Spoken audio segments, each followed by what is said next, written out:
Begin this fifth day after Hurricane Ian made landfall in Florida, with historic search and rescue operations still underway as the death toll reaches 87 and hundreds of thousands now forced to rebuild everything.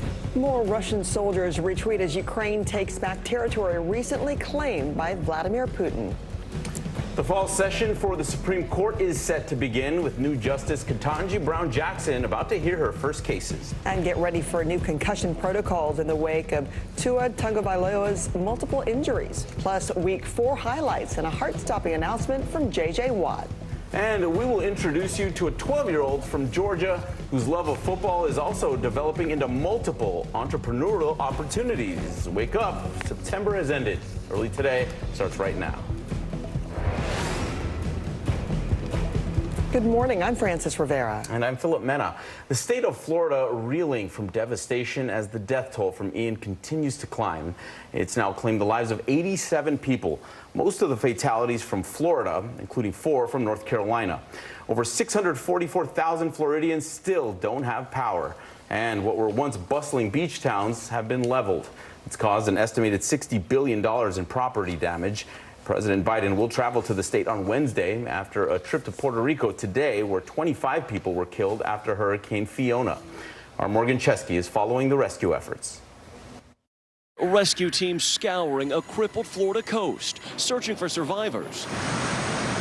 4 days after Ian's fury. What's your name?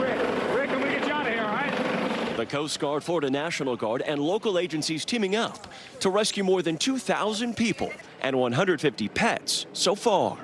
On islands cut off from the mainland, the situation especially dire. One man scrawling "help" into the sand. Anyone home? Search and rescue! Hello? Another safe from his boat, trapped in trees. On the tarmac in Punta Gorda, we met Coast Guard Vice Admiral Kevin Lunday, overseeing the massive response. We're now entering day 4 post-Ian, and there are still people left stranded here. Yes, that's right, Morgan, and that's why the first priority remains search and rescue and helping those in need. These aren't strangers to us. We live and work in these communities. Hello? Nearby, rescuers on foot facing a growing risk, searching buildings teetering on collapse. NBC's Dasha Burns joined a team from FEMA on the ground. The search and rescue team here has brought in a human remains canine. This dog is going to go check on a suspicious odor to confirm whether or not there might be a deceased individual at this home. Crews restoring power to 500,000 people in 24 hours, but more than 700,000 remain without. And in Central Florida, which has been inundated with floods, water's finally starting to recede. Our thanks to Morgan for that report. The damage caused by Ian has an already frail home insurance market on the brink. Homeowners are already paying triple the national average for property insurance in Florida, with a premium of just over $4,200. After Ian, they could be forced to pay even more. Our Blaine Alexander reports. For John Banis, there's nothing that compares to seeing 10 years of your life and livelihood look like this. First thing, I had to pull up here and stand on top of the pile and basically cry because, it's a lot of hard work. He says rebuilding Cortez Bait and Seafood could cost nearly $500,000. The problem is his insurance won't even cover half of that. A higher policy, he says, just wasn't in the budget. You never really think ahead of something like this going to happen. You're already paying a mortgage payment, and then you're struggling a little to begin with, so... Would that have just been too expensive Well, at it that probably point? would have just been too expensive, yeah. A similar situation for Randy Beatty. Yeah, that's the couch and the recliner and stuff there, so... All that's gone. Yeah. He canceled his flood insurance about 8 years ago when the premiums got too high, he says. But when Ian hit, the water that spilled into his condo nearly reached the ceiling. There's a lot of people that probably enter in the same shape as me. Yeah. Same boat. Yeah. We're all in the same boat here. According to the Insurance Information Institute, only about 18% of Florida homeowners have flood insurance, most of that through the federal government. The further you get away from the coastline, I think you're going to find more people who do not have flood insurance. Including Central Florida, parts of which saw record rainfall during Ian. There, fewer than 5% of homes have federal flood insurance.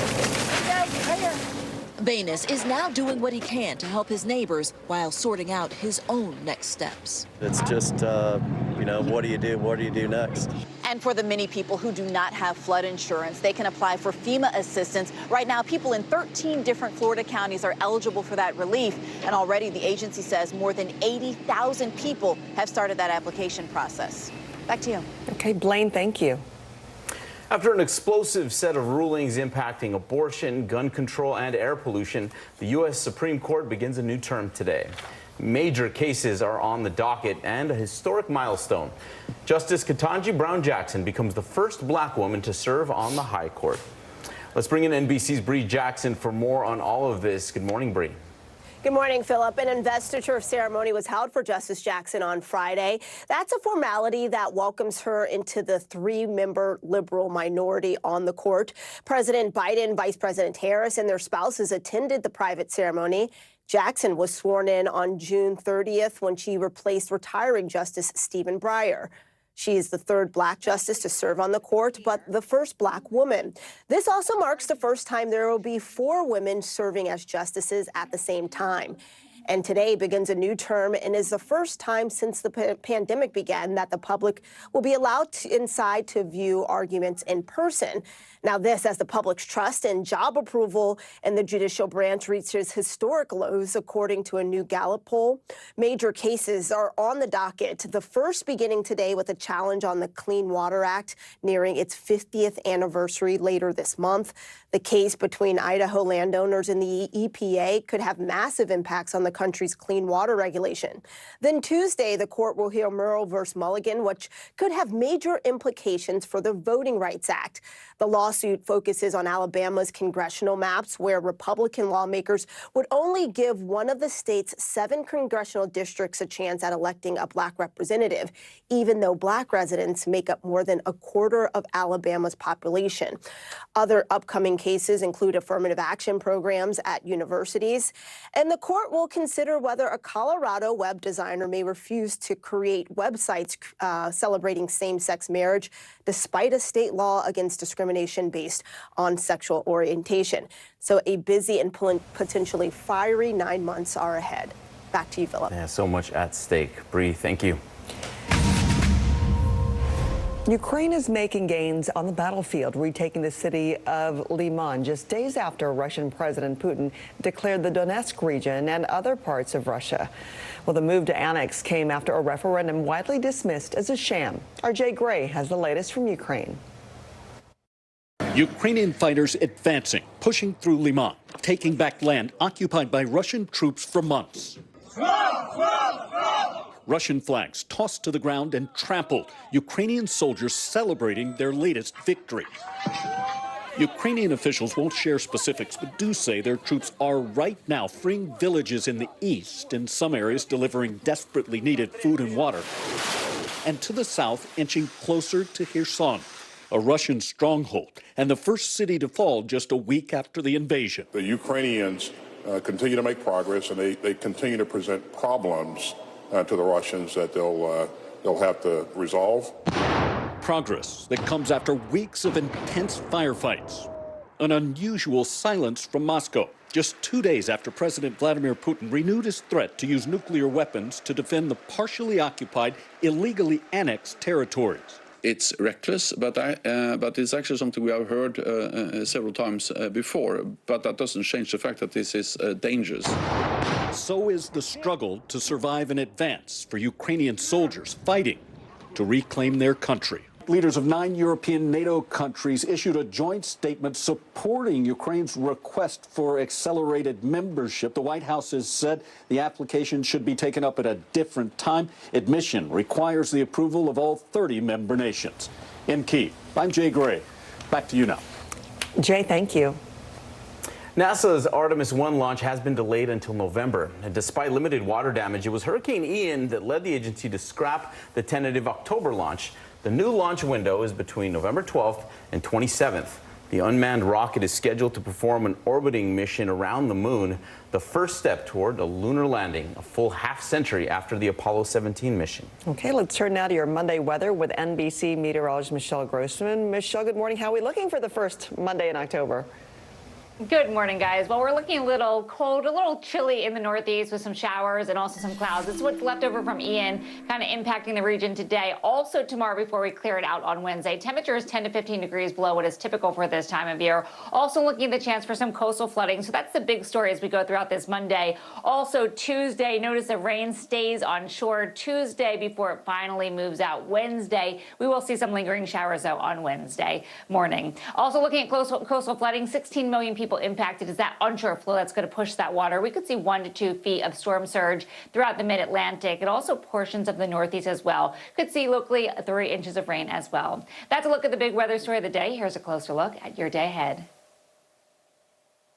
All right, you need the jacket this morning in the Northeast. It's a really chilly start, but it's going to be a cool afternoon as well. Temperatures in the 50s and 60s. And then need the shorts in the portions of the central and southern plains. Temperatures above normal for this time of year into the 80s. All right, it's Monday. That means we're going to take a look at that work week forecast in just a few minutes. I'll talk to you in a few. Thank you, Michelle. In Massachusetts, they go big or go home. Fairgoers at the Topsfield Fair got to witness a massive pumpkin weigh-in at a whopping 2,480 pounds. Look at that thing. This year's winner of the 38th annual Giant Pumpkin Weigh-Off was a man named Jamie Graham, who beat the previous record, which was just shy of 2,300 pounds. He also took home more than $8,500 for his win. All right, NFL superstar J.J. Watt makes a heart-stopping announcement, plus the latest on the NFL concussion rules and changes in the mix when we come back. Live from Ukraine, from Uvalde, Texas, from Mayfield, Kentucky. To cover the news, you have to be in it. This is how so many towns and cities are protecting themselves. You can actually see they're pushing the gates open. Was there a school officer on campus? That's what we've been told. No. Do you remember any tornado as bad as this one? You look at this and you're thinking, we're not going to have power for weeks, if not months. Exactly. Every night, it's your news playlist. Top Story with Tom Llamas, weeknights at 7 on NBC News Now. And what do you love about fatherhood? The chaos, the learning. Is climate change one of your top priorities? What's your message to girls who want to make a difference in their own communities? Believe in yourself. Now Tonight with Joshua Johnson, streaming weeknights at 8 on NBC News Now.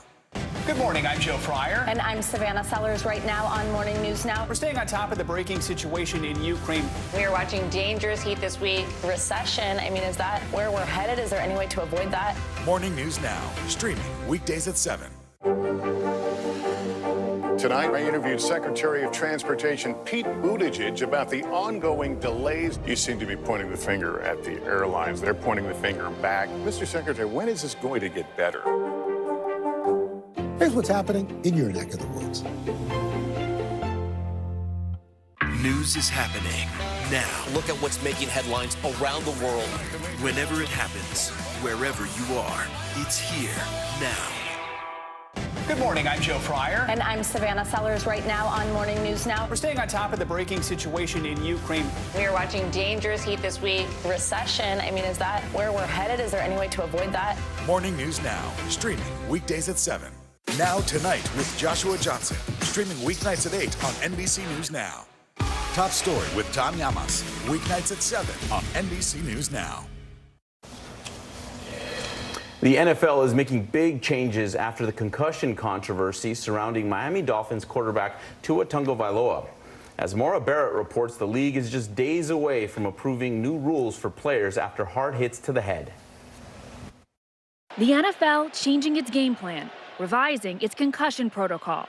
Is this the NFL admitting that a wrong decision was made last week? No, I think what's important to understand here is that in medicine, if we have an unexpected or uncertain outcome, we go back and do a review process of that entire procedure.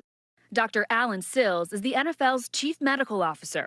We're committed to always trying to make our protocol better and do an even better job at diagnosing, recognizing and appropriately treating concussions. There are no public details yet on the proposed changes. Oh, he's woozy. But this comes amid an investigation into why Miami Dolphins quarterback Tua Tagovailoa was cleared to play last Sunday, even after a hit left him unstable. And then 4 days later, another rough tackle left him motionless on the field. One of the doctors who cleared him was fired Saturday by the Players Association. Ultimately, I made a decision, and it's something that I think was absolutely the right call. I expect the highest level of medical expertise. And when we make decisions to terminate people, it's in respect to all of those considerations. Pre-game shows full of criticism. The system is the problem. It's not that neurologist who is the problem. When in doubt, keep the player out. But Dr. Sills says the rising star went through multiple neurological exams. I can tell you that the player in question here was examined every single day, including multiple times on game day and in the days that followed. The investigation set to wrap up soon, and the new concussion protocols could take effect within days. Maura Barrett, NBC News. And hours before kickoff, Cardinals captain J.J. Watt revealed an irregular heartbeat almost kept him out of action. Watt said on social media that he had his heart shocked back in a rhythm just 3 days before suiting up for the Cardinals game on Sunday.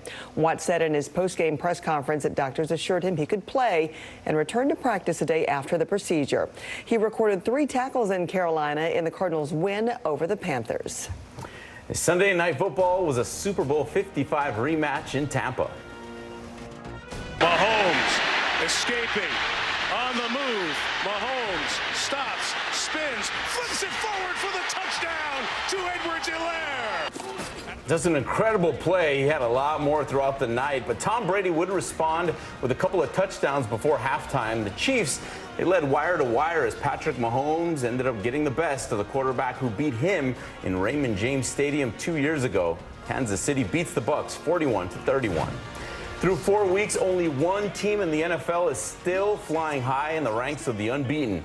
Philly's running game punched through the Jaguars' defense for 4 touchdowns as the Eagles come back to stay undefeated with a 29-21 win. And Bailey Zappi became the Patriots' unlikely quarterback at Lambeau Field. The rookie threw his first career touchdown. Aaron Rodgers forced overtime by throwing his 500th touchdown pass in the regular season and playoffs, becoming just the 5th QB in history to hit that mark. The Packers win it on a last-second field goal in OT, 27-24. And defense was nowhere to be found in Detroit. The Lions and Seahawks both found the end zone with ease. Detroit put up 22 points in the fourth quarter, but Rashad Penny's second score on the afternoon put the game out of reach. The Seahawks win a wild one, 48-45. And the offensive explosion in Detroit, landing the Lions and Seahawks all across Sunday's top performers list. And Saquon Barkley's monster game helped put the Giants get a 3-1 for the first time in 11 years. Jets and Giants winning on the same Sunday yet again. What's going on? All right, it might be the most star-studded movie of the year. We'll have a new look at Amsterdam. And Bella Hadid gets her outfit on the go after hitting the runway. The incredible spray-on dress that's turning heads in Paris. News is happening now. Look at what's making headlines around the world. We're coming on the air with breaking news. This is a significant moment. Whenever it happens, wherever you are, NBC News, streaming free now. Internal Affairs, the new podcast from Dateline. Listen now. As we look out over the latest city-turned-crime scene, we see the things left behind.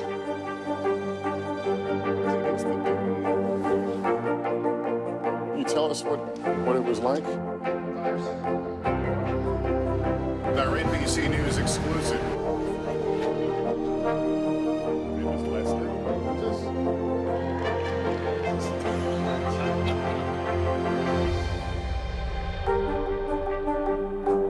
News is happening now. Look at what's making headlines around the world. We're coming on the air with breaking news. This is a significant moment. Whenever it happens, wherever you are, NBC News, streaming free now.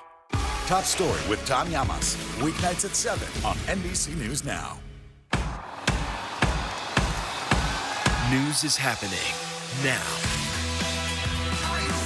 Look at what's making headlines around the world. Right now on Morning News Now.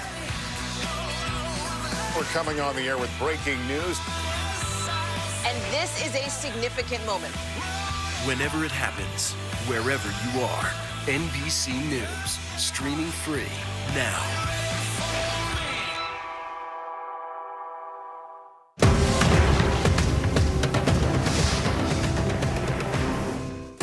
cover the news, you have to be in it. This is how so many towns and cities are protecting themselves. They're pushing the gates open. Was there a school officer on campus? That's what we've been told. No. Top Story with Tom Llamas. Weeknights at 7 on NBC News Now. Internal Affairs, the new podcast from Dateline. Listen now. These days, it feels like the news never stops. So let's get into it. What's happening right now, what it all means for you for an hour every day. It can be hard to keep up, so let's get started together. Hallie Jackson Now. Weekdays at 5 on NBC News Now. The indictment of a former president, or perhaps candidate for president, would arguably tear the country apart. Is that your concern? Can you update us on the status of negotiations? Here's what's happening in your neck of the woods. NBC News, streaming free now. You and Woodman fled the scene. The killer pointed at us. We didn't do anything. Why would you possibly think that was us? Well, there's not too many people that fit the description of a doctor looking for his eye on the ground with his black attorney. Columbia Law School. Get ready for a trip to Amsterdam. That was a fresh look at the new movie from director David O. Russell, starring Christian Bale, Taylor Swift, Margot Robbie, John David Washington, Robert De Niro, and many more. It hits theaters on Friday. Bella Hadid gave fast fashion a new meaning in her latest runway appearance. Audience members there at the Copernic Fashion Show in Paris Fashion Week got to watch the model's look unfold in real time right there before their eyes. 3 artists worked together to spray a combination of latex and white paint under her body within 9 minutes to create that high fashion, one-of-a-kind dress. The theme of the entire show was women of this world. And the cool thing is when it was done, she was seen walking around in it and it was stayed right intact, though. Yeah, it kind of looks like the Sports Illustrated had a spray on sort of thing, right? All right, we're kicking off your Monday in full swing. Got to look at your forecast next. And also, legendary NFL quarterback Terry Bradshaw pulls back the curtain on a private battle with cancer. Surgery. For Dateline Premium, subscribe now on Apple Podcasts. News is happening now. Look at what's making headlines around the world. Right now on Morning News Now. We're coming on the air with breaking news. And this is a significant moment. Whenever it happens, wherever you are, NBC News, streaming free now.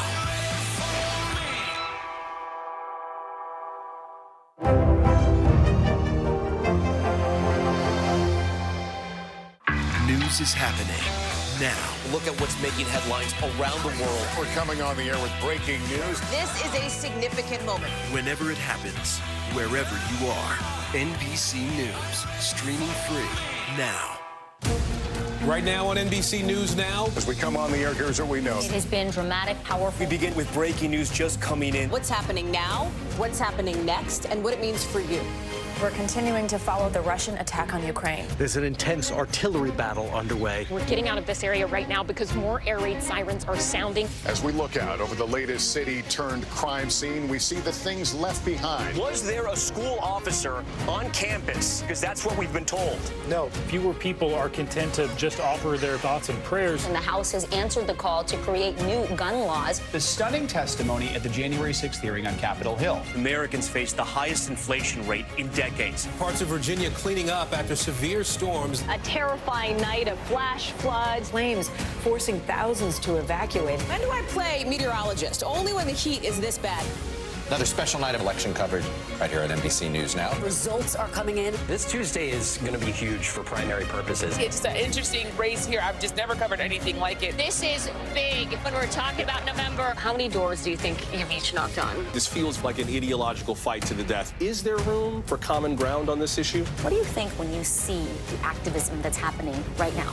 Do you think this movement could have happened without social media? A lot to talk about as we continue our rolling coverage. We're coming on the air with the news NBC Scoop. Bringing the news to you is not only a job, it's an honor.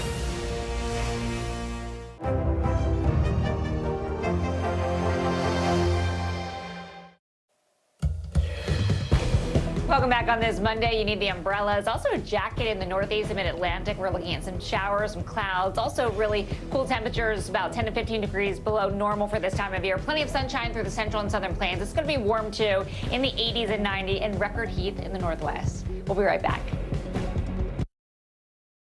We're here to start conversations because it's not my job to tell you what to think. My job is to think about what you tell me. Now Tonight with Joshua Johnson, weeknights at 8 on NBC News Now.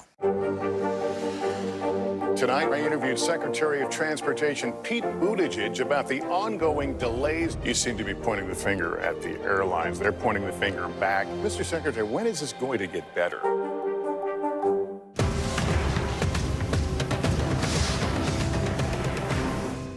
To cover the news, you have to be in it. This is how so many towns and cities are protecting themselves. They're pushing the gates open. Was there a school officer on campus? That's what we've been told. No. Top Story with Tom Yamas, weeknights at 7 on NBC News Now.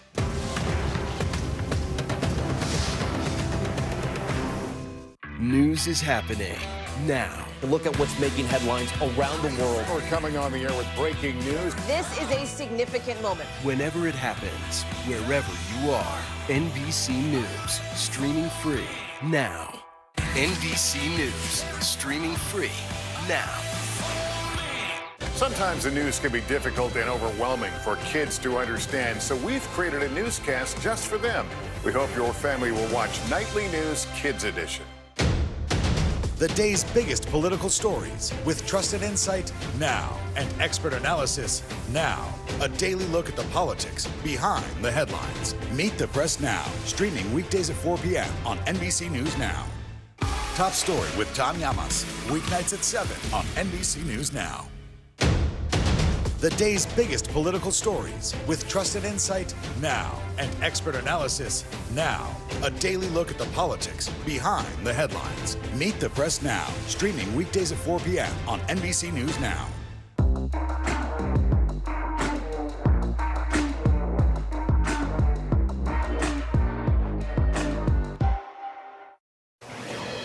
We are back with a shocking announcement from one of football's all-time greats. Hall of Famer Terry Bradshaw revealing Sunday he has battled 2 types of cancer in the past year. In November, I was diagnosed with bladder cancer. I went to the Yale University Medical Center, surgery, treatment, and as of today, I am bladder cancer free. All right, that's the good news. Then in March, feeling good, I had a bad neck. I get an MRI. Now we find a tumor in my left neck, which is a rare form of skin cancer. So I had that surgery done. Folks, I may not look like my old self, but I feel like my old self. I'm cancer-free. I'm feeling great. And over time... The 74-year-old Bradshaw thanked the fans for their concern and said he is working to get back to his normal self over time. Those 2 words, cancer-free, are what we all want to hear from. Yeah, exactly. Football great or not, the best 2 words. In Georgia, there's a kid who's not even in his teens yet, but he's bringing his game in a big way. With a new book and a promising football career ahead, nothing seems to stand in the way of Demetrius Purvis. Don White with our Atlanta affiliate, WXIA, has the story. Go, go, go. Eddie Grant knows talent when he sees it. I've been coaching Demetrius 2 years now. Go. Demetrius Purvis II, a star receiver and quarterback. Play run support first. Showed his gift early on. I got 5 touchdowns in a game when I was 5 years old. He is a quiet beast when it comes to playing football. Go. The player with a fast foot, an earnest ear, has earned respect at the Georgia Elite Sports Academy. He's a total player. Great teammate. Very focused, laser focused, very humble, but a student of the game. You know, he wants to always be better. Demetrius does 200 push-ups a day to stay in shape for football. He's also making money as an entrepreneur with his own clothing line and air fresheners. People older than me have their own business, and I'm only 12 having my own business. The team on the field said, go team, go. His latest business venture started during the pandemic. Wheels on the Bus came on the TV, and my brother started dancing. The day after, I started writing and drawing about the book. He actually started at 9 2 years ago. I would see him draw like football men. He would draw like helmets, the football itself. Up and down, Up and down. Demetrius's book, called All Through the Game, Up and down. is meant to be sung to the same tune that captured his brother's attention. I'm gonna call it. He just turned 12 this month and has a clear plan for his future. When I grow up, I want to be an NFL player and have a business. I hope the best for him. Our thanks to Don for that report. Have a great day. We'll see you tomorrow.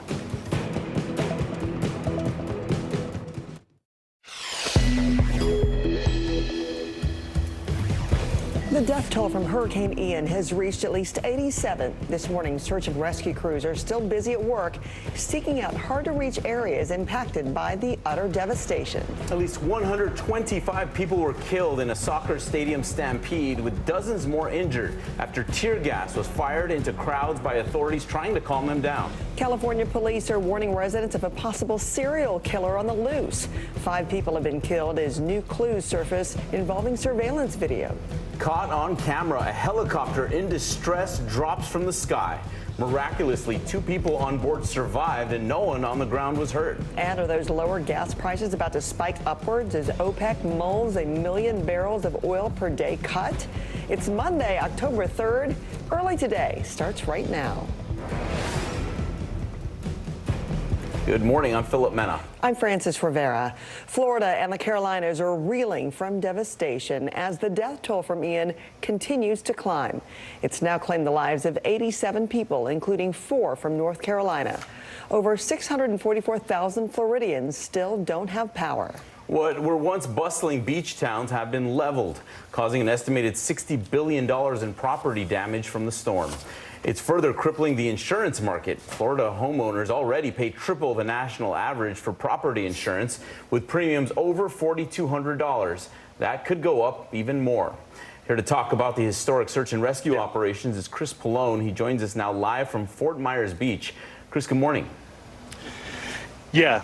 It is, Philip. That's absolutely right. The largest search that FEMA has ever conducted. They've rescued more than 2,000 people so far. Over the weekend throughout the strike zone, people endured long lines for food, gas, and supplies as they try to piece their lives back together.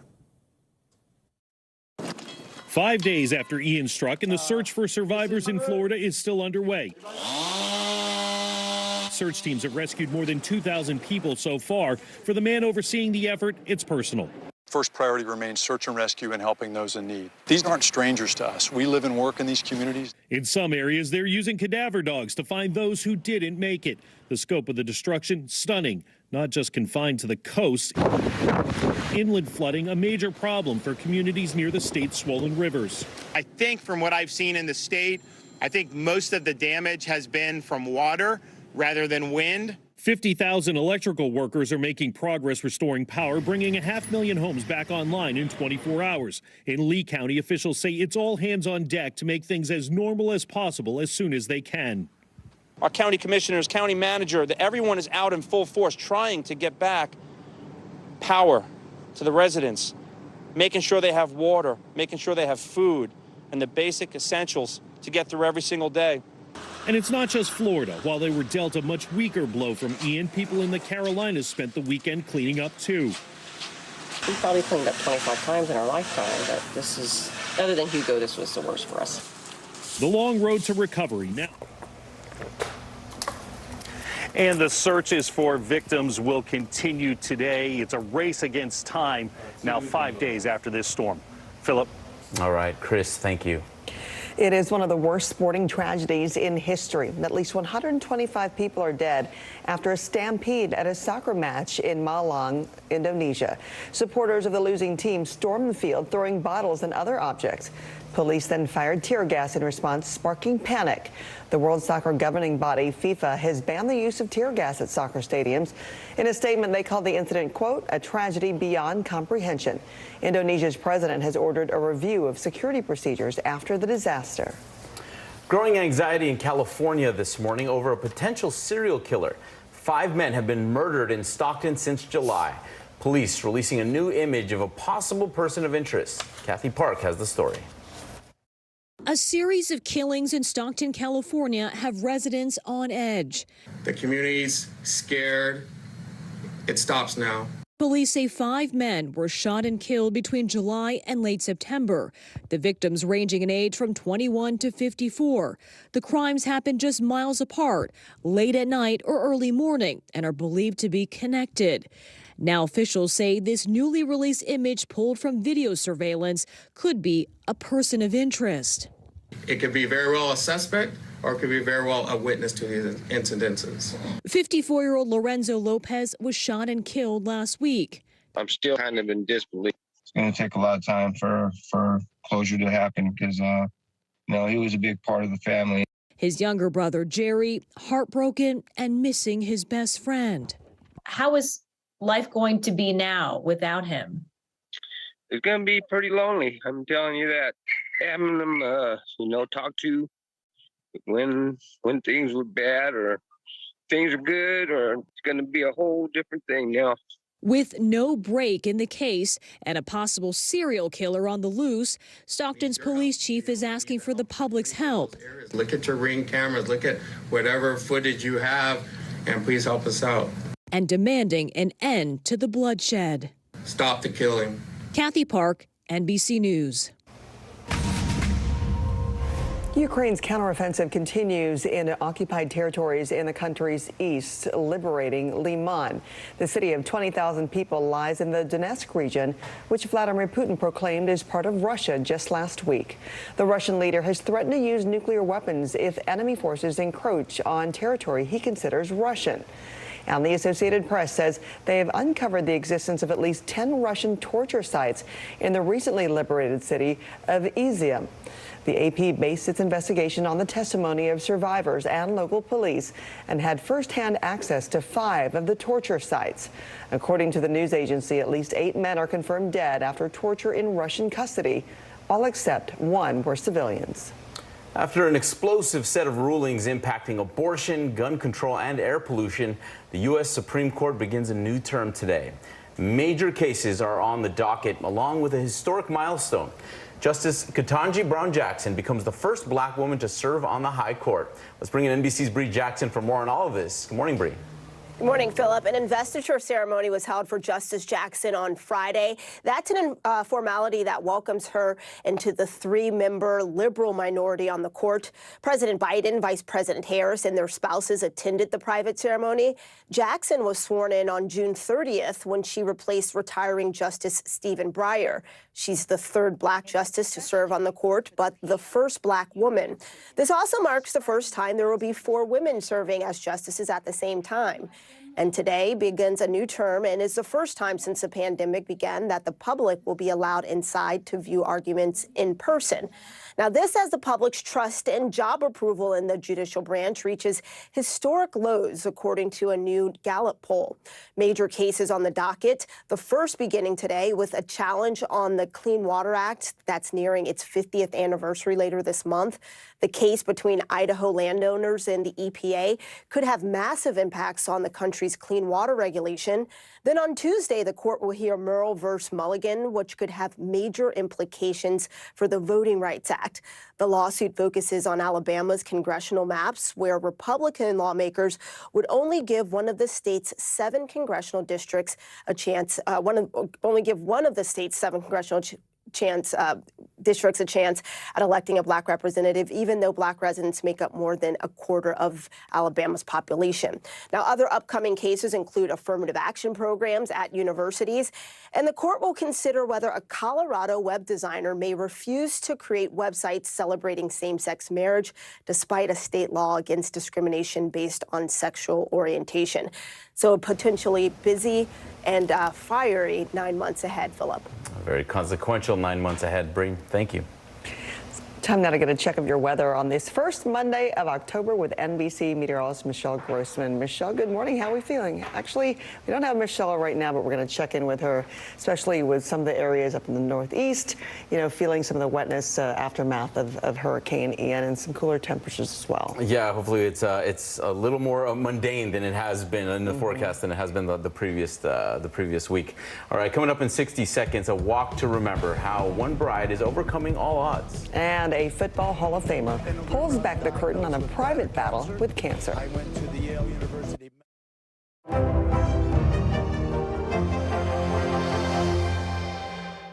what's happening in your neck of the woods.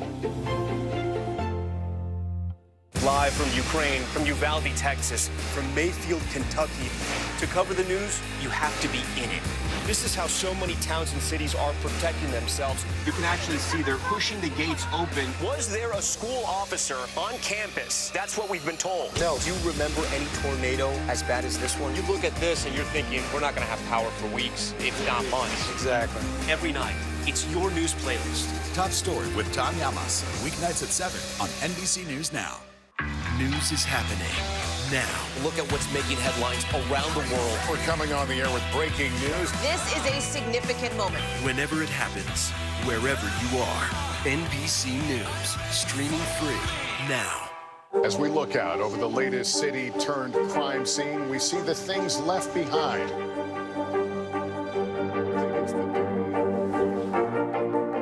Can you tell us what it was like? Our NBC News exclusive.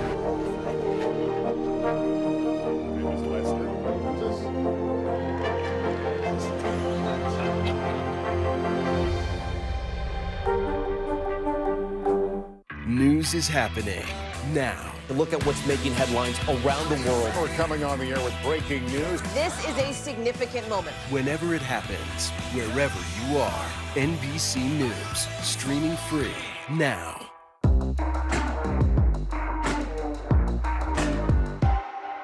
From Brooklyn, we're next to the subway station. The state's reservoirs are alarmingly low. War will pass them by.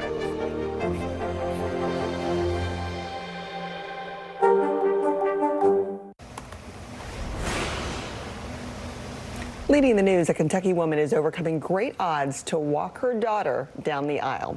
April Ballantine was paralyzed after being shot by her boyfriend in 2013, and now she is showing her doctors that nothing is impossible. Kristen Edwards with our Lexington, Kentucky affiliate WLEX has the story. I'm ready when you are. With every step, April Ballantine gets stronger. Nicely done, April. Working since July with this device. Come forward more, yeah. Called the ReWalk exoskeleton. On a scale of 1 to 10, it's a 20. It's hard. It's very hard. She's learning to walk again after she was paralyzed in 2013. Her ex-boyfriend shot her 5 times. I was actually laying on the ground and he stood over me and shot me. Since that awful day, she's been determined to stay strong, proving life can continue after a spinal cord injury, after domestic violence. It's your choice. It's your decision to move forward and to change that aspect of life and live in a better place than where you were. She's also motivated by a specific goal. We've got that deadline that we're working toward, and I think that we'll get there. The big day is set for November 12th. It's always top of mind for her, her physical therapist Corey Ivanchek, and other patients like Rob Portwood.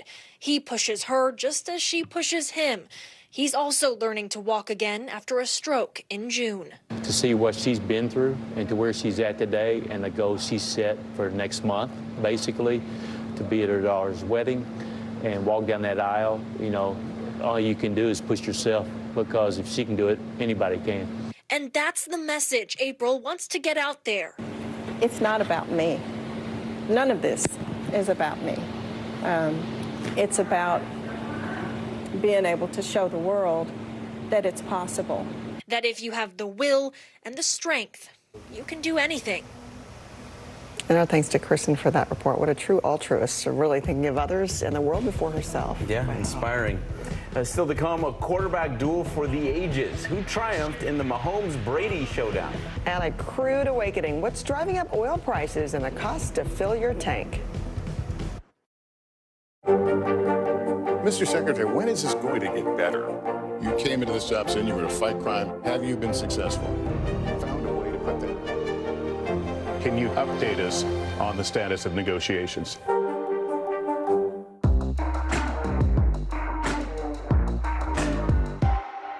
As we look out over the latest city-turned-crime scene, we see the things left behind.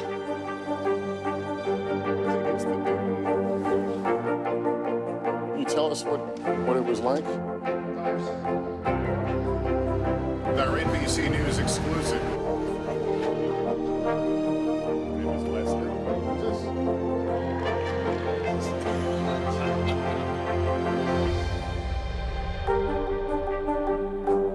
Good morning, I'm Joe Fryer. And I'm Savannah Sellers right now on Morning News Now. We're staying on top of the breaking situation in Ukraine. We are watching dangerous heat this week. Recession, I mean, is that where we're headed? Is there any way to avoid that? Morning News Now, streaming weekdays at 7. You don't know when your moment's coming, but when it does, you take it.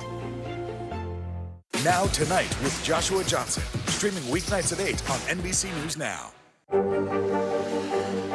Tonight, I interviewed Secretary of Transportation Pete Buttigieg about the ongoing delays. You seem to be pointing the finger at the airlines. They're pointing the finger back. Mr. Secretary, when is this going to get better? Stay on top of breaking news and the biggest stories of the day with NBC News Daily. Thank you so much for joining us. I'm Morgan Radford. And I'm Vicki Wynn. I'm Aaron Gilchrist. And I'm Kate Snow. Get in-depth reporting from across the country. What's your reaction to the president's comments? And around the world. Are Ukrainians continuing to make advances? And ways you can take care of your health. Who should be getting tested? And frankly, how often? And your wallet. Costs are skyrocketing. How to manage soaring prices. NBC News Daily. Weekdays from 12 to 4 p.m. Eastern on NBC News Now. The indictment of a former president, perhaps candidate for president, would arguably tear the country apart. Is that your concern?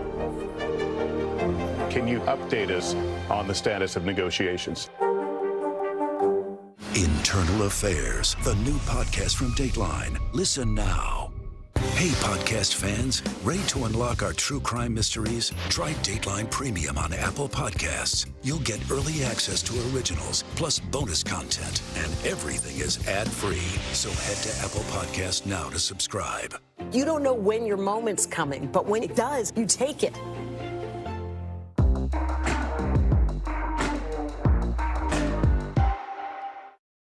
In November, I was diagnosed with bladder cancer. I went to the Yale University Medical Center, surgery, treatment. As of today, I am bladder cancer free. All right, that's the good news. And then in March, feeling good, I had a bad neck. I get an MRI. Now we find a tumor in my left neck, which is a rare form of skin cancer. So I had that surgery done. Folks, I may not look like my old self, but I feel like my old self. I'm cancer-free. I'm feeling great. And over time, a shocking announcement from Hall of Famer Terry Bradshaw, who says he's working to get back to his normal self after battling 2 types of cancer over the past year. Sunday Night Football was a rematch of Super Bowl 55 in Tampa. Mahomes escaping, on the move. Mahomes stops, spins, flips it forward for the touchdown to Edwards-Helaire. One of several incredible plays from Patrick Mahomes. Tom Brady did his best to keep the Bucs in it, but the Chiefs led wire to wire as Patrick Mahomes got the best of the quarterback who beat him for the title in Raymond James Stadium 2 years ago. KC beats the Bucs 41-31. Bailey Zappi became the Patriots' unlikely quarterback at Lambeau Field. The rookie threw his first career touchdown. Aaron Rodgers forced overtime by throwing his 500th touchdown pass in the regular season and playoffs, becoming just the 5th QB in history to hit that mark. The Packers win it on a last-second field goal in OT, 27-24. Lamar Jackson did all he could against the Bills' defense, but a costly fourth-quarter pick set Buffalo up for some late-game magic. Tyler Bass's boot, as time expired, lifted the Bills over the Ravens 23-20. Through 4 weeks, only one team in the NFL is still flying high in the ranks of the unbeaten. Philly's running game punched through the Jaguars' defense for 4 touchdowns as the Eagles come back from a double-digit deficit to stay unbeaten 29-21.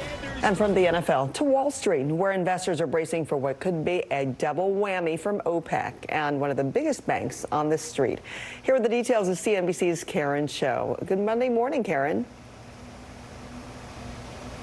Francis, Philip, good morning to you both. We are closely watching the oil price for impact at the pump for a lot of drivers, and so far we've spiked about 3.5% morning session on WTI and Brent. This as the market counts down to midweek when OPEC Plus is meant to meet in Vienna to decide on whether to cut output by up to 1 million barrels per day. If it reduces further, this will be the second monthly takedown that we've seen from these big producers. It is an in-person meeting this time for the first time Vienna since COVID began, March 2020. 20. So it is a big one as we talk about leadership from OPEC plus. But don't forget the price of WTI and Brent has plunged by about 24% in the past quarter, given recession fears. So real concerns about the demand side rather than just supply at this point. Elsewhere, speaking of large moves on the market, Credit Suisse has been down 10% this morning on fears about its financial stability. This is the Swiss bank has been talking to investors to reassure them about financial health of the bank. There have been concerns around credit default swaps. So this is protection you can take against the risk of a default. That spiked in the Friday trade. Bank of England is thought to be looking at the bank as well, as reports have been circling that it may have to raise capital. But there's been a series of hits at this big Swiss lender around concerns of its performance in recent years. So the stock price has been absolutely battered. Let me toss it back to you in the studio, Francis. Okay, Karen, thank you. A shocking helicopter crash caught on camera. Next. Plus, a surprise on the diamond that's better than any home run.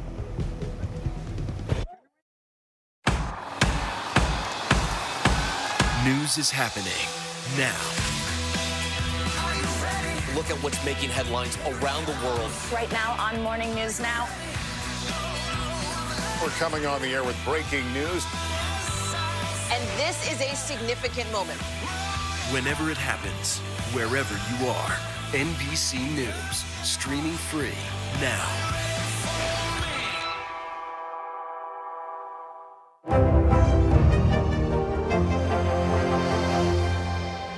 Sometimes the news can be difficult and overwhelming for kids to understand. Ukraine and Russia. Could you help me understand what's going on? So to help make sense of it all, we've created a newscast just for them. We hope your family will watch Nightly News Kids Edition. News is happening now. Look at what's making headlines around the world. Right now on Morning News Now. We're coming on the air with breaking news. And this is a significant moment. Whenever it happens, wherever you are, NBC News, streaming free now. Hey, podcast fans, ready to unlock our true crime mysteries? Try Dateline Premium on Apple Podcasts. You'll get early access to originals, plus bonus content, and everything is ad-free. So head to Apple Podcasts now to subscribe. Mr. Secretary, when is this going to get better? You came into this job saying you were going to fight crime. Have you been successful? Found a way to put that. Can you update us on the status of negotiations? Good morning, I'm Joe Fryer. And I'm Savannah Sellers. Right now on Morning News Now. We're staying on top of the breaking situation in Ukraine. We are watching dangerous heat this week. Recession, I mean, is that where we're headed? Is there any way to avoid that? Morning News Now, streaming weekdays at 7. Top Story with Tom Llamas is your news playlist on NBC News Now. And now, you can listen to it as a podcast. Available anytime and anywhere. News is happening now. Look at what's making headlines around the world. Whenever it happens, wherever you are, it's here now. Hallie Jackson Now, weekdays at 5 on NBC News Now. The doorbell camera captured the shocking moment a helicopter crashed in Fresno, California. You can see the chopper spinning downward before slamming into the front yard. The pilot and passenger both survived. An investigation into what went wrong is underway. Incredible. All right, when it comes to weather, we are going to feel the remnants of Ian for the next few days. Let's get to NBC meteorologist Michelle Grossman. There she is. Welcome back, Michelle.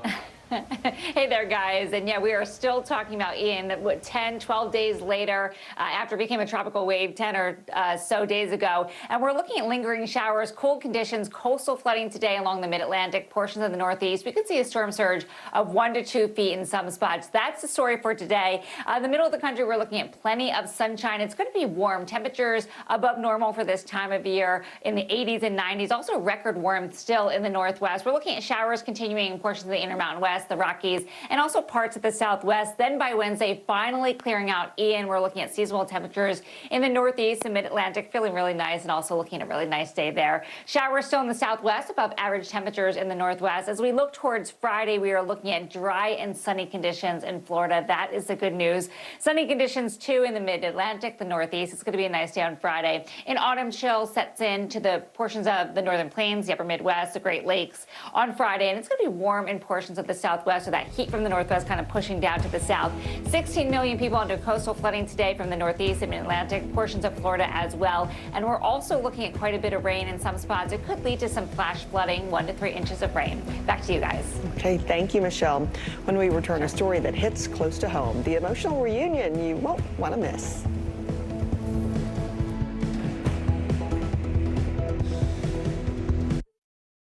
Sometimes the news can be difficult and overwhelming for kids to understand. Ukraine and Russia. Could you help me understand what's going on? So to help make sense of it all, we've created a newscast just for them. We hope your family will watch Nightly News Kids Edition. As we look out over the latest city-turned-crime scene, we see the things left behind. Back now with our NBC News exclusive.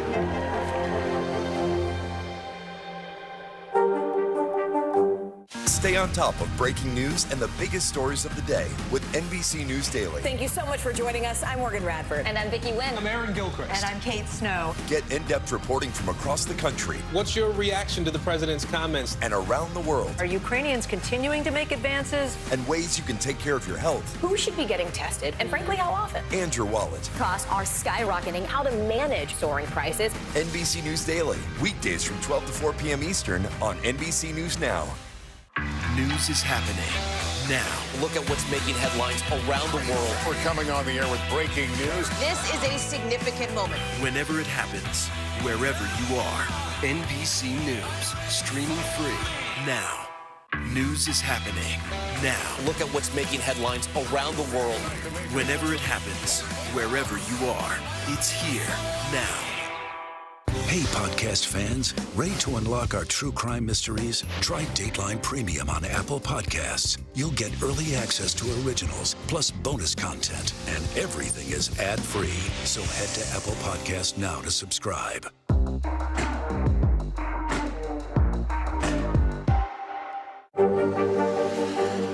Tonight, I interviewed Secretary of Transportation Pete Buttigieg about the ongoing delays. You seem to be pointing the finger at the airlines. They're pointing the finger back. Mr. Secretary, when is this going to get better?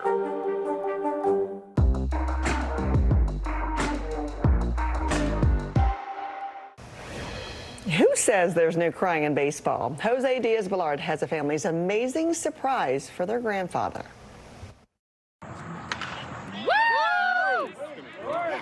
Well, they say there's no crying in baseball.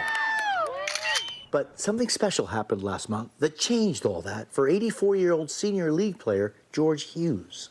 Papa, come here real quick. Look there, it's his granddaughter, Laura Decker. Looky there. And 3-year-old great-granddaughter, Josie. Look at her shirt. Holy mackerel.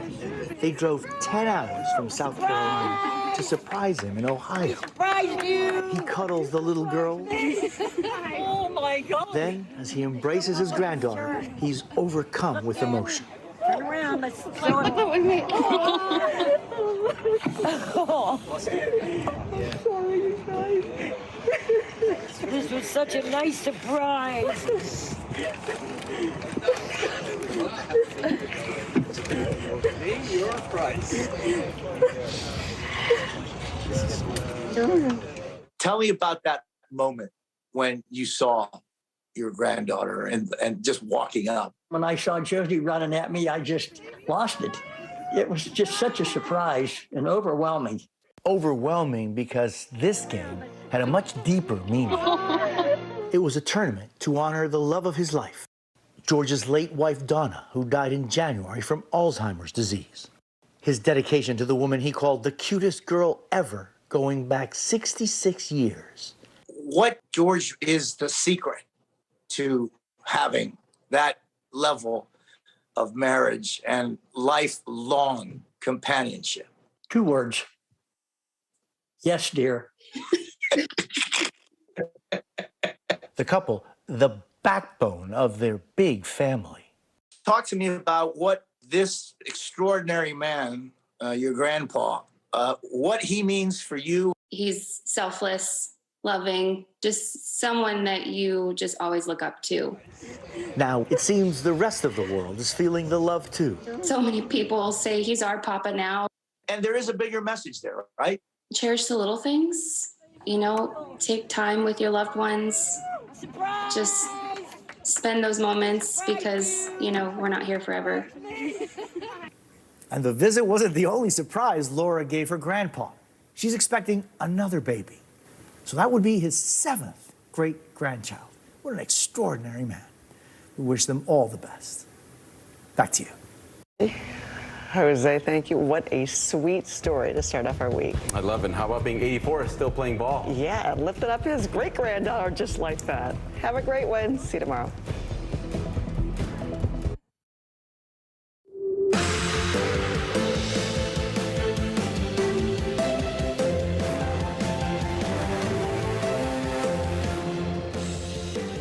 Good morning. Thanks for being here. I'm Stephen Romo in for Joe Fryer. And I'm Savannah Sellers. Right now on Morning News Now, aftermath. A historic search and rescue operation is underway this morning across the southeast as Ian's death toll climbs to 87.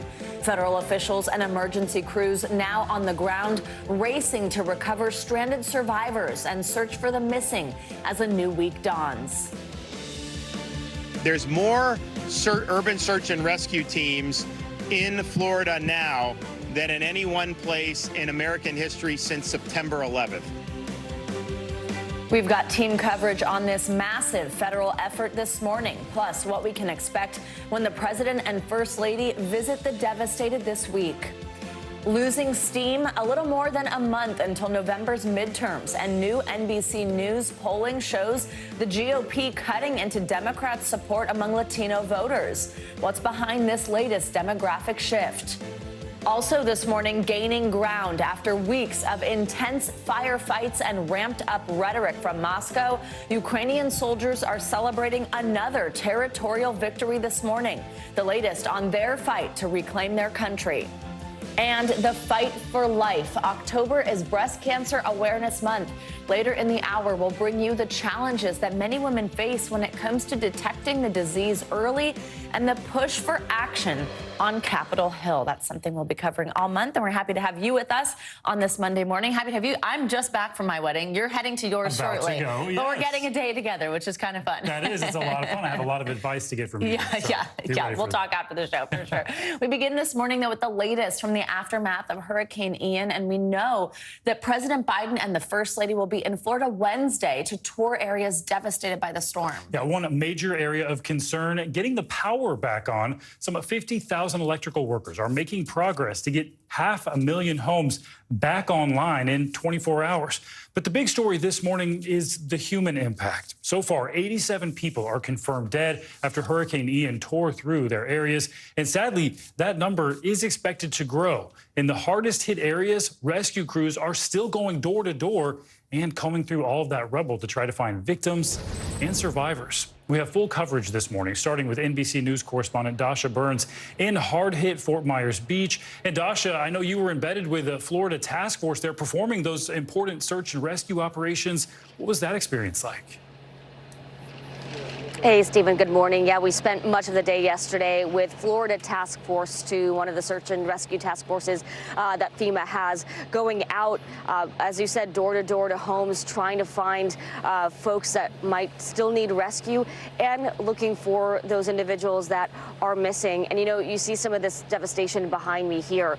Take that and multiply it over and over and over, and you might get a small sense of the enormity of this devastation, and also, Stephen, of the scale and the scope of the search and rescue and recovery effort. This is such a massive catastrophe, and the amount of work that has to get done in the coming days, in the coming weeks, and in the months after these cameras leave is just mind-boggling. As we were driving and walking through that damage, it looked like someone just took a baseball bat to a toy dollhouse. That is what homes that people had lived in for decades looked like. And these rescue workers, you've got the federal folks with FEMA. You've also got people who are in this local community, people from the Fort Myers area, people from the surrounding area that are dealing with their own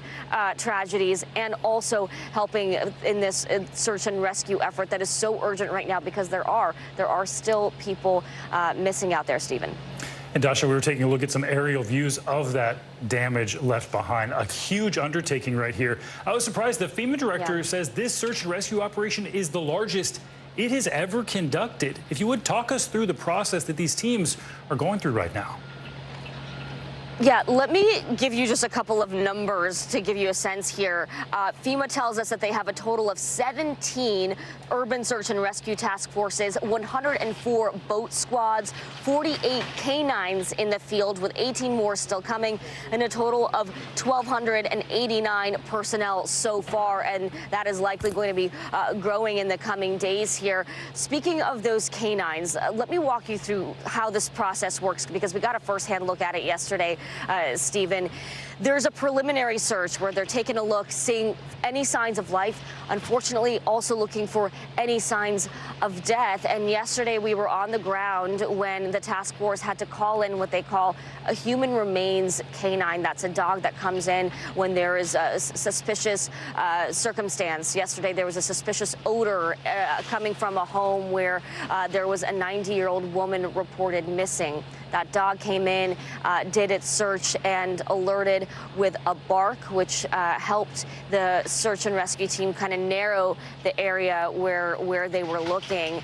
And it's this kind of slow, methodical process that we witnessed that also comes with this gravity, with this sadness here. I want you to listen to one of the fire chiefs that we spoke with about how they go about this process. Listen. It is methodical, it's systematic, it is dangerous, and as you can see as you look around how quiet it is with all these rescuers on the scene, it's also a process that is done with the highest degree of respect possible for the loved ones that have been lost here. Stephen, that quietness that the chief was talking about there, that was maybe the most chilling part of our day yesterday, just to see this devastation, this destruction, but hear so little, even as these efforts continued, the way that they so slowly and carefully were removing that debris. Not big bulldozers, not a big hubbub, not a lot of commotion. Quiet, methodical, respectful, Stephen. And Dasha, we don't have a lot of time left, but I did want to ask, what are people on the ground telling you about what they're going through? Yeah, we don't have time. I want to take you straight to Jesse and Vinny, who are an example of what so many people are going through. They've been in this community for a long time. They watched their neighbors get rescued, watched some of their neighbors, unfortunately, not survive. Take a listen to our conversation yesterday. It was like a river, just a river going through there with like 3-foot waves. It was whitewater rip. I mean, it was running through it was as up high there. as the house. High as the foundation there, the beam. 40 years here. What's it like to wake up every morning now and see your neighborhood like this? It'll come back better. It'll come back better. Stephen, they are traumatized but optimistic. They've even taken in some people whose homes were destroyed who are living with them right now, trying to do all they can to help this community move forward. Stephen? All those individual stories of trauma. Dasha Burns, thank you. Now, Naples, Florida was another city hit hard by Ian. Naples Fire Chief Pete DeMaria joins us now. Good morning, Chief. Thank you so much for your time during this difficult and busy week. First, just what is the latest on the ongoing search and rescue operations in your area? Well, we've been doing well with our search and rescue. We've completed our first search through the part of the community that was hit the hardest, and we feel like we're in a good place now. We have some strike teams of engines in the station right now, and we're responding to all the calls as the power starts to come on. There's been multiple structure fires throughout the community, and we're doing our best to respond to everything and control everything. But we're in a better place today than we were yesterday, and we plan to be in a better place tomorrow than we are today. To your knowledge, just based on what you've dealt with so far over the past few days, do you anticipate that there are more rescues to execute? At this point, I think we're in good shape as far as the rescues. We've pretty much completed everything, and we have accounted for all of our welfare checks. So I think we're in a good place here in Naples. Oh, that's great news. That's good to hear. We saw videos actually that your fire department posted last week. It showed your firehouse flooded, your fire trucks, equipment were submerged in water. Talk us through how extensive the damage was to the firehouse, what it means for your operations right now, but then also just put in context for us what that looks like with the rest of your community and structural damage. Well, we're dedicated to service, so we hung in here as much as we could to respond to the community. We made that choice. The floodwaters came up quickly. We did lose some equipment, but the station is in great shape. We're in it right now.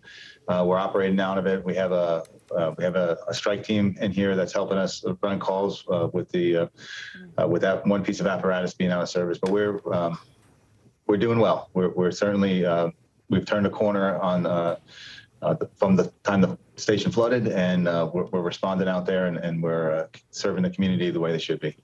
Chief, as we enter this new week, what are you most concerned about? Well, we certainly hope that we continue to restore power throughout the community. Every time there's another section that gets power, I think spirits are uplifted a little bit. We're out there clearing streets and picking up debris. So things are going to start attempting to get back to a little more normal. We certainly have a lot of challenges ahead of us and many days of work. But I think our community is starting to come back strong. That is so great to hear. Naples Fire Chief Pete DeMaria, we're thinking about your community. Again, we appreciate your time this morning. Thank you so much. Thank you. Meanwhile, Ian has moved out, but some flooding risks remain. Yeah, meteorologist Michelle Grossman joins us now for more on this to give us the latest. Hey, Michelle, good morning. Good morning to you guys. And yeah, we continue to watch what's left over from Ian impacting the Northeast and Mid-Atlantic. It was a wet weekend. We had heavy rain in spots, and we're seeing heavy rain falling this morning. You can see by those darker colors, the reds, the oranges, the yellows. That's where we're seeing the heaviest rain falling. And this will be the case as we go throughout this Monday, also Tuesday, the early part of Wednesday, and then we're finally going to clear Ian out and hopefully not say that word again, because most likely this will be a retired name, but we'll find that out from the National Hurricane Center. Now, as we go throughout time here, we're going to watch the remnants of Ian bringing the heavy rain, also bringing really gusty winds gusting up to 45 miles per hour at times. Could bring some coastal flooding as well. That is a concern, especially along the mid-Atlantic coast and northeast coast. We could see 1 to 3 foot surf. We could see some flooding along the coast as well. And we're going to see the chance for some flash flooding as well, because we're going to see some heavy rain at times. The remnants continue offshore on Tuesday. You can see that counterclockwise flow bringing in those rains, and still seeing those brighter colors indicating where we're going to see the heaviest rain falling. So there will be pockets of heavy rain still tomorrow, and then those showers linger into Wednesday before they finally move out. Now, we do have a flash flood risk today where you see the blue, so mainly in portions of southern New Jersey into Delaware, also Maryland. So along the coast there, because we're looking at really saturated soil. It's been raining for days and days, and we're going to add to that as we go throughout the day. 16 million also impacted by coastal flooding, or the expectation of coastal flooding. An advisory is in the blue, a warning is in the red. So we could see significant flooding in low-lying areas. The water 1 to 3 above ground level. That's a storm surge. So that will be a story as we go throughout today. Additional rainfall, 1 to 3 inches of rain. We could see locally higher amounts. So again, especially in portions of southern New Jersey, also Delaware and Maryland. Peak wind gusts, we could see winds gusting up to 45 miles per hour, but still in Boston, could see winds gusting up to 29 miles per hour. So it's a raw day. It's cool, it's cloudy, it's damp, and it's windy, and we're going to see those temperatures reflecting that. So well below normal for this time of year. It's going to feel like mid-November in spots in the mid-Atlantic. D.C. today just 57. That is 15 degrees below normal for this time of year. Back to you guys. All right, Michelle, thank you so much. We'll check in with you in a little bit. Sure. Meanwhile, Florida homeowners struggling to pick up the pieces from the destruction of Ian are now beginning to face a brand new crisis: flood insurance, or the lack thereof. A new report shows only 29% of the homes inside the 9 counties that were declared disaster areas actually had the insurance. That means for the rest, repairs will have to come out of their own pocket. NBC News correspondent Blaine Alexander spoke to some of those homeowners about those rising costs. Well, here in Fort Myers Beach, you really don't have to look far to find people who either don't have flood insurance at all, or their policies just aren't enough. And experts say it's a problem that's more common than not.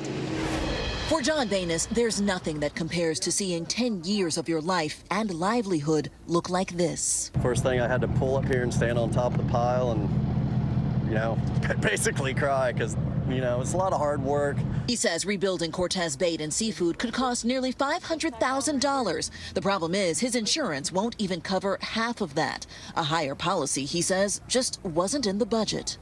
You never really think ahead of something like this going to happen. You're already paying a mortgage payment, and then you're struggling a little to begin with. So would that have just been too expensive? Well, at it that probably point? would have just been too expensive. Yeah. A similar situation for Randy Beatty. That's the couch and the recliner and stuff there. So All that's gone. yeah. He canceled his flood insurance about 8 years ago when the premiums got too high, he says. But when Ian hit, the water that spilled into his condo nearly reached the ceiling. There's a lot of people that probably are in the same shape as me. Yeah. Same boat. Yeah. We're all in the same boat here. According to the Insurance Information Institute, only about 18% of Florida homeowners have flood insurance, most of that through the federal government. The further you get away from the coastline, I think you're going to find more people who do not have flood insurance. Including Central Florida, parts of which saw record rainfall during Ian. There, fewer than 5% of homes have federal flood insurance. Banis is now doing what he can to help his neighbors while sorting out his own next steps. It's just, what do you do? What do you do next? And for the many people who do not have flood insurance, they can apply for FEMA assistance. Right now, people in 13 different Florida counties are eligible for that relief. And already the agency says more than 80,000 people have started that application process. Back to you. Wow. All right, Blaine, thank you. Now, the president and the first lady are planning to visit Florida on Wednesday. But before that, the Bidens are heading to Puerto Rico today. The island is still dealing with the aftermath of Hurricane Fiona, which hit the U.S. territory 2 weeks ago. So far, there are 25 confirmed deaths related to that storm. And while the focus may be on the impact Ian has had on Florida, the head of FEMA insists that Puerto Rico will not be forgotten. We have not left Puerto Rico. We know that they're still responding to the impacts that they had from Hurricane Fiona. We have a strong team that's been there working. They're going to continue to work, and I'm going to be traveling with the president tomorrow to talk to people firsthand with him and make sure, right? We just want to make sure that we are giving them everything that they need to support their recovery efforts. NBC News White House correspondent Mike Memoli joins us now for more on this. Mike, always great to see you. So this is actually Biden's first trip to Puerto Rico as president. And over the weekend, he said, we owe Puerto Rico a hell of a lot more than they've already gotten. Walk us through what we can expect from this visit and what that means he's promising to the people there.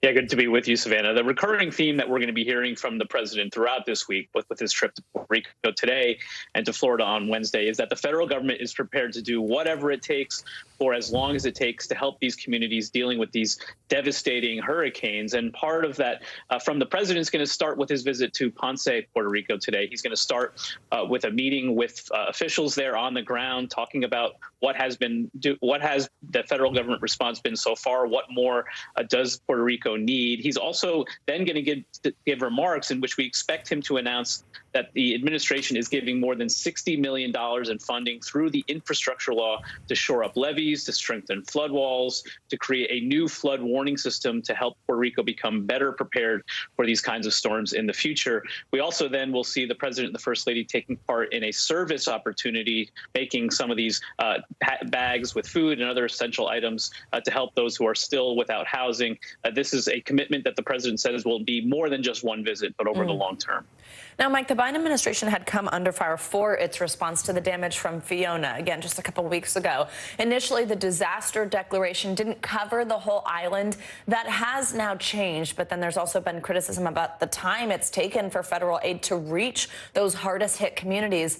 Talk to us about the challenges that the president is expected to face on this trip, given that criticism, that backdrop. What's the reception going to be like? And Savannah, this is a recurring issue we find with Puerto Rico, given its unique political status, right? It's a territory of the U.S. It doesn't have elected representation in Washington. So sometimes the response is slower than it should be. But the president's going to try and overcome that today.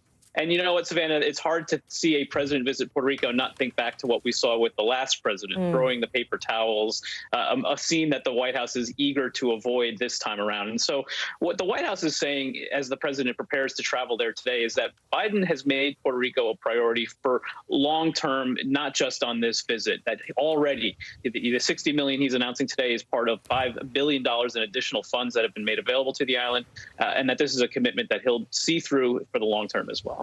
All right, lots to watch for later today, and we know you'll be on it. Mike, thank you so much.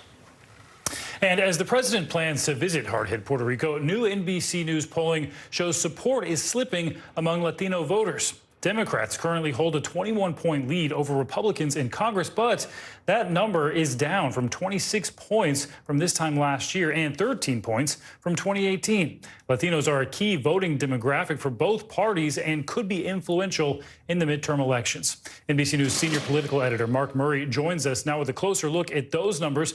Mark, good morning to you. If you could walk us through why Democrats are losing ground with so many Latino voters. What are some of the issues Latinos are backing Republicans on, and where are they still supporting Democrats?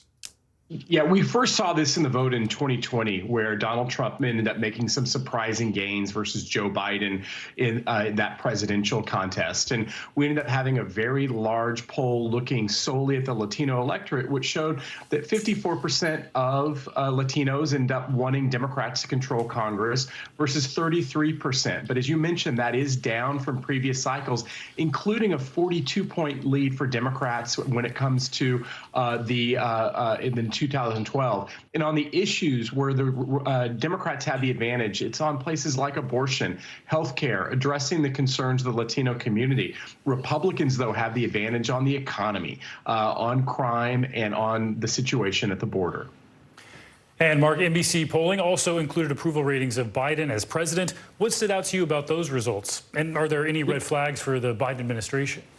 Yeah, his approval rating is at 51% versus 45% who disapprove. And overall, you might end up saying that's a really good number for President Joe Biden, given his overall approval rating. And our most recent national poll was at 45%. But this is way down from past Democratic performance, including former President Barack Obama, whose approval rating was in around the 70% area during his presidency. And so Joe Biden is above water with Latino voters, but he's not doing certainly as high as we've seen from recent Democratic presidents. And so a bottom line here, with the midterms now just a little more than a month away, who do Latinos in general want to see in control of Congress? And what can each party do to try to connect with them?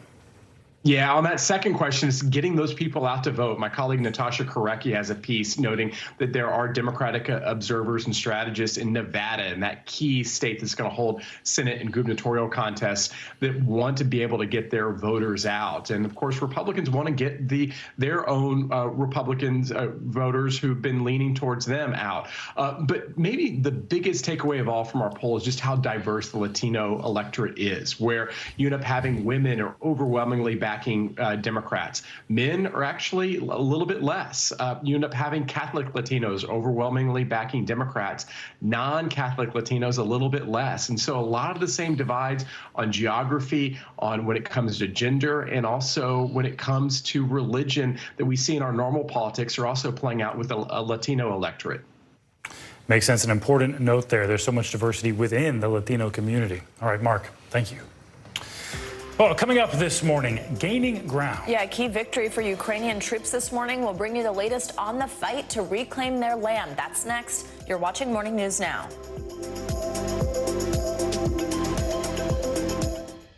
The indictment of a former president, or perhaps candidate for president, would arguably tear the country apart. Is that your concern? Can you update us on the status of negotiations? News is happening now. Look at what's making headlines around the world. Right now on Morning News Now. We're coming on the air with breaking news. And this is a significant moment. Whenever it happens, wherever you are, NBC News, streaming free now.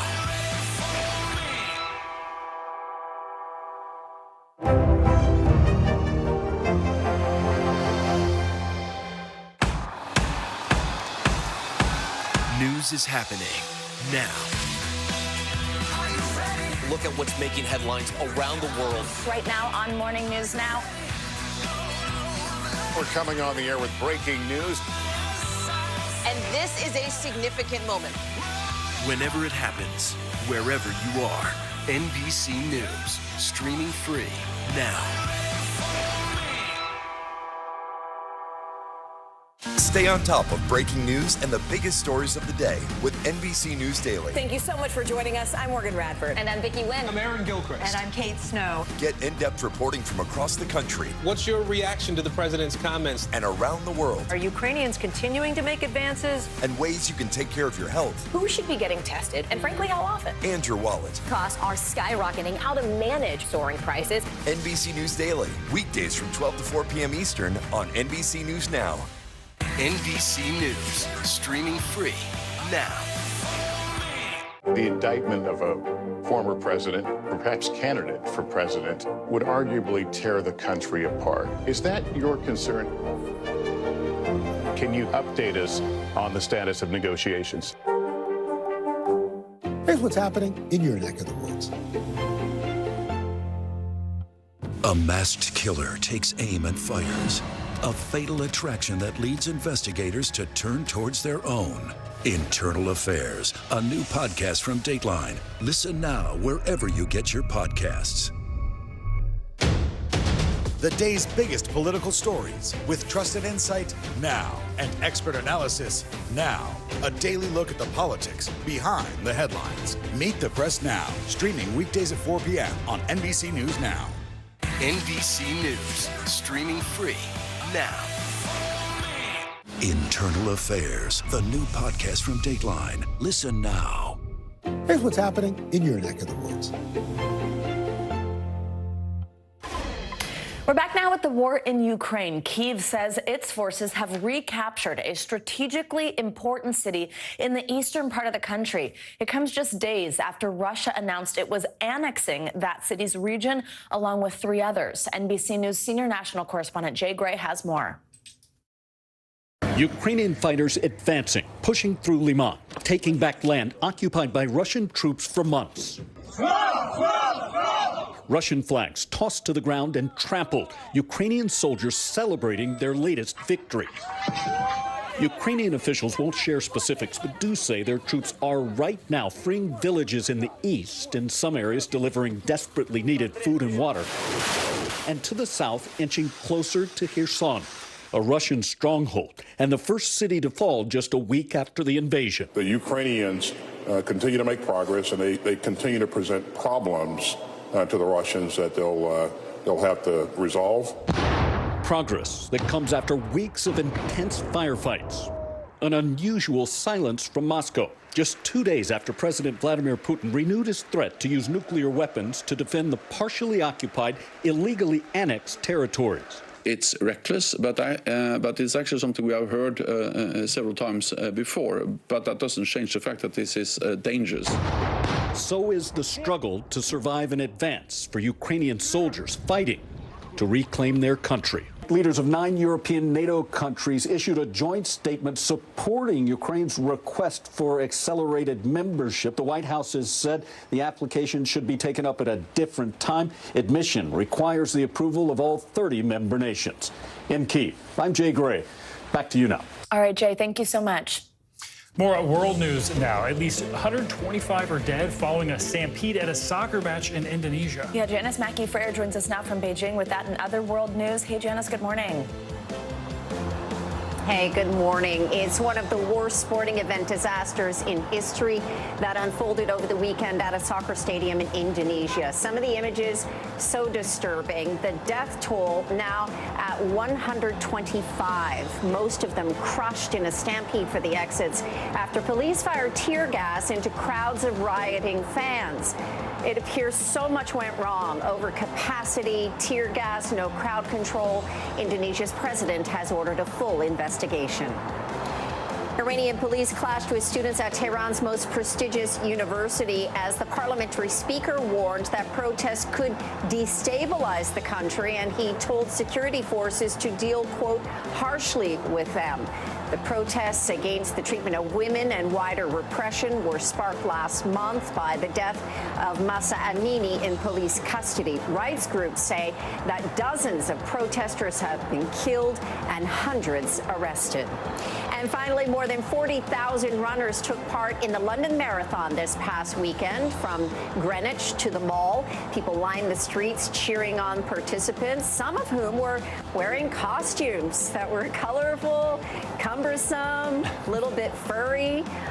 The event is usually held in April, but switched to October during the pandemic, and it's proving to be a bit of an endurance runner itself. This was the marathon's 42nd year. Yeah. And that's a look at your headlines this morning. Look at that. Good for all of them. Yeah. Something I could most certainly never do. Especially in a costume. Yeah. Props to them for that. I know. Janice, thanks for that. Thanks, Janice. All right, and coming up, we're watching another major January 6th trial this morning with the leader of the far-right militia group known as the Oath Keepers set to appear in court for his opening arguments. Yeah, what we can expect when the judge gavels in today. That's coming up next.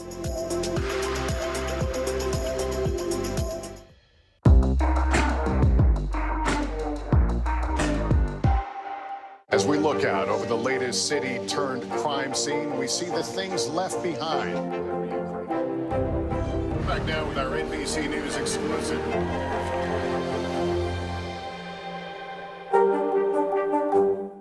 News is happening now. Look at what's making headlines around the world. We're coming on the air with breaking news. This is a significant moment. Whenever it happens, wherever you are, NBC News, streaming free now.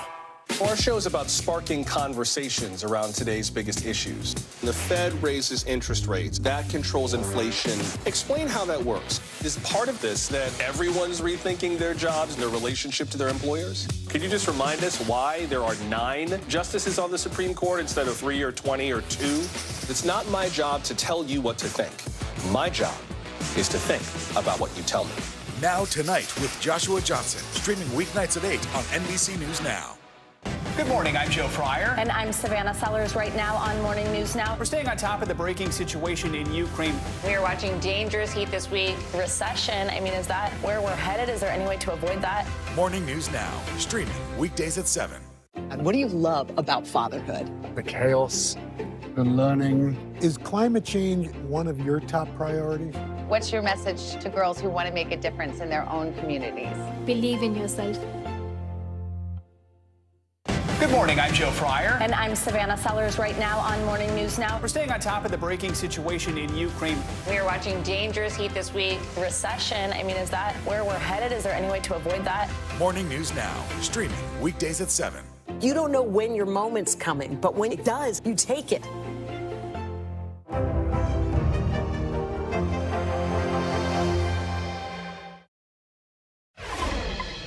We're back now with the latest on the January 6th attack on the Capitol. Opening arguments will begin today in the trial of Stewart Rhodes, the leader of the Oath Keepers, along with 4 other members of the right-wing militia group. Yeah, they're facing charges of seditious conspiracy for their involvement in the attack on the Capitol, which carries a maximum sentence of 20 years behind bars if convicted. NBC News Justice reporter Ryan Riley is here to break down the trial for us, along with NBC News legal analyst Danny Savalas. Good morning to you both. Always great to have you with us. Ryan, I'll start with you just for some context here on this trial and tell us what should we expect to hear from prosecution today. Yeah, so this is definitely DOJ's biggest challenge thus far, certainly the most serious charges they've brought against the largest number of defendants that's gone to trial. You know, you sit through a lot of these cases and sometimes you wonder why they actually went to trial because the facts are just so stacked against a lot of these previous defendants. And, you know, in jury trials, DOJ has a flawless record, batting 1,000 for all of these cases. So you sometimes wonder why, you know, they necessarily went to trial given the overwhelming evidence against them and the clear evidence of crimes. In this trial, I do think there's actually a little bit of mystery here. I don't think that there's as much solid evidence in terms of what DOJ has put forward publicly thus far that shows there was a pre-coordinated attack, plan to attack the Capitol. Rather, it seems like there was basically this plan, which is what the Oath Keepers are going to argue, is that they are essentially a militia on standby. Now, that's sort of a novel argument, of course. Essentially, you're arguing that you were preparing for it, did a lot of preparations for the bank robbery, but you didn't necessarily go through with it, even though you're standing right outside the bank. But that's what essentially they're going to be arguing here and saying that, listen, they had this bizarre legal theory based on the idea that Trump could invoke the Insurrection Act, and they didn't actually move forward with this. And Stewart Rhodes is going to be arguing that those 2 staffs that did enter the Capitol building did not do so at his direction. Well, Danny, what will you be watching for from the Oath Keepers attorneys, and what do you think they'll be trying to show the jury? Exactly that. I mean, the elements of any defense here are that conspiracy is an incomplete crime. In other words, Rhodes would argue, and the other defendants, that we didn't agree. And the objective you said was part of our unlawful agreement, that wasn't our objective. Our objective instead was a lawful one. And any time you charge someone for being a kind of ringleader who didn't actually commit the crime, the government knows that even with those favorable federal statutes that criminalize an expansive list of conduct, they have to prove the agreement and the specific unlawful objective. And that's what Rhodes's defense is going to capitalize on. Ryan, what kind of role do you think the former president is going to play in this trial? Do you expect the prosecution or defense to incorporate former President Trump's actions surrounding the attack on the Capitol into their arguments in any way? Yeah, absolutely. That's going to be a major part of this, because they're going to argue essentially that the Oath Keepers are going to argue essentially that they were waiting on word from Donald Trump to take any action. And that's why they kept all of these weapons in Virginia, because they were trying to obey the law and would only bring those weapons into D.C., which has strict gun laws, if told to do so or by the President of the United States. One moment I'm really looking for here, there's a cooperating individual in this case, one of 3 Oath Keepers who was pleaded guilty to seditious conspiracy, who has already told the court that he was in the room with Stewart Rhodes on the night of January 6th, as Stewart Rhodes was talking to this Trump intermediary, an unidentified person who we haven't learned who is exactly yet. But they essentially were telling this person that Trump needed to call them upon them and step up, and they could step in and sort of help him retain power. He repeatedly implored this individual to directly connect him, Rhodes, with Donald Trump, but he never actually got through, and apparently that person denied that request. So that's, I think, some dramatic testimony we'll be expecting as this trial folds out here under the next 5 weeks. Another mystery there. And Danny, let's talk about the January 6th committee. Should they be paying attention to what happens in this trial? And what kind of effect could this have on the next public hearing? Of course, they'll be paying attention. And in a sense, each of these, the prosecution and then the committee hearings, they kind of build on each other as each listens intently for new evidence and new avenues in which to seek out evidence. But make no mistake about it, January 6th committee is splashy, they're interesting, compelling drama, but they have a tiny fraction of the investigative ability that the DOJ has in conducting their criminal investigations, including grand jury subpoenas, search warrants, all kinds of things the January 6th committee kind of has, but on no level even close to the DOJ. The DOJ is the real show here in prosecuting January 6th conduct. The committee is certainly interesting. It's important for American history, but in terms of devastating effectiveness, no one tops the U.S. DOJ. Great distinction there. Danny Sedalos and Ryan Riley, as always, thank you for joining us. Thanks for your reporting. Well, coming up this morning, as the temperatures drop, it might be a good idea to update that vaccine card. We'll tell you what you need to know this fall about the latest COVID booster shot to keep your health in check. Plus, as part of Breast Cancer Awareness Month, we'll take a closer look at some of the challenges women face when screening for the disease. That is all up next. Stay with us. And what do you love about fatherhood? The chaos, the learning. Is climate change one of your top priorities? What's your message to girls who want to make a difference in their own communities? Believe in yourself. The day's biggest political stories with trusted insight now and expert analysis now. A daily look at the politics behind the headlines. Meet the Press Now, streaming weekdays at 4 p.m. on NBC News Now. Stay on top of breaking news and the biggest stories of the day with NBC News Daily. Thank you so much for joining us. I'm Morgan Radford. And I'm Vicki Lynn. I'm Aaron Gilchrist. And I'm Kate Snow. Get in-depth reporting from across the country. What's your reaction to the president's comments? And around the world. Are Ukrainians continuing to make advances? And ways you can take care of your health. Who should be getting tested? And frankly, how often? And your wallet. Costs are skyrocketing. How to manage soaring prices. NBC News Daily. Weekdays from 12 to 4 p.m. Eastern on NBC News Now. Our show is about sparking conversations around today's biggest issues. The Fed raises interest rates. That controls inflation. Explain how that works. Is part of this that everyone's rethinking their jobs and their relationship to their employers? Could you just remind us why there are 9 justices on the Supreme Court instead of 3 or 20 or 2? It's not my job to tell you what to think. My job is to think about what you tell me. Now Tonight with Joshua Johnson, streaming weeknights at 8 on NBC News Now. Top Story with Tom Llamas, weeknights at 7 on NBC News Now. From Brooklyn, we're next to the subway station. The state's reservoirs are alarmingly low. War will pass them by.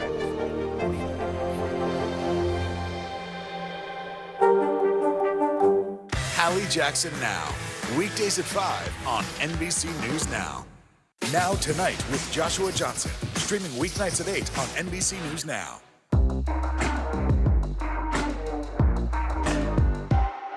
From Brooklyn, we're next to the subway station. The state's reservoirs are alarmingly low. War will pass them by.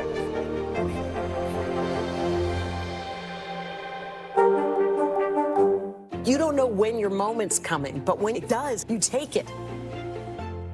NBC News, streaming free now. Here's what's happening in your neck of the woods.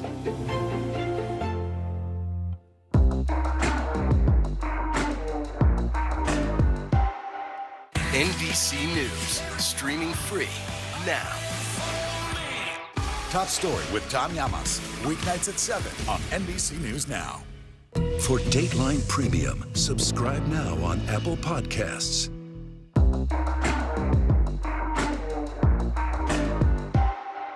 Live from Ukraine, from Uvalde, Texas, from Mayfield, Kentucky.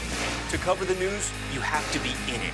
This is how so many towns and cities are protecting themselves. You can actually see they're pushing the gates open. Was there a school officer on campus? That's what we've been told. No. Do you remember any tornado as bad as this one? You look at this and you're thinking, we're not going to have power for weeks, if not months. Exactly. Every night, it's your news playlist. Top Story with Tom Llamas, weeknights at 7 on NBC News Now. Welcome back. Fall is here for much of the country, and doctors are warning a lot of people aren't prepared for a potential surge of COVID cases.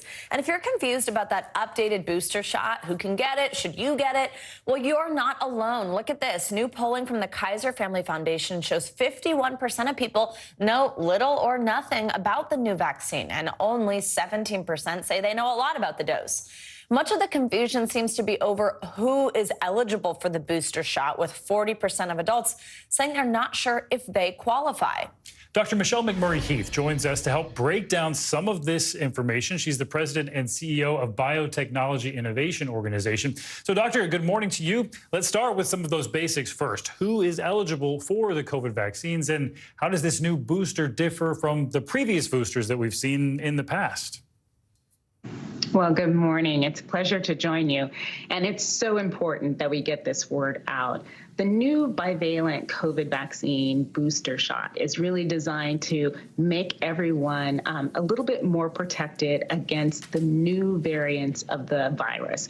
And what is a variant? The virus has continued to evolve as it's been out in the general population. And we've seen this with successive waves of a rash of COVID cases. Each of those waves was often the emergence of a new strain of COVID.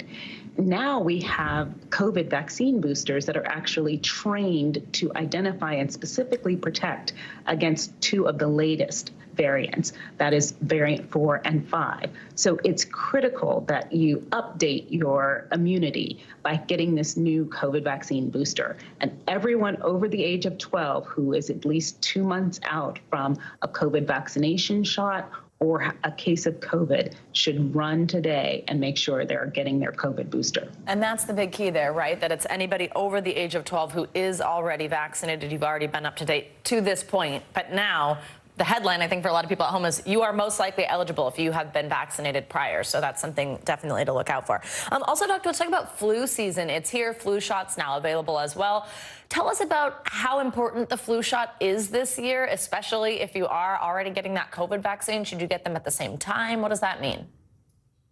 Yes, the CDC, the Centers for Disease Control and Prevention, are recommending that everyone get their COVID booster shot and their flu vaccine at the same time. You know, just like COVID variants, flu continues to evolve, and each year, each fall, just as you're putting up your Halloween decorations, you should remember that if you want to be scared, you don't want to be scared of ghosts and ghouls. You should be scared of the flu and COVID, and you should protect yourself by getting your flu vaccine that's up to date for the latest variants and your COVID booster at the same time. And if you're under 12, you can still get the original COVID vaccine booster to make sure you have that extra protection as well. An important note there. And along with COVID and the flu, we also want to talk a bit about polio. Hard to believe we're talking about polio, but there's been concern over a rise in cases. What are the recommendations on the polio vaccine? And why do you think there's so much confusion in general around vaccines right now? Yeah, well, it's extremely unfortunate that the last 2 years has caused both infectious disease fatigue, as well as concern, and often unfounded concern, about the safety of vaccines. We know that our regular schedule of childhood vaccines has been incredibly, incredibly safe and effective over the last previous decades. We have so much safety data now that really point to how important this series of shots is. And often, because people were either afraid to venture back into a healthcare facility to get their children vaccinated, or they had general concerns about vaccines raised by the COVID emergence, people have delayed their pediatric vaccine doses. And that's why we're seeing diseases that we thought we had stamped out. Polio, we're seeing even some measles cases as well. And so it's so important that we maintain our herd immunity, our immunity as a community, to make sure that all of our kids are protected from these diseases that shouldn't be harming a single soul today, because we have the tools to fight them. Very well said. Dr. Michelle McMurray-Heath, thanks so much for your time this morning. Thanks, Doctor. Now, October is Breast Cancer Awareness Month, and former Today anchor Katie Couric is speaking out, announcing she was diagnosed with the disease back in June. She now wants to call attention to how challenging it can be to detect breast cancer early on. NBC News correspondent Kristen Dahlgren is taking a closer look at the problem. Have you got any last-minute questions before we begin the procedure? Katie Couric is no stranger to screening advocacy. I have a pretty little colon. She turned her husband's death from colon cancer into a call for action. Now, her diagnosis with breast cancer may be the first time many hear the term dense breasts.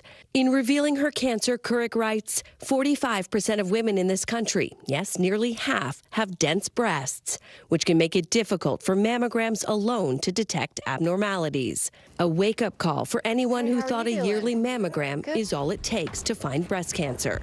Often, breasts that are more fibrous or dense can look white on imaging, just like cancer. So when you're trying to differentiate on a mammogram where there may be cancer, it can be a little bit like trying to detect a cancer in a snowstorm because of the whiteout that you can see. I found that out the hard way.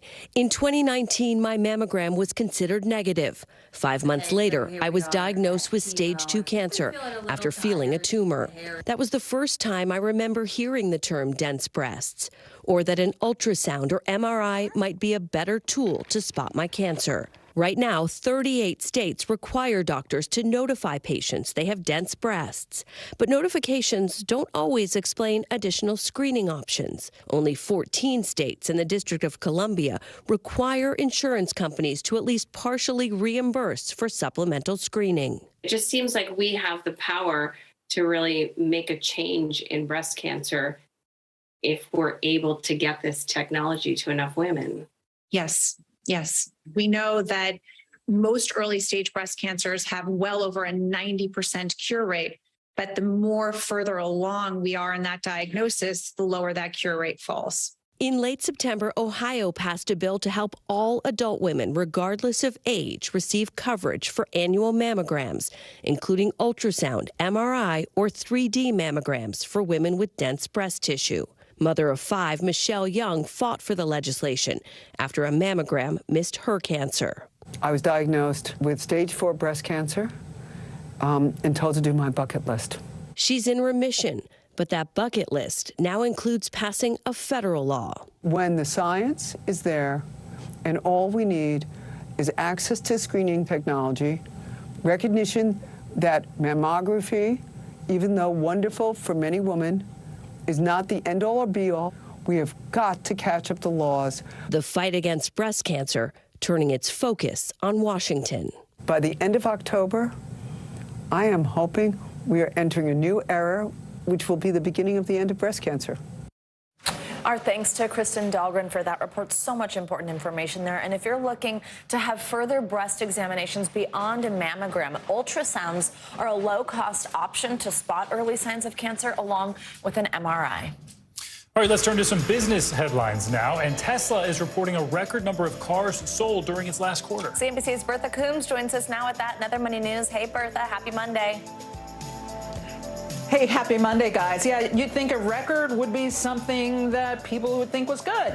It was, but it wasn't quite good enough. According to the company, they sold nearly 344,000 electric vehicles. That was less than Wall Street expectations as supply chain and shipping challenges continue to impact the company's production. Tesla is saying it's becoming increasingly difficult to secure trucks and ships in particular to transport vehicles at a reasonable cost. Some analysts are also concerned demand may be slipping for higher ticket items like EVs due to the weaker global economy. Meantime, shares of one of Europe's biggest banks are under pressure today on concerns about a restructuring plan coming at the end of this month. The CEO of Credit Suisse telling employees last week that the company has a solid balance sheet. Reports say the bank's executives spent the weekend reassuring clients and investors about its cash levels and liquidity. That follows a sharp rise in the spread on the bank's credit default swaps. These are some of the things that investors use to sort of have protection against the company that could default on its debt. Many analysts say they view Credit Suisse's finances as healthy, however. Meantime, TikTok is planning to bring its live shopping feature to North America, but will outsource the technology behind it. The Financial Times reports that TikTok Shop will launch over the next month with large brands to take advantage of the holiday shopping season. TikTok Shop is based on a similar service in China and is available throughout Southeast Asia. Lets users buy products through links on the screen. Service launched in the UK last year, but it hasn't really been all that successful there. I guess they're thinking here in the US, where, you know, for many of us, the motto is always be shopping. Yeah. Maybe it'll do better. Yeah, that's true. To you. Yeah. That's a great point. Yeah. Lots of shopping going on. All I right. like that motto. Yeah. Bertha, thanks so much. Thank you. All right, coming up, it was a David and Goliath story pitting Main Street against Wall Street. Yeah, and now a new Netflix series is revisiting GameStop's staggering stock market saga, bringing us the untold stories of the amateur traders and their plans to eat the rich. That's coming up next.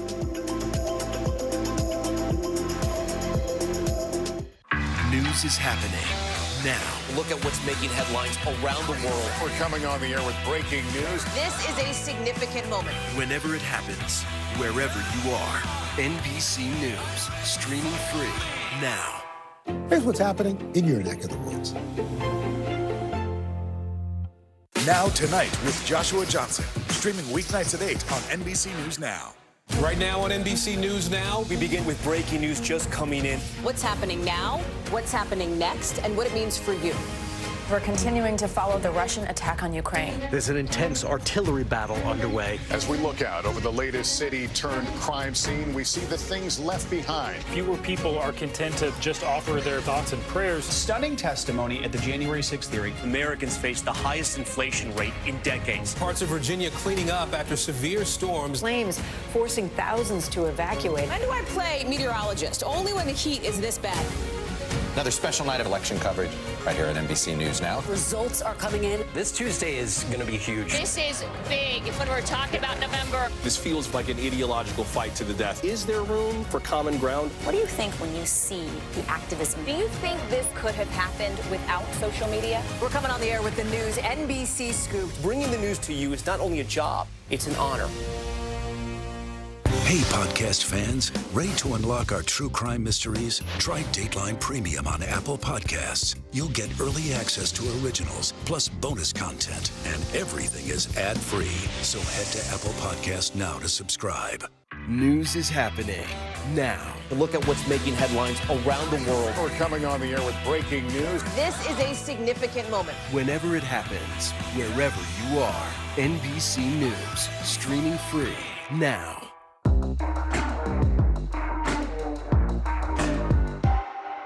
Right now on NBC News Now, we begin with breaking news just coming in. What's happening now, what's happening next, and what it means for you. We're continuing to follow the Russian attack on Ukraine. There's an intense artillery battle underway. As we look out over the latest city-turned-crime scene, we see the things left behind. Fewer people are content to just offer their thoughts and prayers. Stunning testimony at the January 6th hearing. Americans face the highest inflation rate in decades. Parts of Virginia cleaning up after severe storms. Flames forcing thousands to evacuate. When do I play meteorologist? Only when the heat is this bad. Another special night of election coverage right here at NBC News Now. Results are coming in. This Tuesday is going to be huge. This is big when we're talking about November. This feels like an ideological fight to the death. Is there room for common ground? What do you think when you see the activism? Do you think this could have happened without social media? We're coming on the air with the news NBC Scoop. Bringing the news to you is not only a job, it's an honor. Welcome back. If you're looking to run amok this Halloween, you just might be in luck. A replica of the Sanderson sisters' home from the Hocus Pocus movies is for rent through Airbnb. The cottage, located in the woods near Salem, comes complete with cauldron and broomsticks. Guests can even try their hands at bringing to life the enchantments inscribed in the ancient spell book. It only costs $31 a night, but demand is expected to be high, as you can imagine. This is the latest savvy TV and movie tie-in from Airbnb. In the past, they have offered a stay in the Home Alone house in Chicago and Carrie Bradshaw's Manhattan apartment. That's pretty cool. Yeah. I mean, that would be fun. I just watched the sequel. So oh, you did? Good. You saw it? Yeah. I haven't seen it yet because I want to watch them in order and I haven't had time to do them both. Oh, okay. You Well, know? that's commitment. No spoilers. Yeah, I've heard it's cute. It. Yeah. It is. Yeah, lots of nostalgia I know. there. And it's fall. It's so fun. It's perfect for fall. Well, to this next story now. It was one of the most unexpected stories of 2021. A group of online traders who took on the powerful forces of Wall Street to save a company. Yeah, now it's the subject of a new Netflix documentary series called Eat the Rich, the GameStop Saga. We're going to talk to its executive producer in just a moment, but first let's take a quick look. I kept seeing posts about GameStop. GameStop. I thought it was a dying brick and mortar store. You know these hedge funds were planning on this thing to go bankrupt, and all of a sudden it's not. GameStop just went nuclear. What just happened? Elon tweets out, he's a big daddy, you know? That's when it started becoming really fun for us. The sentiment was one of revenge, robbing from the rich and giving to the poor. Dan Kogan joins us now for more. He's the executive producer of Eat the Rich, the GameStop Saga. Dan, good morning. Thanks for being with us. This is something we all couldn't stop talking about at the time, dominated the news cycle. Tell us what made you want to do a deeper dive on something that we'd talked about so much and what we didn't know at the time that you learned in making this. Well, so great to be here. And yes, that's exactly right. We couldn't stop thinking about it either.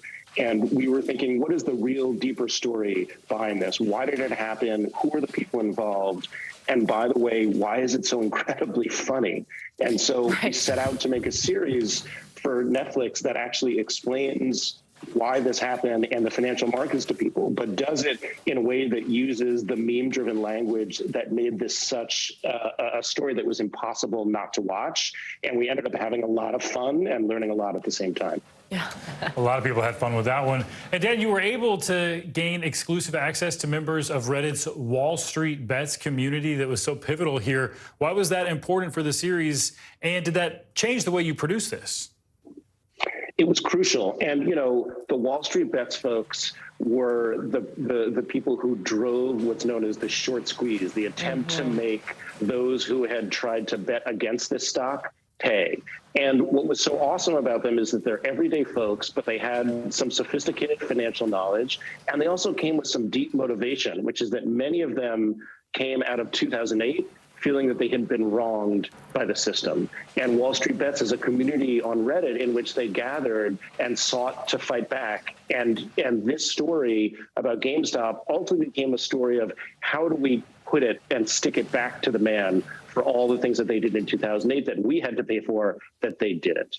So what should a viewer take away from your series, but then also from this as a whole, the lesson here? Because, I think some people might hear what you just said and think, well, yeah, let's stick it to the rich. But what is sort of the message of this? What's the cautionary tale in all of this?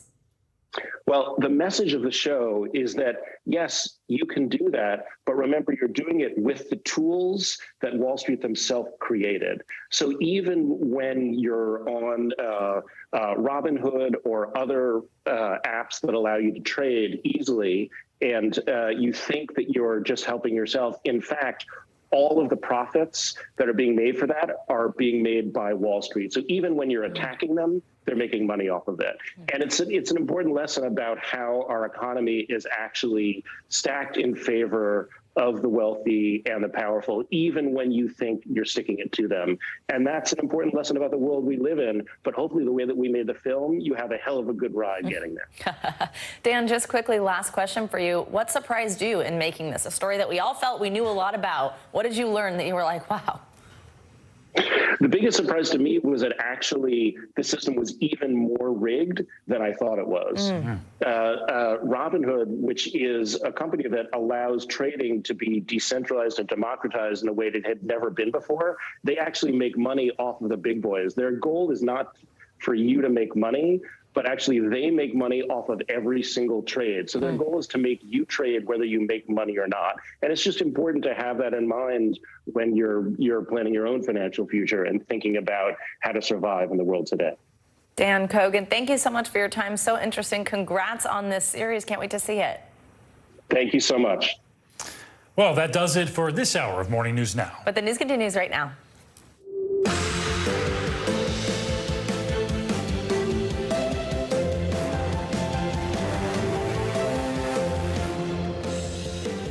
Good Monday morning. I'm Savannah Sellers. And I'm Stephen Romo, filling in for Joe Fryer today. And right now on Morning News Now, race to rescue.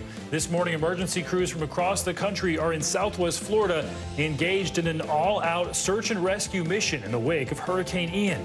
Thousands of people have already been saved from what's left of their homes, including many from those barrier islands now cut off from the mainland. The latest on the recovery and the cleanup as President Biden and the First Lady plan to travel to the devastated region. New questions this morning about why an NFL quarterback was allowed to play again after suffering not one, but two head injuries. The new information about the severity of those injuries to the Miami Dolphins star QB and the ripple effect this is now having across the NFL. Back in session, the Supreme Court returns to work today, months after the overturning of Roe versus Wade. The court expected to hear even more controversial and potentially divisive cases. And this session starts with a new Chief Justice after the historic swearing in of Ketanji Brown Jackson, the first black woman on the nation's highest court. We'll take a closer look at the cases they'll decide next, as the new polls show most Americans believe the Supreme Court is out of touch. And from advocate to patient, a face familiar for many here at NBC, Katie Couric shares more about her battle with breast cancer, the message she hopes other women will take from her experience.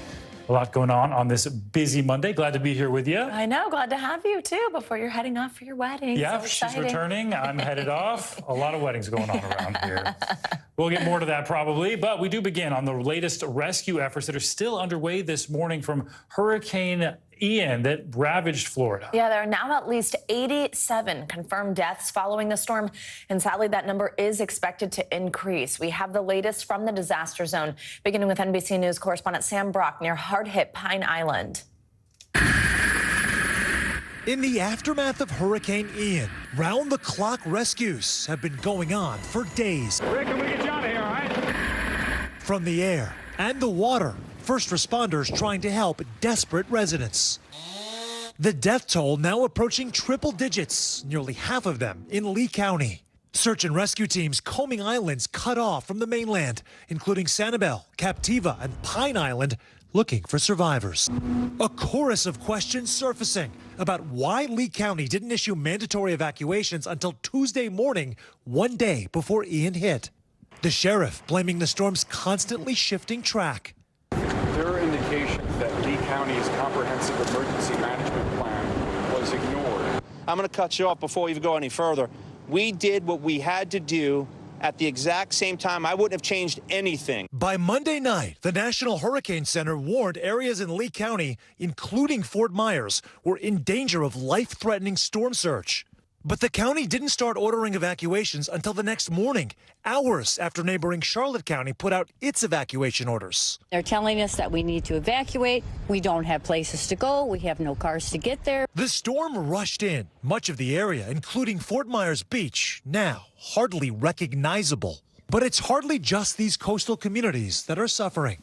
Even after the storm passed, a levee breach in Sarasota County, threatening some 70 homes over the weekend. Officials telling us the levee is still compromised, but help is pouring in from all directions. Jose Andres' World Kitchen and other charities are in some of the hardest hit areas. A lack of water also impacting hospitals, forcing them to transfer patients old and young, including NICU infants. For Tiffany Henning, a new mom of twins, the move was frightening. Knowing that my baby needs help with breathing support and is dependent on running power, it was very scary. The twins ultimately transferred by helicopter to a nearby hospital with power, and we're told they're doing well. All right, as Sam just said there, those twins were transferred by helicopter to a hospital, and they are doing well now. Some more good news, though. Lee County Hospital officials tell us conditions at their hospitals have improved considerably over the past 48 hours with no major damage being done by the storm. They were able to keep working on generator power during and after the storm. Just incredible. That's so important there. And we just heard from Sam that Lee County was one of the hardest hit areas. NBC News correspondent Jesse Kirsch is in Fort Myers Beach, one of the hardest hit areas in Lee County. So, Jesse, on Friday, the mayor of Fort Myers Beach said roads would be cleared and the 6,000 people who live there may be able to come back to the island today. What's the latest on that? Yeah, Stephen, at this point, it sounds like we are still at least a couple more days away from that. I can tell you from our drive in here, the roads are at least somewhat cleared from what we can see, but there are still roadblocks up from authorities. And the mayor said on the Today Show just a short time ago that at this point, search and rescue efforts are ongoing. And we have seen those kind of crews over the last few days out here. So I can tell you that we have seen those teams continuing to make their way throughout this devastated region. And the mayor says with that continuing at this point, it sounds like residents are still not going to be allowed on here for the time being as those operations continue. And Jesse, speaking of those search and rescue efforts this morning, what are the top priorities for crews there? Well, we know that there have been teams out with dogs, which obviously indicates that they're searching for people or remains from people, which is obviously always one of the more heartbreaking parts of these stories. And I can tell you, Stephen, that the way that debris is scattered around here and piled up behind me and the images that we're seeing there as well, you can imagine how challenging these search and rescue efforts must be. And this is not something as simple as making visual confirmation in some of these instances. Just behind me, there's a boat on top of an SUV, and you can see behind me this pile of rubble. And what you're seeing right here is some of the more simple debris compared to what we have seen in this area. Wow, simple. And Jesse, we just heard from Sam Brock's piece that most of the deaths we're seeing were in Lee County, where you are. And we're also hearing criticism that the county may have waited too long to issue evacuation orders. What are people there telling you, and how are officials reacting? Yeah, for context, this county accounts for more than half of all of the deaths in Florida as a result of Ian so far, 42 by our count as of this morning. This is also one of the counties that issued some of the later evacuation orders. For example, the threat was developing Monday night, but it wasn't until Tuesday morning when evacuation orders started to be issued in this county. But a neighboring county just north of here had started evacuation orders hours earlier. So there are questions around the timing of all of this. I can tell you that the local sheriff here in Lee County stands by the decision. The governor has voiced support for officials here and pointed to the fact that this was an unpredictable storm. Of course, we were talking just days before Ian's landfall about Tampa Bay and that area, which is more than 100 miles north of where I am standing right now. And that also influenced the decisions that some local residents we've spoken to were making. And we do know from some people, though, that when officials put out the word for evacuation orders here that did encourage some people to leave and thankfully make it to safety. At this point, it sounds like it is too early to know. Obviously, there may be reviews of decisions that were made later on. And I spoke with one expert who used to run Florida's emergency management department here in this state. And obviously, that is a department involved with hurricanes, Stephen. And I asked him what he could say about the decisions made here. He said it's too early to know. He needs more information about specific decisions here. But he did make a point of telling me that these are very much local decisions. He said in some cases, you might even have a county making this decision based on how residents would be remembering previous storms. So if a county had been hit horribly by a previous hurricane, that could impact how officials make their decision about an evacuation this time around. So from my conversation with him, I think the takeaway is that just because a neighboring county made its decision at one point doesn't mean that for sure another county should be making the same decision. The mayor of Fort Myers Beach was also asked about this on the Today Show, and he said at this point he does not want to get involved in that debate, but he did say that he relies on the county officials here for the decisions that were made in his community as well, Stephen. A lot of dynamics at play here. Hopefully it'll come into clearer focus in the days to come. Jesse, thank you. And now with that backdrop, of course, a lot of relief agencies are converging on Florida. Now, Stacey Lamb is the Senior Director of U.S. Disaster Services for the Convoy of Hope. Right now, they are on the ground in Fort Myers, Florida. Stacey, good morning. Thanks so much for joining us as you're in the midst of this important work. I mean, we just heard there from Jesse, 42 deaths in Lee County, where you are, accounting for about half so far of the deaths that we know of. Tell us what your team has seen on the ground and what you're doing to help people.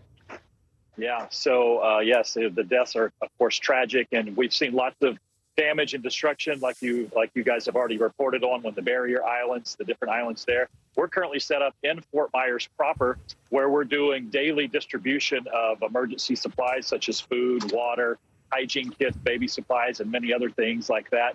You see some activity behind me this morning. We're setting up for one of our distributions this morning. This will be our third day of distribution, and at this point in time, we've already served over 2,500 families since we've been on the ground. Oh, that's just incredible. Stacey, we know Fort Myers Beach in particular was one of the worst hit areas, but also Fort Myers, I mean, homes washed away, streets that were impassable during certain points. How has the severity of the damage impacted your ability to help with these recovery efforts and to serve families there? Well, of course, any of that damage, of course, affects being able to get into those areas, but local officials here have done a great job of getting things cleared out so that recovery and rescue efforts can happen. We've had folks, even as recent as yesterday, taking resources into some of those hard-hit areas. So we are able to get in there and get some of those resources in, and we will continue doing that in the coming days and weeks. Stacey, what do people displaced by this storm need most right now? Do you have what they need? And then also for anybody watching at home, what can someone do to help, to get involved, to aid in this recovery? Yeah, right now, I mean, they're coming through. They're needing the basics, the necessities with power out and also being displaced from their homes. Food, water, all of the things that mentioned before. And then those that are going to be starting in some of the cleanup efforts, that maybe their home wasn't completely destroyed, but they're going to be cleaning that in the coming days. They're going to be needing cleaning supplies and things like that. All of those things we are bringing in, we have on the ground here, and we are distributing. As well, folks can get involved or find out what Convoy is doing by going to our website at convoyofhope.org. You can find out everything that we're doing. You can find out ways to get involved and support our efforts here. Convoyofhope.org. Stacey Lamb, thank you for what you're doing, and thank you for your time this morning. We appreciate it. Stay safe. Thank you. And speaking of some of that difficulty this morning, 50,000 electrical workers are making progress to restoring power to 500,000 homes to get them back online in 24 hours. In Lee County, officials say it's all hands on deck to make things as normal as possible as soon as they can. Our county commissioners, county manager, everyone is out in full force trying to get back power to the residents, making sure they have water, making sure they have food, and the basic essentials to get through every single day. Well, for more on that effort to restore power, we're joined now by Melissa Satius. She's the Duke Energy Florida State President. Melissa, thanks for joining us this morning. And we know more than 29,000 Duke Energy Florida customers are waking up in the dark again. How is the work going to restore power, and when can people expect it to be back on? Well, we have made great progress. We have restored nearly 1 million customers with service, but as you mentioned, we still have about 30,000 customers without service, and we will not rest or stop until they are all back on, and we anticipate that they will be back on by tonight by midnight. By midnight, a lot of people will be glad to hear that. So what are some of the biggest struggles and problems you're facing right now in getting the power restored? The most complicated parts or most challenging parts really have been environmental. We are still faced in our eastern counties with a lot of flooding, heavily saturated ground, which makes it very challenging to do things like set new poles. Yeah, that makes sense. A lot of people struggling to get things back together after the storm, including your crews. And we know Ian left more than 2 million Floridians without power in the immediate aftermath of the storm. So what can we learn from a disaster like this? And is there anything that you'll be able to take away to prepare for future storms? Well, we take lessons from every event, every tropical storm, every hurricane that we encounter, and Ian will be no different. In fact, our teams have already started to collect those lessons learned, what we can do better, what worked very well, and we will roll all of that into our foregoing strategy in preparation for the very next storm. Already bracing for the next one. All right, Melissa Satius of Duke Energy, thank you. Thank you. Now let's get a check on your weather and what we can expect here in the coming days. Yeah, meteorologist Michelle Grossman joins us now with a look. Good morning, Michelle. Good morning to you both. Great to see you. And good news is we're going to see some nice weather in Florida today for any recovery efforts. Lots of sunshine. Temperatures will be comfortable in the low 80s. But we are watching the remnants of Ian impacting portions of the mid-Atlantic, the Northeast. That will bring us showers, also some windy conditions, winds gusting up to 45 miles per hour times, some coastal flooding as well, and also the risk of flash flooding with some heavier downpours. Plenty of sunshine through the middle of the country, the central and southern plains, also warm, above average in the middle of the country.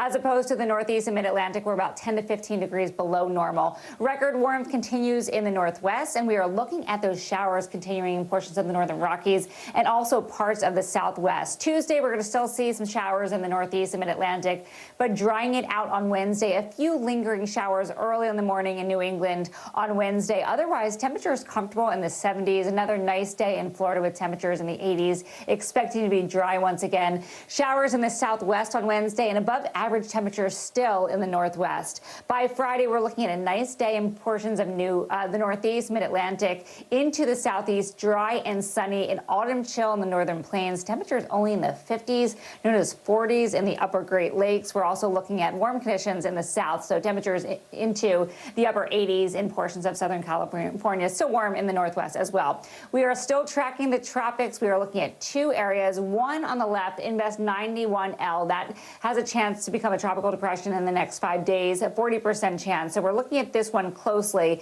It's east of the Windward Islands, and we're also looking at a area of low pressure, showers and storms, 70% chance of formation in the next 5 days. So we're going to be watching these two clusters of storms very, very closely. They're moving into a development zone that is conducive for development, so that is why we're keeping our eye on them. We'll keep you updated on that. Otherwise, watching the coastal storm, this is what's left over from Ian impacting the Northeast and the Mid-Atlantic.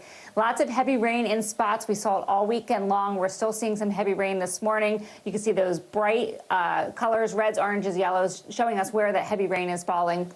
And we do have the chance for seeing some flash flooding, especially in portions of southern New Jersey, also Maryland. So we're going to watch this area of low pressure move off the coast. It's sort of just spinning there, bringing back this rain. Today, also tomorrow, it's going to kick up the winds to 45 miles per hour. So it's a cold day. It's a damp day, dreary day in portions of the Mid-Atlantic and Northeast. That will be the same story tomorrow. And then we begin to clear things out on Wednesday. We do have a flash flood risk. That's in portions of southern New Jersey, also Maryland, Delaware, where you see the blue here, Atlantic City. Ocean Pines could see the chance for some flash flooding. And guys, we'll end it here because we do have a coastal flood warning. 16 million impacted either by an advisory or warning, and that's because we have that onshore flow from what's left over from Ian, bringing the chance of some coastal flooding. Back to you. All right, Michelle, thank you so much. See you in a bit. Sure. Well, coming up on Morning News Now, a new victory in Ukraine's fight against Russia. Yeah, Ukrainian officials say troops are freeing villages from Russian control. What this means for the overall state of the war, plus the latest on Ukraine's push to join NATO. That's next. And what do you love about fatherhood? The chaos, the learning. Is climate change one of your top priorities? What's your message to girls who want to make a difference in their own communities? Believe in yourself.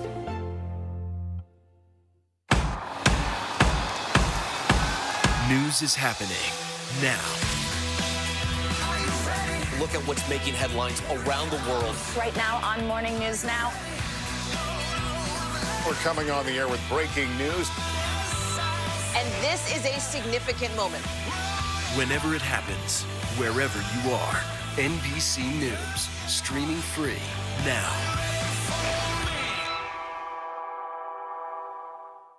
News is happening now.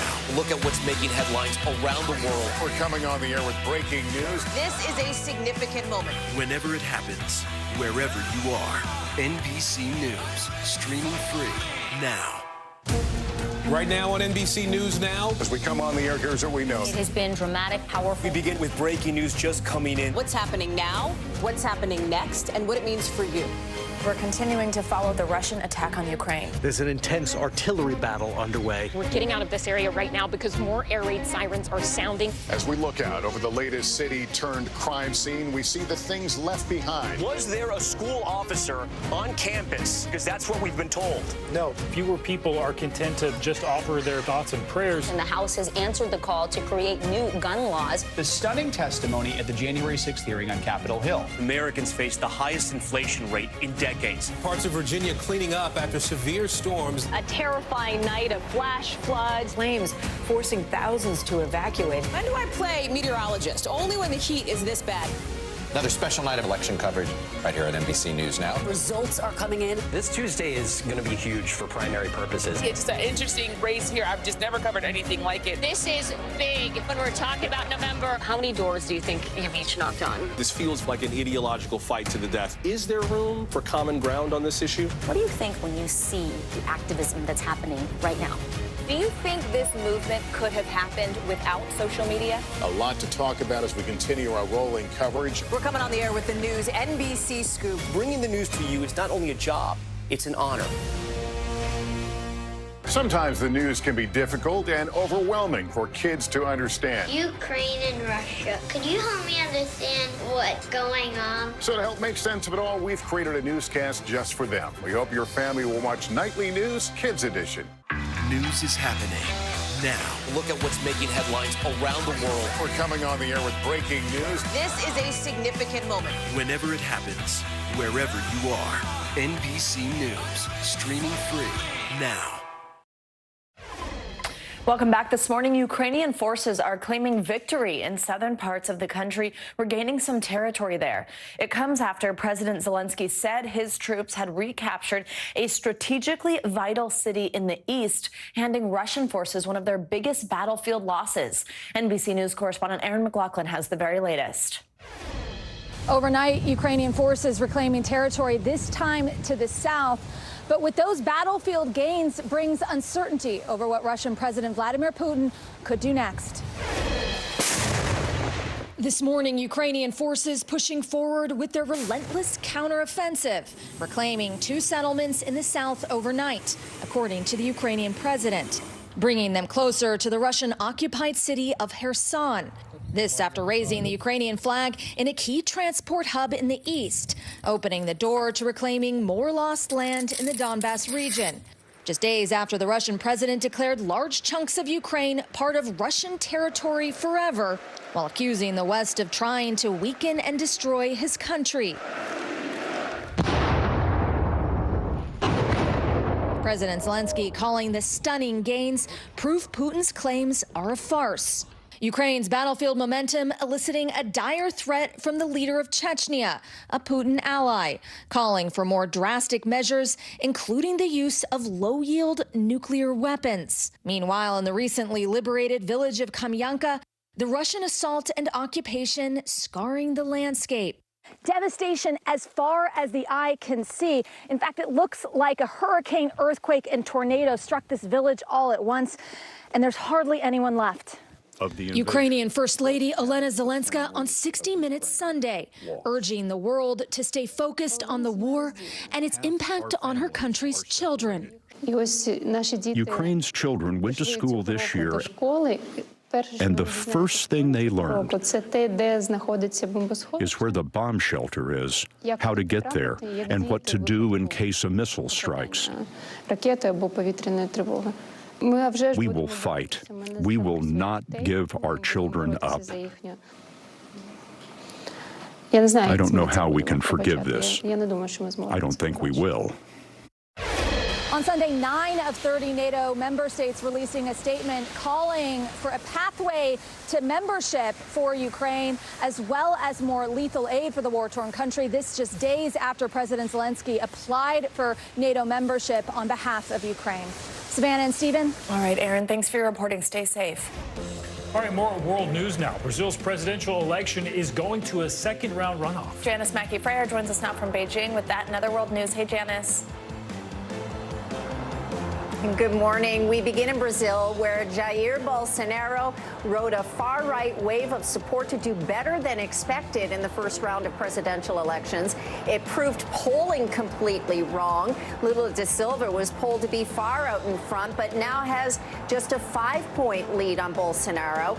There was no political violence, but tension remains high in Brazil, as do the stakes ahead of the October 30th presidential runoff. Angry protests continue in Burkina Faso after the second coup there in 9 months. The French embassy in the capital came under attack when protesters believed the deposed president, who took power in a coup in January, was seeking refuge there. French officials strongly denied it. Video on social media showed the French embassy in the former French colony had been set ablaze by people with torches. And finally, Buckingham Palace released the first official photograph of the King and the Queen consort, taken the eve of Queen Elizabeth II's funeral. The monarch and his wife are pictured alongside William and Kate, the new Prince and Princess of Wales. The reception was held for heads of state and official overseas guests and was said to be one of the largest the palace has ever hosted. And that's a look at your headlines this morning. All right, Janice, thanks so much. Thanks, Janice. Now, the Supreme Court is back in session today, beginning a new term with a new justice on the bench. Yeah, the court's previous term, of course, ended with the controversial ruling that overturned Roe versus Wade, affecting abortion rights in the U.S. And this term, more consequential rulings could be on the way. NBC News senior White House correspondent Kelly O'Donnell joins us now from outside the Supreme Court with a preview on that. Kelly, good morning to you. And as this curtain lifts on the new session and the first oral arguments are heard, we know the court will be partially open to the public for the first time since the pandemic started. What can we expect from this new term? Well, you might hear a little rumbling of people who are waiting in line all across the block here in front of the Supreme Court, because the court, which had very strict COVID protocols, will allow a limited number of members of the public into the courtroom to hear today's argument. And this will be a change because the court had been so protective about that. But the world is getting back into sort of a post-COVID strict measures sort of place. And because it is the first Monday in October, that is always the start of a new term. And in this case, it is a new court with the 9 justices coming together to work together for the first time with a different look. There are 4 women serving together for the first time in U.S. history. The first black woman justice, Ketanji Brown Jackson, who is now on the bench. She was welcomed here with an official ceremony on Friday where she took the oath and took her seat on the bench. And today she will be among the justices hearing the argument. We'll be interested to see if she takes questions and interacts with the lawyers who will be presenting the case. So we'll be watching for that inside the courtroom. There are a number of interesting cases that will affect American life that this court will be dealing with over the next weeks and months. They intersect big issues in American life: race, elections, voting rights. gay rights in America, a number of key things, the environment. So, for example, they'll be looking at race when it comes to affirmative action and college admissions. They'll be looking at cases involving Harvard and the University of North Carolina. They'll look at voting rights in Alabama to see what happened with the electoral map there, and has it, in fact, been changed in a way that reduces power for black voters. They'll be looking today at a case involving the environment, with a case against the EPA and water rights. They'll also deal with issues affecting free speech in a kind of different way. This is a Colorado web designer who is saying that she does not want to provide her creative services to gay couples for their weddings, and she says that's a matter of free speech. So it gives you a sense of just some of the court cases that will be getting a lot of attention and will have far-reaching impact in day-to-day life. That's what we'll be watching for sure. Savannah, Stephen? So, Kelly, as they return to this term, though, a recent Gallup poll finds the court's public approval rating is at a historic low. I mean, they've got some challenges ahead of them in this particular political climate. Walk us through that and how we expect them to manage that. Well, the justices have talked about this in some of their public appearances over the summer, separate from their work on the bench. For example, Justice Kagan has raised concerns, saying that if the public feels disconnected from what the court is doing, that can rattle the confidence the public has in the court. If longtime precedents, things like Roe v. Wade, are overturned, that can shake the foundations. At the same time, Chief Justice Roberts said that if the public disagrees, even passionately disagrees with certain opinions of the court, that doesn't mean that the public would not believe in the institution of the court. So even a division there among the justices about how the public will view the court. But there was certainly a huge backlash among those who believe that abortion rights enshrined in the Constitution should not have been overturned. And that's something that will play out politically away from the court and during this midterm season that is coming to a close in just over a month. Yeah, coming up very quick here. And Kelly, I also wanted to ask, this is, of course, the first term for new Justice Ketanji Brown Jackson. We know her appointment doesn't change the ideological makeup of the court, but what can we expect to hear from her going forward? Well, every new justice who would come to the court brings life experience and expertise and an ability to try to shape the conversations that justices have among themselves when they approach cases. And so expect her to bring that life experience. She spoke on Friday after her investiture, the formal ceremony that welcomed her to the court, and she talked about the fact that she believes there are Americans who will see themselves in her and believe that she brings that representation to the court as well, along with her lifetime of experience and her expertise. And so it moves the court forward in representation, and it starts a new chapter for this court. And that is certainly something that she will reflect going forward. Stephen? Kelly O'Donnell, thank you so much. We know you'll be watching as this kicks off. Thanks, Kelly. Thank you. Well, more of our coverage of the aftermath of Hurricane Ian, that's coming up just ahead. Yeah, including the efforts underway this morning to rescue pets that may have been left behind in the storm. That is next, and you're watching Morning News Now. Stay with us. Stay on top of breaking news and the biggest stories of the day with NBC News Daily. Thank you so much for joining us. I'm Morgan Radford. And I'm Vicki Wynn. I'm Aaron Gilchrist. And I'm Kate Snow. Get in-depth reporting from across the country. What's your reaction to the president's comments? And around the world. Are Ukrainians continuing to make advances? And ways you can take care of your health. Who should be getting tested? And frankly, how often? And your wallet. Costs are skyrocketing. How to manage soaring prices. NBC News Daily. Weekdays from 12 to 4 p.m. Eastern on NBC News Now. Hallie Jackson Now. Weekdays at 5 on NBC News Now. No stress, no mess, just yum. That's it. News is happening now. Look at what's making headlines around the world. Right now on Morning News Now. We're coming on the air with breaking news. And this is a significant moment. Whenever it happens, wherever you are, NBC News, streaming free now.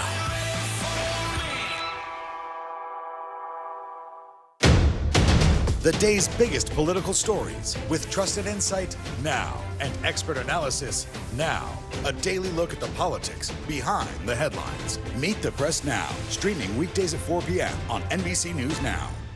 News is happening now. Look at what's making headlines around the world. Whenever it happens, wherever you are, it's here now.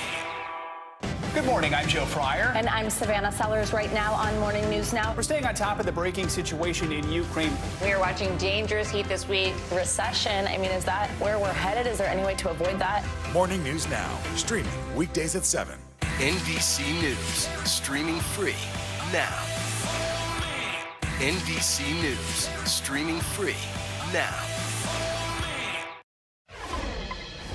Welcome back. As we cover Hurricane Ian's aftermath, the issue of evacuations is coming under the spotlight. NBC News anchor Hallie Jackson has more on the challenges people face in the midst of evacuation orders and why, for some people, complying with that is not always an option.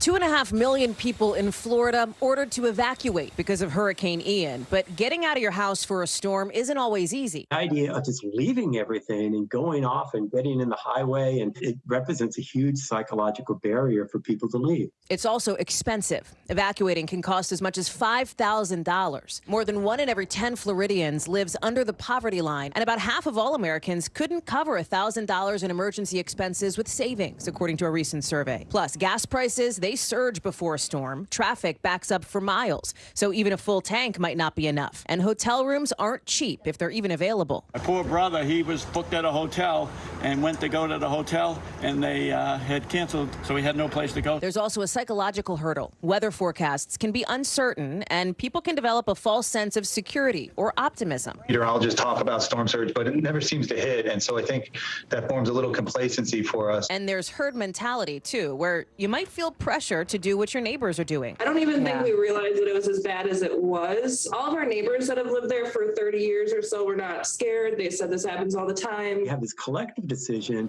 where we feel safety in herds, and so we often decide that we're going to stay with other people. Having a plan ahead of time is key to being ready for anything, but ultimately the decision to evacuate or not is personal and complicated. You have a choice. I can either stay put, which is my familiar environment. Whenever you're away, where's the most safe place you can possibly think of to be? But it's your home. Important notes there. Our thanks to Hallie Jackson for that report. And according to Rutgers University's study, a disability status and language barriers are also reasons why people don't evacuate during natural disasters. Now, as rescue efforts continue in Florida this morning, pets are not being forgotten. Animal shelters are working together to quickly evacuate pets impacted by the hurricane and help them find new homes. NBC News senior national correspondent Carrie Sanders has that story from Fort Myers. In the aftermath of the storm, there is some comfort for survivors who had pets, their dogs, their cats. But now we're almost a week after the hurricane, and there's growing anxiety as well because food for those pets is running low. All of this is now coming at the same time as teams are getting ready to look for strays. Meet Bo, Daisy, and Benny. These adorable little kittens, just a few of the many animals displaced by Hurricane Ian and now looking for a forever home. In the wake of the monster storm, there's been an all-out effort to make sure no pets are left behind. People seen rushing into the floodwaters to rescue animals and get them out of harm's way. And for those who hunkered down, the safety of their pets still top of mind. Residents we talked to in Punta Gorda headed to an elevated parking garage with their animals to escape the storm surge and ride out the hurricane together. These interviews coming less than an hour before Ian came ashore. I just hope everything this thing blows over and we get home and our house is in one piece. How's Oliver handling this? Oliver handles everything. In Fort Myers, Gary Willoughby with the Gulf Coast Humane Society stayed behind at his shelter with 175 animals. Keep the animals and the people here alive. That was our priority number one. None of the animals were injured, but the shelter was badly damaged. Across the country, organizations are now stepping in to help. It's a nationwide effort at this point. On Sunday, 88 cats and dogs from hard-hit shelters, including in Fort Myers, were flown to animal centers across the Northeast, including in New Jersey. It's not only helping the pets, but it's also giving hope to the people. Meanwhile, back in Florida, Terry and Rob James and their beloved dog Duke are now making a slow return back to their home on Pine Island. The damage to their house, still a mystery. But they're staying positive, settling into their new home inside this RV. It's just stuff, and the important thing is that we've got this home, and we'll survive. Our thanks to Carrie Sanders for that report. Now, Florida wildlife officials are warning pet owners as well as people out in the water to remember that crocodiles or alligators can be in fresh or salt water, which are dangerous not only to people, but also especially to pets, which can be perceived as food, something to be careful for. Yikes, great tips there. All right, coming up, big changes for the NFL this weekend. At least a dozen players were benched this weekend under concussion protocols. Yeah, the league now responding after a star quarterback's scary hit 2 weeks ago. We'll take a closer look at just how serious these injuries are and what this controversy means for football. Stay with us. That's next. NBC News, streaming free now. A masked killer takes aim and fires. A fatal attraction that leads investigators to turn towards their own. Internal Affairs, a new podcast from Dateline. Listen now wherever you get your podcasts. Now Tonight with Joshua Johnson, streaming weeknights at 8 on NBC News Now. Stay on top of breaking news and the biggest stories of the day with NBC News Daily. Thank you so much for joining us. I'm Morgan Radford. And I'm Vicki Wynn. I'm Aaron Gilchrist. And I'm Kate Snow. Get in-depth reporting from across the country. What's your reaction to the president's comments? And around the world. Are Ukrainians continuing to make advances? And ways you can take care of your health. Who should be getting tested? And frankly, how often? And your wallet. Costs are skyrocketing. How to manage soaring prices. NBC News Daily. Weekdays from 12 to 4 p.m. Eastern on NBC News Now. News is happening now. Look at what's making headlines around the world. Whenever it happens, wherever you are, it's here now. As we look out over the latest city-turned-crime scene, we see the things left behind.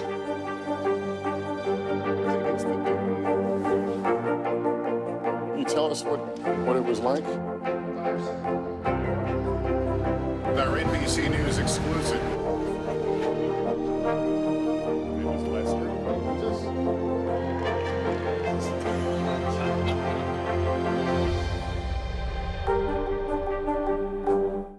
News is happening now. Look at what's making headlines around the world. We're coming on the air with breaking news. This is a significant moment. Whenever it happens, wherever you are, NBC News, streaming free now. The day's biggest political stories with trusted insight now and expert analysis now. A daily look at the politics behind the headlines. Meet the Press Now, streaming weekdays at 4 p.m. on NBC News Now. Here's what's happening in your neck of the woods. News is happening now. Look at what's making headlines around the world. Whenever it happens, wherever you are, it's here now. Now Tonight with Joshua Johnson, streaming weeknights at 8 on NBC News Now. News is happening now. Look at what's making headlines around the world. Right now on Morning News Now. We're coming on the air with breaking news. And this is a significant moment. Whenever it happens, wherever you are, NBC News, streaming free now. Internal Affairs, the new podcast from Dateline. Listen now.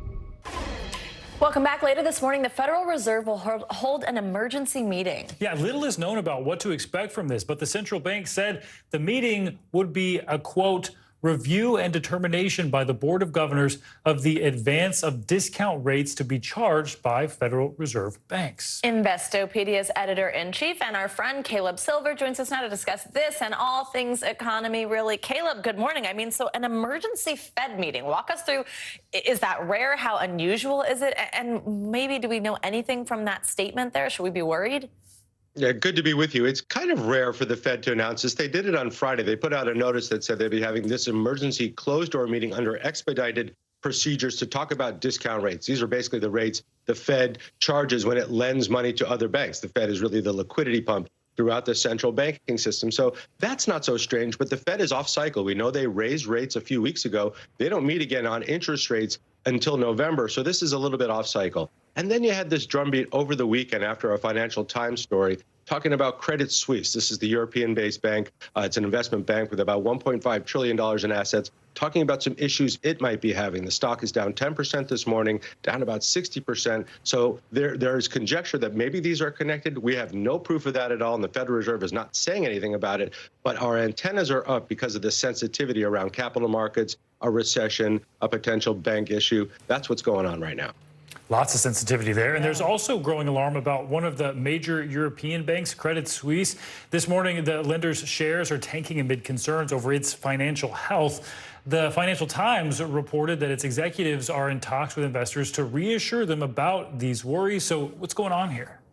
Yeah, it was based on this Financial Times story that says Credit Suisse may be having some issues as it goes through a restructuring process. This was one of the biggest banks in the world. It's trying to slim down its assets. It's undergoing a restructuring process to maybe become a much smaller type bank, and it will have an update towards the end of the month. But that combination, and what we watch with banks is the credit default swaps. This is the cost of insuring against a bank going under or bank default.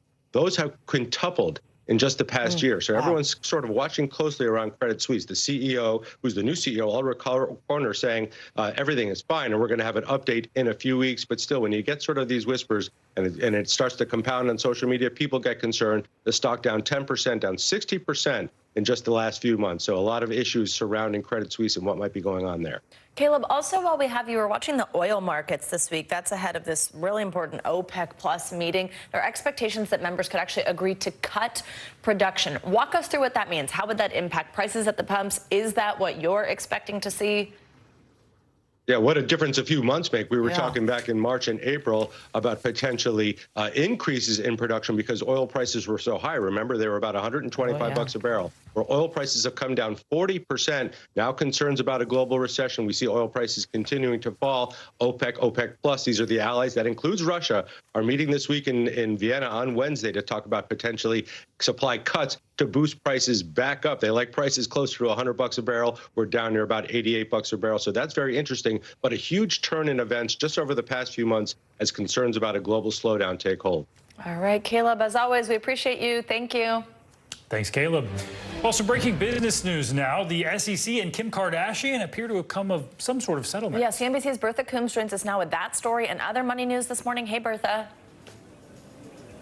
Hey, good morning, Stephen and Savannah. So the issue is Kim Kardashian back in June promoted this crypto called Ethereum Max. She disclosed it was an ad, but the problem was she needed to do more according to the SEC. According to SEC Chair Gary Gensler, speaking on CNBC just a few minutes ago, he says, you know, when a celebrity is promoting a security, they have to say not just that they're being paid by how much. Kim Kardashian was paid $250,000 for that promotion.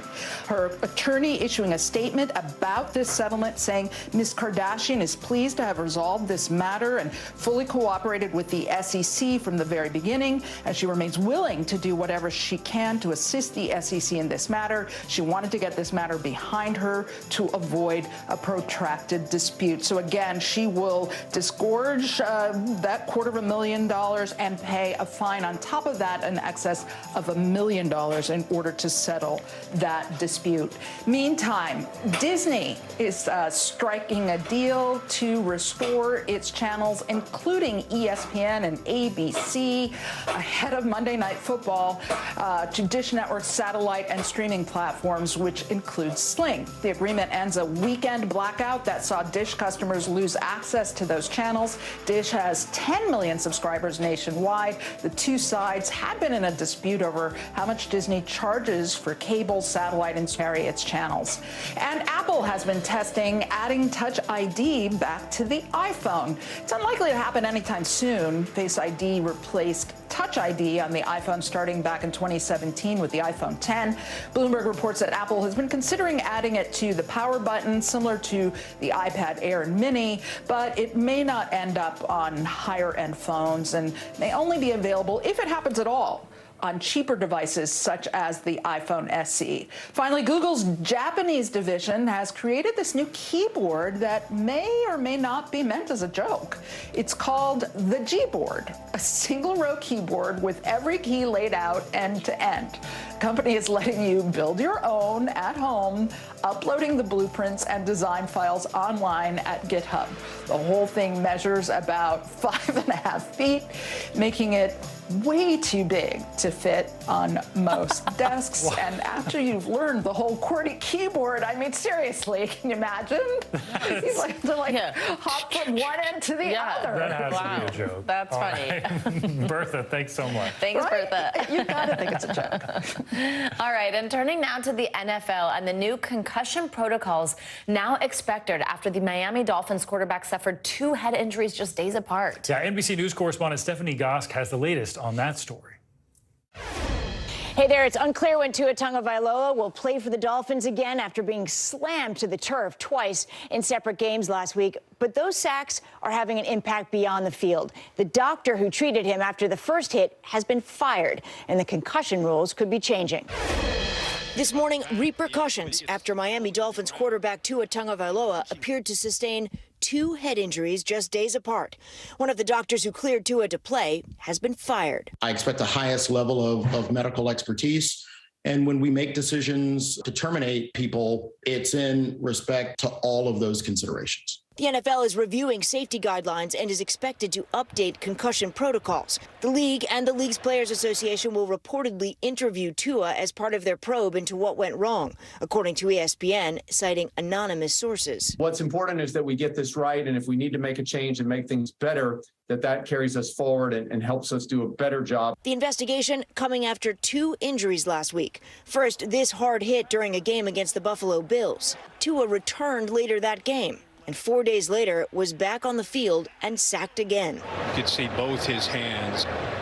You just get right away, you get concerned. This time the QB lay motionless for over 7 minutes before being taken to the hospital for evaluation. While Miami's head coach Mike McDaniel says concussion protocols were followed, the handling of Tua's injuries questioned ahead of NBC's Sunday Night Football. I think you always err on the side of caution there, and I was surprised he went back in. And earlier, former NFL coach Rex Ryan weighing in. Would you put your son back in that game? No way in hell I put my son back in that game. No way in hell. And you know what? No way in hell I put somebody else's son back out there either. Yeah. This is an epic fail. It highlights the intense pressure for professional athletes to play no matter what. Cardinals defensive end J.J. Watt taking the field Sunday just days after he says he went into atrial fibrillation. Watt tweeted he had his heart shocked back into rhythm on Thursday. Once my heart was reset, they said, "You're fine if you feel comfortable." The NFL's chief medical officer says any player with health concerns is evaluated by the team and independent consultants before playing. Miami's next game is against the New York Jets next Sunday, most likely without Tua on the field. One thing worth noting, in the 24 hours after Tua's injury against the Bills, the Buffalo Times reports fans gave more than $1,000 in donations to his foundation, supporting youth initiatives, health and wellness, and other charitable causes. Back to you. Interesting stuff. All right, Stephanie, thank you. And joining us now for more on this is Dr. Jordan Metzel. He's a sports medicine physician at the Hospital for Special Surgery. Doctor, thanks so much for being with us. So we just heard there the doctor that examined the Miami Dolphins quarterback and allowed him to return to the field. This was the big question here following that head injury, has been dismissed. What sort of impact can these back-to-back head injuries have on someone? Just medically explain what could potentially happen. Gotcha. Well, I first would start by saying that, a broken bone or a torn ligament or something that shows up on an X-ray or on an MRI is a relatively easy diagnosis to make. A concussion is an injury where clinically you see the symptoms, but even though we have better tools to evaluate concussion, it's still an imperfect science, and that we're using basically functional tests of how the brain is working. So it's a very difficult diagnosis to make, and we've gotten better over time. But certainly there still is, room for error. In terms of the brain susceptibility, when you have a concussion, one thing we do know is that you have one injury, and then you're at a higher likelihood to have the second injury if the brain is not fully healed from the first injury. And I always hesitate to speculate on other patients I've not examined or taken care of myself. So this is just speculating from the outside. But I'd say that medically, when the brain is not fully healed from the first injury, a second injury is more likely. Alarming to hear that. And Dr. Metzel, following that injury, the NFL and the Players Union announced that they would be changing their concussion protocols. One of the changes they talked about would be not allowing players who, quote, stumble to return to the field. Do you think that's enough? Well, again, the Monday morning quarterbacking, as it were, is easier to do when you look back. The problem with medical coverage of sports teams in the moment is that every eye is on you as a doctor, and that when something doesn't go well for you and for the player, you have millions and millions of people looking at that. So it's a very high pressure situation. That being said, if you're right 99% of the time, that 1% that you make the wrong decision, or maybe the decision isn't exactly the same decision you make looking at it on Tuesday or Wednesday that you made during the game time, that can look very different. That being said, looking at gross motor instability or somebody stumbling and putting that as a absolute criteria not to go back into the game seems like not only very good advice, but a good recommendation, but something that we should be doing. I'd also would tell you that the idea of an independent medical examiner, a third party who is not affiliated with the team, looking over all cases of head injury was put in place so you didn't run into the situation where, I'm the doctor for the Cincinnati Bengals and I'm going to put my Bengals player back in there. So again, we've come so far, and with respect to sports injury treatment and head injury evaluation and treatment, but this is a dangerous game, and we want to try and make the best decision we can for every player, and have them understand the risks of what it means to play football versus, swimming or running or something that is a low contact or no contact sport. Quickly, doctor, before I let you go, though, I do want to ask what else you think could be done, not just from sort of the medical chain of command, so to speak, as you just mentioned there with team doctors and such, but just what type of protective equipment? This is a conversation we've been having a long time about helmets, but I mean, the prevalence of CTE, this particular brain degenerative disorder that's pretty rare, is not rare within the NFL. So what needs to be done? Yeah, so again, CTE is a chronic degeneration of the brain, which is certainly linked to brain trauma. The association between repetitive concussions and CTE is not fully known and established. And it's not, the vast majority of people that play high contact sports like rugby or football end up without any significant issues, but certainly the prevalence of neurodegenerative diseases is higher in people who've played high contact activities. So I think the first thing is education. The second thing is doing everything we can to prevent more serious injuries, such as the one we saw, by good patient education, coach education, trainer education.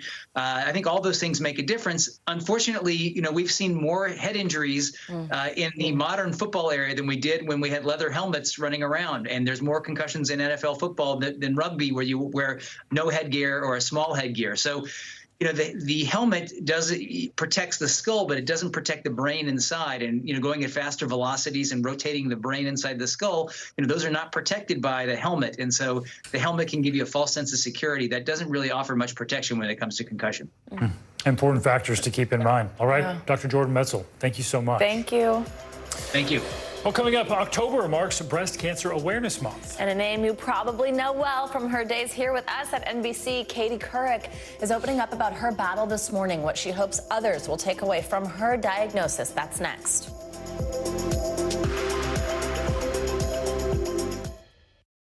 We're here to start conversations about the big things happening in our world, because it's not my job to tell you what to think. My job is to think about what you tell me. Now Tonight with Joshua Johnson, streaming weeknights at 8 on NBC News Now. As we look out over the latest city-turned-crime scene, we see the things left behind. Back now with our NBC News exclusive.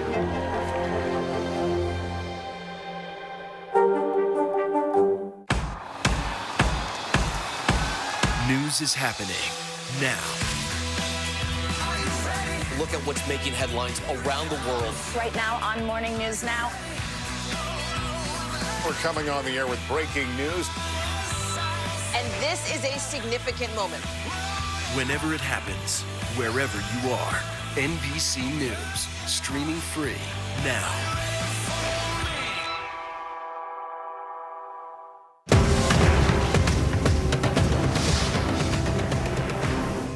Here's what's happening in your neck of the woods.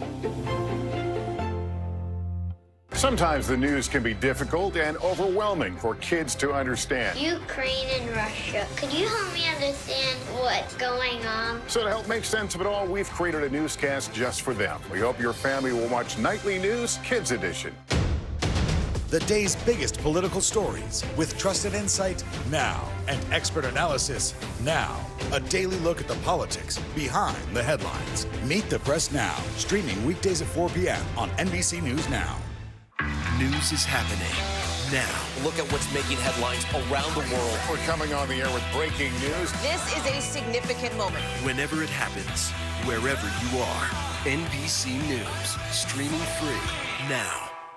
Top Story with Tom Llamas, weeknights at 7 on NBC News Now.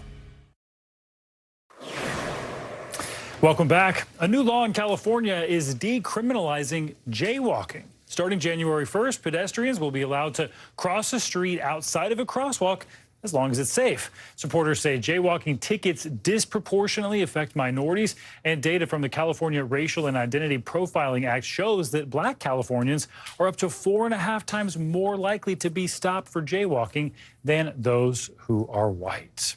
Wonder if something like that will come to New York City. There's so much jaywalking here. Yeah, no, it's true. Growing up in California, it's something that you know, you can get in trouble for, versus here in New York. I do actually think about that a lot, so that's interesting. Thanks, Stephen. Yeah.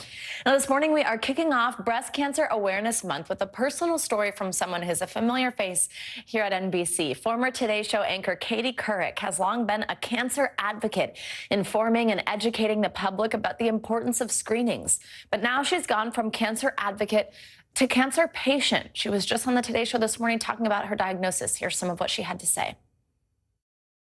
And she said, I think there's something we really need to biopsy, and I want to do it today. So I thought, oh my God, you must be kidding me. And then when I found out the next day, she called me, I was pretty stunned. And I think those words, it's cancerous or you have cancer, do stop you in your tracks. But she told me it was treatable. We needed to have a plan. Just so grateful that they caught it early enough so it could be treated. And by the way, even when it's a later stage than mine, I'm stage 1A, there's so many treatments available, and a lot of women are living with breast cancer, but we need to do better. We need to come up with better treatments, and we need to get more women screened. I was surprised, y'all, only 70% of women actually get breast cancer screening. Wow. And that number went down to 65% during the pandemic, but I think it's probably went even lower. And I'm not a doctor, and I'm trying not to play one on TV, but I think people should go every year. You should talk to your doctor. I think women have to advocate for their own health, and that's why I'm so, so excited to be able to talk about dense breasts in particular. I wanted to ask you about that because you were someone that you learned you have dense breasts. First of all, what does that mean? I thought I knew. I just asked you. You're like, no, that's not it. And what does that mean in terms of the kind of screening you need? Well, this is my main message, so thank you for asking that. It's 45 to 50% of women in this country have what are considered dense breasts. This is not something you can tell by feeling your breasts. If your breasts are lumpy, it doesn't necessarily mean you have dense breasts. It's indicated on a mammogram. So you have to ask your radiologist, or your radiologist ideally should be telling you you have dense breasts. And then you often need secondary screening. That was Katie Couric speaking on Today a little earlier, and medical experts recommend that women start getting annual breast examinations no later than 45 years old. Such an important reminder there. It sure is. And that's going to do it for Morning News Now. But the news continues right now.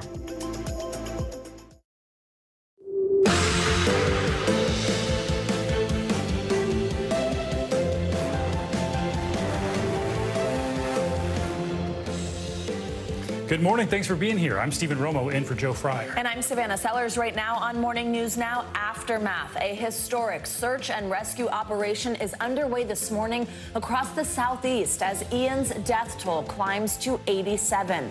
Federal officials and emergency crews now on the ground racing to recover stranded survivors and search for the missing as a new week dawns. There's more urban search and rescue teams in Florida now than in any one place in American history since September 11th. We've got team coverage on this massive federal effort this morning, plus what we can expect when the president and first lady visit the devastated this week. Losing steam, a little more than a month until November's midterms, and new NBC News polling shows the GOP cutting into Democrats' support among Latino voters. What's behind this latest demographic shift? Also this morning, gaining ground after weeks of intense firefights and ramped-up rhetoric from Moscow, Ukrainian soldiers are celebrating another territorial victory this morning. The latest on their fight to reclaim their country. And the fight for life. October is Breast Cancer Awareness Month. Later in the hour, we'll bring you the challenges that many women face when it comes to detecting the disease early and the push for action on Capitol Hill. That's something we'll be covering all month, and we're happy to have you with us on this Monday morning. Happy to have you. I'm just back from my wedding. You're heading to yours shortly. Yes. But we're getting a day together, which is kind of fun. That is. It's a lot of fun. I have a lot of advice to get from you. Yeah. We'll talk after the show for sure. We begin this morning, though, with the latest from the aftermath of Hurricane Ian, and we know that President Biden and the First Lady will be in Florida Wednesday to tour areas devastated by the storm. Yeah, one major area of concern, getting the power back on. Some 50,000 electrical workers are making progress to get 500,000 homes back online in 24 hours. But the big story this morning is the human impact. So far, 87 people are confirmed dead after Hurricane Ian tore through their areas. And sadly, that number is expected to grow. In the hardest hit areas, rescue crews are still going door to door and combing through all of that rubble to try to find victims and survivors. We have full coverage this morning, starting with NBC News correspondent Dasha Burns in hard-hit Fort Myers Beach. And Dasha, I know you were embedded with the Florida task force there performing those important search and rescue operations. What was that experience like? Hey, Stephen, good morning. Yeah, we spent much of the day yesterday with Florida Task Force 2, one of the search and rescue task forces that FEMA has, going out, as you said, door to door to homes, trying to find folks that might still need rescue and looking for those individuals that are missing. And, you know, you see some of this devastation behind me here.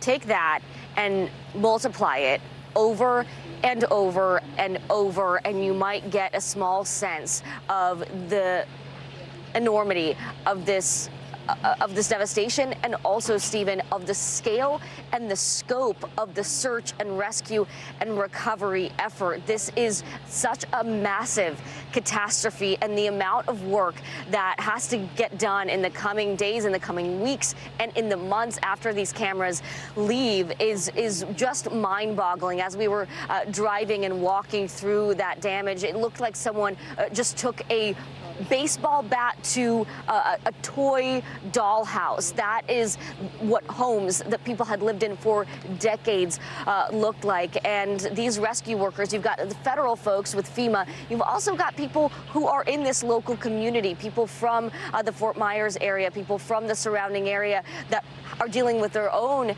tragedies, and also helping in this search and rescue effort that is so urgent right now, because there are still people missing out there, Stephen. And Dasha, we were taking a look at some aerial views of that damage left behind. A huge undertaking right here. I was surprised the FEMA director says this search and rescue operation is the largest it has ever conducted. If you would talk us through the process that these teams are going through right now. Yeah, let me give you just a couple of numbers to give you a sense here. FEMA tells us that they have a total of 17 urban search and rescue task forces, 104 boat squads, 48 canines in the field, with 18 more still coming, and a total of 1,289 personnel so far, and that is likely going to be growing in the coming days here. Speaking of those canines, let me walk you through how this process works, because we got a firsthand look at it yesterday. Stephen. There's a preliminary search where they're taking a look, seeing any signs of life, unfortunately also looking for any signs of death. And yesterday we were on the ground when the task force had to call in what they call a human remains canine. That's a dog that comes in when there is a suspicious circumstance. Yesterday there was a suspicious odor coming from a home where there was a 90-year-old woman reported missing. That dog came in, did its search, and alerted with a bark, which helped the search and rescue team kind of narrow the area where they were looking. And it's this kind of slow, methodical process that we witnessed that also comes with this gravity, with this sadness here. I want you to listen to one of the fire chiefs that we spoke with about how they go about this process. Listen. It is methodical, it's systematic, it is dangerous, and as you can see as you look around how quiet it is with all these rescuers on the scene, it's also a process that is done with the highest degree of respect possible for the loved ones that have been lost here.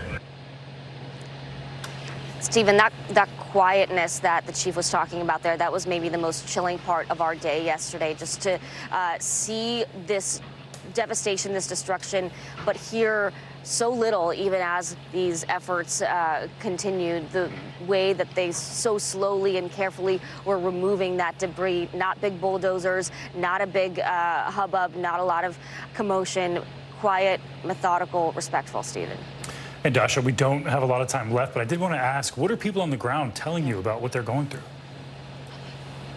Yeah, we don't have time. I want to take you straight to Jesse and Vinny, who are an example of what so many people are going through. They've been in this community for a long time. They watched their neighbors get rescued, watched some of their neighbors, unfortunately, not survive. Take a listen to our conversation yesterday. It was like a river. Just a river going through there with like 3-foot waves. It was whitewater rip. I mean, it was running through it was as up high there. as the house. High as the foundation there, the beam. 40 years here. What's it like to wake up every morning now and see your neighborhood like this? It'll come back better. It'll come back better. Stephen, they are traumatized but optimistic. They've even taken in some people whose homes were destroyed who are living with them right now, trying to do all they can to help this community move forward. Stephen? All those individual stories of trauma. Dasha Burns, thank you. Now, Naples, Florida was another city hit hard by Ian. Naples Fire Chief Pete DeMaria joins us now. Good morning, Chief. Thank you so much for your time during this difficult and busy week. First, just what is the latest on the ongoing search and rescue operations in your area?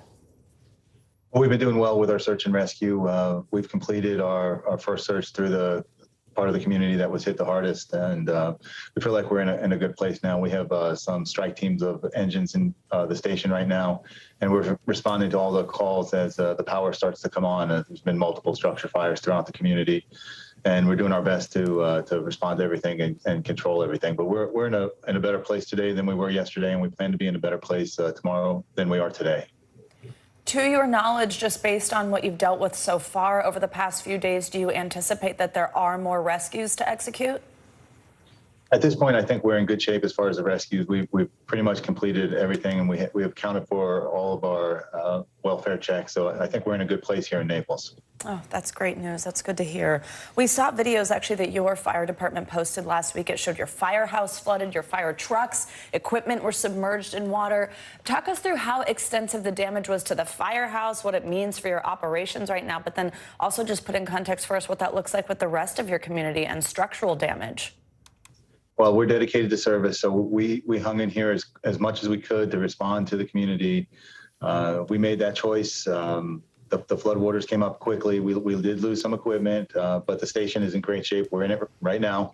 We're operating out of it. We have a strike team in here that's helping us run calls with that one piece of apparatus being out of service. But we're doing well. We're certainly we've turned a corner on.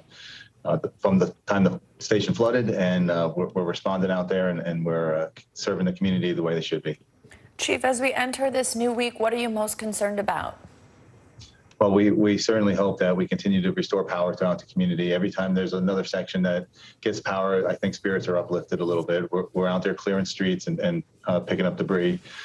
So things are going to start attempting to get back to a little more normal. We certainly have a lot of challenges ahead of us and many days of work. But I think our community is starting to come back strong. That is so great to hear. Naples Fire Chief Pete DeMaria, we're thinking about your community. Again, we appreciate your time this morning. Thank you so much. Thank you. Meanwhile, Ian has moved out, but some flooding risks remain. Yeah, meteorologist Michelle Grossman joins us now for more on this to give us the latest. Hey, Michelle, good morning. Good morning to you guys. And yeah, we continue to watch what's left over from Ian impacting the Northeast and Mid-Atlantic. It was a wet weekend. We had heavy rain in spots, and we're seeing heavy rain falling this morning. You can see by those darker colors, the reds, the oranges, the yellows. That's where we're seeing the heaviest rain falling. And this will be the case as we go throughout this Monday, also Tuesday, the early part of Wednesday, and then we're finally going to clear Ian out and hopefully not say that word again, because most likely this will be a retired name, but we'll find that out from the National Hurricane Center. Now, as we go throughout time here, we're going to watch the remnants of Ian bringing the heavy rain, also bringing really gusty winds gusting up to 45 miles per hour at times. Could bring some coastal flooding as well. That is a concern, especially along the mid-Atlantic coast and northeast coast. We could see 1 to 3 foot surf. We could see some flooding along the coast as well. And we're going to see the chance for some flash flooding as well, because we're going to see some heavy rain at times. The remnants continue offshore on Tuesday. You can see that counterclockwise flow bringing in those rains, and still seeing those brighter colors indicating where we're going to see the heaviest rain falling. So there will be pockets of heavy rain still tomorrow, and then those showers linger into Wednesday before they finally move out. Now, we do have a flash flood risk today where you see the blue, so mainly in portions of southern New Jersey into Delaware, also Maryland. So along the coast there, because we're looking at really saturated soil. It's been raining for days and days, and we're going to add to that as we go throughout the day. 16 million also impacted by coastal flooding, or the expectation of coastal flooding. An advisory is in the blue, a warning is in the red. So we could see significant flooding in low-lying areas. The water 1 to 3 above ground level. That's a storm surge. So that will be a story as we go throughout today. Additional rainfall, 1 to 3 inches of rain. We could see locally higher amounts. So again, especially in portions of southern New Jersey, also Delaware and Maryland. Peak wind gusts, we could see winds gusting up to 45 miles per hour, but still in Boston, could see winds gusting up to 29 miles per hour. So it's a raw day. It's cool, it's cloudy, it's damp, and it's windy. And we're going to see those temperatures reflecting that. So well below normal for this time of year. It's going to feel like mid-November in spots in the mid-Atlantic. D.C. today just 57. That is 15 degrees below normal for this time of year. Back to you guys. All right, Michelle, thank you so much. We'll check in with you in a little bit. Sure. Meanwhile, Florida homeowners struggling to pick up the pieces from the destruction of Ian are now beginning to face a brand new crisis: flood insurance, or the lack thereof. A new report shows only 29% of the homes inside the 9 counties that were declared disaster areas actually had the insurance. That means for the rest, repairs will have to come out of their own pocket. NBC News correspondent Blaine Alexander spoke to some of those homeowners about those rising costs. Well, here in Fort Myers Beach, you really don't have to look far to find people who either don't have flood insurance at all, or their policies just aren't enough. And experts say it's a problem that's more common than not. For John Banis, there's nothing that compares to seeing 10 years of your life and livelihood look like this. First thing, I had to pull up here and stand on top of the pile and, basically cry, because it's a lot of hard work. He says rebuilding Cortez Bait and Seafood could cost nearly $500,000. The problem is his insurance won't even cover half of that. A higher policy, he says, just wasn't in the budget. You never really think ahead of something like this going to happen. You're already paying a mortgage payment, and then you're struggling a little to begin with. So would that have just been too expensive well, at that point? Well, it probably point? would have just been too expensive, yeah. A similar situation for Randy Beatty. Yeah, that's the couch and the recliner and stuff there, so. All that's gone. Yeah. He canceled his flood insurance about 8 years ago when the premiums got too high, he says. But when Ian hit, the water that spilled into his condo nearly reached the ceiling. There's a lot of people that probably are in the same shape as me. Yeah. Same boat. Yeah. We're all in the same boat here. According to the Insurance Information Institute, only about 18% of Florida homeowners have flood insurance, most of that through the federal government. The further you get away from the coastline, I think you're going to find more people who do not have flood insurance. Including Central Florida, parts of which saw record rainfall during Ian. There, fewer than 5% of homes have federal flood insurance. Venus is now doing what he can to help his neighbors while sorting out his own next steps. It's just, you know, what do you do? What do you do next? And for the many people who do not have flood insurance, they can apply for FEMA assistance. Right now, people in 13 different Florida counties are eligible for that relief. And already the agency says more than 80,000 people have started that application process. Back to you. Wow. All right, Blaine, thank you. Now, the president and the first lady are planning to visit Florida on Wednesday. But before that, the Bidens are heading to Puerto Rico today. The island is still dealing with the aftermath of Hurricane Fiona, which hit the U.S. territory 2 weeks ago. So far, there are 25 confirmed deaths related to that storm. And while the focus may be on the impact Ian has had on Florida, the head of FEMA insists that Puerto Rico will not be forgotten. We have not left Puerto Rico. We know that they're still responding to the impacts that they had from Hurricane Fiona. We have a strong team that's been there working. They're going to continue to work, and I'm going to be traveling with the president tomorrow to talk to people firsthand with him and see make sure, right? We just want to make sure that we are giving them everything that they need to support their recovery efforts. NBC News White House correspondent Mike Memoli joins us now for more on this. Mike, always great to see you. So this is actually Biden's first trip to Puerto Rico as president. And over the weekend, he said, we owe Puerto Rico a hell of a lot more than they've already gotten. Walk us through what we can expect from this visit and what that means he's promising to the people there. Yeah, good to be with you, Savannah. The recurring theme that we're going to be hearing from the president throughout this week, with his trip to Puerto Rico today and to Florida on Wednesday, is that the federal government is prepared to do whatever it takes for as long as it takes to help these communities dealing with these devastating hurricanes. And part of that from the president is going to start with his visit to Ponce, Puerto Rico today. He's going to start with a meeting with officials there on the ground, talking about what has the federal government response been so far, what more does Puerto Rico need. He's also then going to give remarks in which we expect him to announce that the administration is giving more than $60 million in funding through the infrastructure law to shore up levees, to strengthen flood walls, to create a new flood warning system to help Puerto Rico become better prepared for these kinds of storms in the future. We also then will see the president and the first lady taking part in a service opportunity, making some of these bags with food and other essential items to help those who are still without housing. This is a commitment that the president says will be more than just one visit, but over the long term. Now, Mike, the Biden administration had come under fire for its response to the damage from Fiona, again, just a couple of weeks ago. Initially, the disaster declaration didn't cover the whole island. That has now changed, but then there's also been criticism about the time it's taken for federal aid to reach those hardest hit communities. Talk to us about the challenges that the president is expected to face on this trip, given that criticism, that backdrop. What's the reception going to be like? And Savannah, this is a recurring issue we find with Puerto Rico, given its unique political status, right? It's a territory of the U.S. It doesn't have elected representation in Washington. So sometimes the response is slower than it should be. But the president's going to try and overcome that today.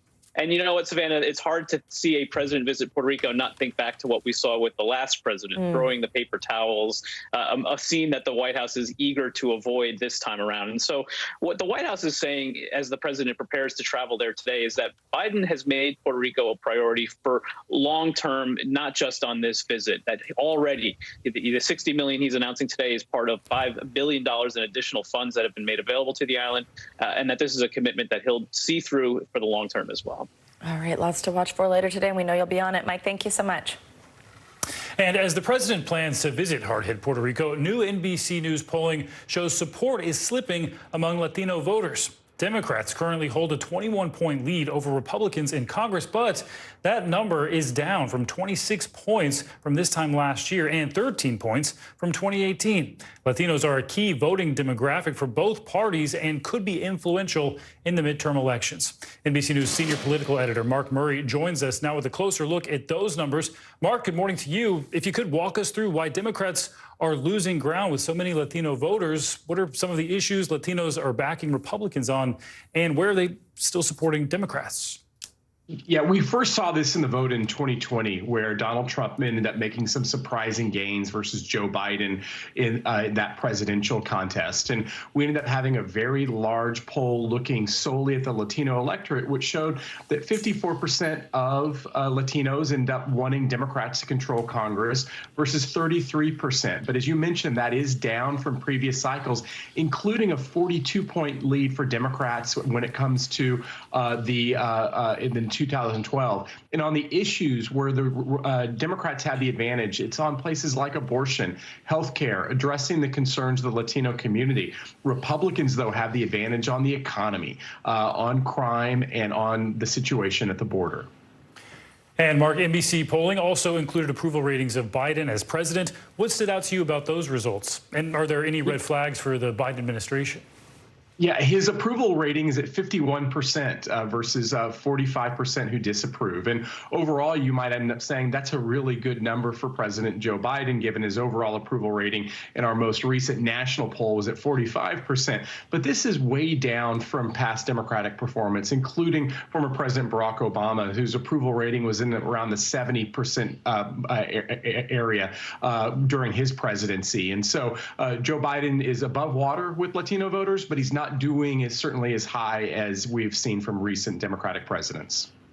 And so a bottom line here, with the midterms now just a little more than a month away, who do Latinos in general want to see in control of Congress? And what can each party do to try to connect with them?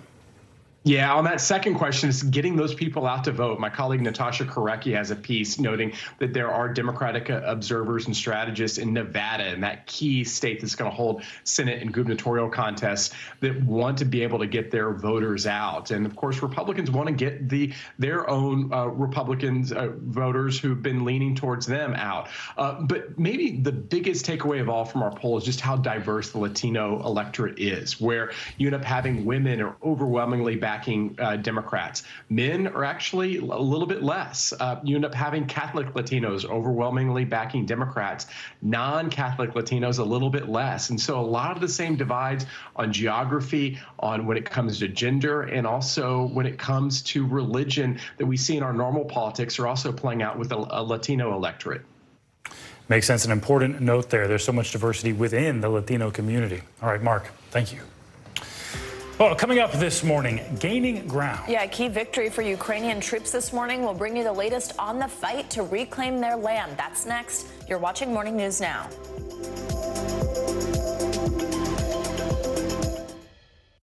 News is happening now. Look at what's making headlines around the world. Whenever it happens, wherever you are, it's here now.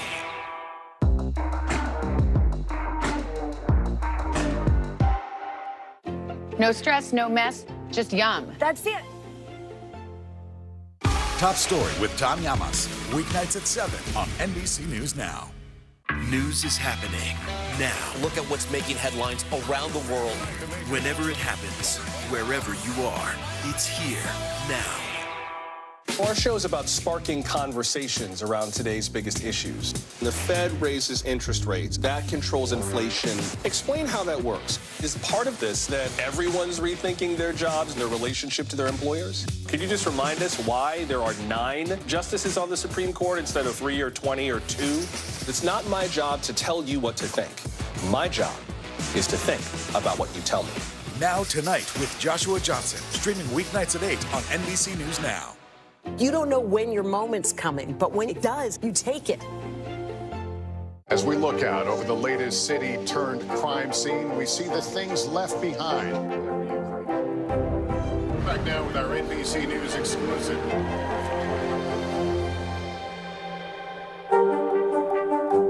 We're here to start conversations because it's not my job to tell you what to think. My job is to think about what you tell me. Now Tonight with Joshua Johnson, weeknights at 8 on NBC News Now. The day's biggest political stories with trusted insight now and expert analysis now. A daily look at the politics behind the headlines. Meet the Press Now, streaming weekdays at 4 p.m. on NBC News Now. You don't know when your moment's coming, but when it does, you take it.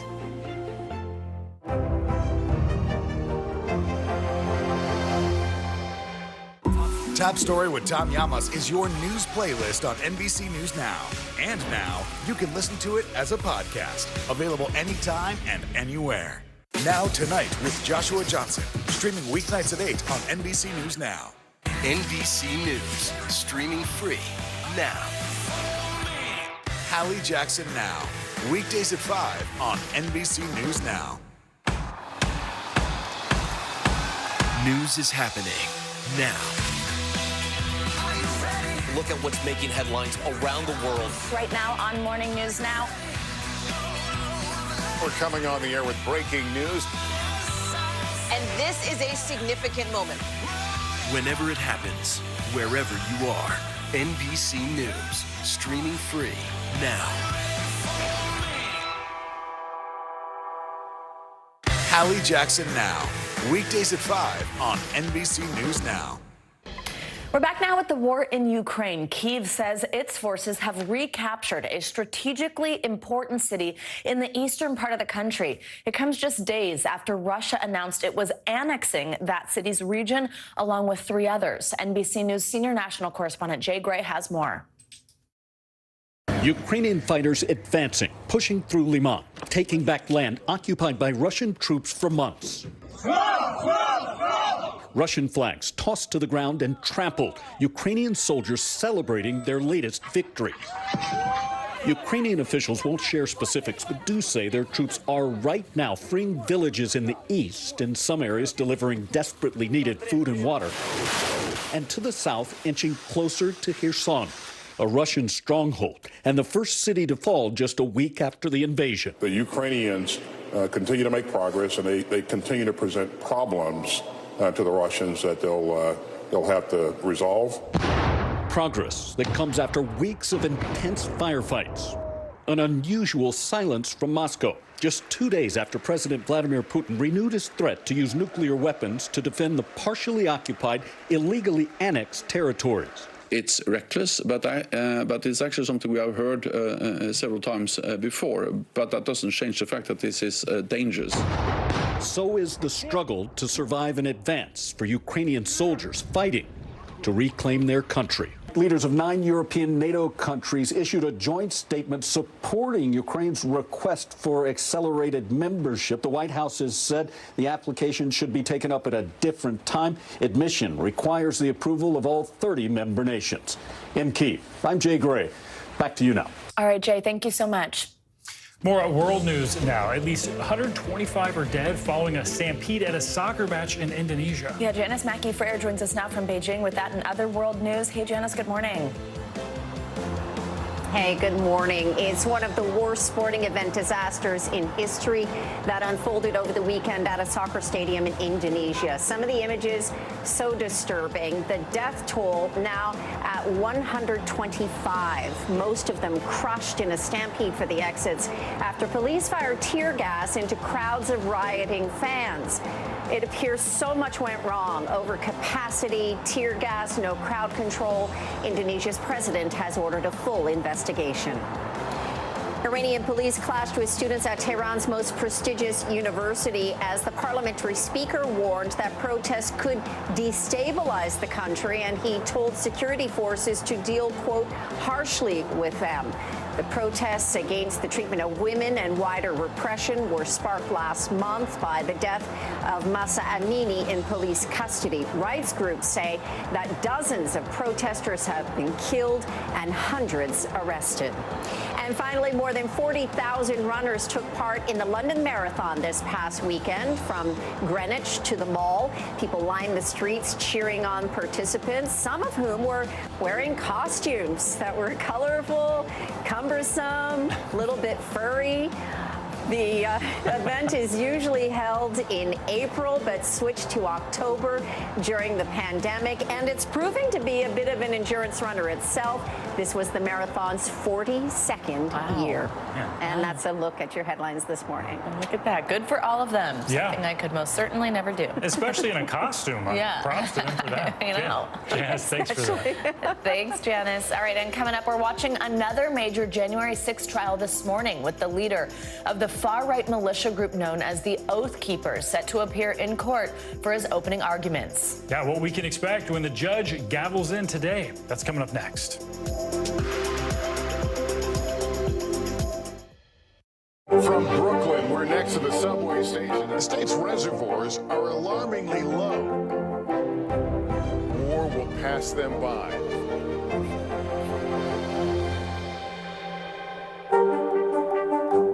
News is happening now. Look at what's making headlines around the world. Whenever it happens, wherever you are, it's here now. Tonight, I interviewed Secretary of Transportation Pete Buttigieg about the ongoing delays. You seem to be pointing the finger at the airlines. They're pointing the finger back. Mr. Secretary, when is this going to get better?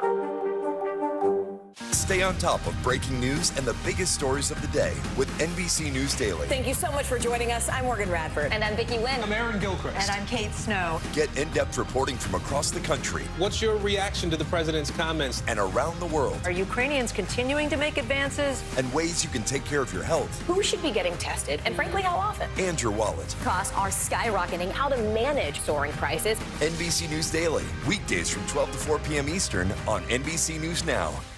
Our show is about sparking conversations around today's biggest issues. The Fed raises interest rates. That controls inflation. Explain how that works. Is part of this that everyone's rethinking their jobs and their relationship to their employers? Could you just remind us why there are 9 justices on the Supreme Court instead of 3 or 20 or 2? It's not my job to tell you what to think. My job is to think about what you tell me. Now Tonight with Joshua Johnson, streaming weeknights at 8 on NBC News Now. A masked killer takes aim and fires. A fatal attraction that leads investigators to turn towards their own. Internal Affairs, a new podcast from Dateline. Listen now wherever you get your podcasts. Here's what's happening in your neck of the woods.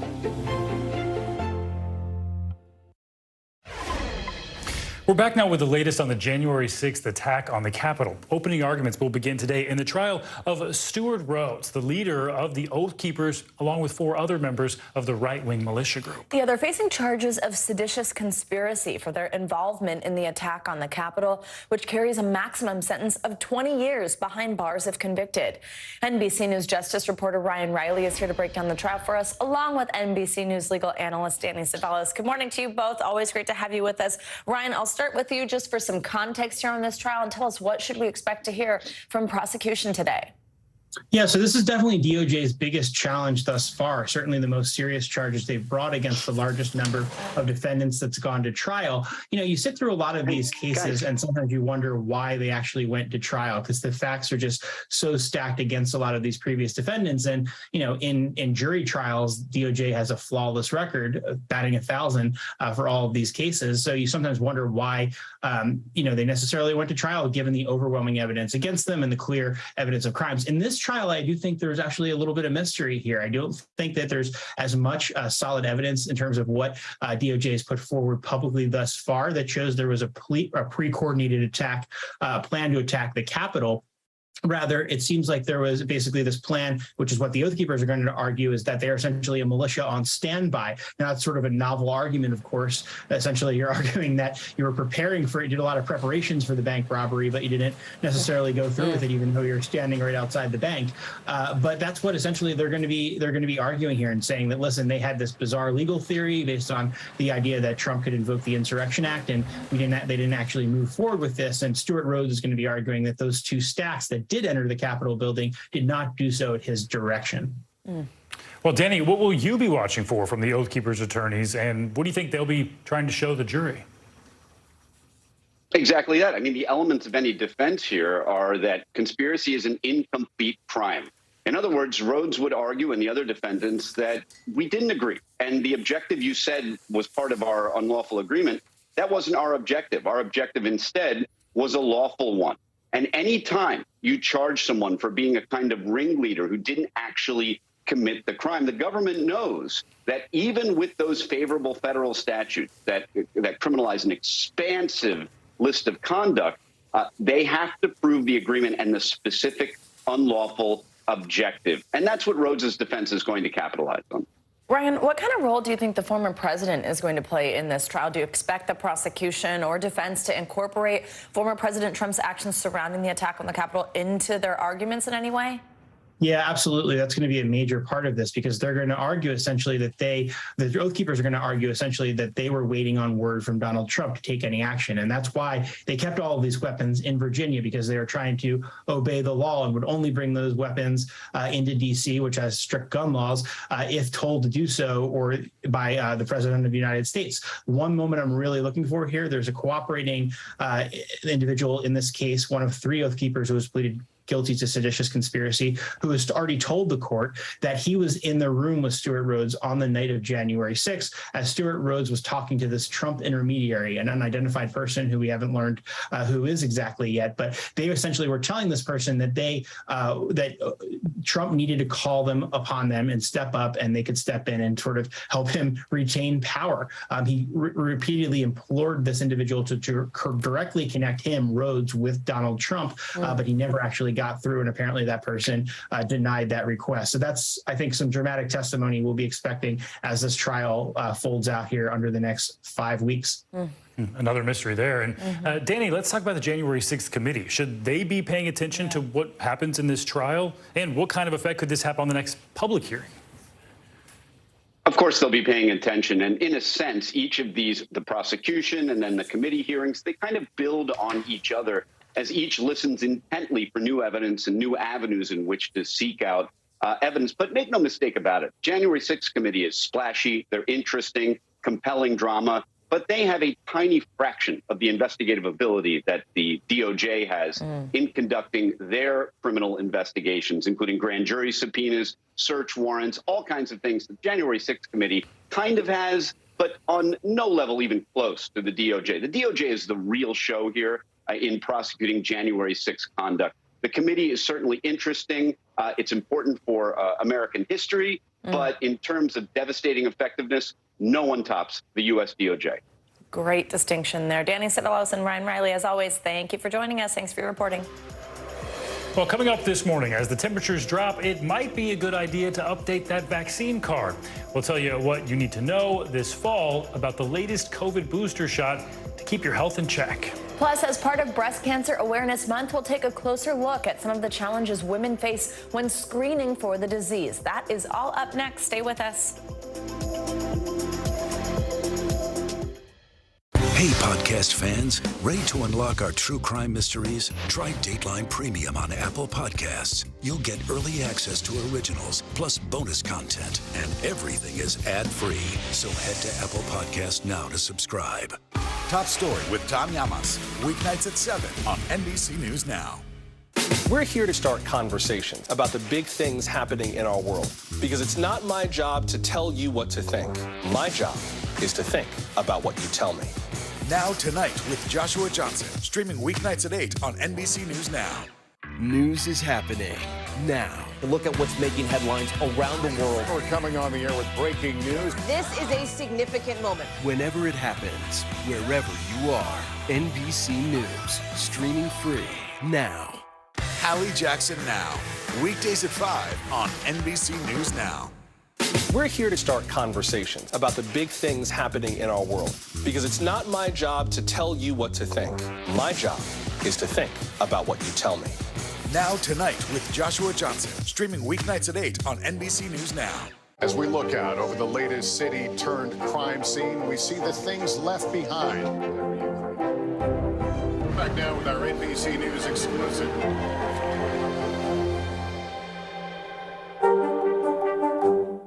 News is happening now. Look at what's making headlines around the world. We're coming on the air with breaking news. This is a significant moment. Whenever it happens, wherever you are, NBC News, streaming free now. A masked killer takes aim and fires. A fatal attraction that leads investigators to turn towards their own. Internal Affairs, a new podcast from Dateline. Listen now wherever you get your podcasts. Live from Ukraine, from Uvalde, Texas, from Mayfield, Kentucky. To cover the news, you have to be in it. This is how so many towns and cities are protecting themselves. You can actually see they're pushing the gates open. Was there a school officer on campus? That's what we've been told. No. Do you remember any tornado as bad as this one? You look at this and you're thinking, we're not going to have power for weeks, if not months. Exactly. Every night, it's your news playlist. Top Story with Tom Llamas, weeknights at 7 on NBC News Now.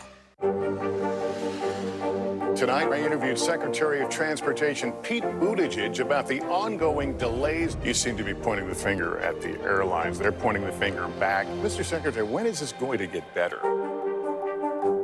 Sometimes the news can be difficult and overwhelming for kids to understand, so we've created a newscast just for them. We hope your family will watch Nightly News Kids Edition. Here's what's happening in your neck of the woods.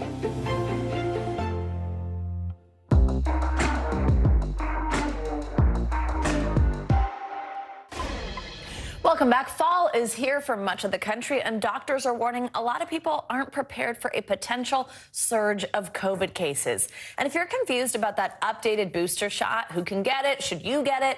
Well, you're not alone. Look at this. New polling from the Kaiser Family Foundation shows 51% of people know little or nothing about the new vaccine, and only 17% say they know a lot about the dose. Much of the confusion seems to be over who is eligible for the booster shot, with 40% of adults saying they're not sure if they qualify. Dr. Michelle McMurray-Heath joins us to help break down some of this information. She's the president and CEO of Biotechnology Innovation Organization. So, Doctor, good morning to you. Let's start with some of those basics first. Who is eligible for the COVID vaccines, and how does this new booster differ from the previous boosters that we've seen in the past? Well, good morning. It's a pleasure to join you. And it's so important that we get this word out. The new bivalent COVID vaccine booster shot is really designed to make everyone a little bit more protected against the new variants of the virus. And what is a variant? The virus has continued to evolve as it's been out in the general population. And we've seen this with successive waves of a rash of COVID cases. Each of those waves was often the emergence of a new strain of COVID. Now we have COVID vaccine boosters that are actually trained to identify and specifically protect against two of the latest variants, that is variant 4 and 5. So it's critical that you update your immunity by getting this new COVID vaccine booster. And everyone over the age of 12 who is at least 2 months out from a COVID vaccination shot or a case of COVID should run today and make sure they're getting their COVID booster. And that's the big key there, right? That it's anybody over the age of 12 who is already vaccinated. You've already been up to date to this point. But now, the headline, I think, for a lot of people at home is you are most likely eligible if you have been vaccinated prior. So that's something definitely to look out for. Also, Doctor, let's talk about flu season. It's here. Flu shots now available as well. Tell us about how important the flu shot is this year, especially if you are already getting that COVID vaccine. Should you get them at the same time? What does that mean? Yes, the CDC, the Centers for Disease Control and Prevention, are recommending that everyone get their COVID booster shot and their flu vaccine at the same time.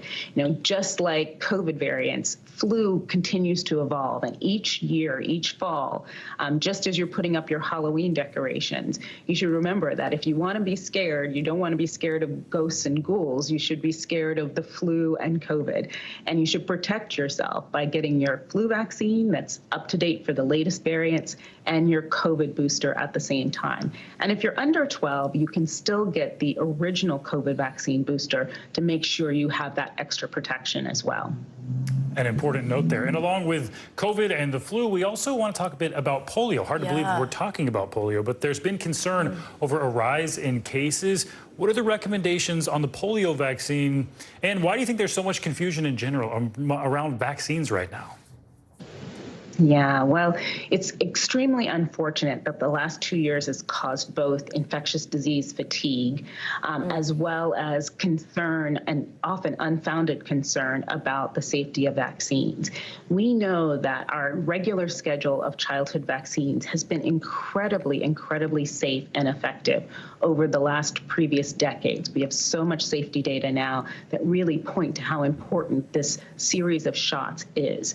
And often because people were either afraid to venture back into a healthcare facility to get their children vaccinated, or they had general concerns about vaccines raised by the COVID emergence, people have delayed their pediatric vaccine doses. And that's why we're seeing diseases that we thought we had stamped out. Polio, we're seeing even some measles cases as well. And so it's so important that we maintain our herd immunity, our immunity as a community, to make sure that all of our kids are protected from these diseases that shouldn't be harming a single soul today, because we have the tools to fight them. Very well said. Dr. Michelle McMurray-Heath, thanks so much for your time this morning. Thanks, Doctor. Now, October is Breast Cancer Awareness Month, and former Today anchor Katie Couric is speaking out, announcing she was diagnosed with the disease back in June. She now wants to call attention to how challenging it can be to detect breast cancer early on. NBC News correspondent Kristen Dahlgren is taking a closer look at the problem. Have you got any last-minute questions before we begin the procedure? Katie Couric is no stranger to screening advocacy. I have a pretty little colon. She turned her husband's death from colon cancer into a call for action. Now, her diagnosis with breast cancer may be the first time many hear the term dense breasts. In revealing her cancer, Couric writes, 45% of women in this country, yes, nearly half, have dense breasts, which can make it difficult for mammograms alone to detect abnormalities. A wake-up call for anyone who thought a yearly mammogram is all it takes to find breast cancer. Often, breasts that are more fibrous or dense can look white on imaging, just like cancer. So when you're trying to differentiate on a mammogram where there may be cancer, it can be a little bit like trying to detect a cancer in a snowstorm because of the whiteout that you can see. I found that out the hard way. In 2019, my mammogram was considered negative. 5 months later, I was diagnosed with stage 2 cancer after feeling a tumor. That was the first time I remember hearing the term dense breasts, or that an ultrasound or MRI might be a better tool to spot my cancer. Right now, 38 states require doctors to notify patients they have dense breasts. But notifications don't always explain additional screening options. Only 14 states and the District of Columbia require insurance companies to at least partially reimburse for supplemental screening. It just seems like we have the power to really make a change in breast cancer if we're able to get this technology to enough women. Yes. Yes, we know that most early stage breast cancers have well over a 90% cure rate, but the more further along we are in that diagnosis, the lower that cure rate falls. In late September, Ohio passed a bill to help all adult women, regardless of age, receive coverage for annual mammograms, including ultrasound, MRI, or 3D mammograms for women with dense breast tissue. Mother of 5, Michelle Young, fought for the legislation after a mammogram missed her cancer. I was diagnosed with stage 4 breast cancer and told to do my bucket list. She's in remission, but that bucket list now includes passing a federal law. When the science is there and all we need is access to screening technology, recognition that mammography, even though wonderful for many women, is not the end-all or be-all. We have got to catch up the laws. The fight against breast cancer turning its focus on Washington. By the end of October, I am hoping we are entering a new era, which will be the beginning of the end of breast cancer. Our thanks to Kristen Dahlgren for that report. So much important information there. And if you're looking to have further breast examinations beyond a mammogram, ultrasounds are a low-cost option to spot early signs of cancer along with an MRI. All right, let's turn to some business headlines now. And Tesla is reporting a record number of cars sold during its last quarter. CNBC's Bertha Coombs joins us now with that and other money news. Hey, Bertha, happy Monday. Hey, happy Monday, guys. Yeah, you'd think a record would be something that people would think was good. It was, but it wasn't quite good enough. according to the company, they sold nearly 344,000 electric vehicles. That was less than Wall Street expectations as supply chain and shipping challenges continue to impact the company's production. Tesla is saying it's becoming increasingly difficult to secure trucks and ships in particular to transport vehicles at a reasonable cost. Some analysts are also concerned demand may be slipping for higher ticket items like EVs due to the weaker global economy. Meantime, shares of one of Europe's biggest banks are under pressure today on concerns about a restructuring plan coming at the end of this month. The CEO of Credit Suisse telling employees last week that the company has a solid balance sheet. Reports say the bank's executives spent the weekend reassuring clients and investors about its cash levels and liquidity. That follows a sharp rise in the spread on the bank's credit default swaps. These are some of the things that investors use to sort of have protection against a company that could default on its debt. Many analysts say they view Credit Suisse's finances as healthy, however. Meantime, TikTok is planning to bring its live shopping feature to North America, but will outsource the technology behind it. The Financial Times reports that TikTok Shop will launch over the next month with large brands to take advantage of the holiday shopping season. TikTok Shop is based on a similar service in China and is available throughout Southeast Asia. It lets users buy products through links on the screen. Service launched in the UK last year, but it hasn't really been all that successful there. I guess they're thinking here in the U.S., where, you know, for many of us, the motto is always be shopping. Yeah. Maybe it'll do better. Yeah, that's true. You. Yeah. That's a great point. Yeah. Lots of shopping going on. All right. I like that motto. Yeah. Bertha, thanks so much. Thank you. All right, coming up, it was a David and Goliath story pitting Main Street against Wall Street. Yeah, and now a new Netflix series is revisiting GameStop's staggering stock market saga, bringing us the untold stories of the amateur traders and their plans to eat the rich. That's coming up next. Sometimes the news can be difficult and overwhelming for kids to understand, so we've created a newscast just for them. We hope your family will watch Nightly News Kids Edition. We're here to start conversations about the big things happening in our world, because it's not my job to tell you what to think. My job is to think about what you tell me. Now Tonight with Joshua Johnson, streaming weeknights at 8 on NBC News Now. Sometimes the news can be difficult and overwhelming for kids to understand, so we've created a newscast just for them. We hope your family will watch Nightly News Kids Edition. As we look out over the latest city-turned-crime scene, we see the things left behind.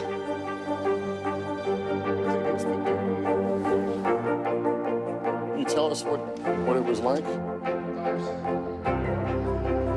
Our NBC News exclusive.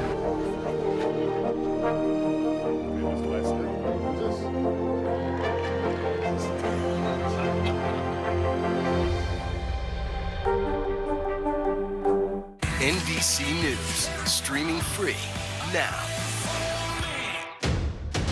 The day's biggest political stories with trusted insight now and expert analysis now. A daily look at the politics behind the headlines. Meet the Press Now, streaming weekdays at 4 p.m. on NBC News Now. NBC News, streaming free now.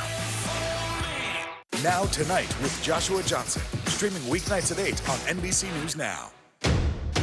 The day's biggest political stories with trusted insight now and expert analysis now.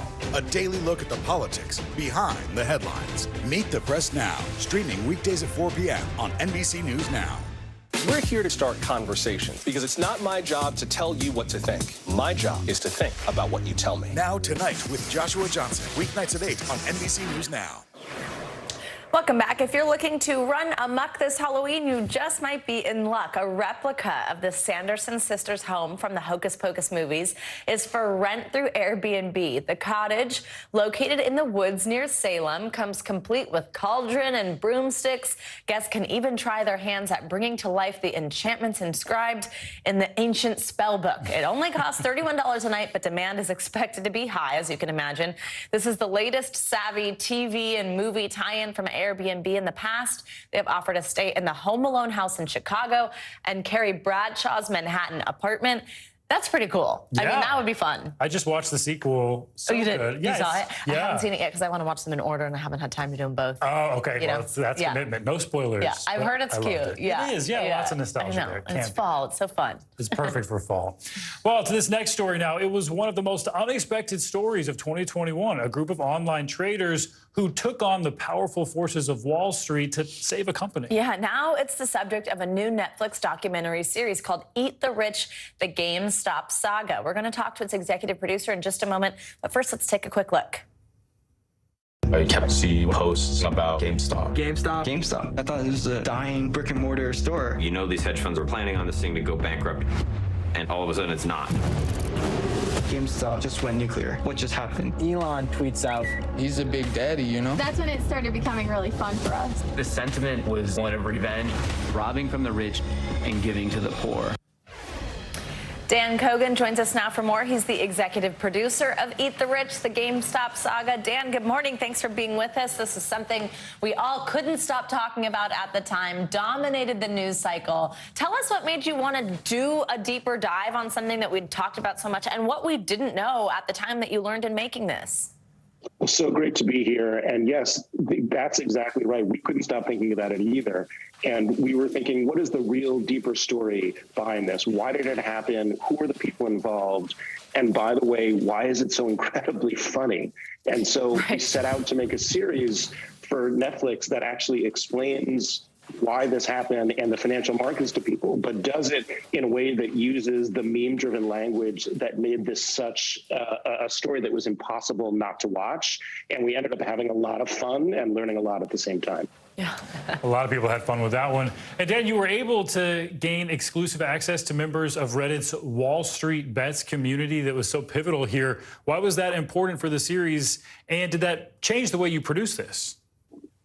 It was crucial. And, you know, the Wall Street Bets folks were the people who drove what's known as the short squeeze, the attempt to make those who had tried to bet against this stock pay. And what was so awesome about them is that they're everyday folks, but they had some sophisticated financial knowledge. And they also came with some deep motivation, which is that many of them came out of 2008 feeling that they had been wronged by the system. And Wall Street Bets is a community on Reddit in which they gathered and sought to fight back. And this story about GameStop ultimately became a story of how do we put it and stick it back to the man for all the things that they did in 2008 that we had to pay for, that they didn't. So what should a viewer take away from your series, but then also from this as a whole, the lesson here? Because, you know, I think some people might hear what you just said and think, well, yeah, let's stick it to the rich. But what is sort of the message of this? What's the cautionary tale in all of this? Well, the message of the show is that, yes, you can do that, but remember, you're doing it with the tools that Wall Street themselves created. So even when you're on Robinhood or other apps that allow you to trade easily, and you think that you're just helping yourself, in fact, all of the profits that are being made for that are being made by Wall Street. So even when you're attacking them, they're making money off of it. And it's an important lesson about how our economy is actually stacked in favor of the wealthy and the powerful, even when you think you're sticking it to them. And that's an important lesson about the world we live in. But hopefully the way that we made the film, you have a hell of a good ride getting there. Dan, just quickly, last question for you. What surprised you in making this? A story that we all felt we knew a lot about. What did you learn that you were like, wow? The biggest surprise to me was that actually the system was even more rigged than I thought it was. Robinhood, which is a company that allows trading to be decentralized and democratized in a way that had never been before, they actually make money off of the big boys. Their goal is not for you to make money, but actually they make money off of every single trade. So their goal is to make you trade whether you make money or not. And it's just important to have that in mind when you're planning your own financial future and thinking about how to survive in the world today. Dan Kogan, thank you so much for your time. So interesting. Congrats on this series. Can't wait to see it. Thank you so much. Well, that does it for this hour of Morning News Now. But the news continues right now.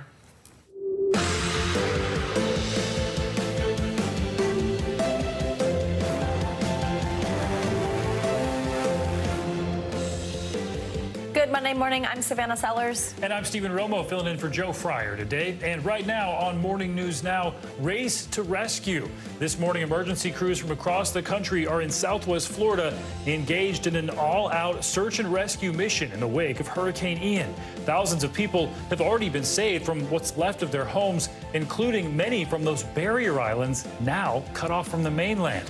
The latest on the recovery and the cleanup as President Biden and the First Lady plan to travel to the devastated region. New questions this morning about why an NFL quarterback was allowed to play again after suffering not one, but two head injuries. The new information about the severity of those injuries to the Miami Dolphins star QB and the ripple effect this is now having across the NFL. Back in session, the Supreme Court returns to work today, months after the overturning of Roe versus Wade. The court expected to hear even more controversial and potentially divisive cases. And this session starts with a new Chief Justice after the historic swearing in of Ketanji Brown Jackson, the first black woman on the nation's highest court. We'll take a closer look at the cases they'll decide next, as the new polls show most Americans believe the Supreme Court is out of touch.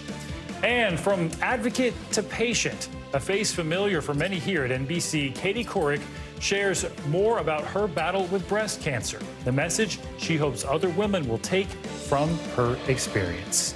A lot going on this busy Monday. Glad to be here with you. I know. Glad to have you, too, before you're heading off for your wedding. Yeah, so she's returning. I'm headed off. A lot of weddings going on around here. We'll get more to that probably, but we do begin on the latest rescue efforts that are still underway this morning from Hurricane Ian that ravaged Florida. Yeah, there are now at least 87 confirmed deaths following the storm, and sadly that number is expected to increase. We have the latest from the disaster zone, beginning with NBC News correspondent Sam Brock near hard-hit Pine Island. In the aftermath of Hurricane Ian, round-the-clock rescues have been going on for days. Rick, can we get you out of here, all right? From the air and the water, first responders trying to help desperate residents. The death toll now approaching triple digits, nearly half of them in Lee County. Search and rescue teams combing islands cut off from the mainland, including Sanibel, Captiva, and Pine Island, looking for survivors.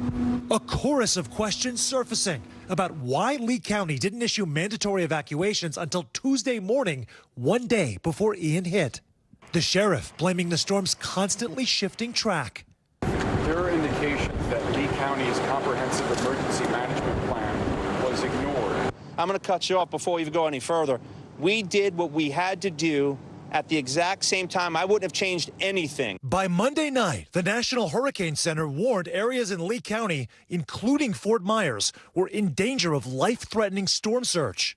But the county didn't start ordering evacuations until the next morning, hours after neighboring Charlotte County put out its evacuation orders. They're telling us that we need to evacuate. We don't have places to go. We have no cars to get there. The storm rushed in. Much of the area, including Fort Myers Beach, now hardly recognizable. But it's hardly just these coastal communities that are suffering. Even after the storm passed, a levee breach in Sarasota County, threatening some 70 homes over the weekend. Officials telling us the levee is still compromised, but help is pouring in from all directions. Jose Andres' World Kitchen and other charities are in some of the hardest hit areas. A lack of water also impacting hospitals, forcing them to transfer patients old and young, including NICU infants. For Tiffany Henning, a new mom of twins, the move was frightening. Knowing that my baby needs help with breathing support and is dependent on running power, it was very scary. The twins ultimately transferred by helicopter to a nearby hospital with power, and we're told they're doing well. All right, as Sam just said there, those twins were transferred by helicopter to a hospital, and they are doing well now. Some more good news, though. Lee County hospital officials tell us conditions at their hospitals have improved considerably over the past 48 hours with no major damage being done by the storm. They were able to keep working on generator power during and after the storm. Just incredible. That's so important there. And we just heard from Sam that Lee County was one of the hardest hit areas. NBC News correspondent Jesse Kirsch is in Fort Myers Beach, one of the hardest hardest hit areas in Lee County. So, Jesse, on Friday, the mayor of Fort Myers Beach said roads would be cleared and the 6,000 people who live there may be able to come back to the island today. What's the latest on that? Yeah, Stephen, at this point, it sounds like we are still at least a couple more days away from that. I can tell you from our drive in here, the roads are at least somewhat cleared from what we can see, but there are still roadblocks up from authorities.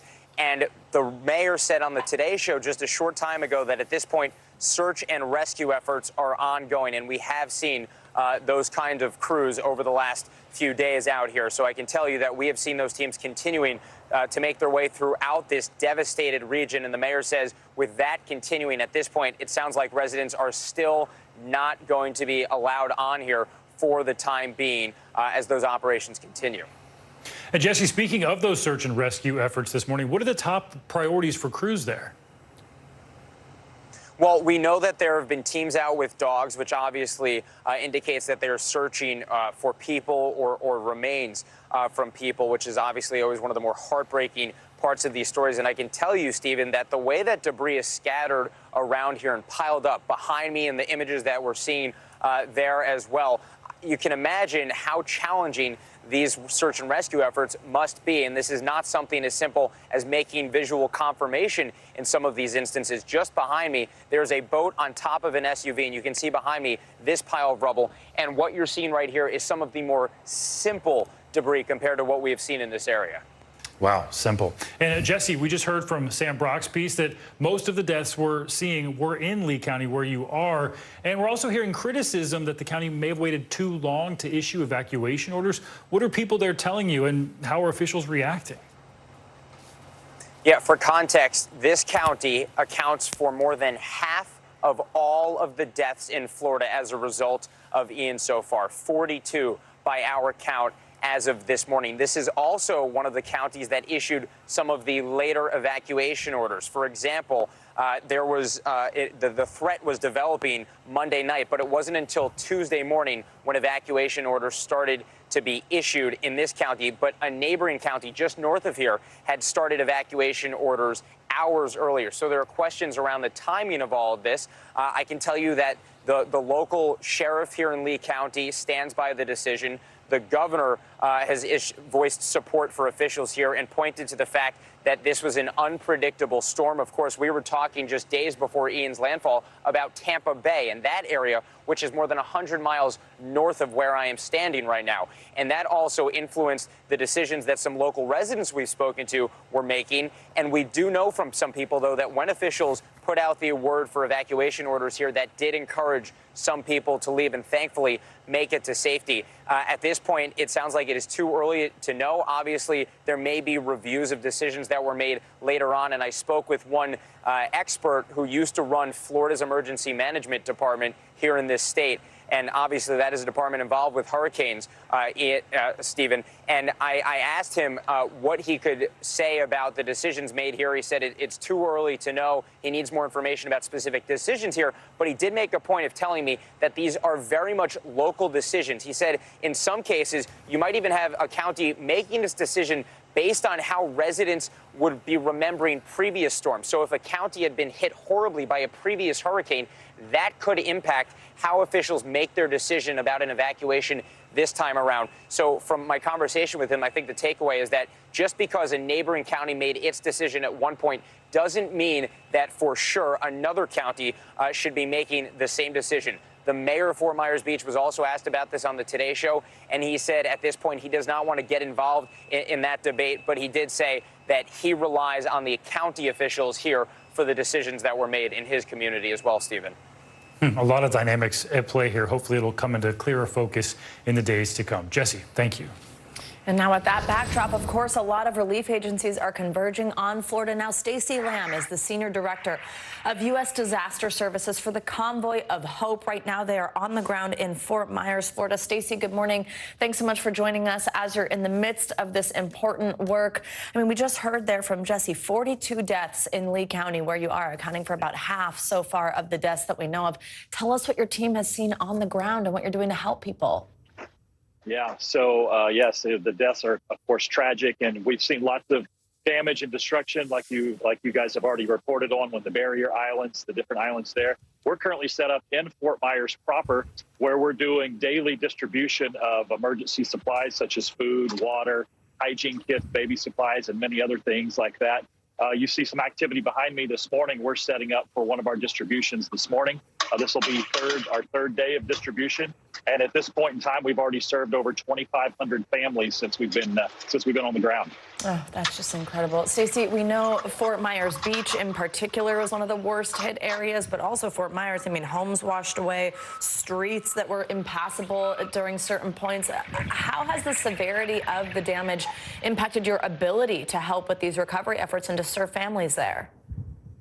Well, of course, any of that damage, of course, affects being able to get into those areas. But local officials here have done a great job of getting things cleared out so that recovery and rescue efforts can happen. We've had folks, even as recent as yesterday, taking resources into some of those hard-hit areas. So we are able to get in there and get some of those resources in, and we will continue doing that in the coming days and weeks. Stacey, what do people displaced by this storm need most right now? Do you have what they need? And then also for anybody watching at home, what can someone do to help, to get involved, to aid in this recovery? Yeah, right now, I mean, they're coming through. They're needing the basics, the necessities with power out and also being displaced from their homes. Food, water, all of the things that mentioned before. And then those that are going to be starting in some of the cleanup efforts, that maybe their home wasn't completely destroyed, but they're going to be cleaning that in the coming days. They're going to be needing cleaning supplies and things like that. All of those things we are bringing in, we have on the ground here, and we are distributing. As well, folks can get involved or find out what Convoy is doing by going to our website at convoyofhope.org. You can find out everything that we're doing. You can find out ways to get involved and support our efforts here. Convoyofhope.org. Stacey Lamb, thank you for what you're doing, and thank you for your time this morning. We appreciate it. Stay safe. Thank you. And speaking of some of that difficulty this morning, 50,000 electrical workers are making progress to restoring power to 500,000 homes to get them back online in 24 hours. In Lee County, officials say it's all hands on deck to make things as normal as possible as soon as they can. Our county commissioners, county manager, everyone is out in full force trying to get back power to the residents, making sure they have water, making sure they have food, and the basic essentials to get through every single day.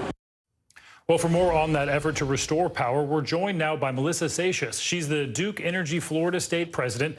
Melissa, thanks for joining us this morning. And we know more than 29,000 Duke Energy Florida customers are waking up in the dark again. How is the work going to restore power, and when can people expect it to be back on? Well, we have made great progress. We have restored nearly 1 million customers with service, but as you mentioned, we still have about 30,000 customers without service, and we will not rest or stop until they are all back on, and we anticipate that they will be back on by tonight by midnight. By midnight. A lot of people will be glad to hear that. So what are some of the biggest struggles and problems you're facing right now in getting the power restored? The most complicated parts or most challenging parts really have been environmental. We are still faced in our eastern counties with a lot of flooding, heavily saturated ground, which makes it very challenging to do things like set new poles. Yeah, that makes sense. A lot of people struggling to get things back together after the storm, including your crews. And we know Ian left more than 2 million Floridians without power in the immediate aftermath of the storm. So what can we learn from a disaster like this? And is there anything that you'll be able to take away to prepare for future storms? Well, we take lessons from every event, every tropical storm, every hurricane that we encounter, and Ian will be no different. In fact, our teams have already started to collect those lessons learned, what we can do better, what worked very well, and we will roll all of that into our foregoing strategy in preparation for the very next storm. Already bracing for the next one. All right, Melissa Satius of Duke Energy, thank you. Thank you.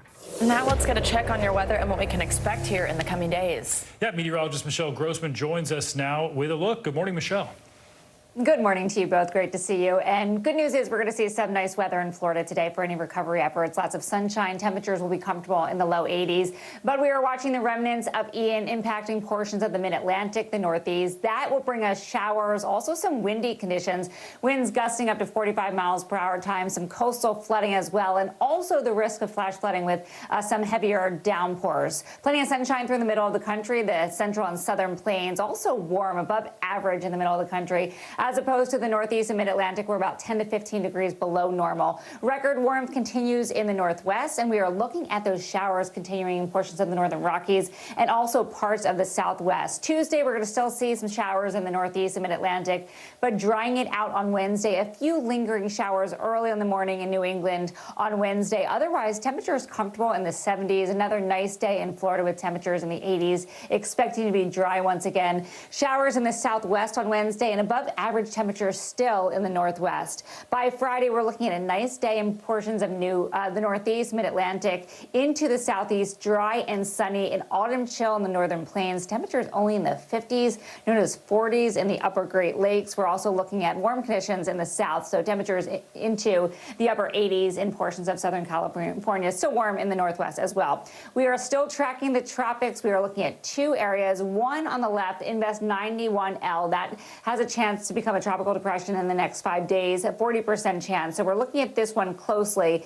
It's east of the Windward Islands, and we're also looking at a area of low pressure, showers and storms, 70% chance of formation in the next 5 days. So we're going to be watching these two clusters of storms very, very closely. They're moving into a development zone that is conducive for development, so that is why we're keeping our eye on them. We'll keep you updated on that. Otherwise, watching the coastal storm, this is what's left over from Ian impacting the Northeast and the Mid-Atlantic. Lots of heavy rain in spots. We saw it all weekend long. We're still seeing some heavy rain this morning. You can see those bright colors, reds, oranges, yellows, showing us where that heavy rain is falling. And we do have the chance for seeing some flash flooding, especially in portions of southern New Jersey, also Maryland. So we're going to watch this area of low pressure move off the coast. It's sort of just spinning there, bringing back this rain. Today, also tomorrow, it's going to kick up the winds to 45 miles per hour. So it's a cool day. It's a damp day, dreary day in portions of the Mid-Atlantic and Northeast. That will be the same story tomorrow. And then we begin to clear things out on Wednesday. We do have a flash flood risk. That's in portions of southern New Jersey, also Maryland, Delaware, where you see the blue here, Atlantic City. Ocean Pines could see the chance for some flash flooding. And guys, we'll end it here because we do have a coastal flood warning. 16 million impacted either by an advisory or warning, and that's because we have that onshore flow from what's left over from Ian, bringing the chance of some coastal flooding. Back to you. All right, Michelle, thank you so much. See you in a bit. Sure. Well, coming up on Morning News Now, a new victory in Ukraine's fight against Russia. Yeah, Ukrainian officials say troops are freeing villages from Russian control. What this means for the overall state of the war, plus the latest on Ukraine's push to join NATO. That's next.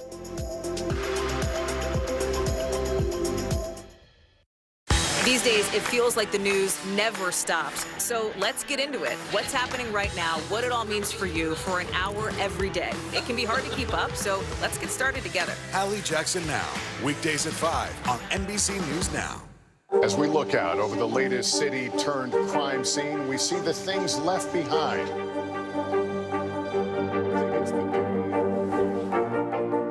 Can you tell us what it was like?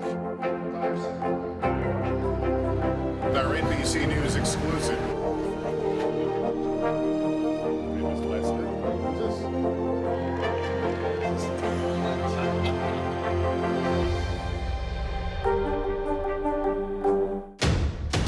The day's biggest political stories with trusted insight now and expert analysis now.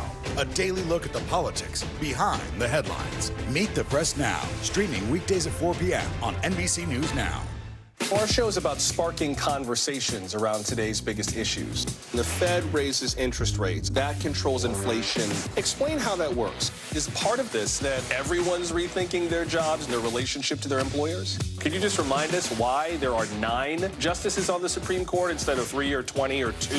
It's not my job to tell you what to think. My job is to think about what you tell me. Now Tonight with Joshua Johnson, streaming weeknights at 8 on NBC News Now. Top Story with Tom Llamas, weeknights at 7 on NBC News Now. As we look out over the latest city-turned-crime scene, we see the things left behind.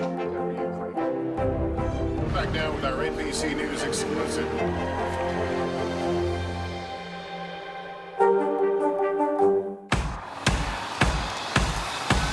News is happening now.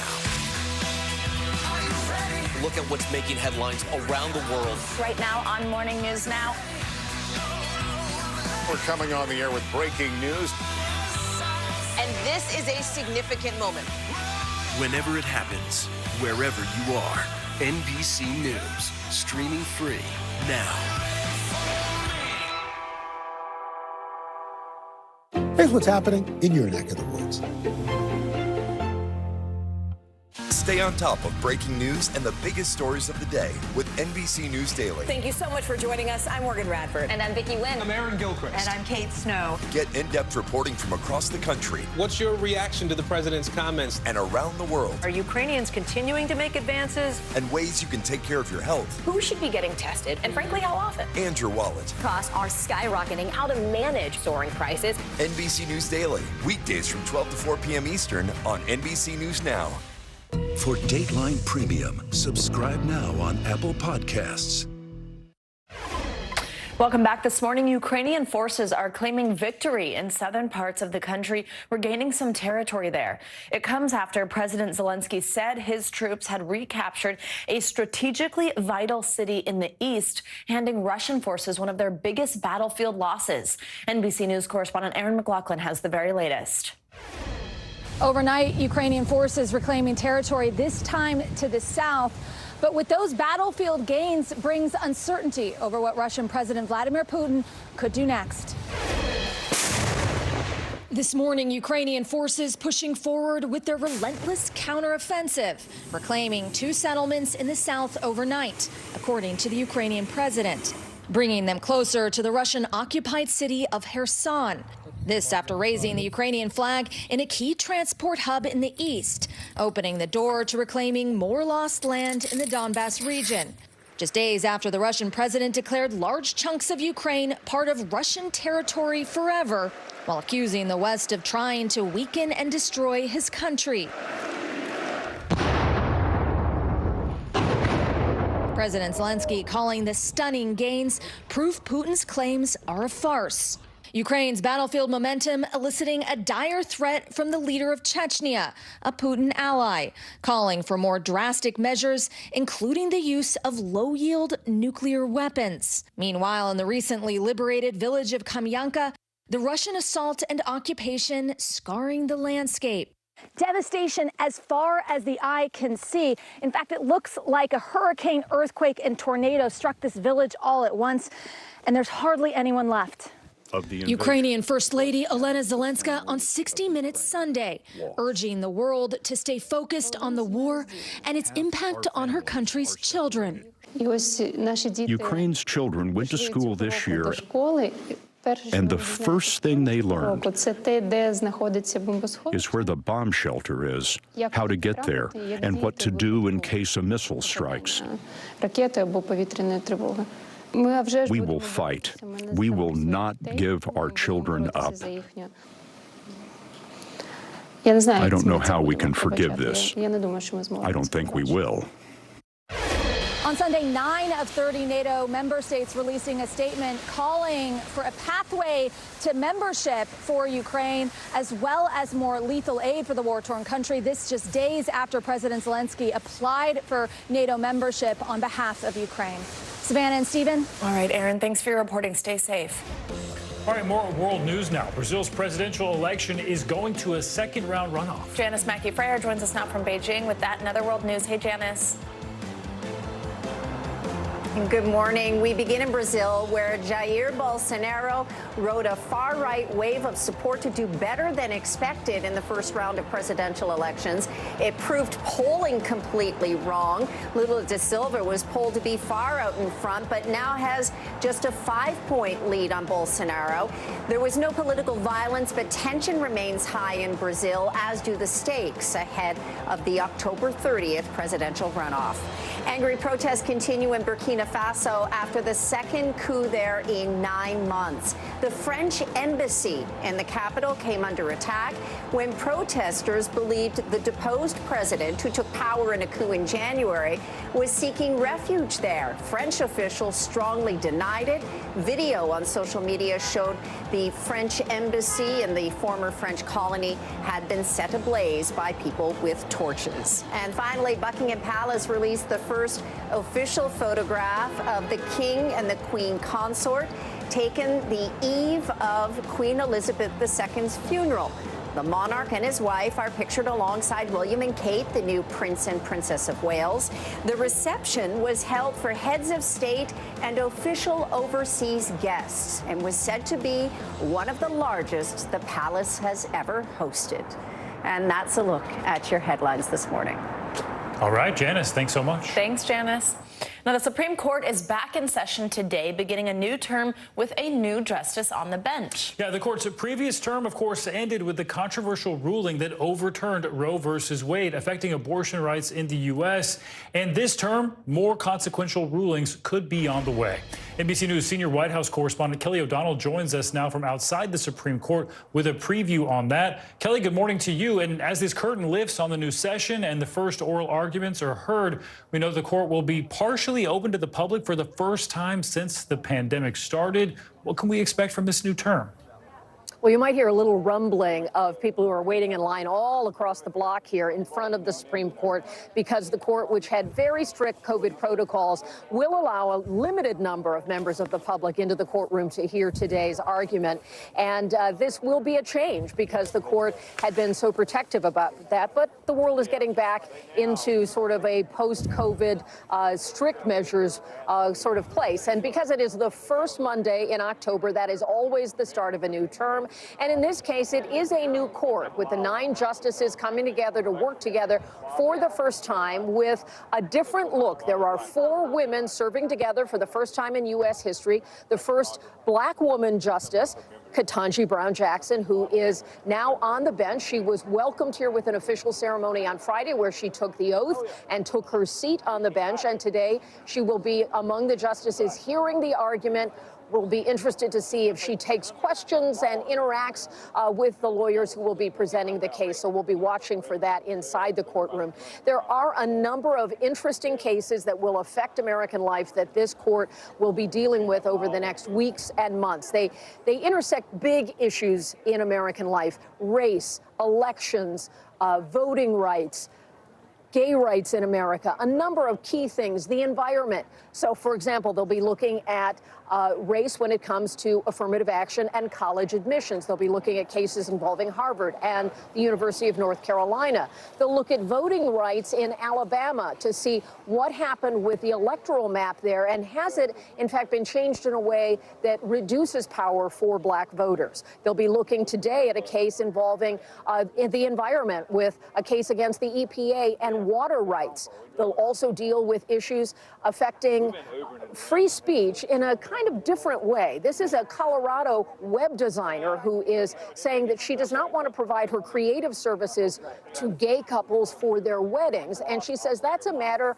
of free speech. So it gives you a sense of just some of the court cases that will be getting a lot of attention and will have far-reaching impact in day-to-day life. That's what we'll be watching for sure. Savannah, Stephen? So, Kelly, as they return to this term, though, a recent Gallup poll finds the court's public approval rating is at a historic low. I mean, they've got some challenges ahead of them in this particular political climate. Walk us through that and how we expect them to manage that. Well, the justices have talked about this in some of their public appearances over the summer, separate from their work on the bench. For example, Justice Kagan has raised concerns saying that if the public feels disconnected from what the court is doing, that can rattle the confidence the public has in the court. If longtime precedents, things like Roe v. Wade, are overturned, that can shake the foundations. At the same time, Chief Justice Roberts said that if the public disagrees, even passionately disagrees with certain opinions of the court, that doesn't mean that the the public would not believe in the institution of the court. So even a division there among the justices about how the public will view the court. But there was certainly a huge backlash among those who believe that abortion rights enshrined in the Constitution should not have been overturned. And that's something that will play out politically away from the court and during this midterm season that is coming to a close in just over a month. Yeah, coming up very quick here. And Kelly, I also wanted to ask, this is, of course, the first term for new Justice Ketanji Brown Jackson. We know her appointment doesn't change the ideological makeup of the court, but what can we expect to hear from her going forward? Well, every new justice who would come to the court brings life experience and expertise and an ability to try to shape the conversations that justices have among themselves when they approach cases. And so expect her to bring that life experience. She spoke on Friday after her investiture, the formal ceremony that welcomed her to the court, and she talked about the fact that she believes there are Americans who will see themselves in her and believe that she brings that representation to the court as well, along with her lifetime of experience and her expertise. And so it moves the court forward in representation, and it starts a new chapter for this court. And that is certainly something that she will reflect going forward. Stephen? Kelly O'Donnell, thank you so much. We know you'll be watching as this kicks off. Thanks, Kelly.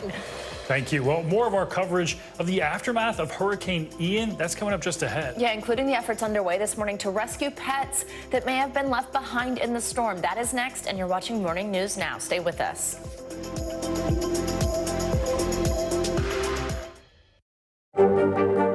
Mr. Secretary, when is this going to get better? You came into this job saying you were going to fight crime. Have you been successful? Found a way to put that. Can you update us on the status of negotiations?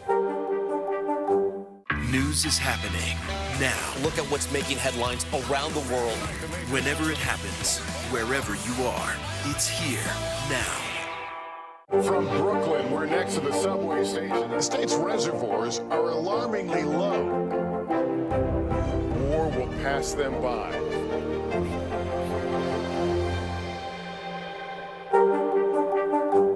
Here's what's happening in your neck of the woods. For Dateline Premium, subscribe now on Apple Podcasts. As we look out over the latest city-turned-crime scene, we see the things left behind. Back now with our NBC News exclusive.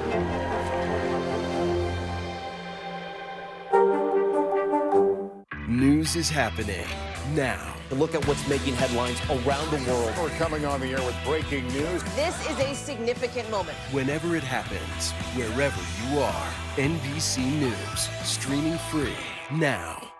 For Dateline Premium, subscribe now on Apple Podcasts. Now Tonight with Joshua Johnson, streaming weeknights at 8 on NBC News Now. For Dateline Premium, subscribe now on Apple Podcasts. Here's what's happening in your neck of the woods. News is happening now. Look at what's making headlines around the world. We're coming on the air with breaking news. This is a significant moment. Whenever it happens, wherever you are, NBC News, streaming free now. Top Story with Tom Llamas, weeknights at 7 on NBC News Now. Welcome back. As we cover Hurricane Ian's aftermath, the issue of evacuations is coming under the spotlight. NBC News anchor Hallie Jackson has more on the challenges people face in the midst of evacuation orders and why, for some people, complying with that is not always an option. 2.5 million people in Florida ordered to evacuate because of Hurricane Ian. But getting out of your house for a storm isn't always easy. The idea of just leaving everything and going off and getting in the highway, and it represents a huge psychological barrier for people to leave. It's also expensive. Evacuating can cost as much as $5,000. More than 1 in every 10 Floridians lives under the poverty line, and about half of all Americans couldn't cover $1,000 in emergency expenses with savings, according to a recent survey. Plus, gas prices, they surge before a storm, traffic backs up for miles. So even a full tank might not be enough. And hotel rooms aren't cheap if they're even available. My poor brother, he was booked at a hotel and went to go to the hotel, and they had canceled, so he had no place to go. There's also a psychological hurdle. Weather forecasts can be uncertain, and people can develop a false sense of security or optimism. Meteorologists talk about storm surge, but it never seems to hit, and so I think that forms a little complacency for us. And there's herd mentality, too, where you might feel pressure to do what your neighbors are doing. I don't even think we realized that it was as bad as it was. All of our neighbors that have lived there for 30 years or so were not scared. They said this happens all the time. We have this collective decision where we feel safety in herds, and so we often decide that we're going to stay with other people. Having a plan ahead of time is key to being ready for anything, but ultimately the decision to evacuate or not is personal and complicated. You have a choice. I can either stay put, which is my familiar environment. Whenever you're away, where's the most safe place you can possibly think of to be? But it's your home. Important notes there. Our thanks to Hallie Jackson for that report. And according to Rutgers University's study, a disability status and language barriers are also reasons why people don't evacuate during natural disasters. Now, as rescue efforts continue in Florida this morning, pets are not being forgotten. Animal shelters are working together to quickly evacuate pets impacted by the hurricane and help them find new homes. NBC News senior national correspondent Carrie Sanders has that story from Fort Myers.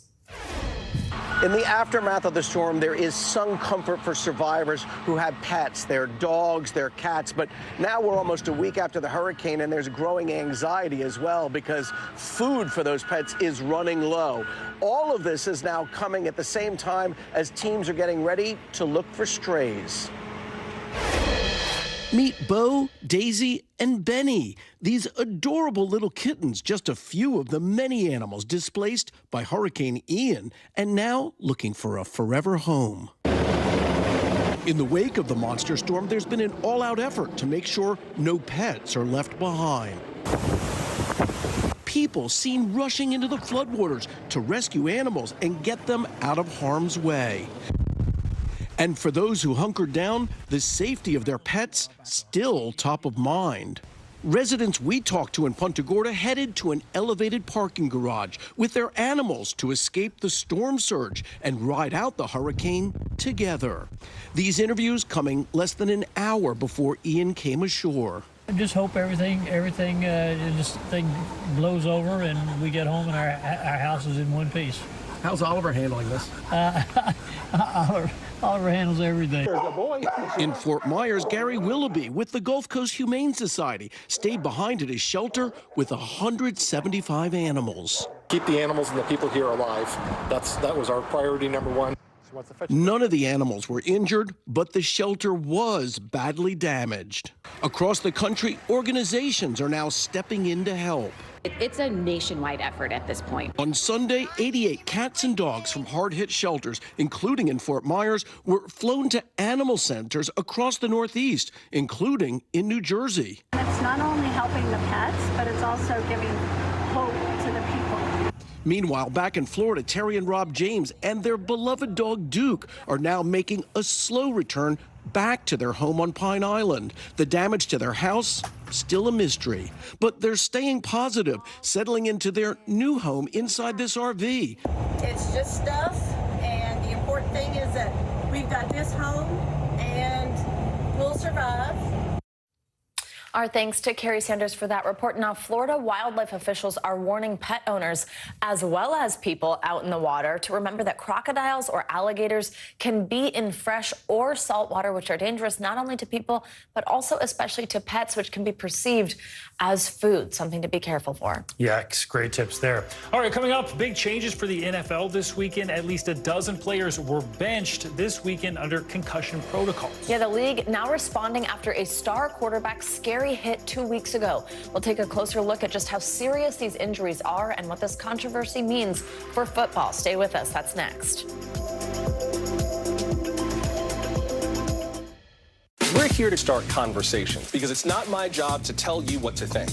My job is to think about what you tell me. Now Tonight with Joshua Johnson, weeknights at 8 on NBC News Now. the day's biggest political stories with trusted insight now and expert analysis now. A daily look at the politics behind the headlines. Meet the Press Now, streaming weekdays at 4 p.m. on NBC News Now. As we look out over the latest city-turned-crime scene, we see the things left behind.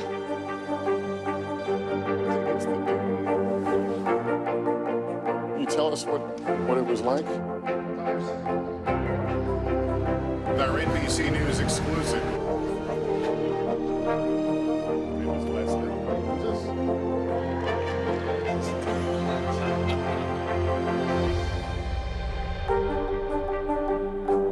And what do you love about fatherhood? The chaos, the learning. Is climate change one of your top priorities? What's your message to girls who want to make a difference in their own communities? Believe in yourself. Stay on top of breaking news and the biggest stories of the day with NBC News Daily. Thank you so much for joining us. I'm Morgan Radford. And I'm Vicki Wynn. I'm Aaron Gilchrist. And I'm Kate Snow. Get in-depth reporting from across the country. What's your reaction to the president's comments? And around the world. Are Ukrainians continuing to make advances? And ways you can take care of your health. Who should be getting tested, and frankly, how often? And your wallet. Costs are skyrocketing. How to manage soaring prices. NBC News Daily, weekdays from 12 to 4 p.m. Eastern on NBC News Now. Good morning, I'm Joe Fryer. And I'm Savannah Sellers right now on Morning News Now. We're staying on top of the breaking situation in Ukraine. We are watching dangerous heat this week. Recession, I mean, is that where we're headed? Is there any way to avoid that? Morning News Now, streaming weekdays at 7. The indictment of a former president, or perhaps candidate for president, would arguably tear the country apart. Is that your concern? Can you update us on the status of negotiations? Stay on top of breaking news and the biggest stories of the day with NBC News Daily. Thank you so much for joining us. I'm Morgan Radford. And I'm Vicki Wynn. I'm Aaron Gilchrist. And I'm Kate Snow. Get in-depth reporting from across the country. What's your reaction to the president's comments? And around the world. Are Ukrainians continuing to make advances? And ways you can take care of your health. Who should be getting tested, and frankly, how often? And your wallet. Costs are skyrocketing. How to manage soaring prices. NBC News Daily, weekdays from 12 to 4 p.m. Eastern on NBC News Now. News is happening now. Look at what's making headlines around the world. We're coming on the air with breaking news. This is a significant moment. Whenever it happens, wherever you are, NBC News, streaming free now. For Dateline Premium, subscribe now on Apple Podcasts. Welcome back. Later this morning, the Federal Reserve will hold an emergency meeting. Yeah, little is known about what to expect from this, but the central bank said the meeting would be a, quote, review and determination by the Board of Governors of the advance of discount rates to be charged by Federal Reserve banks. Investopedia's editor-in-chief and our friend Caleb Silver joins us now to discuss this and all things economy, really. Caleb, good morning. I mean, so an emergency Fed meeting. Walk us through, is that rare? How unusual is it? And maybe do we know anything from that statement there? Should we be worried? Yeah, good to be with you. It's kind of rare for the Fed to announce this. They did it on Friday. They put out a notice that said they'd be having this emergency closed-door meeting under expedited procedures to talk about discount rates. These are basically the rates the Fed charges when it lends money to other banks. The Fed is really the liquidity pump throughout the central banking system. So that's not so strange, but the Fed is off cycle. We know they raised rates a few weeks ago. They don't meet again on interest rates until November. So this is a little bit off cycle. And then you had this drumbeat over the weekend after a Financial Times story talking about Credit Suisse. This is the European-based bank. It's an investment bank with about $1.5 trillion in assets, talking about some issues it might be having. The stock is down 10% this morning, down about 60%. So there is conjecture that maybe these are connected. We have no proof of that at all, and the Federal Reserve is not saying anything about it. But our antennas are up because of the sensitivity around capital markets, a recession, a potential bank issue. That's what's going on right now. Lots of sensitivity there. And there's also growing alarm about one of the major European banks, Credit Suisse. This morning, the lender's shares are tanking amid concerns over its financial health. The Financial Times reported that its executives are in talks with investors to reassure them about these worries. So what's going on here? Yeah, it was based on this Financial Times story that says Credit Suisse may be having some issues as it goes through a restructuring process. This was one of the biggest banks in the world. It's trying to slim down its assets. It's undergoing a restructuring process to maybe become a much smaller type bank, and it will have an update towards the end of the month. But that combination, And what we watch with banks is the credit default swaps. This is the cost of insuring against a bank going under or a bank default. Those have quintupled in just the past year. So everyone's sort of watching closely around Credit Suisse. The CEO, who's the new CEO, Ulrich Corner, saying everything is fine and we're going to have an update in a few weeks. But still, when you get sort of these whispers and it starts to compound on social media, people get concerned. The stock down 10%, down 60% in just the last few months. So a lot of issues surrounding Credit Suisse and what might be going on there. Caleb, also while we have you, we're watching the oil markets this week. That's ahead of this really important OPEC Plus meeting. There are expectations that members could actually agree to cut production. Walk us through what that means. How would that impact prices at the pumps? Is that what you're expecting to see? Yeah, what a difference a few months make. We were talking back in March and April about potentially increases in production because oil prices were so high. Remember, they were about 125 bucks a barrel. Where oil prices have come down 40%. Now concerns about a global recession. We see oil prices continuing to fall. OPEC, OPEC Plus, these are the allies. That includes Russia, are meeting this week in Vienna on Wednesday to talk about potentially supply cuts to boost prices back up. They like prices closer to 100 bucks a barrel. We're down near about 88 bucks a barrel. So that's very interesting, but a huge turn in events just over the past few months as concerns about a global slowdown take hold. All right, Caleb, as always, we appreciate you. Thank you. Thanks, Caleb.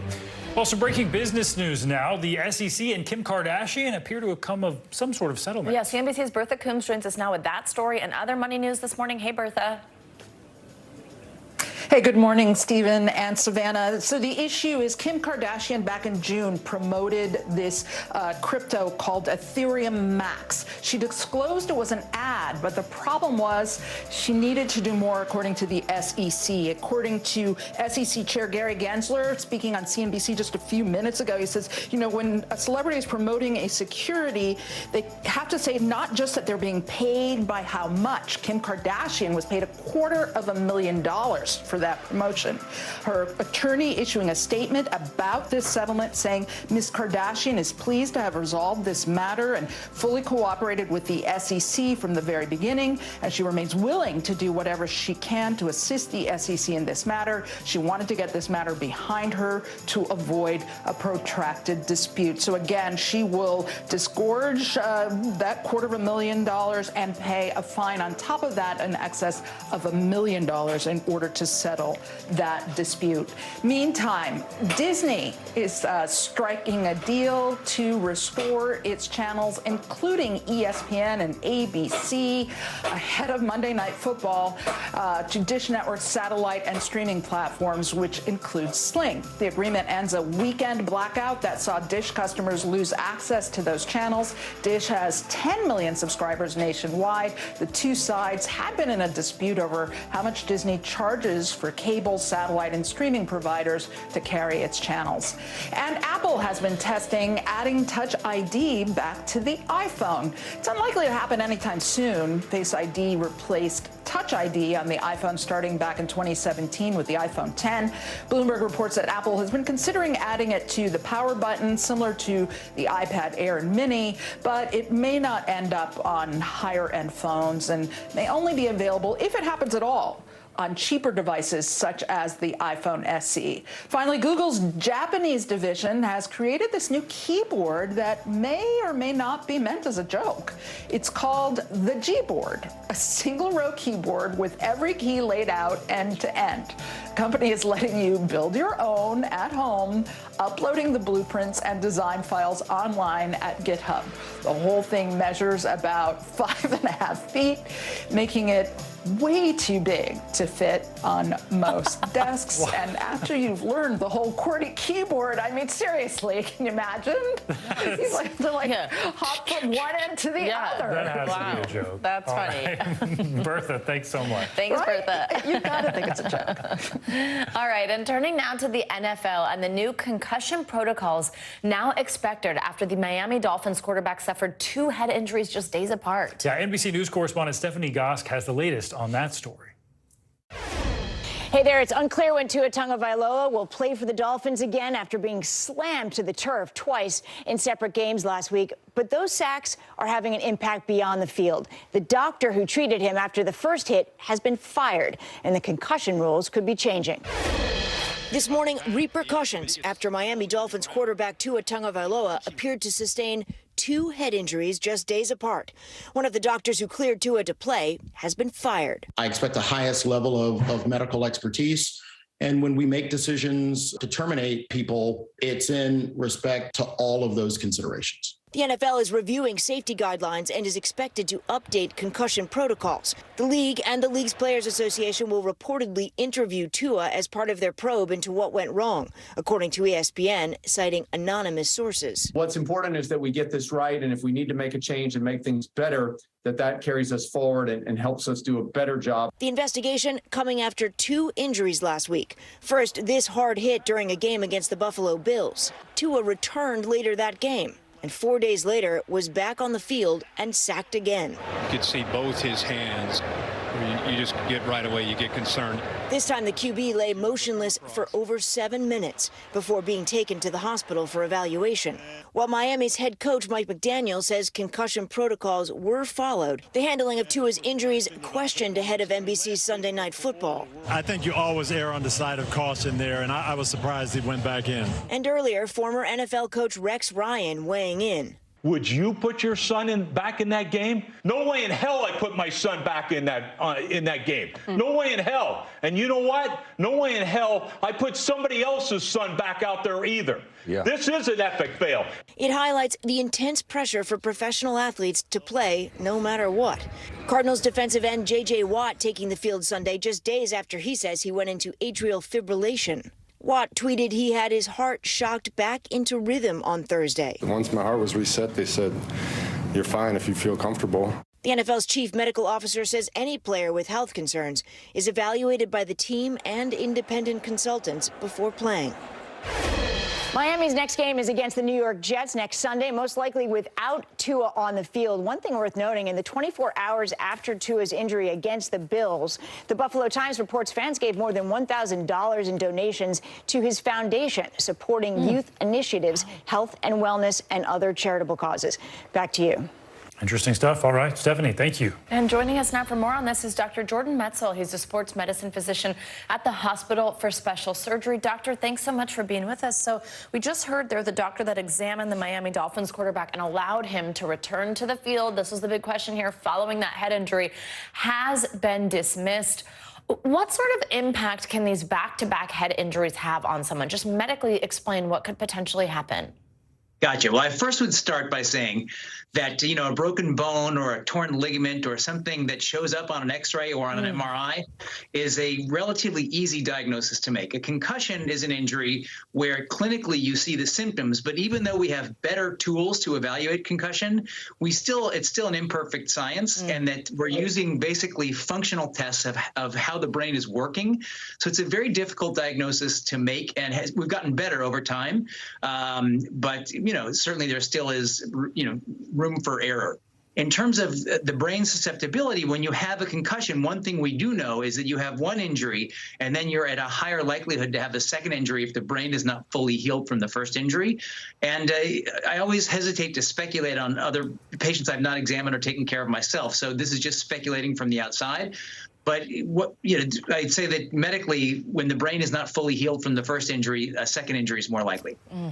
Alarming to hear that. And Dr. Metzel, following that injury, the NFL and the Players Union announced that they would be changing their concussion protocols. One of the changes they talked about would be not allowing players who, quote, stumble to return to the field. Do you think that's enough?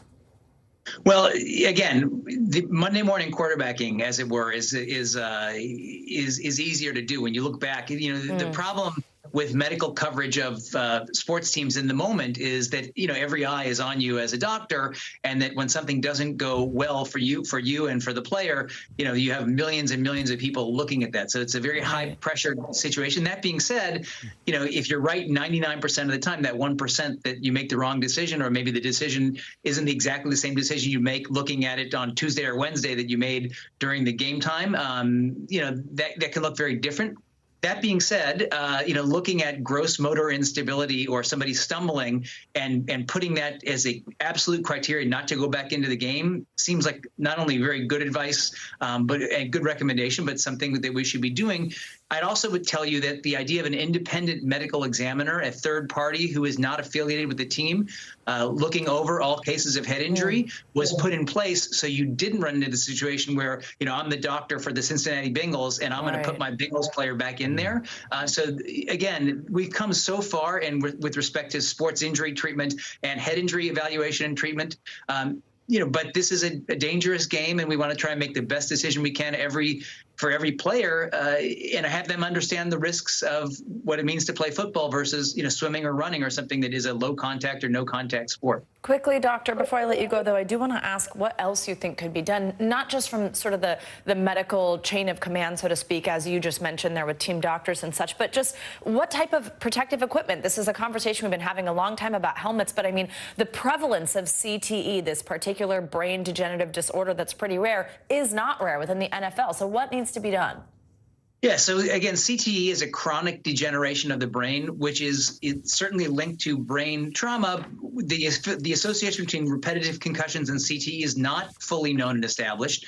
And it's not, the vast majority of people that play high contact sports like rugby or football end up without any significant issues, but certainly the prevalence of neurodegenerative diseases is higher in people who've played high contact activities. So I think the first thing is education. The second thing is doing everything we can to prevent more serious injuries, such as the one we saw, by good patient education, coach education, trainer education. I think all those things make a difference. Unfortunately, we've seen more head injuries in the modern football area than we did when we had leather helmets running around. And there's more concussions in NFL football than rugby, where you wear no headgear or a small headgear. So, the helmet protects the skull, but it doesn't protect the brain inside. And, going at faster velocities and rotating the brain inside the skull, those are not protected by the helmet. And so the helmet can give you a false sense of security that doesn't really offer much protection when it comes to concussion. Important factors to keep in mind. All right, Dr. Jordan Metzl, thank you so much. Thank you. Thank you. Well, coming up, October marks Breast Cancer Awareness Month. And a name you probably know well from her days here with us at NBC, Katie Couric is opening up about her battle this morning, what she hopes others will take away from her diagnosis. That's next. Stay on top of breaking news and the biggest stories of the day with NBC News Daily. Thank you so much for joining us. I'm Morgan Radford. And I'm Vicki Wynn. I'm Aaron Gilchrist. And I'm Kate Snow. Get in-depth reporting from across the country. What's your reaction to the president's comments? And around the world. Are Ukrainians continuing to make advances? And ways you can take care of your health. Who should be getting tested? And frankly, how often? And your wallet. Costs are skyrocketing. How to manage soaring prices. NBC News Daily. Weekdays from 12 to 4 p.m. Eastern on NBC News Now. Here's what's happening in your neck of the woods. Hey, podcast fans, ready to unlock our true crime mysteries? Try Dateline Premium on Apple Podcasts. You'll get early access to originals, plus bonus content, and everything is ad-free. So head to Apple Podcasts now to subscribe. Top Story with Tom Llamas. Weeknights at 7 on NBC News Now. Sometimes the news can be difficult and overwhelming for kids to understand, so we've created a newscast just for them. We hope your family will watch Nightly News Kids Edition. As we look out over the latest city-turned-crime scene, we see the things left behind. Back now with our NBC News exclusive.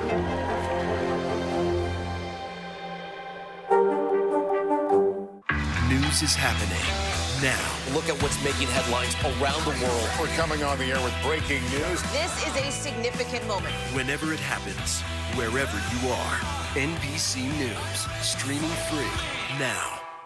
We're here to start conversations about the big things happening in our world, because it's not my job to tell you what to think. My job is to think about what you tell me. Now Tonight with Joshua Johnson, streaming weeknights at 8 on NBC News Now. News is happening now. Look at what's making headlines around the world. Whenever it happens, wherever you are, it's here now.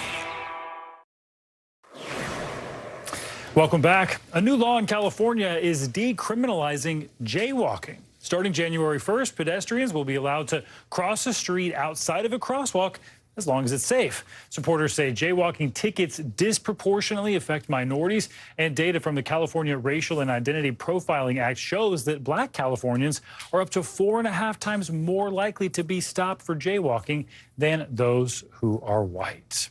Wonder if something like that will come to New York City. There's so much jaywalking here. Yeah, no, it's true. Growing up in California, it's something that you can get in trouble for, versus here in New York. I do actually think about that a lot, so it's interesting. Thanks, Stephen. Yeah.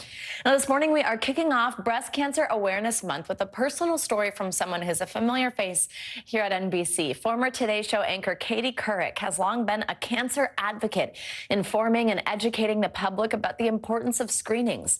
But now she's gone from cancer advocate to cancer patient. She was just on the Today Show this morning talking about her diagnosis. Here's some of what she had to say. And she said, I think there's something we really need to biopsy, and I want to do it today. So I thought, oh my God, you must be kidding me. And then when I found out the next day, she called me, I was pretty stunned. And I think those words, it's cancerous or you have cancer, do stop you in your tracks. But she told me it was treatable. We needed to have a plan.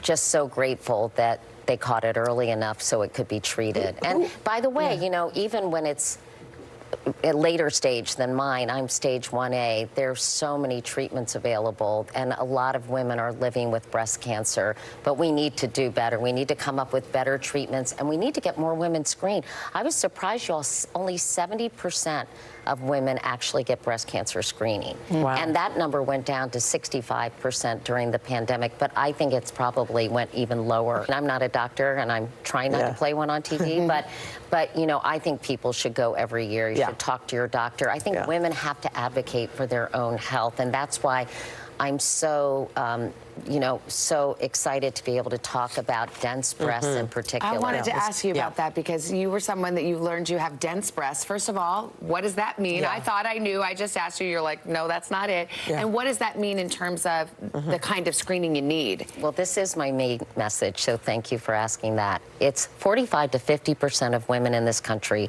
have what are considered dense breasts. This is not something you can tell by feeling your breasts. If your breasts are lumpy, it doesn't necessarily mean you have dense breasts. It's indicated on a mammogram. So you have to ask your radiologist, or your radiologist ideally should be telling you you have dense breasts. And then you often need secondary screening. That was Katie Couric speaking on Today a little earlier, and medical experts recommend that women start getting annual breast examinations no later than 45 years old. Such an important reminder there. It sure is. And that's going to do it for Morning News Now. But the news continues right now.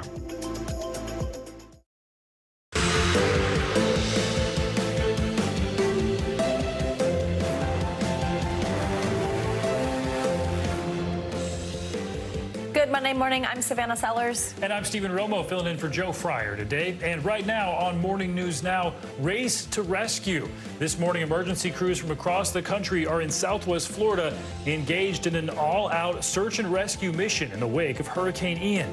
Thousands of people have already been saved from what's left of their homes, including many from those barrier islands now cut off from the mainland. The latest on the recovery and the cleanup as President Biden and the First Lady plan to travel to the devastated region. New questions this morning about why an NFL quarterback was allowed to play again after suffering not one, but 2 head injuries. The new information about the severity of those injuries to the Miami Dolphins star QB and the ripple effect this is now having across the NFL. Back in session, the Supreme Court returns to work today, months after the overturning of Roe versus Wade. The court expected to hear even more controversial and potentially divisive cases. And this session starts with a new Chief Justice after the historic swearing in of Ketanji Brown Jackson, the first black woman on the nation's highest court. We'll take a closer look at the cases they'll decide next, as the new polls show most Americans believe the Supreme Court is out of touch. And from advocate to patient, a face familiar for many here at NBC, Katie Couric shares more about her battle with breast cancer, the message she hopes other women will take from her experience. A lot going on this busy Monday. Glad to be here with you. I know. Glad to have you, too, before you're heading off for your wedding. Yeah, so she's returning. I'm headed off. A lot of weddings going on around here. We'll get more to that probably, but we do begin on the latest rescue efforts that are still underway this morning from Hurricane Ian that ravaged Florida. Yeah, there are now at least 87 confirmed deaths following the storm, and sadly that number is expected to increase. We have the latest from the disaster zone, beginning with NBC News correspondent Sam Brock near hard-hit Pine Island. In the aftermath of Hurricane Ian, round-the-clock rescues have been going on for days. Rick, can we get you out of here, all right? From the air and the water, first responders trying to help desperate residents. The death toll now approaching triple digits, nearly half of them in Lee County. Search and rescue teams combing islands cut off from the mainland, including Sanibel, Captiva, and Pine Island, looking for survivors. A chorus of questions surfacing about why Lee County didn't issue mandatory evacuations until Tuesday morning, one day before Ian hit. The sheriff blaming the storm's constantly shifting track. There are indications that Lee County's comprehensive emergency management plan was ignored. I'm going to cut you off before we even go any further. We did what we had to do at the exact same time. I wouldn't have changed anything. By Monday night, the National Hurricane Center warned areas in Lee County, including Fort Myers, were in danger of life-threatening storm surge. But the county didn't start ordering evacuations until the next morning, hours after neighboring Charlotte County put out its evacuation orders. They're telling us that we need to evacuate. We don't have places to go. We have no cars to get there. The storm rushed in. Much of the area, including Fort Myers Beach, now hardly recognizable. But it's hardly just these coastal communities that are suffering. Even after the storm passed, a levee breach in Sarasota County, threatening some 70 homes over the weekend. Officials telling us the levee is still compromised, but help is pouring in from all directions. Jose Andres' World Kitchen and other charities are in some of the hardest hit areas. A lack of water also impacting hospitals, forcing them to transfer patients old and young, including NICU infants. For Tiffany Henning, a new mom of twins, the move was frightening. Knowing that my baby needs help with breathing support and is dependent on running power, it was very scary. The twins ultimately transferred by helicopter to a nearby hospital with power, and we're told they're doing well.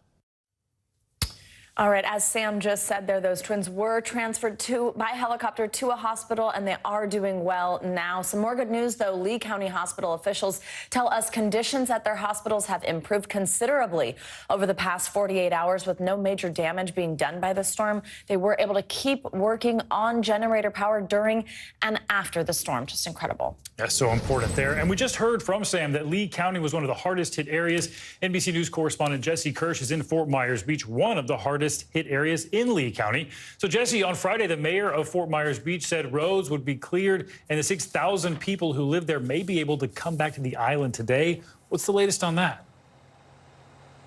Yeah, Stephen, at this point, it sounds like we are still at least a couple more days away from that. I can tell you from our drive in here, the roads are at least somewhat cleared from what we can see, but there are still roadblocks up from authorities. And the mayor said on the Today Show just a short time ago that at this point, search and rescue efforts are ongoing. And we have seen those kind of crews over the last few days out here. So I can tell you that we have seen those teams continuing to make their way throughout this devastated region. And the mayor says with that continuing at this point, it sounds like residents are still not going to be allowed on here for the time being as those operations continue. And Jesse, speaking of those search and rescue efforts this morning, what are the top priorities for crews there? Well, we know that there have been teams out with dogs, which obviously indicates that they're searching for people or remains from people, which is obviously always one of the more heartbreaking parts of these stories. And I can tell you, Stephen, that the way that debris is scattered around here and piled up behind me and the images that we're seeing there as well, you can imagine how challenging these search and rescue efforts must be. And this is not something as simple as making visual confirmation in some of these instances. Just behind me, there's a boat on top of an SUV, and you can see behind me this pile of rubble. And what you're seeing right here is some of the more... Fox piece that most of the deaths we're seeing were in Lee County, where you are. And we're also hearing criticism that the county may have waited too long to issue evacuation orders. What are people there telling you, and how are officials reacting? Yeah, for context, this county accounts for more than half of all of the deaths in Florida as a result of Ian so far, 42 by our count as of this morning. This is also one of the counties that issued some of the later evacuation orders. For example, the threat was developing Monday night, but it wasn't until Tuesday morning when evacuation orders started to be issued in this county. But a neighboring county just north of here had started evacuation orders hours earlier. So there are questions around the timing of all of this. I can tell you that the local sheriff here in Lee County stands by the decision. The governor has voiced support for officials here and pointed to the fact that this was an unpredictable storm. Of course, we were talking just days before Ian's landfall about Tampa Bay and that area, which is more than 100 miles north of where I am standing right now. And that also influenced the decisions that some local residents we've spoken to were making. And we do know from some people, though, that when officials put out the word for evacuation orders here, that did encourage some people to leave and thankfully make it to safety. At this point, it sounds like it is too early to know. Obviously, there may be reviews of decisions that were made later on. And I spoke with one expert who used to run Florida's emergency management department here in this state. And obviously, that is a department involved with hurricanes, Stephen. And I asked him what he could say about the decisions made here. He said it's too early to know. He needs more information about specific decisions here. But he did make a point of telling me that these are very much local decisions. He said in some cases, you might even have a county making this decision based on how residents would be remembering previous storms. So if a county had been hit horribly by a previous hurricane, that could impact how officials make their decision about an evacuation this time around. So from my conversation with him, I think the takeaway is that just because a neighboring county made its decision at one point doesn't mean that for sure another county should be making the same decision. The mayor of Fort Myers Beach was also asked about this on the Today Show, and he said at this point he does not want to get involved in that debate, but he did say that he relies on the county officials here for the decisions that were made in his community as well, Stephen.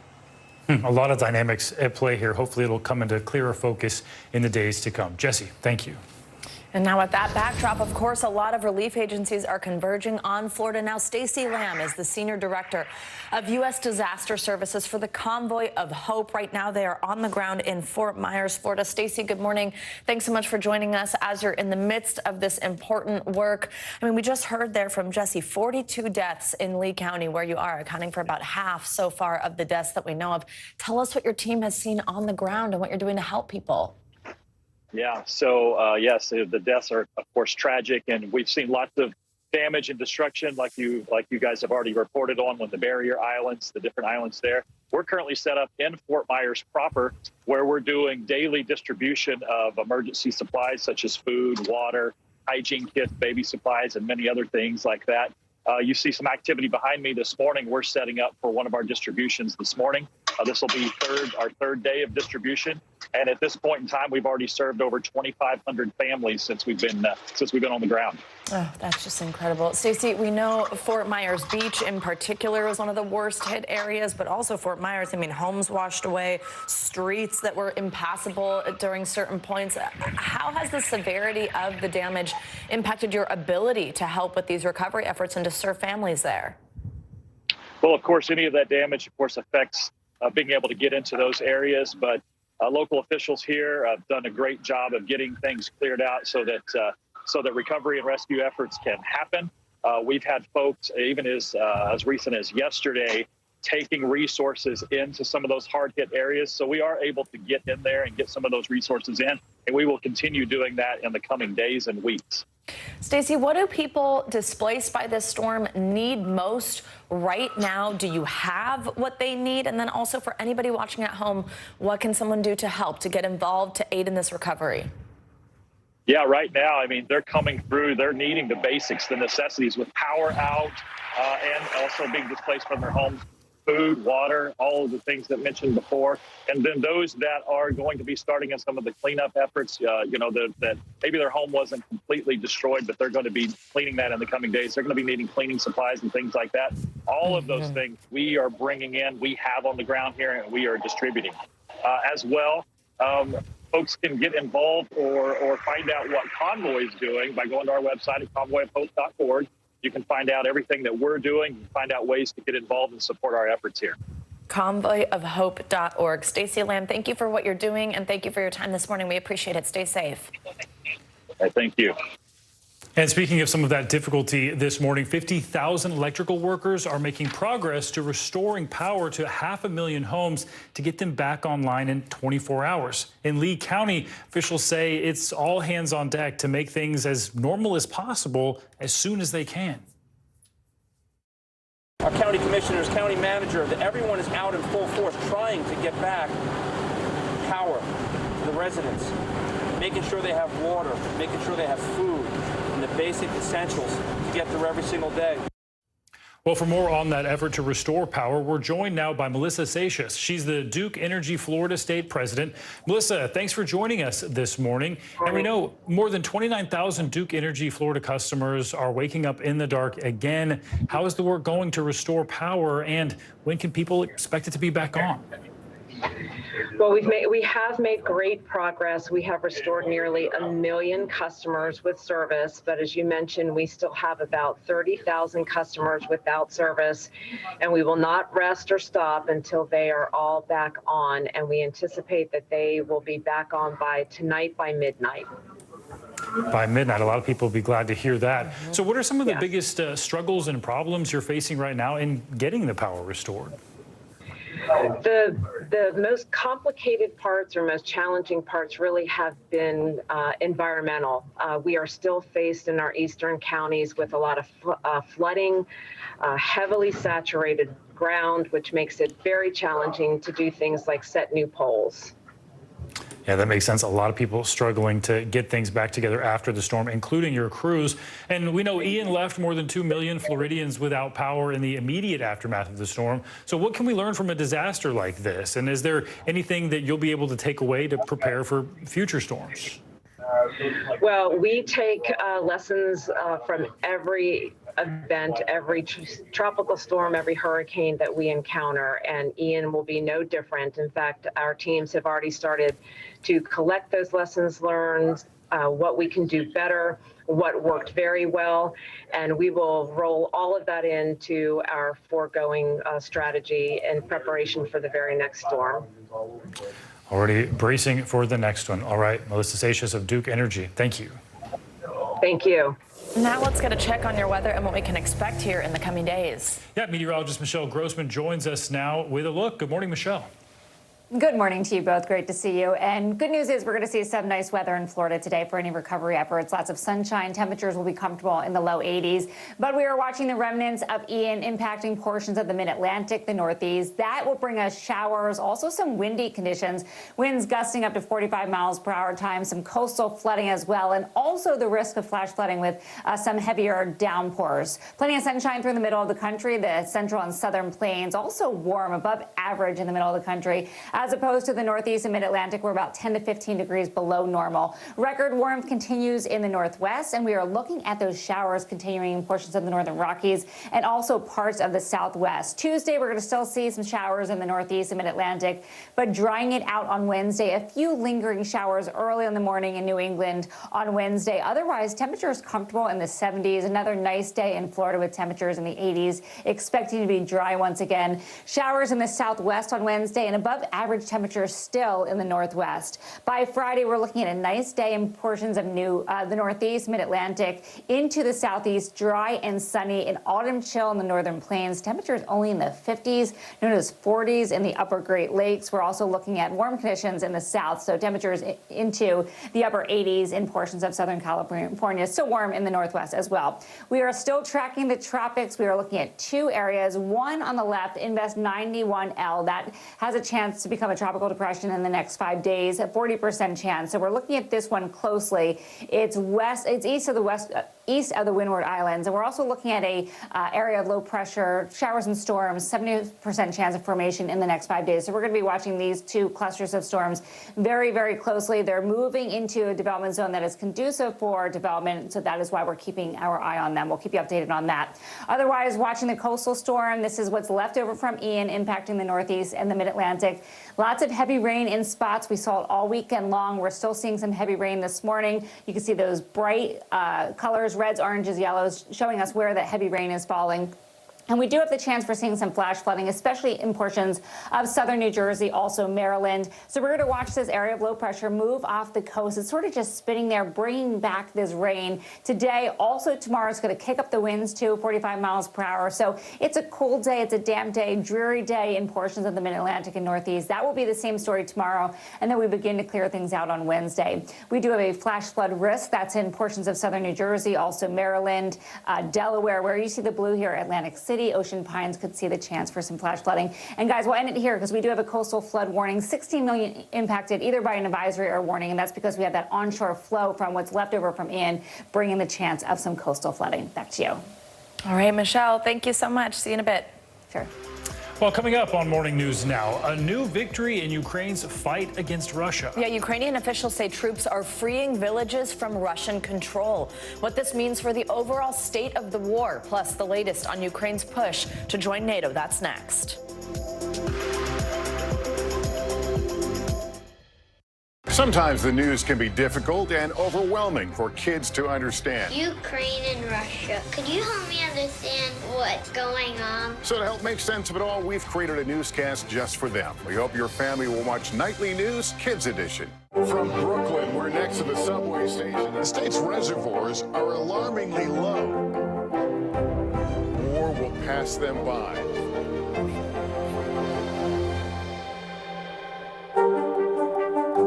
Our show is about sparking conversations around today's biggest issues. The Fed raises interest rates. That controls inflation. Explain how that works. Is part of this that everyone's rethinking their jobs and their relationship to their employers? Could you just remind us why there are 9 justices on the Supreme Court instead of 3 or 20 or 2? It's not my job to tell you what to think. My job is to think about what you tell me.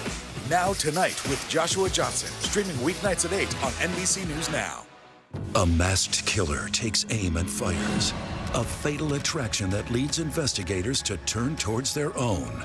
Internal Affairs, a new podcast from Dateline. Listen now wherever you get your podcasts. What do you love about fatherhood? The chaos, the learning. Is climate change one of your top priorities? What's your message to girls who want to make a difference in their own communities? Believe in yourself.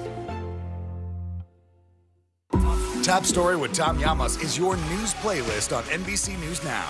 And now, you can listen to it as a podcast. Available anytime and anywhere.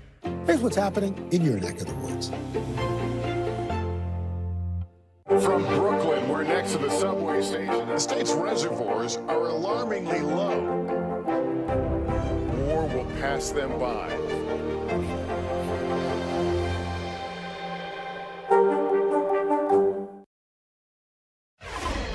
Welcome back. This morning, Ukrainian forces are claiming victory in southern parts of the country. We're gaining some territory there. It comes after President Zelensky said his troops had recaptured a strategically vital city in the east, handing Russian forces one of their biggest battlefield losses. NBC News correspondent Aaron McLaughlin has the very latest. Overnight, Ukrainian forces reclaiming territory, this time to the south. But with those battlefield gains brings uncertainty over what Russian President Vladimir Putin could do next. This morning, Ukrainian forces pushing forward with their relentless counteroffensive, reclaiming 2 settlements in the south overnight, according to the Ukrainian president, bringing them closer to the Russian-occupied city of Kherson.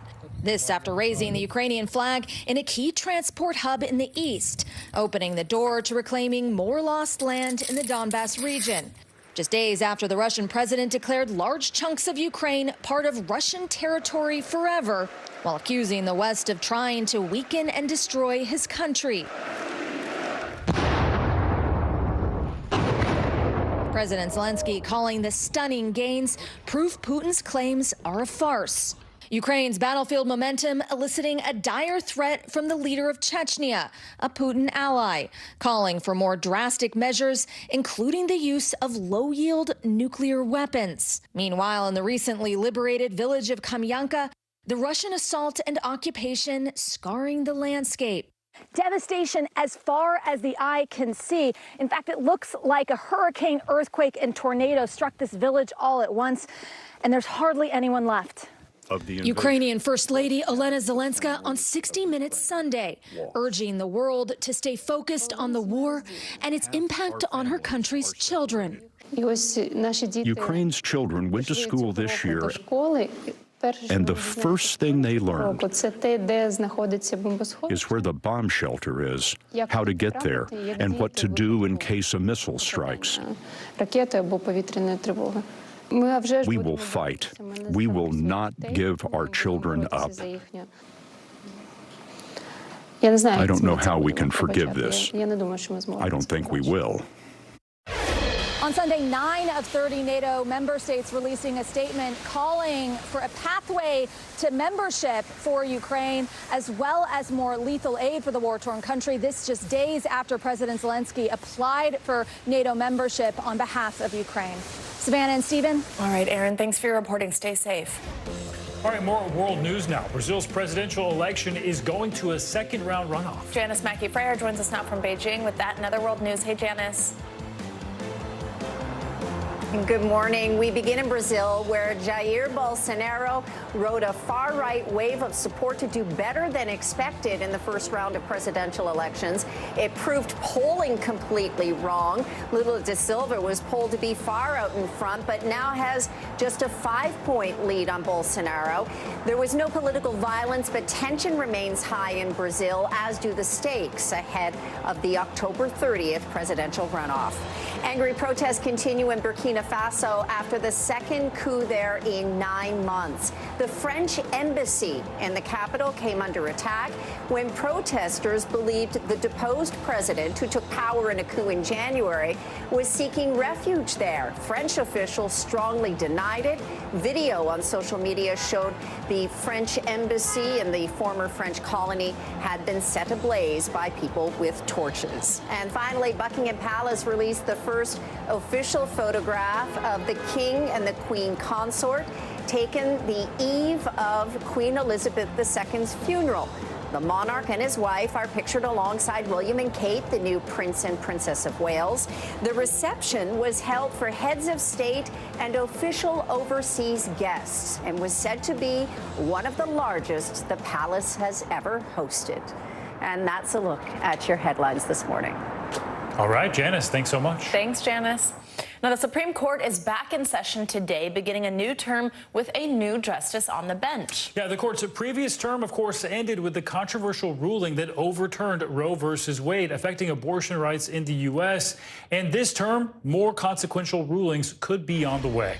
NBC News senior White House correspondent Kelly O'Donnell joins us now from outside the Supreme Court with a preview on that. Kelly, good morning to you. And as this curtain lifts on the new session and the first oral arguments are heard, we know the court will be partially open to the public for the first time since the pandemic started. What can we expect from this new term? Well, you might hear a little rumbling of people who are waiting in line all across the block here in front of the Supreme Court, because the court, which had very strict COVID protocols, will allow a limited number of members of the public into the courtroom to hear today's argument. And this will be a change because the court had been so protective about that. But the world is getting back into sort of a post-COVID strict measures sort of place. And because it is the first Monday in October, that is always the start of a new term. And in this case, it is a new court with the 9 justices coming together to work together for the first time with a different look. There are 4 women serving together for the first time in U.S. history. The first black woman justice, Ketanji Brown Jackson, who is now on the bench. She was welcomed here with an official ceremony on Friday where she took the oath and took her seat on the bench. And today she will be among the justices hearing the argument. We'll be interested to see if she takes questions and interacts with the lawyers who will be presenting the case. So we'll be watching for that inside the courtroom.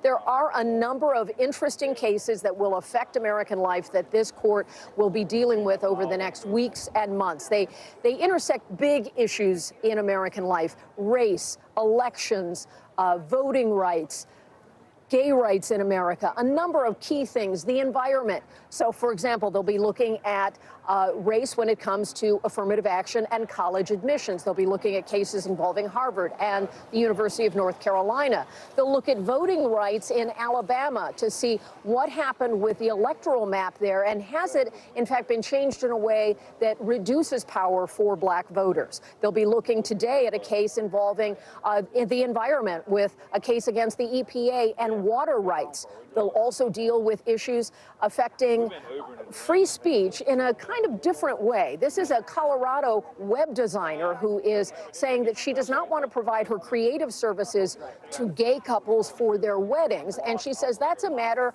of free speech. So it gives you a sense of just some of the court cases that will be getting a lot of attention and will have far-reaching impact in day-to-day life. That's what we'll be watching for sure. Savannah, Stephen? So, Kelly, as they return to this term, though, a recent Gallup poll finds the court's public approval rating is at a historic low. I mean, they've got some challenges ahead of them in this particular political climate. Walk us through that and how we expect them to manage that. Well, the justices have talked about this in some of their public appearances over the summer, separate from their work on the bench. For example, Justice Kagan has raised concerns, saying that if the public feels disconnected from what the court is doing, that can rattle the confidence the public has in the court. If longtime precedents, things like Roe v. Wade, are overturned, that can shake the foundations. At the same time, Chief Justice Roberts said that if the public disagrees, even passionately disagrees with certain opinions of the court, that doesn't mean that the public would not believe in the institution of the court. So even a division there among the justices about how the public will view the court. But there was certainly a huge backlash among those who believe that abortion rights enshrined in the Constitution should not have been overturned. And that's something that will play out politically away from the court and during this midterm season that is coming to a close in just over a month. Yeah, coming up very quick here. And Kelly, I also wanted to ask, this is, of course, the first term for new Justice Ketanji Brown Jackson. We know her appointment doesn't change the ideological makeup of the court, but what can we expect to hear from her going forward? Well, every new justice who would come to the court brings life experience and expertise and an ability to try to shape the conversations that justices have among themselves when they approach cases. And so expect her to bring that life experience. She spoke on Friday after her investiture, the formal ceremony that welcomed her to the court, and she talked about the fact that she believes there are Americans who will see themselves in her and believe that she brings that representation to the court as well, along with her lifetime of experience and her expertise. And so it moves the court forward in representation, and it starts a new chapter for this court. And that is certainly something that she will reflect going forward. Stephen? Kelly O'Donnell, thank you so much. We know you'll be watching as this kicks off. Thanks, Kelly. Thank you. Well, more of our coverage of the aftermath of Hurricane Ian, that's coming up just ahead. Yeah, including the efforts underway this morning to rescue pets that may have been left behind in the storm. That is next, and you're watching Morning News Now. Stay with us.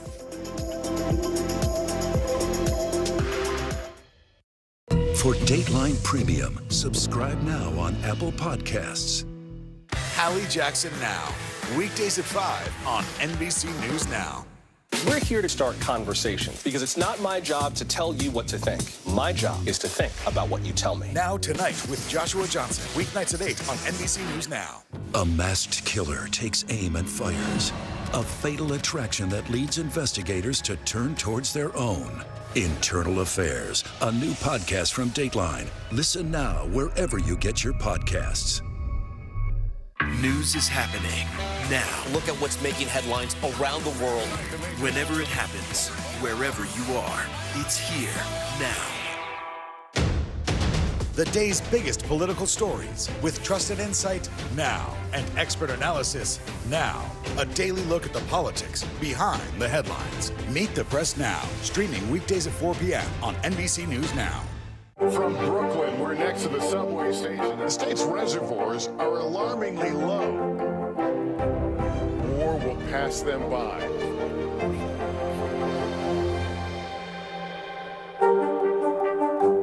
Now Tonight with Joshua Johnson, streaming weeknights at 8 on NBC News Now. Stay on top of breaking news and the biggest stories of the day with NBC News Daily. Thank you so much for joining us. I'm Morgan Radford. And I'm Vicki Wynn. I'm Aaron Gilchrist. And I'm Kate Snow. Get in-depth reporting from across the country. What's your reaction to the president's comments? And around the world. Are Ukrainians continuing to make advances? And ways you can take care of your health. Who should be getting tested? And frankly, how often? And your wallet. Costs are skyrocketing. How to manage soaring prices. NBC News Daily. Weekdays from 12 to 4 p.m. Eastern on NBC News Now. Internal Affairs, the new podcast from Dateline. Listen now. No stress, no mess, just yum. That's it. Welcome back. As we cover Hurricane Ian's aftermath, the issue of evacuations is coming under the spotlight. NBC News anchor Hallie Jackson has more on the challenges people face in the midst of evacuation orders and why, for some people, complying with that is not always an option. 2.5 million people in Florida ordered to evacuate because of Hurricane Ian. But getting out of your house for a storm isn't always easy. The idea of just leaving everything and going off and getting in the highway, and it represents a huge psychological barrier for people to leave. It's also expensive. Evacuating can cost as much as $5,000. More than 1 in every 10 Floridians lives under the poverty line, and about half of all Americans couldn't cover $1,000 in emergency expenses with savings, according to a recent survey. Plus, gas prices, they surge before a storm. Traffic backs up for miles, so even a full tank might not be enough. And hotel rooms aren't cheap if they're even available. My poor brother, he was booked at a hotel and went to go to the hotel, and they had canceled, so he had no place to go. There's also a psychological hurdle. Weather forecasts can be uncertain, and people can develop a false sense of security or optimism. Meteorologists talk about storm surge, but it never seems to hit, and so I think that forms a little complacency for us. And there's herd mentality, too, where you might feel pressure to do what your neighbors are doing. I don't even think we realized that it was as bad as it was. All of our neighbors that have lived there for 30 years or so were not scared. They said this happens all the time. We have this collective decision where we feel safety in herds, and so we often decide that we're going to stay with other people. Having a plan ahead of time is key to being ready for anything, but ultimately the decision to evacuate or not is personal and complicated. You have a choice. I can either stay put, which is my familiar environment. Whenever you're away, where's the most safe place you can possibly think of to be? But it's your home. Important notes there. Our thanks to Hallie Jackson for that report. And according to Rutgers University's study, a disability status and language barriers are also reasons why people don't evacuate during natural disasters. Now, as rescue efforts continue in Florida this morning, pets are not being forgotten. Animal shelters are working together to quickly evacuate pets impacted by the hurricane and help them find new homes. NBC News senior national correspondent Carrie Sanders has that story from Fort Myers. In the aftermath of the storm, there is some comfort for survivors who have pets, their dogs, their cats. But now we're almost a week after the hurricane, and there's growing anxiety as well because food for those pets is running low. All of this is now coming at the same time as teams are getting ready to look for strays. Meet Bo, Daisy, and Benny. These adorable little kittens, just a few of the many animals displaced by Hurricane Ian and now looking for a forever home. In the wake of the monster storm, there's been an all-out effort to make sure no pets are left behind. People seen rushing into the floodwaters to rescue animals and get them out of harm's way. And for those who hunkered down, the safety of their pets still top of mind. Residents we talked to in Punta Gorda headed to an elevated parking garage with their animals to escape the storm surge and ride out the hurricane together. These interviews coming less than an hour before Ian came ashore. I just hope everything this thing blows over and we get home and our house is in one piece. How's Oliver handling this? Oliver handles everything. In Fort Myers, Gary Willoughby with the Gulf Coast Humane Society stayed behind at his shelter with 175 animals. Keep the animals and the people here alive. That was our priority number one.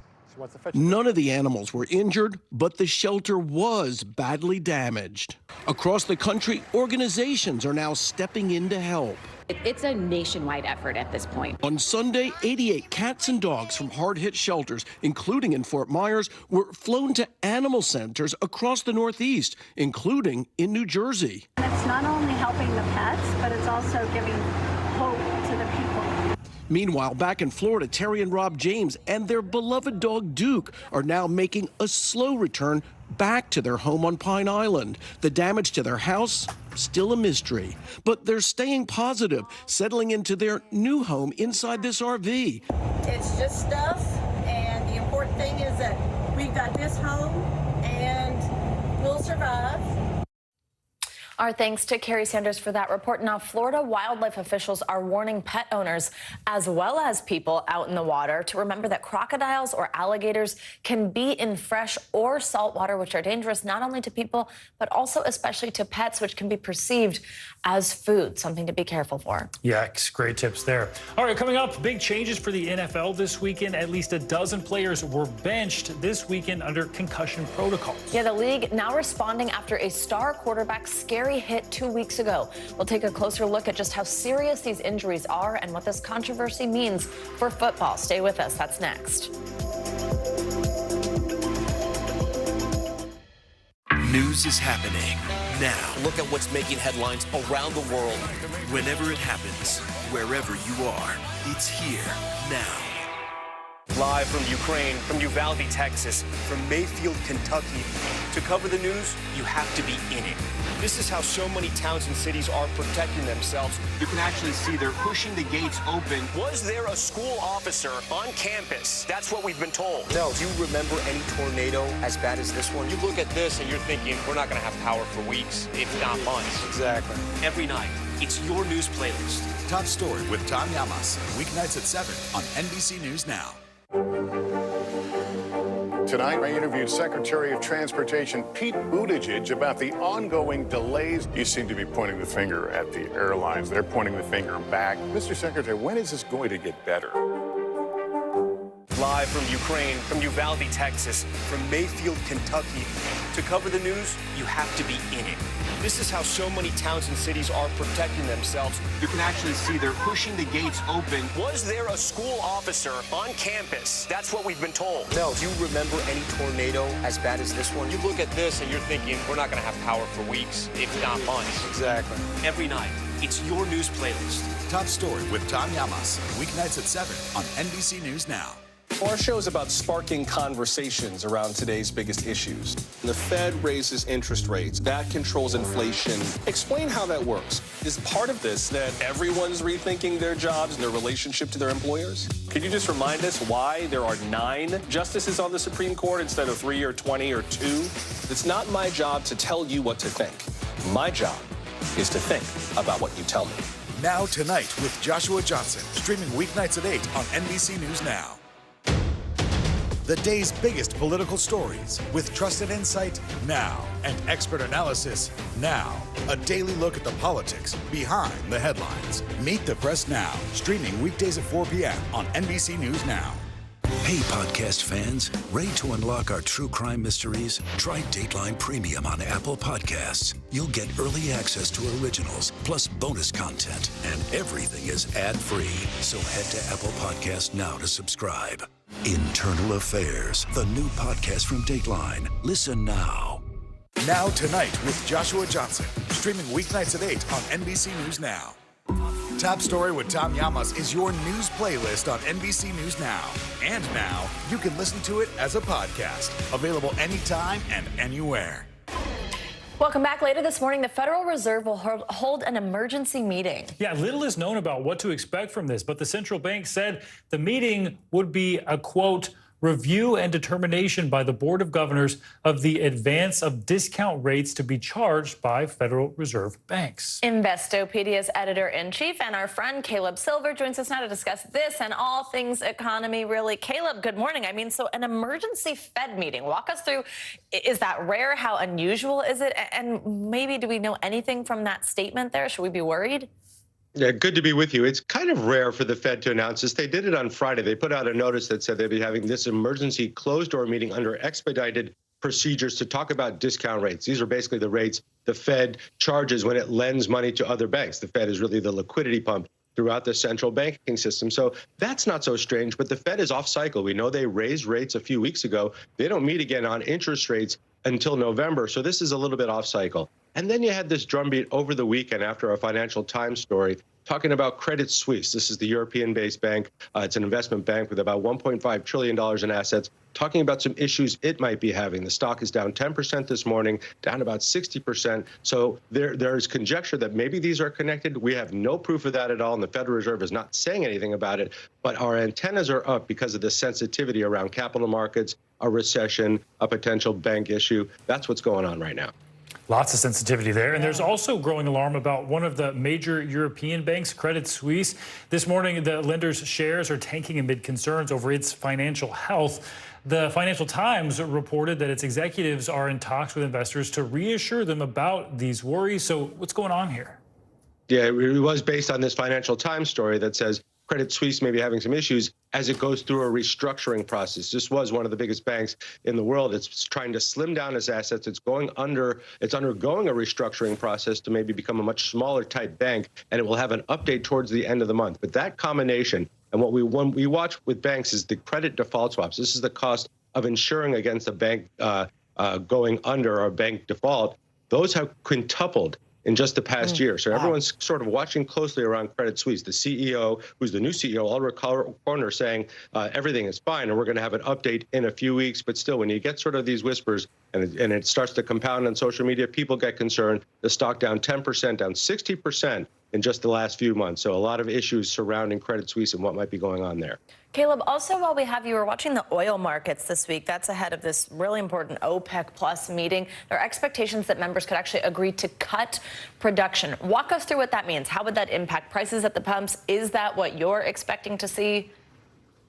Yeah, what a difference a few months make. We were talking back in March and April about potentially increases in production because oil prices were so high. Remember, they were about 125 bucks a barrel. Where oil prices have come down 40%. Now concerns about a global recession. We see oil prices continuing to fall. OPEC Plus, these are the allies. That includes Russia, are meeting this week in Vienna on Wednesday to talk about potentially supply cuts to boost prices back up. They like prices closer to 100 bucks a barrel. We're down near about 88 bucks a barrel. So that's very interesting, but a huge turn in events just over the past few months as concerns about a global slowdown take hold.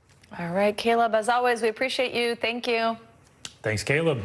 Also, breaking business news now. The SEC and Kim Kardashian appear to have come of some sort of settlement. Yes, CNBC's Bertha Coombs joins us now with that story and other money news this morning. Hey, Bertha. Hey, good morning, Stephen and Savannah. So the issue is Kim Kardashian back in June promoted this crypto called Ethereum Max. She disclosed it was an ad, but the problem was she needed to do more according to the SEC. According to SEC Chair Gary Gensler, speaking on CNBC just a few minutes ago, he says, you know, when a celebrity is promoting a security, they have to say not just that they're being paid by how much. Kim Kardashian was paid $250,000 for that promotion. Her attorney issuing a statement about this settlement saying Ms. Kardashian is pleased to have resolved this matter and fully cooperated with the SEC from the very beginning, and she remains willing to do whatever she can to assist the SEC in this matter. She wanted to get this matter behind her to avoid a protracted dispute. So again, she will disgorge that $250,000 and pay a fine on top of that in excess of $1 million in order to settle that dispute. Meantime, Disney is striking a deal to restore its channels, including ESPN and ABC, ahead of Monday Night Football to Dish Network's satellite and streaming platforms, which includes Sling. The agreement ends a weekend blackout that saw Dish customers lose access to those channels. Dish has 10 million subscribers nationwide. The two sides had been in a dispute over how much Disney charges for cable, satellite, and streaming providers to carry its channels. And Apple has been testing adding Touch ID back to the iPhone. It's unlikely to happen anytime soon. Face ID replaced Touch ID on the iPhone starting back in 2017 with the iPhone 10. Bloomberg reports that Apple has been considering adding it to the power button, similar to the iPad Air and Mini, but it may not end up on higher-end phones and may only be available, if it happens at all, on cheaper devices such as the iPhone SE. Finally, Google's Japanese division has created this new keyboard that may or may not be meant as a joke. It's called the Gboard, a single-row keyboard with every key laid out end to end. The company is letting you build your own at home, uploading the blueprints and design files online at GitHub. The whole thing measures about 5.5 feet, making it way too big to fit on most desks. Wow. And after you've learned the whole QWERTY keyboard, I mean, seriously, can you imagine? They're hop from one end to the other. That has to be a joke. That's All funny. right. Bertha, thanks so much. Thanks, Bertha. You gotta think it's a joke. All right, and turning now to the NFL and the new concussion protocols now expected after the Miami Dolphins quarterback suffered 2 head injuries just days apart. Yeah, NBC News correspondent Stephanie Gosk has the latest on that story. Hey there, it's unclear when Tua Tagovailoa will play for the Dolphins again after being slammed to the turf twice in separate games last week. But those sacks are having an impact beyond the field. The doctor who treated him after the first hit has been fired, and the concussion rules could be changing. This morning, repercussions after Miami Dolphins quarterback Tua Tagovailoa appeared to sustain 2 head injuries just days apart. One of the doctors who cleared Tua to play has been fired. I expect the highest level of medical expertise. And when we make decisions to terminate people, it's in respect to all of those considerations. The NFL is reviewing safety guidelines and is expected to update concussion protocols. The league and the league's Players Association will reportedly interview Tua as part of their probe into what went wrong, according to ESPN, citing anonymous sources. What's important is that we get this right, and if we need to make a change and make things better, that carries us forward and helps us do a better job. The investigation coming after 2 injuries last week. First, this hard hit during a game against the Buffalo Bills. Tua returned later that game, and 4 days later was back on the field and sacked again. You could see both his hands. You just get right away, you get concerned. This time the QB lay motionless for over 7 minutes before being taken to the hospital for evaluation. While Miami's head coach Mike McDaniel says concussion protocols were followed, the handling of Tua's injuries questioned ahead of NBC's Sunday Night Football. I think you always err on the side of caution there, and I was surprised he went back in. And earlier, former NFL coach Rex Ryan weighing in. Would you put your son back in that game? No way in hell I put my son back in that game. No way in hell. And you know what? No way in hell I put somebody else's son back out there either. Yeah. This is an epic fail. It highlights the intense pressure for professional athletes to play no matter what. Cardinals defensive end J.J. Watt taking the field Sunday just days after he says he went into atrial fibrillation. Watt tweeted he had his heart shocked back into rhythm on Thursday. Once my heart was reset, they said, "You're fine if you feel comfortable." The NFL's chief medical officer says any player with health concerns is evaluated by the team and independent consultants before playing. Miami's next game is against the New York Jets next Sunday, most likely without Tua on the field. One thing worth noting, in the 24 hours after Tua's injury against the Bills, the Buffalo Times reports fans gave more than $1,000 in donations to his foundation, supporting youth initiatives, health and wellness, and other charitable causes. Back to you. Interesting stuff. All right, Stephanie, thank you. And joining us now for more on this is Dr. Jordan Metzel. He's a sports medicine physician at the Hospital for Special Surgery. Doctor, thanks so much for being with us. So we just heard there the doctor that examined the Miami Dolphins quarterback and allowed him to return to the field. This was the big question here following that head injury, has been dismissed. What sort of impact can these back-to-back head injuries have on someone? Just medically explain what could potentially happen. Gotcha. Well, I first would start by saying that, a broken bone or a torn ligament or something that shows up on an X-ray or on an MRI is a relatively easy diagnosis to make. A concussion is an injury where clinically you see the symptoms, but even though we have better tools to evaluate concussion, it's still an imperfect science, and that we're using basically functional tests of how the brain is working. So it's a very difficult diagnosis to make, and we've gotten better over time. But certainly there still is, room for error. In terms of the brain susceptibility, when you have a concussion, one thing we do know is that you have one injury, and then you're at a higher likelihood to have the second injury if the brain is not fully healed from the first injury. And I always hesitate to speculate on other patients I've not examined or taken care of myself. So this is just speculating from the outside. But I'd say that medically, when the brain is not fully healed from the first injury, a second injury is more likely. Alarming to hear that. And Dr. Metzel, following that injury, the NFL and the Players Union announced that they would be changing their concussion protocols. One of the changes they talked about would be not allowing players who, quote, stumble to return to the field. Do you think that's enough?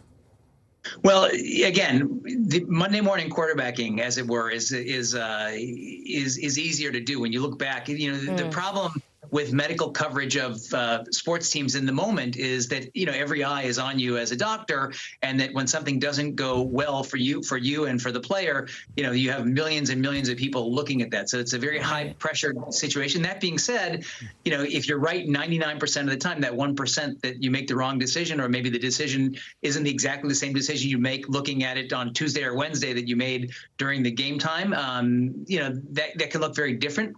That being said, looking at gross motor instability or somebody stumbling and putting that as a absolute criteria not to go back into the game seems like not only very good advice, but a good recommendation, but something that we should be doing.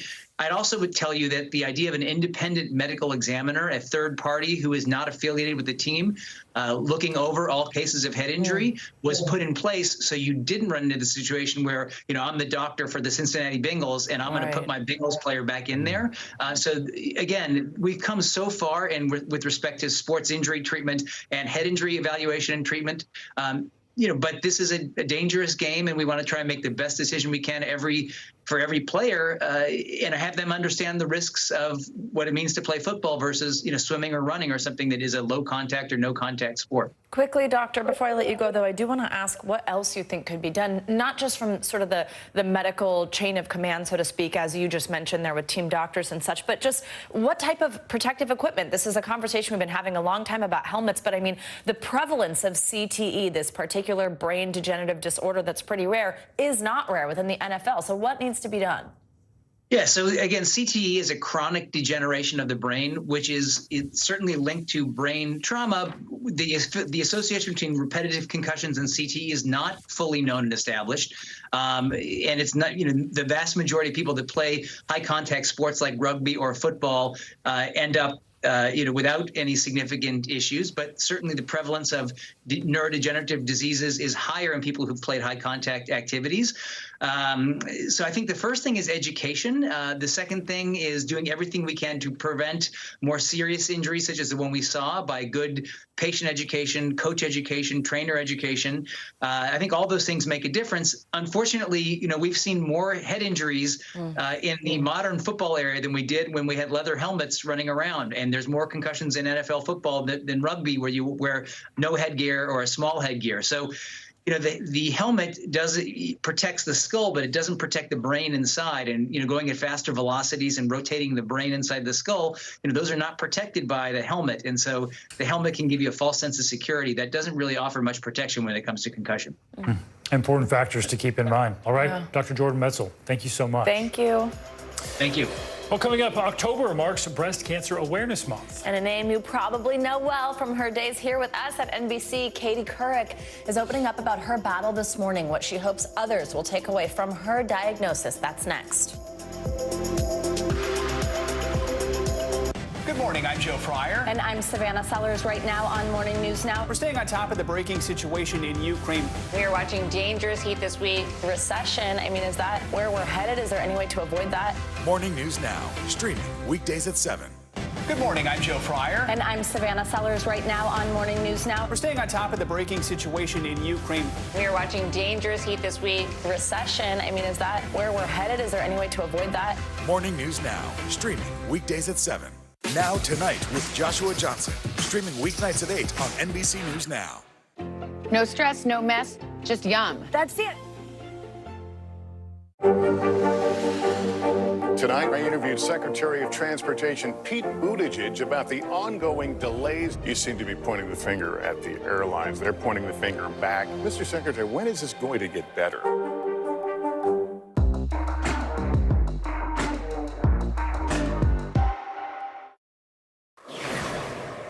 Welcome back. A new law in California is decriminalizing jaywalking. Starting January 1st, pedestrians will be allowed to cross a street outside of a crosswalk as long as it's safe. Supporters say jaywalking tickets disproportionately affect minorities, and data from the California Racial and Identity Profiling Act shows that Black Californians are up to 4.5 times more likely to be stopped for jaywalking than those who are white. Wonder if something like that will come to New York City. There's so much jaywalking here. Yeah, no, it's true. Growing up in California, it's something that you know, you can get in trouble for, versus here in New York. I do actually think about that a lot, so it's interesting. Thanks, Stephen. Yeah. Now, this morning we are kicking off Breast Cancer Awareness Month with a personal story from someone who's a familiar face here at NBC. Former Today Show anchor Katie Couric has long been a cancer advocate, informing and educating the public about the importance of screenings. But now she's gone from cancer advocate to cancer patient. She was just on the Today Show this morning talking about her diagnosis. Here's some of what she had to say. And she said, I think there's something we really need to biopsy, and I want to do it today.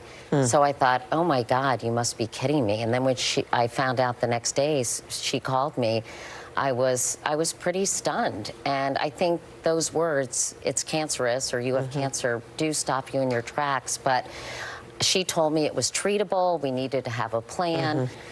Just so grateful that they caught it early enough so it could be treated. And by the way, even when it's a later stage than mine, I'm stage 1A, there's so many treatments available, and a lot of women are living with breast cancer, but we need to do better. We need to come up with better treatments, and we need to get more women screened. I was surprised, y'all, only 70% of women actually get breast cancer screening. Wow. And that number went down to 65% during the pandemic, but I think it's probably went even lower. And I'm not a doctor, and I'm trying not to play one on TV, but I think people should go every year. You should talk to your doctor. I think women have to advocate for their own health, and that's why I'm so, so excited to be able to talk about dense breasts in particular. I wanted to ask you about that, because you were someone that you learned you have dense breasts. First of all, what does that mean? I thought I knew. I just asked you. You're like, no, that's not it. And what does that mean in terms of the kind of screening you need? Well, this is my main message, so thank you for asking that. It's 45 to 50% of women in this country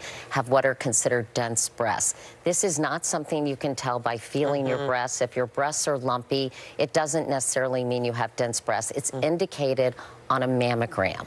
So you have to ask your radiologist, or your radiologist ideally should be telling you you have dense breasts. And then you often need secondary screening. That was Katie Couric speaking on Today a little earlier, and medical experts recommend that women start getting annual breast examinations no later than 45 years old. Such an important reminder there. It sure is. And that's going to do it for Morning News Now. But the news continues right now.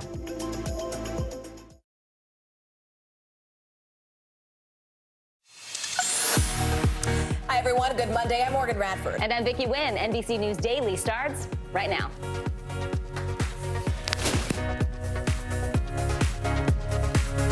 Today is Monday, October 3rd. Rescue and recovery, with the shock wearing off. The massive scale of Hurricane Ian's devastation is coming into focus, revealing years of work ahead. Rescuing those still stranded is the top priority as the human toll continues to climb. NFL scrambling. The league is reeling and rushing to respond after the Miami Dolphins quarterback appeared to suffer head injuries in 2 straight games. They fired one of the doctors involved, and they're writing new rules on concussions. Safe sanctuary migrants still being sent from border states to big cities, but what's being done in the places that receive them, both for the newcomers and the people who live there? Katie speaks out. Former Today Show anchor Katie Couric shares the story of her breast cancer diagnosis and treatment, saying, I just feel super lucky.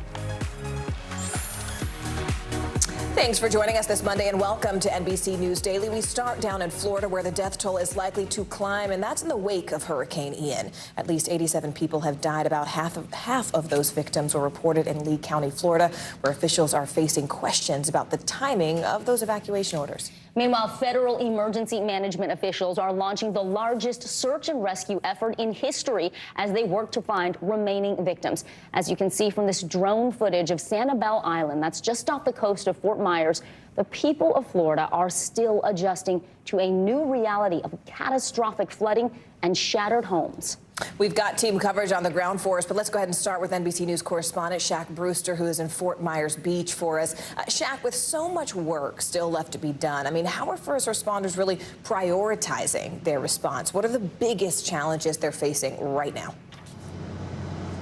Well, the priority when you talk to first responders and listen to them with their daily briefings is on that search and rescue and what's turning more into search and recovery. They need to go through the entire area, all of the damage, and recover anyone who may still be alive 5 days after the storm and anyone who perished, unfortunately, during that storm, and recover their bodies and, in the words, provide closure for their families. So over the course of the weekend, we've been seeing them close down Fort Myers Beach completely to citizens so that FEMA officials and first responders can go through meticulously, house by house, making sure that everyone who was accounted for or those who are missing, who are unaccounted for at this point, that they can make sure that they are recovered. And they've been talking about some harrowing stories about some of the recoveries and rescues that they've been doing. You might hear a hum of helicopters as I do this live report, as they're still participating in those rescues. But the priority right now is rescuing and recovering those in the area, specifically that Fort Myers Beach area, where we see those images of the destruction. It is just so widespread, and the scale is so high. Yeah, Shaq, we're about 5 days from when that hurricane made landfall on Wednesday, and as we get a closer look at what's happening, it is really devastating. We know right now, Shaquille, more than 600,000 people are still without power. What's being done to address that specific concern?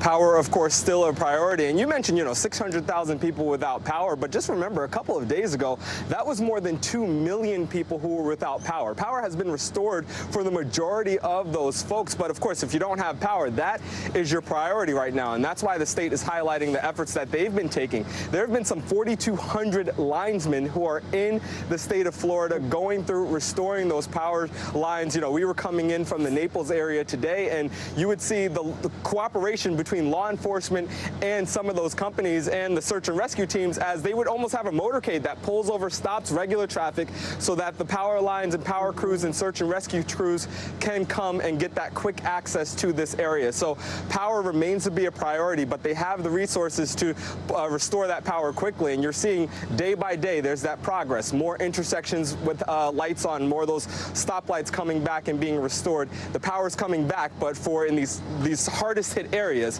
it's going to take some time. Yeah, incredible work they are doing there. Dangerous work as well. Shaq, we know since Saturday there have been at least 1,000 rescues in Florida. Can you talk about the conditions these rescuers are still facing and how many more people they're estimating are still stranded? That was a question that was asked during a briefing over the course of the weekend. How many people are unidentified? How many are missing? And officials acknowledge they don't have a specific number for that. They are still getting calls from around the country. Hey, have you seen this relative? They were on this boat. Have you identified this person? So the word that they used was plenty during the briefing over the course of the weekend. But you mentioned they need to go step by step because many of the structures that they're going into, they don't know the condition of the structures, whether or not they were whole. Our colleague Dasha Burns went out with a FEMA team that went house by house, and at each individual house, whenever a dog, one of the canines that was with them, whenever they suspected or had a scent of a dead body, the dog would identify to FEMA workers that it may be in that house. So it's a slow process, and they want to treat it with a lot of respect. Absolutely. NBC News correspondent Shaquille Brewster in Fort Myers for us. Thank you, Shaq. Now, as we reported earlier, Vicki, officials in Lee County, Florida are facing questions after issuing a mandatory evacuation order just 1 day before Hurricane Ian made landfall. And since the county is one of the hardest hit areas, there's now an ongoing debate about whether people actually had enough time to get out. NBC News correspondent Jesse Kirsch explains. When Hurricane Ian slammed Florida's Gulf Coast, Gary Albright says he lost nearly everything. It just looks like a bomb went off inside. Thankfully, Albright says an evacuation order sent him driving to safety the day before Ian's landfall. But this morning, it's unclear if officials should have warned him and others much sooner. Here in the Fort Myers Beach area, some residents may have been caught off guard just days before Ian's landfall.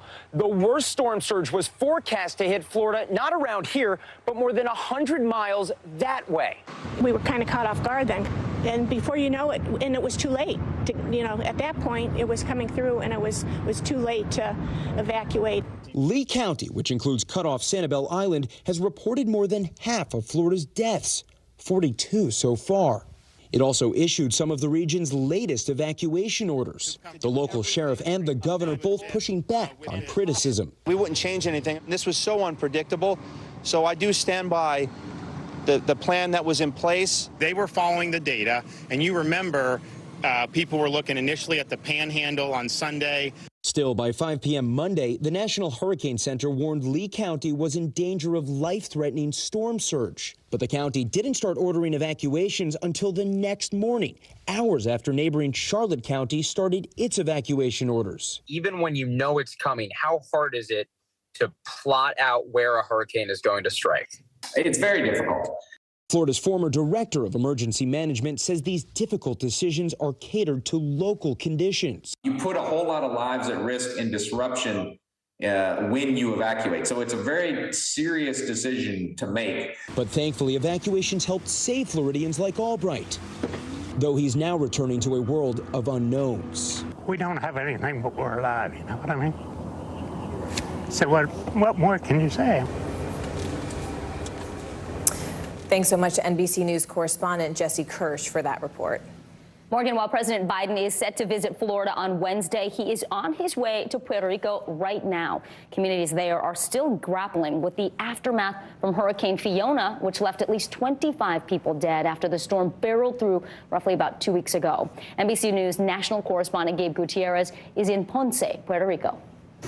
Morgan and Vicky, there is an urgent effort here by Luma Energy here in Puerto Rico to keep restoring electricity to the minority of customers that don't have it more than 2 weeks after Hurricane Fiona. You can see the line crews that have been working out here all morning. This is a neighborhood in Ponce where the vast majority of customers now have power, but the southwestern part of Puerto Rico was hardest hit by Hurricane Fiona, and about 8% of the customers on the island still don't have power. The vast majority have also had water restored, but some of the local residents we've spoken with have been frustrated that the local government did not learn its lesson following Hurricane Maria, and they feel that they've been forgotten by the federal government. Now, this is part of what President Biden and the First Lady are walking into later today as they land here in Puerto Rico.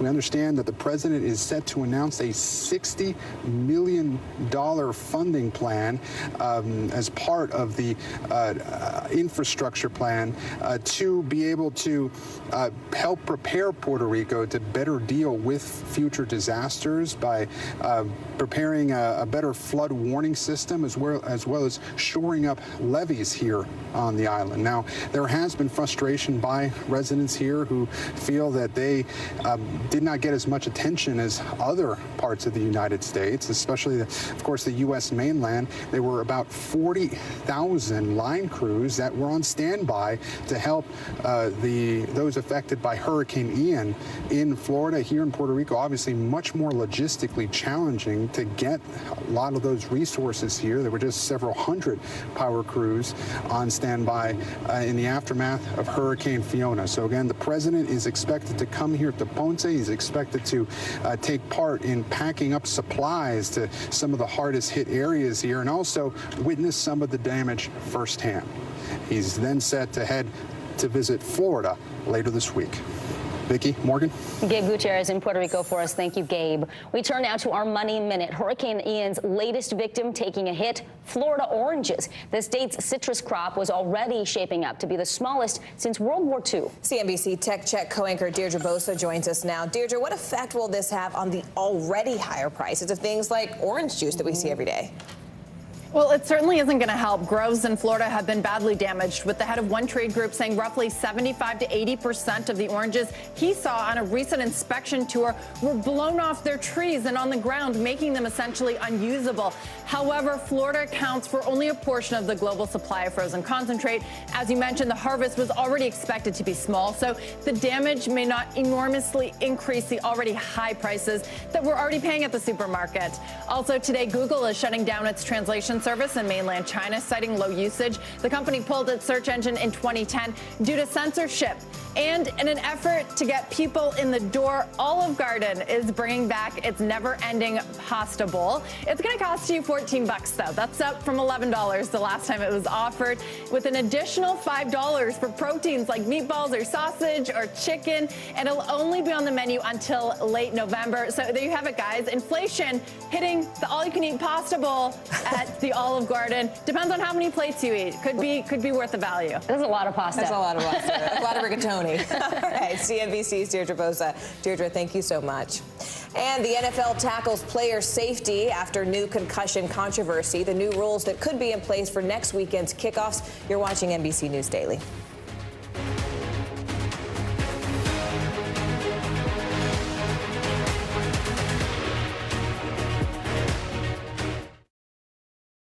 For Dateline Premium, subscribe now on Apple Podcasts. Hallie Jackson Now, weekdays at 5 on NBC News Now. Now Tonight with Joshua Johnson, streaming weeknights at 8 on NBC News Now.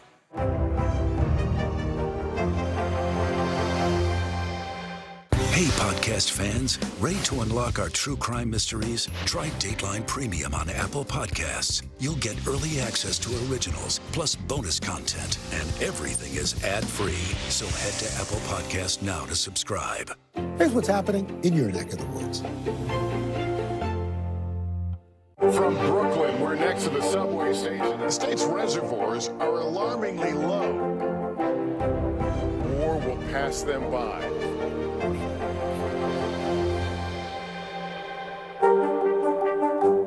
For Dateline Premium, subscribe now on Apple Podcasts. Top Story with Tom Llamas is your news playlist on NBC News Now. And now, you can listen to it as a podcast. Available anytime and anywhere. News is happening now. Look at what's making headlines around the world. We're coming on the air with breaking news. This is a significant moment. Whenever it happens, wherever you are, NBC News, streaming free now. News is happening now. Look at what's making headlines around the world. We're coming on the air with breaking news. This is a significant moment. Whenever it happens, wherever you are, NBC News, streaming free now. Internal Affairs, the new podcast from Dateline. Listen now. Sometimes the news can be difficult and overwhelming for kids to understand. Ukraine and Russia. Could you help me understand what's going on? So to help make sense of it all, we've created a newscast just for them. We hope your family will watch Nightly News Kids Edition. From Brooklyn, we're next to the subway station. The state's reservoirs are alarmingly low. War will pass them by.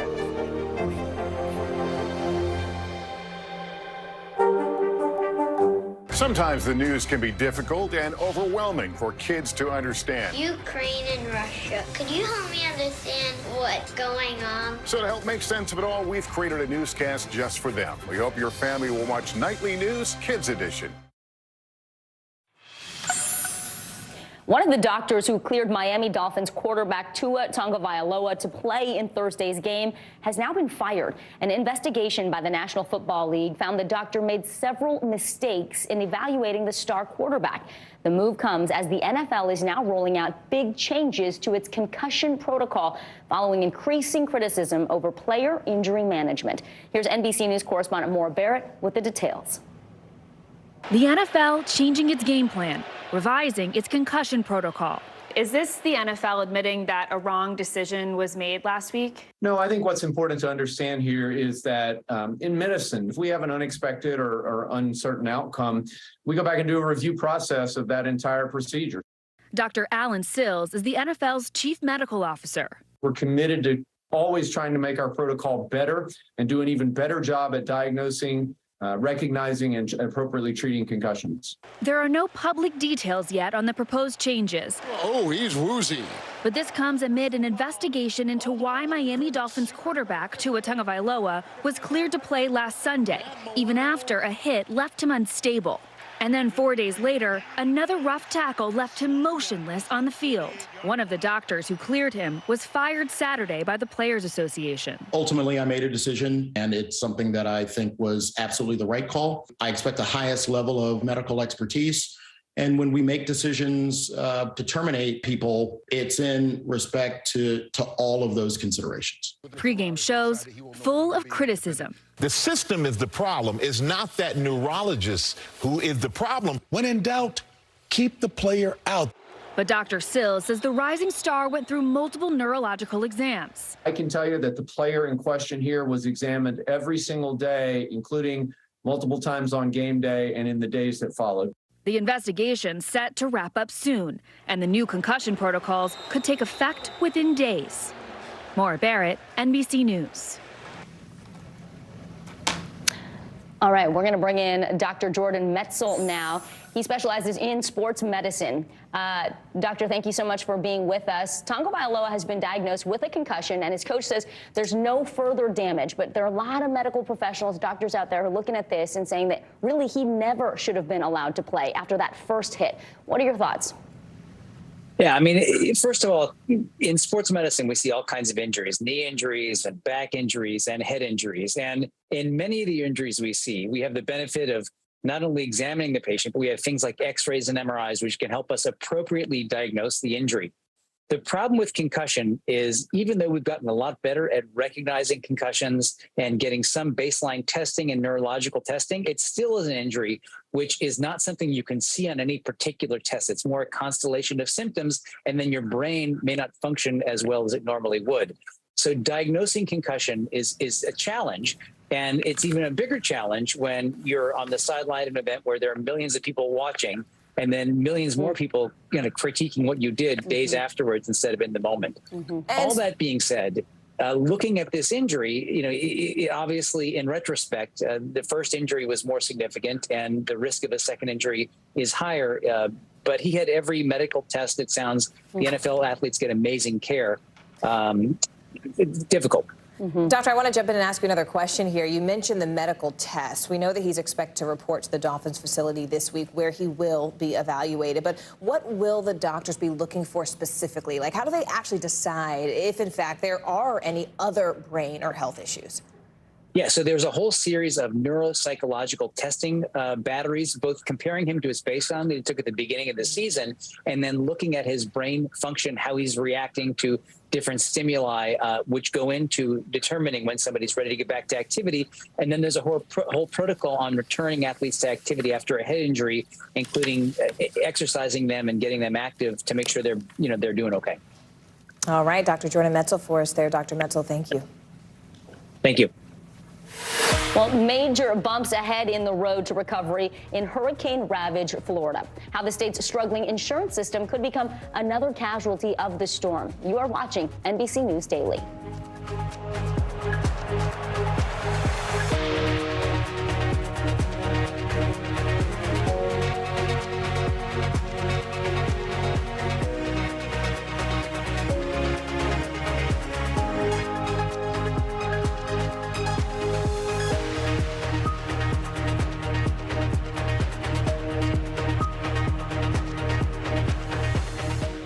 As we look out over the latest city-turned-crime scene, we see the things left behind.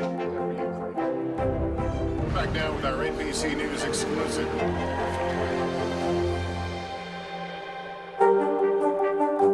Right now on NBC News Now, we begin with breaking news just coming in. What's happening now, what's happening next, and what it means for you. We're continuing to follow the Russian attack on Ukraine. There's an intense artillery battle underway. As we look out over the latest city-turned-crime scene, we see the things left behind. Fewer people are content to just offer their thoughts and prayers. Stunning testimony at the January 6th hearing. Americans face the highest inflation rate in decades. Parts of Virginia cleaning up after severe storms. Flames forcing thousands to evacuate. When do I play meteorologist? Only when the heat is this bad. Another special night of election coverage right here at NBC News Now. Results are coming in. This Tuesday is going to be huge. This is big when we're talking about November. This feels like an ideological fight to the death. Is there room for common ground? What do you think when you see the activism? Do you think this could have happened without social media? We're coming on the air with the news NBC Scoop. Bringing the news to you is not only a job, it's an honor. We're here to start conversations about the big things happening in our world, because it's not my job to tell you what to think. My job is to think about what you tell me. Now Tonight with Joshua Johnson, streaming weeknights at 8 on NBC News Now. And what do you love about fatherhood? The chaos, the learning. Is climate change one of your top priorities? What's your message to girls who want to make a difference in their own communities? Believe in yourself.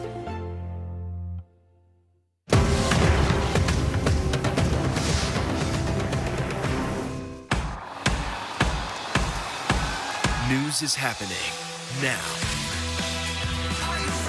Look at what's making headlines around the world. Right now on Morning News Now. We're coming on the air with breaking news. And this is a significant moment. Whenever it happens, wherever you are, NBC News, streaming free now. Top Story with Tom Llamas is your news playlist on NBC News Now. And now, you can listen to it as a podcast. Available anytime and anywhere. So the midterm elections just weeks away, and we're taking a closer look at Latino voters, which are now the nation's largest minority voting bloc. A brand new NBC News Telemundo poll finds that many Latinos are changing party preferences, which is a shift that could determine who controls Congress in November. MSNBC anchor Jose Diaz-Balart visited 3 cities in 3 different states to find out what was on voters' minds and their hearts. Across the Southwest, signs that Latino voters are shifting their focus to the issues instead of sticking with one political party. When you go to vote in November,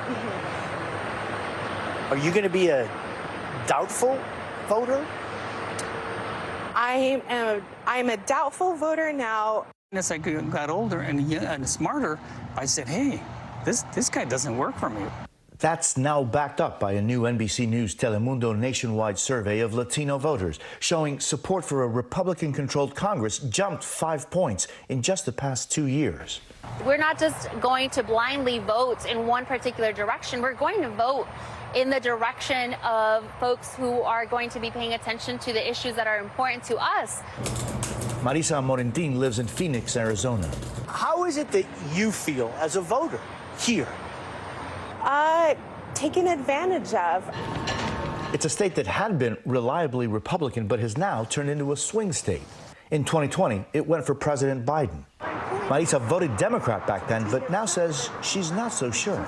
I feel like the Democratic National Party looks at my demographics and assumes that I'm going to vote for them. I'm a Latina woman. That historically has been the party's bread and butter.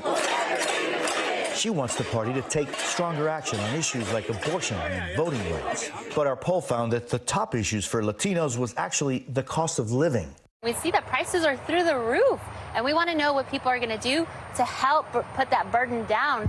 In conservative stronghold states like Texas, signs of a political shift among Latino voters, with more now leaning Republican. Or maybe we should just go to the church. Jose Arriola and Maria Batres live in El Paso. Maria, you were a Democrat and you are now a Republican. Why? Because the fact that the Democratic Party has changed a lot and identify more with the Republican Party. What things? Well, we're for God, country, family, and hard work. Jose used to vote blue, too. Now he's also a Republican and most concerned with immigration and beefing up border security. What are the concerns that you have about immigration? The fact of the matter is that we don't feel safe anymore. But many Latinos view the immigration issue differently. Danny Avitia lives in San Diego. He saw his mother deported. It made a huge impact on your life. What do you take from those experiences? Injustice.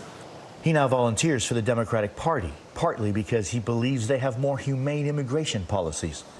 In San Diego, Democrats are gaining ground with voters across the board. But Danny believes really they have more work to do. I think they failed in a lot of areas, but at this time, I think we can do better. And I think it's our responsibility to continue to participate in democratic politics.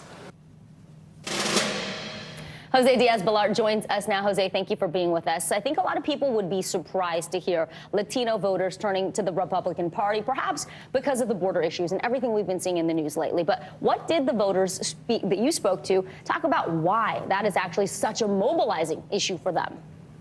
So the humanitarian crisis on the border is certainly of concern to people that live on the border. El Paso, of course, is a place that sees very directly impacted by the humanitarian crisis on the border. But you know what? It really depends on where you live and where you focus your concerns. Everyone across the board that I talked to in these 3 cities and these 3 states talked about the economy, about the fact that they don't feel that their personal economy is getting any better. And inflation is affecting the Latino community so much, as it is everyone. But those issues seem to be the ones that weigh over every other issue, at least in the people that we spoke to. I'll say this is such an important topic. As you know, the rest of the world is now beginning to understand the power of the Latino vote. MSNBC anchor Jose Diaz-Balart, thank you so much for your time. And to our viewers, stay with us because you are watching NBC News Daily. As we look out over the latest city-turned-crime scene, we see the things left behind.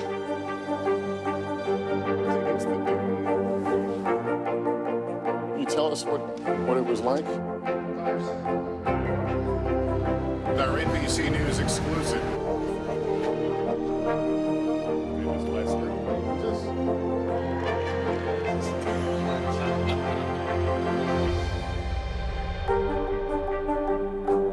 And what do you love about fatherhood? The chaos, the learning. Is climate change one of your top priorities?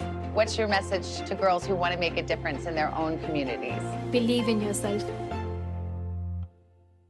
We're here to start conversations because it's not my job to tell you what to think. My job is to think about what you tell me. Now Tonight with Joshua Johnson, weeknights at 8 on NBC News Now. News is happening now. Look at what's making headlines around the world. Right now on Morning News Now. We're coming on the air with breaking news. And this is a significant moment. Whenever it happens, wherever you are, NBC News, streaming free now. A masked killer takes aim and fires. A fatal attraction that leads investigators to turn towards their own. Internal Affairs, a new podcast from Dateline. Listen now wherever you get your podcasts. Now Tonight with Joshua Johnson, streaming weeknights at 8 on NBC News Now.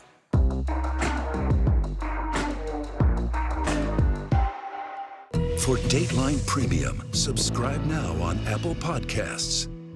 Live from Ukraine, from Uvalde, Texas, from Mayfield, Kentucky. To cover the news, you have to be in it.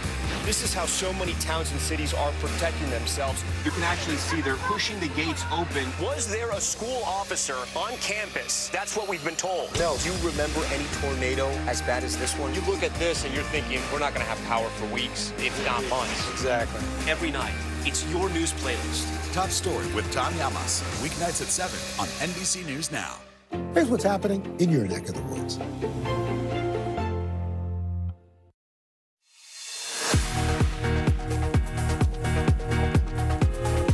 Welcome back this Monday. I'm Morgan Radford. And I'm Vicki Wynn. Making headlines right now. Ukraine has retaken full control of a key eastern city just days after President Vladimir Putin said the city of Lyman was being absorbed into Russia. Its recapture is a huge victory for Kyiv, which vowed it would push deeper into occupied territory. Jury selection begins today in the Wisconsin Christmas parade tragedy. Darrell Brooks is accused of plowing through the crowd in his car just last year, killing 6 people and injuring dozens more. The judge decided he could represent himself in that trial, which is expected to last at least a month. And gas prices are inching back up again across the country. The national average jumped 6 cents in just 1 week, thanks to an increase in demand and tight supplies. In Los Angeles, the price climbed 15 cents in a day, reaching more than $6 per gallon last week, just 20 cents off the record high.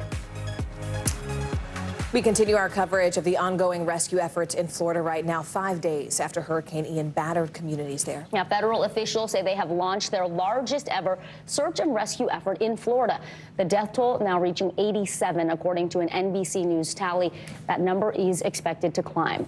This all comes on the backdrop of mounting questions about evacuations and whether everyone had enough warning to get out of the storm's path in time. Now, in terms of the sheer amount of devastation, President Biden said that it could actually take years to rebuild parts of Florida. And a major factor right now is the growing insurance crisis, all in the aftermath of this storm. Thankfully, we have CNBC correspondent Contessa Brewer joining us now to dig into that. Contessa, this was basically a losing proposition for insurers even before Ian made landfall. So What are we now learning about the types of losses Just to give you some perspective, the insurers in Florida had lost $2 billion the last 2 years, and they had lost money the last 5 years on underwriting. Now, this storm alone is estimated, this is the new estimate out from CoreLogic, as much as $47 billion, and it's just insured private property losses. So think about commercial buildings, the homes, of course. If you had insurance, this is included here. Not the infrastructure, not roads, not bridges, not the stuff that is going to have to be government rebuilt. So that's a huge number. Now, add on top of that the fact that you have 27 insurers in Florida that have been put on the watch list by the insurance regulator because they may not have enough capital to respond to, Ian, to pay out their claims. And we have seen insurers just fleeing the state. Why? They can't make money there. Yeah, we're reminded of this in California, where I'm from, where they have wildfires, and sometimes people can't move back to where they lived because they can't get insurance coverage. I was hearing the same in Florida, that some of these homes that washed away, people didn't have insurance because insurers said, no, it's too expensive. So walk us through the landscape now. If you are a homeowner hoping to rebuild and go back, what does it look like for you? Well, okay, so 18% of Floridians have flood insurance coverage. A lot of the damage that we are seeing now comes from water, not from the wind. So if you are a homeowner with property insurance, it will cover wind damage from the hurricane, but not flooding. And we know a lot of these inland counties had flooding. And guess what? Those people are less likely to have flood insurance. So in that case, you're going to be reliant on FEMA to come in and hopefully help you with some of the costs of repairs. Don't forget, repairs are much more expensive now because of inflation. We're seeing that. Secondly, what you're seeing is that the people who did buy flood insurance, private flood insurance, I'm having trouble getting this out, they are going to have to go and hope that their insurer does have enough capital to pay out. As a last resort, we know that there are funds available for, in fact, Florida Hurricane Catastrophe Funds, if your insurer does not have enough money to pay out the claims. And then if your insurer goes insolvent, which many are on the brink of, and we may see that in the coming days, the Florida Insurance Guarantee Association would step in and backstop some of those losses. But again, Vicki, Morgan, this is only for homeowners who insured their property. So if you didn't have insurance, those are not backstops for you. You have no options at that point. That's right. I mean, FEMA funds, you should definitely apply for those. And what's important here is keeping your receipts for every single hotels, gas to get to and from your property. All of those receipts matter. Keep them so that when you go to apply for assistance, you have proof of what you're spending. Every single one. Wow. Contessa, that's great data. Yeah, really important advice for people now in terms of what they need to do in next steps. It's going to be a long journey ahead. It sure is. It's great to see you in person, Contessa, Thanks. too. Thank you. All right, well, protests erupted in Cuba after days of an island-wide blackout. Just last week, Hurricane Ian knocked out power after hitting the western part of the country. Frustration grew after power remained out for days, and people took to the streets there. You can see them on your screen. The demonstrations were some of the largest since those anti-government rallies last summer, with people chanting, "Turn on the lights." Before the storm, Cubans were already dealing with frequent power outages and an economic crisis. Most power has since returned. The Supreme Court justices zipped up their robes and returned to the bench for a new term, and it was Justice Ketanji Brown Jackson's first day on the job. This morning, a court heard a dispute over the limits of the Clean Water Act. Some of the other main issues on the docket for this term include affirmative action, voting rights, and discrimination on the basis of sexual orientation. NBC News senior White House correspondent Kelly O'Donnell joins us now live from the Supreme Court. Kelly, it's good to see you this Monday. We know that this is a very big day for the court. It's a big day for the country, and especially for Justice Ketanji Brown Jackson. What can you tell us? Let's start there about her debut. Well, I would say she was quite engaged for her first oral argument. This was, of course, the first time she was seated with the other 9 for a real official day. She was here Friday for a ceremonial debut and has been participating behind the scenes over the summer months. But today was really the kickoff, and it is an important step forward for the new court. There are, for the first time ever in U.S. history, 4 women on the court, and she is the first African-American woman to serve as a justice justice on the high court. And when I say engaged, what I mean by that is the justices have the chance to ask questions of the lawyers representing the sides of the case for one of the litigants and for the U.S. government. And she did that right from the early start of the arguments today and was certainly involved, knowledgeable, and other justices were referencing some of the points that she was making. And there was clearly a sense of rapport very early on. So it was a case about water rights today. There will be many other cases in the weeks and months to come. And Kelly, speaking of those cases, the court is going to hear a case tomorrow tied to the Voting Rights Act. This is a Republican-led challenge. What do we know about this case? And kind of give us a preview, if you will, Kelly, about the other landmark cases that the court plans to take up this term.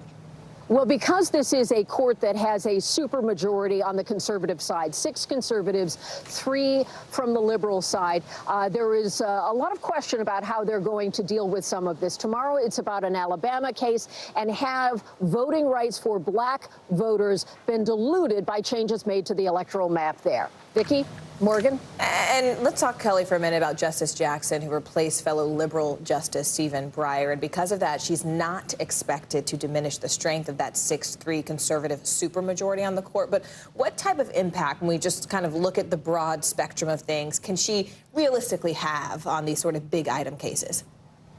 Well, each judge and justice who comes to the court brings their life experience, their own expertise, and their personality to the court. And by that, I mean how they work with other justices. Can they bring someone along? Can they try to persuade? Do they have a way to sort of enlighten the arguments as they're playing out before them? The balance of the court is something that is very significant. And as you point out, she doesn't change that. But her mere presence certainly is new representation on the court, and it begins a new era. 52 years old, she'll likely serve for a very long time to come. A very long time indeed. NBC News senior White House correspondent Kelly O'Donnell with the latest live from the Supreme Court. Kelly, as always, thank you so much. Well, speaking of Washington, President Biden says up to 125,000 people could be admitted to the U.S. as refugees during the next year. His message comes as busloads of migrants continue to pour into cities like New York and Washington.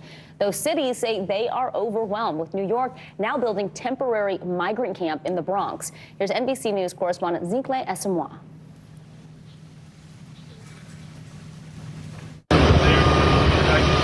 This is a migrant shelter under construction in New York City. Built in response to the influx of migrants, more than 14,000 asylum seekers arriving since the spring. Republican governors Ron DeSantis of Florida and Greg Abbott of Texas busing migrants to sanctuary or Democrat-led cities. I think what we're continuing to do is use every tool at our disposal to insulate the state of Florida from the negative ramifications of his reckless border policies. I'm just helping out our local communities who are located on the border and moving migrants from those locations up to New York, to D.C., to Chicago, and maybe some other locations.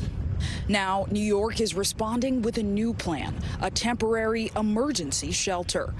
There are currently at least 6 large industrial structures up and under construction. City officials are calling it the Orchard Beach Humanitarian Relief Center. It's expected to be heated and house up to 1,000 migrants. I'm curious and I'm concerned, about the environment it's being built in. I heard there was flooding. Construction began in late September, and it has the community divided. When you hear the idea of them being located in a flood zone, you have to ask your question, is this the city that we are? How do you feel about this shelter being built? It shouldn't be. No, where are we going to go? I walk here every day, and I'm not too sure it's going to be housing here and how safe it's going to be after the housing here. David Diaz is a board member with City Island Rising, a community-based organization for the area. He says migrants are welcome. I would love to see not be intense, not on cots, right? I would like better for that, but this is what we have now, so this is what we're going to have to deal with. What I'd rather see is people, open up their arms and show what a community can do. But not everyone is on board with the idea. FEMA deeming this very parking lot a special flood hazard area. this becomes like a lake. How are they going to manage that? Bill Stanton is president of the City Island Civic Association, which represents residents of City Island and identifies as apolitical. He believes moving migrants to Orchard Beach is unsafe. Theoretically, you can have a gang member, a drug mule, amongst these innocent migrants, endangering their safety and endangering the safety of the citizens of City Island and New York City in general. If not here, migrants housed here, where should they go? We need to pick a place that's more secure for all involved, where there's better logistics and people could be transported. The government's response to the criticisms? People live in flood zones. People live in flood zone, and when there's a flood that threatens that zone, we evacuate. And so there's nothing new here. The build set to be complete in at least 2 weeks as the city awaits the next onslaught of migrant arrivals. We don't know what's going to happen.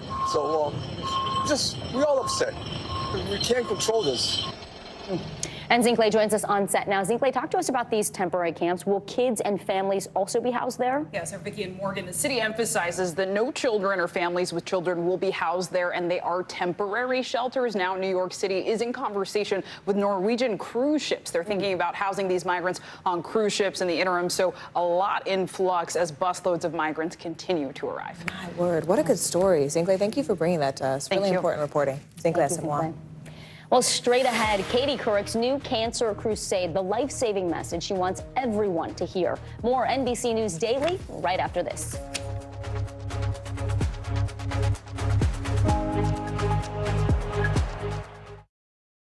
Internal Affairs, the new podcast from Dateline. Listen now. The day's biggest political stories with trusted insight now and expert analysis now. A daily look at the politics behind the headlines. Meet the Press Now, streaming weekdays at 4 p.m. on NBC News Now. Hey, podcast fans, ready to unlock our true crime mysteries? Try Dateline Premium on Apple Podcasts. You'll get early access to originals, plus bonus content, and everything is ad-free. So head to Apple Podcasts now to subscribe. Now Tonight with Joshua Johnson, streaming weeknights at 8 on NBC News Now. Hallie Jackson Now, weekdays at 5 on NBC News Now. Top Story with Tom Llamas, weeknights at 7 on NBC News Now. Right now on NBC News Now. As we come on the air, here's what we know. It has been dramatic, powerful. We begin with breaking news just coming in. What's happening now, what's happening next, and what it means for you. We're continuing to follow the Russian attack on Ukraine. There's an intense artillery battle underway. We're getting out of this area right now because more air raid sirens are sounding. As we look out over the latest city-turned-crime scene, we see the things left behind. Was there a school officer on campus? Because that's what we've been told. No, fewer people are content to just offer their thoughts and prayers. And the House has answered the call to create new gun laws. The stunning testimony at the January 6th hearing on Capitol Hill. Americans face the highest inflation rate in decades. Parts of Virginia cleaning up after severe storms. A terrifying night of flash floods. Flames forcing thousands to evacuate. When do I play meteorologist? Only when the heat is this bad. Another special night of election coverage right here at NBC News Now. Results are coming in. This Tuesday is going to be huge for primary purposes. It's an interesting race here. I've just never covered anything like it. This is big when we're talking about November. How many doors do you think you've each knocked on? This feels like an ideological fight to the death. Is there room for common ground on this issue? What do you think when you see the activism that's happening right now? Do you think this movement could have happened without social media? A lot to talk about as we continue our rolling coverage. We're coming on the air with the news NBC Scoop. Bringing the news to you is not only a job, it's an honor. News is happening now. Look at what's making headlines around the world. Whenever it happens, wherever you are, it's here now. Cancer advocate Katie Couric is now a cancer patient. The former Today Show anchor reveals she's been treated for breast cancer. Couric is now making it her mission to teach women why it's so important to stay up to date on cancer screenings. Today's Savannah Guthrie takes a closer look. Last week, in a personal essay on the Katie Couric Media website, she wrote, June 21st was the first day of summer, my 8th wedding anniversary, and the day I found out I had breast cancer. Like more than a third of women, Katie was not up to date on her annual screening, writing, had the pandemic given me a skewed sense of time? Had it messed with my memory? 6 months overdue, Katie went in for a mammogram and a breast ultrasound. Noting something suspicious in her left breast, her doctor did a biopsy, and it was cancer. After having a lumpectomy and 15 days of radiation, Katie is sharing her story to educate others and once again save lives. In 2000, 2 years after her husband Jay Monahan died of colon cancer, Katie aired her own colonoscopy right here on Today. As a result, there was a 20% increase in screenings, what the University of Michigan dubbed the Couric effect. Katie, that smile right here, please. Now, she's on a mission again. That was today's Savannah Guthrie reporting for us. And joining us now is NBC News medical contributor Dr. Natalie Azar. Dr. Azar, so good to have you with us. It's October. We're kicking off National Breast Cancer Awareness Month. Let's talk a little bit about screening. We know the CDC is saying that almost half of women who are over 40 have dense breasts. They're more likely to get breast cancer. So what do we need to know about when to get screened, even if you don't have a family history? Right. So I think one of the biggest things for women out there, and men as well, but for women especially, is that the guidance in terms of screening is so complicated, right? If you Google, when should I get my first mammogram, you will see a table that will pop up. Different recommendations from the American Cancer Society, from the United States Preventive Services Task Force, from the AMA, from ACOG. It can be dizzying. The issue is not if we believe that mammograms are important and if they save lives. Everybody agrees on that. It's just when to start. But when to start, how frequently to do it, and when to stop differs depending on which group's recommendations you follow. So my take home is actually quite simple. This is not a one-size-fits-all. Each individual woman needs to assess her risk with her healthcare provider. If you're average risk, kind of a very different scenario than if you're considered high risk. Your screening will be more frequent and it will be different. In terms of options, we know we have mammogram, breast MRI, sonogram. I will mention that healthcare providers doing exams and self-breast exams are actually not recommended by the American Cancer Society because they haven't been proven to save a life. But that doesn't mean, women, that you shouldn't know your own anatomy. And if you are, especially if you're high risk, those subtle changes can actually be quite important. Speaking of assessing those risks, what about the risks that some associate with getting screened? What are they? And then what are the risks if you're not getting screened at all? Right. So I'll start on the back end and say that screening is so important. Early detection saves your life, hands down. Caught at an earlier stage, there's a much greater chance for survival. But let's take a look at the risks for potentially for doing a lot of these procedures. Is there a risk to it? Well, sure. There might be false positives. There might be false negatives. You might unnecessarily have to have biopsies, which can leave you with lasting scars. You might even get overtreated with radiation. So those are very real. But at the end of the day, most women, when they assess the risk and benefit, would rather feel like, well, okay, it was a negative, as opposed to missing it altogether. Really important distinction. NBC News medical contributor Dr. Natalie Azar. Thank you, Dr. Azar, as always. You're watching NBC News Daily.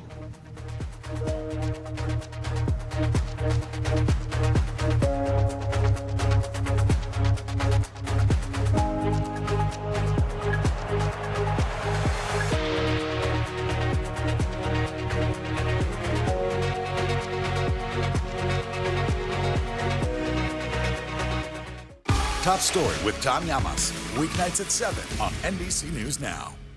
News is happening now. To look at what's making headlines around the world. We're coming on the air with breaking news. This is a significant moment. Whenever it happens, wherever you are, NBC News, streaming free now. As we look out over the latest city-turned-crime scene, we see the things left behind. Back now with our NBC News exclusive.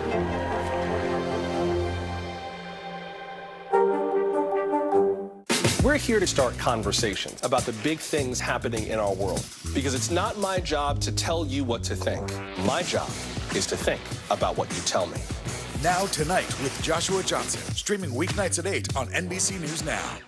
Good morning, I'm Joe Fryer. And I'm Savannah Sellers right now on Morning News Now. We're staying on top of the breaking situation in Ukraine. We are watching dangerous heat this week. Recession, I mean, is that where we're headed? Is there any way to avoid that? Morning News Now, streaming weekdays at 7. News is happening now. To look at what's making headlines around the world. We're coming on the air with breaking news. This is a significant moment. Whenever it happens, wherever you are, NBC News, streaming free now. News is happening now. Look at what's making headlines around the world. Whenever it happens, wherever you are, it's here now. Mr. Secretary, when is this going to get better? You came into this job saying you were going to fight crime. Have you been successful? Found a way to put that. Can you update us on the status of negotiations? Sometimes the news can be difficult and overwhelming for kids to understand. Ukraine and Russia. Could you help me understand what's going on? So to help make sense of it all, we've created a newscast just for them. We hope your family will watch Nightly News Kids Edition. As we look out over the latest city-turned-crime scene, we see the things left behind. Back now with our NBC News exclusive.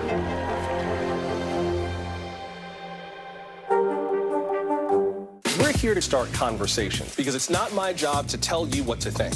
My job is to think about what you tell me. Now Tonight with Joshua Johnson. Weeknights at 8 on NBC News Now.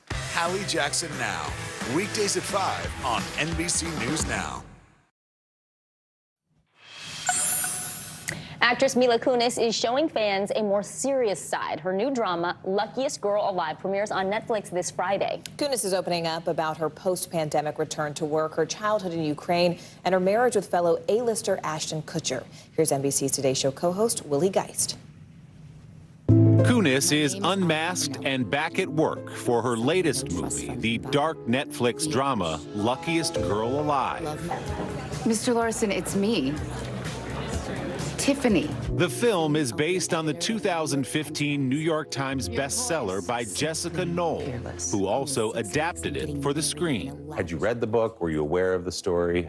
So it was sent to me as a script. The title seemed familiar. I realized that I'd read it 5-6 years prior. I just didn't remember reading it. And then I went, oh, I don't remember what the twists are. I knew that there were twists and things.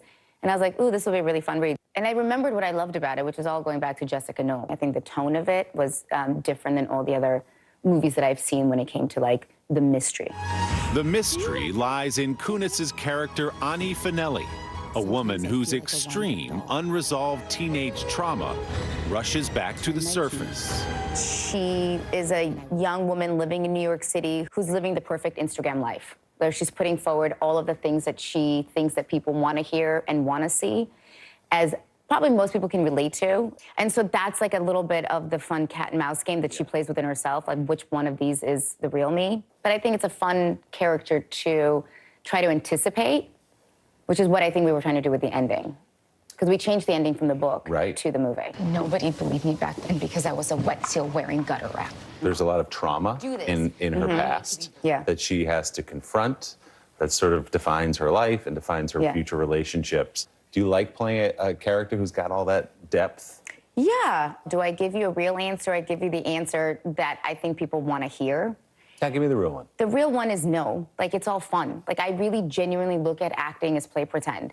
The other answer I can give you is, yes, this was really hard for me, and it was emotionally draining, and I'm such a great actor. I can go on and on with the answer that I think I'm supposed to give, but the truth is, I love to play pretend. There's a part of you that, at the end of the day, is exhausted. But that being said, I can separate the two pretty well. So as hard as it is, I'm not in a ditch, I'm not in a mine, I'm okay. Like, it's not that hard. Born in the former Soviet Union, in modern-day Ukraine, Kunis and her family moved to the United States with just $250 when she was 7 years old, eventually settling in Los Angeles. Following Russia's invasion of Ukraine this year, Kunis and Kutcher rallied to raise more than $30 million for refugees from her home country. Our collective effort will provide a softer landing for so many people as they forge ahead into their future of uncertainty. This war hits, and I was like, I am not Russian. I am from Ukraine.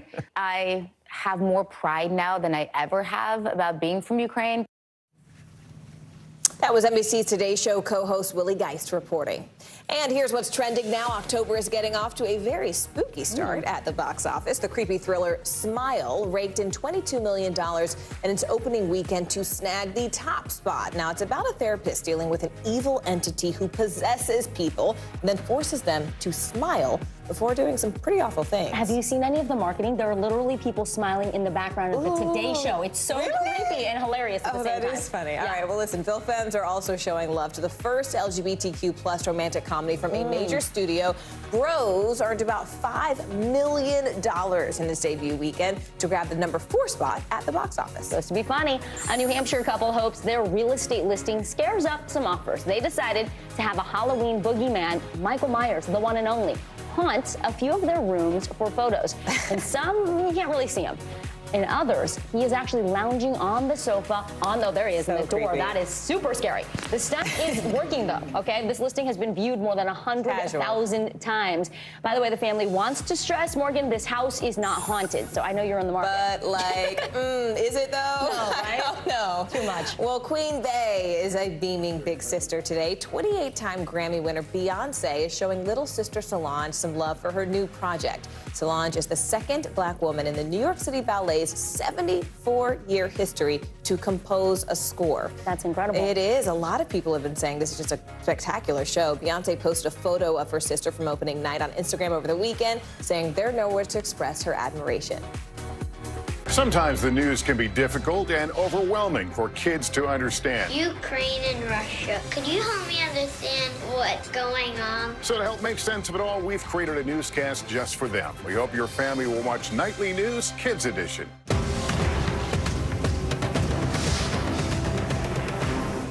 Sometimes the news can be difficult and overwhelming for kids to understand, so we've created a newscast just for them. We hope your family will watch Nightly News Kids Edition.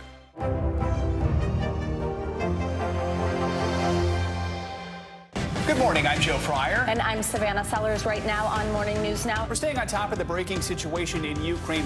We are watching dangerous heat this week. Recession, I mean, is that where we're headed? Is there any way to avoid that? Morning News Now, streaming weekdays at 7. Hallie Jackson Now, weekdays at 5 on NBC News Now.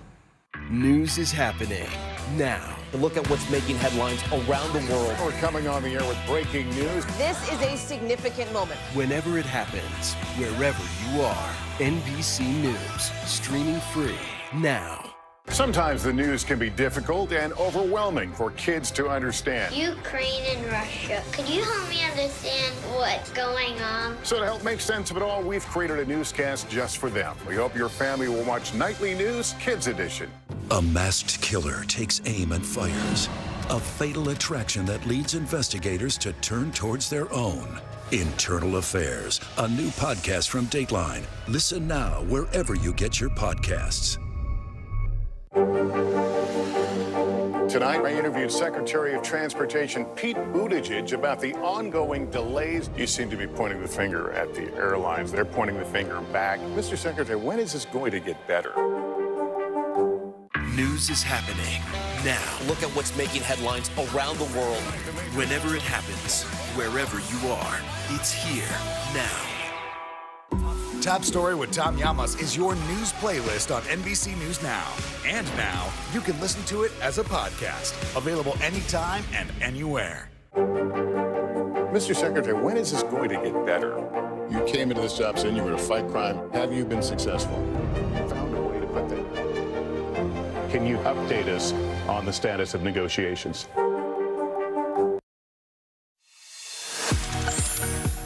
Hi, everyone. Good Monday to you. I'm Vicki Nguyen. And I'm Morgan Radford. NBC News Daily starts right now.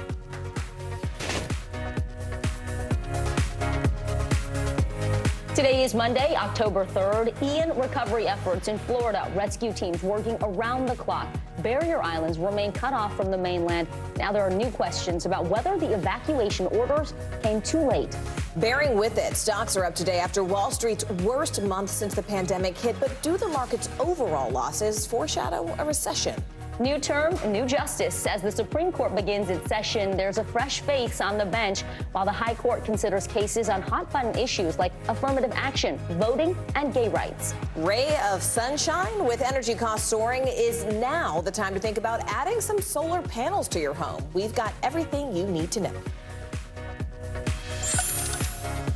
Thanks for being with us here on NBC News Daily. We begin with Florida, where the death toll is likely to climb in the wake of Hurricane Ian. That's right. At least 87 people have died. About half of those victims were reported in Lee County, Florida, where officials are facing questions today about the timing of those evacuation orders.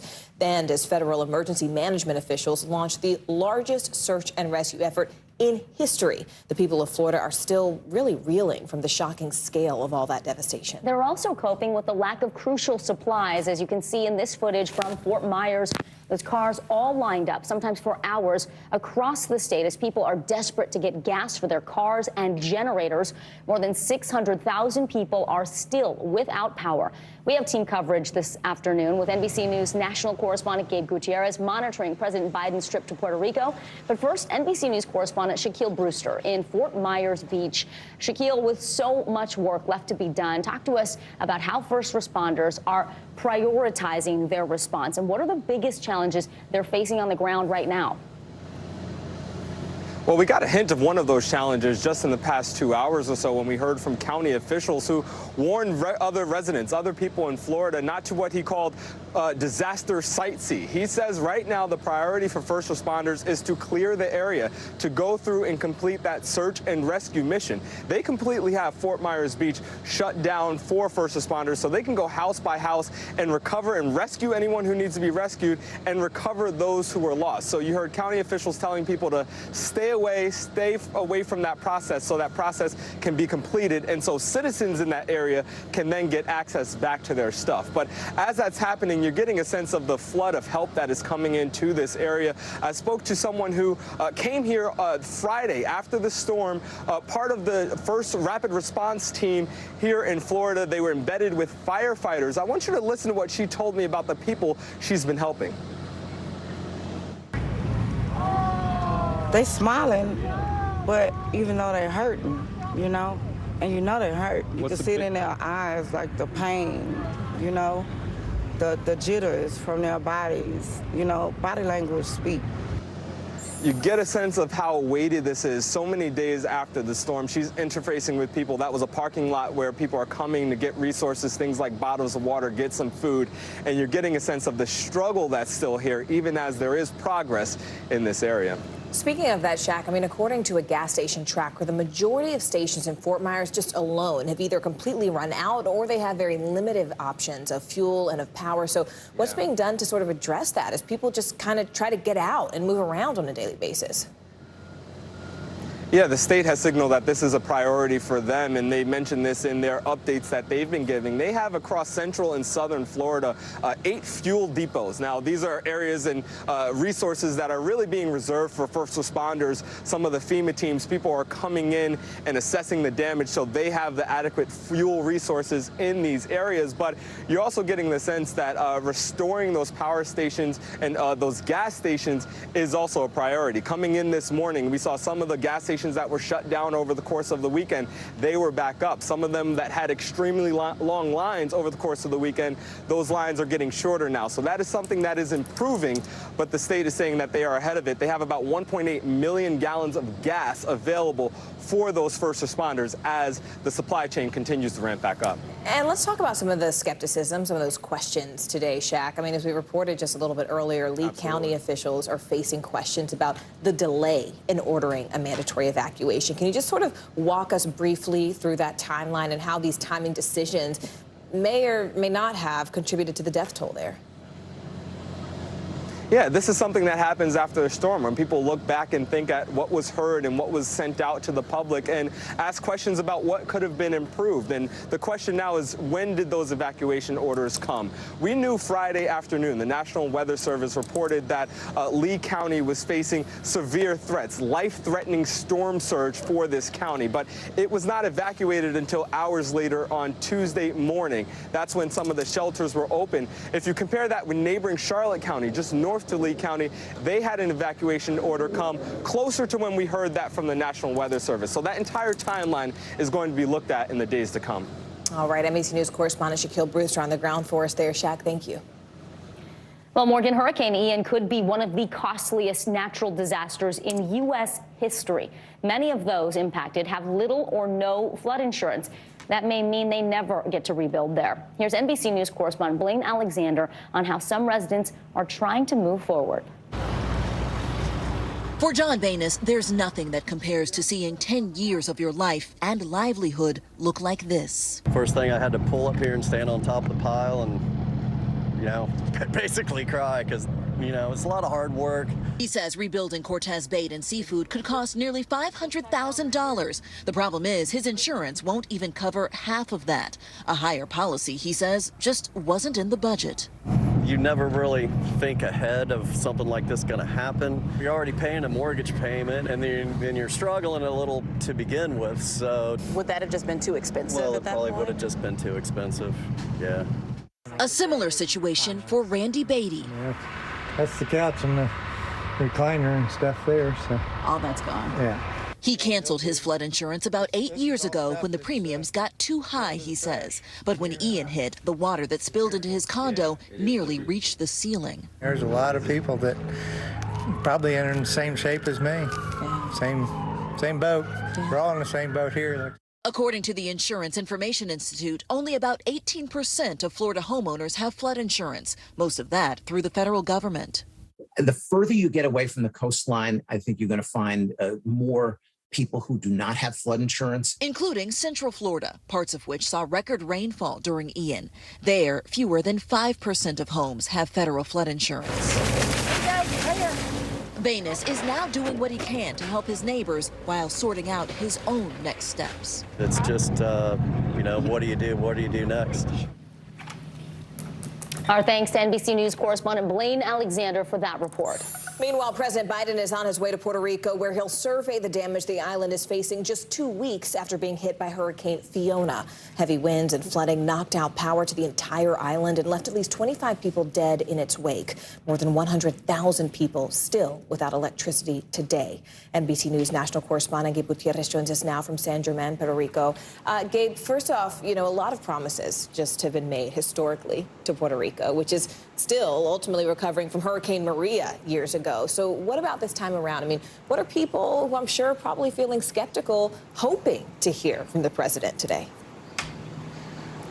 Hi there, Morgan. Well, residents here in Puerto Rico are very skeptical, as you mentioned, after decades of, facing these questions about their power grid, and now with a private company taking over last year, taking over power distribution, they have even more questions. Well, Luma Energy right now says that about 92% of customers on this island have had their electricity restored. But for communities like this one, San German, in the western part of the island, you can see the devastation is clear. This is a bridge that was partially washed away when the water came flooding through here. We just spoke with one of the local residents here who says that she has not had power for 16 days and that her insulin is damaged, that she has, nowhere to turn to, and she feels forgotten by the federal government. That is just some of what President Biden and the First Lady and the FEMA administrator will see a bit later on today, in just a short time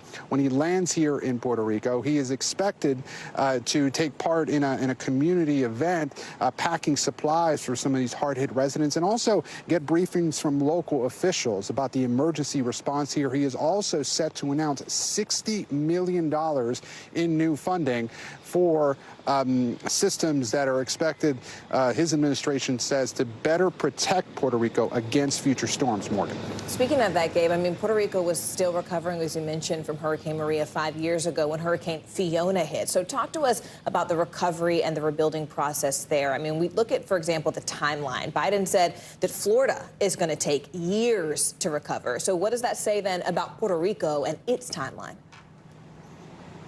Well, certainly, and you hit the nail right on the head, Morgan, but Puerto Rico is still recovering, really, from Hurricane Maria 5 years ago, and there are so many more logistical challenges here on an island in the Caribbean, bringing the resources here. And we were talking about Florida, certainly so much devastation there, but Morgan, there were some 40,000 or so power crews on standby waiting to get to Florida. Every time we hear of a disaster in Florida, we see those that video of power crews lined up along I-95 going to Florida. But here in Puerto Rico, it is not quite so simple to get those resources here. While there were tens of thousands of power crews waiting, after Hurricane Ian in Florida, here in Puerto Rico, there were just several hundred on standby as Hurricane Fiona hit. So this recovery will be a long time coming. Still, 8% of this island, about more than 100,000 people here are without power. And the truth is, Gabe, I know you've seen it all. You were there in the trenches covering Maria, and here you are back again. Gabe, thanks for bringing this to us. We appreciate your reporting. Turning now to our Money Minute. Stocks are rallying today after a streak of rock-bottom lows. The Dow is up 500 points as we kick off a new quarter. A whole new quarter with a whole new outlook, maybe. Joining us now, CNBC reporter Frank Holland for us. Frank, give us the lowdown. I'm not sure if I'm ready. I hope this is finally some good news, at least for our financial future. Yeah, we definitely have some good news, at least for your 401k today, Morgan and Vicky. The big question each time there's been a bounce during this year's Wall Street slide, is it sustainable? On Friday, the Dow closed out its third losing quarter in a row. Stock market optimists think there's so much gloom that everyone who wanted to sell has done so already, setting the stage for a significant rally. But the pessimists predict any gains won't last too long because the Federal Reserve is still determined to raise rates until inflation is under control, even if it puts the U.S. into a recession. Some other stories that we're following today. Shares of Peloton, they're higher today after the company announced a deal to put its bikes in all 5,400 Hilton-branded hotels here in the U.S. As Peloton tries to rebound from its post-pandemic slide, it hopes that hotel guests will like using those bikes so much that they'll actually order one for their house. And with hard seltzer sales starting to fall, beer companies are increasingly turning to canned cocktails, the fastest-growing spirits category last year. Heineken already sells a margarita in a can, and now Molson Coors says it's working on a new line of ready-to-drink cocktails with spirits like tequila and vodka. Back over to you. Frank, I was just at an open house this weekend where they were serving those things called high noons. I've never had one, but apparently you're right on the money with this. Wow. Yeah, they're getting really popular. Everybody remembers the big hard seltzer craze, but these spirits, these canned cocktails with actual drinks, even more popular, at least last year. So I just got to wait till January. Oh, I know. Crack me open a canned cocktail, you guys. Gotta get that baby out first. All right, CNBC reporter Frank Holland. Thank you, Frank. Well, he says he was robbed via a text message. One man going viral after warning of a new scam using the popular payment service Zelle. Straight ahead, how to protect yourself and your bank account. You're watching NBC News Daily.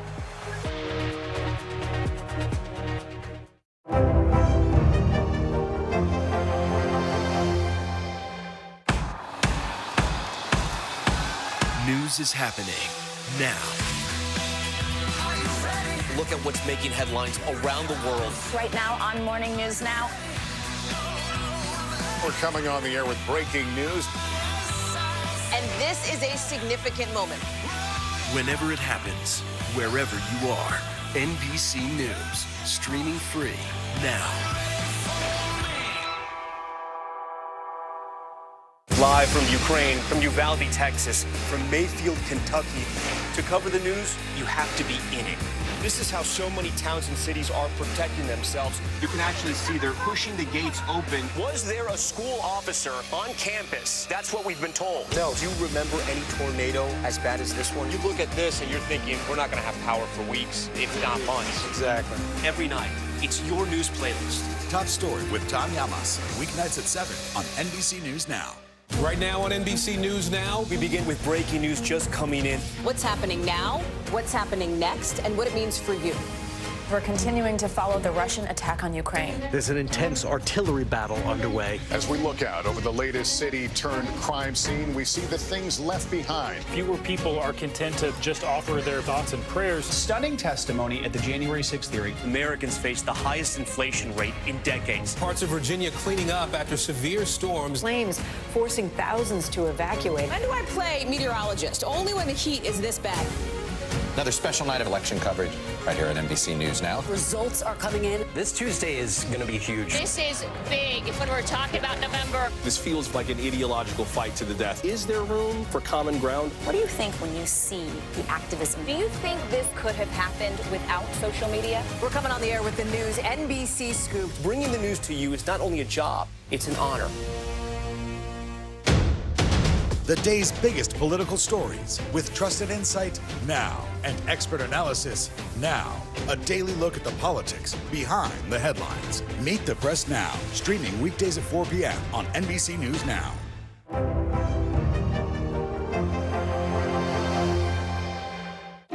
No stress, no mess, just yum. That's it.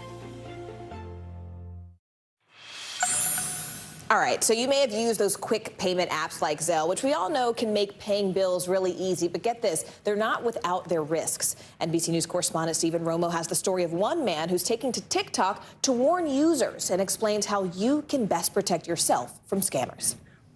For 45-year-old Marcus Miles, it started with a text from an unknown number. Did you authorize a $500 payment through Zelle?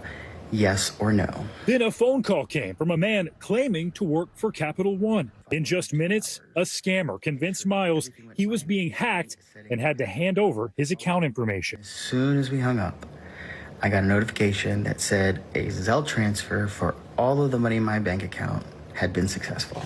An entire checking account stolen just like that. What was going through your head once you realized that guy was a scammer? I might as well have just taken my money outside and given, on the street and given it to the first person that I saw. It would feel a lot less intrusive for sure. Miles is one of countless victims of a new generation of scams that use mobile banking apps and quick pay services like Zelle, which can transfer money in the blink of an eye. His bank agreed to credit his account, but that's not always the case. There are real victims at the end of this, and sometimes they lose absolutely everything. Cybercrime expert Tyler Cohen-Wood says awareness is the first step. What do people need to know now? People need to know that these attacks have gotten more and more aggressive. These types of attacks often rely on your good nature, fear, and urgency. In a hearing last week, Senator Elizabeth Warren grilled the banks which own Zelle. When customers say, I've got a problem,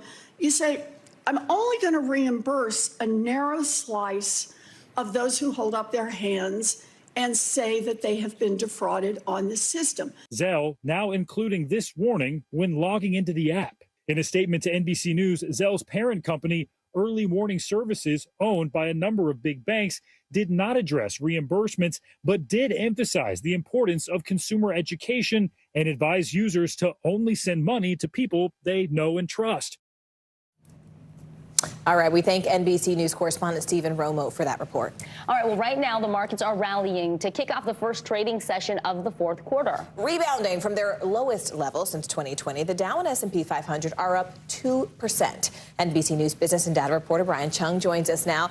Brian, recession fears and potentially underwhelming holiday shopping season are still concerning investors. So what's driving the rally then? I mean, some of this could just be the calendar, right? It was a horrible September, a not so great third quarter overall. And here we are in October, first trading day of the session, and maybe people are just they think that we overdid it, perhaps, in the last few weeks of September. Now, whether or not that bears out depends on what the economic data looks like in the next couple months. And I think the big key is going to be looking at the jobs report this Friday. It's going to be the updated snapshot on what the American economy looked like in terms of hiring in the months of September. Does that tell you we're going to see unemployment tick up as these borrowing costs get more expensive and inflation continues to weigh down on Americans? We'll have to see. Brian, let's talk about the oil markets. Prices are surging today after reports that OPEC Plus is going to have historic production cuts. And we're talking earlier in this newscast about prices of gas creeping back up. What does this mean for us? Yeah, well, OPEC is the big cartel that controls oil production. And the talking point, again, these are just reports right now, will that they'd be advocating for a 1 million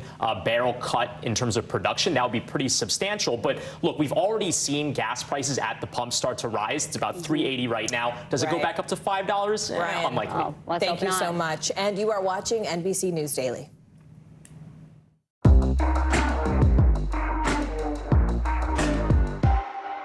Stay on top of breaking news and the biggest stories of the day with NBC News Daily. Thank you so much for joining us. I'm Morgan Radford. And I'm Vicki Nguyen. I'm Aaron Gilchrist. And I'm Kate Snow. Get in-depth reporting from across the country. What's your reaction to the president's comments? And around the world. Are Ukrainians continuing to make advances? And ways you can take care of your health. Who should be getting tested? And frankly, how often? And your wallet. Costs are skyrocketing. How to manage soaring prices. NBC News Daily. Weekdays from 12 to 4 p.m. Eastern on NBC News Now. the day's biggest political stories with trusted insight now and expert analysis now. A daily look at the politics behind the headlines. Meet the Press Now, streaming weekdays at 4 p.m. on NBC News Now. These days, it feels like the news never stops. So let's get into it. What's happening right now, what it all means for you for an hour every day. It can be hard to keep up, so let's get started together. Hallie Jackson Now, weekdays at 5 on NBC News Now. We're here to start conversations because it's not my job to tell you what to think. My job is to think about what you tell me. Now tonight with Joshua Johnson, weeknights at 8 on NBC News Now. Mr. Secretary, when is this going to get better? You came into this job saying you were going to fight crime. Have you been successful? Found a way to put that. Can you update us on the status of negotiations? News is happening now. Look at what's making headlines around the world. Right now on Morning News Now. We're coming on the air with breaking news. And this is a significant moment. Whenever it happens, wherever you are, NBC News, streaming free now. Top Story with Tom Llamas, weeknights at 7 on NBC News Now. News is happening now. Look at what's making headlines around the world. We're coming on the air with breaking news. This is a significant moment. Whenever it happens, wherever you are, NBC News, streaming free now.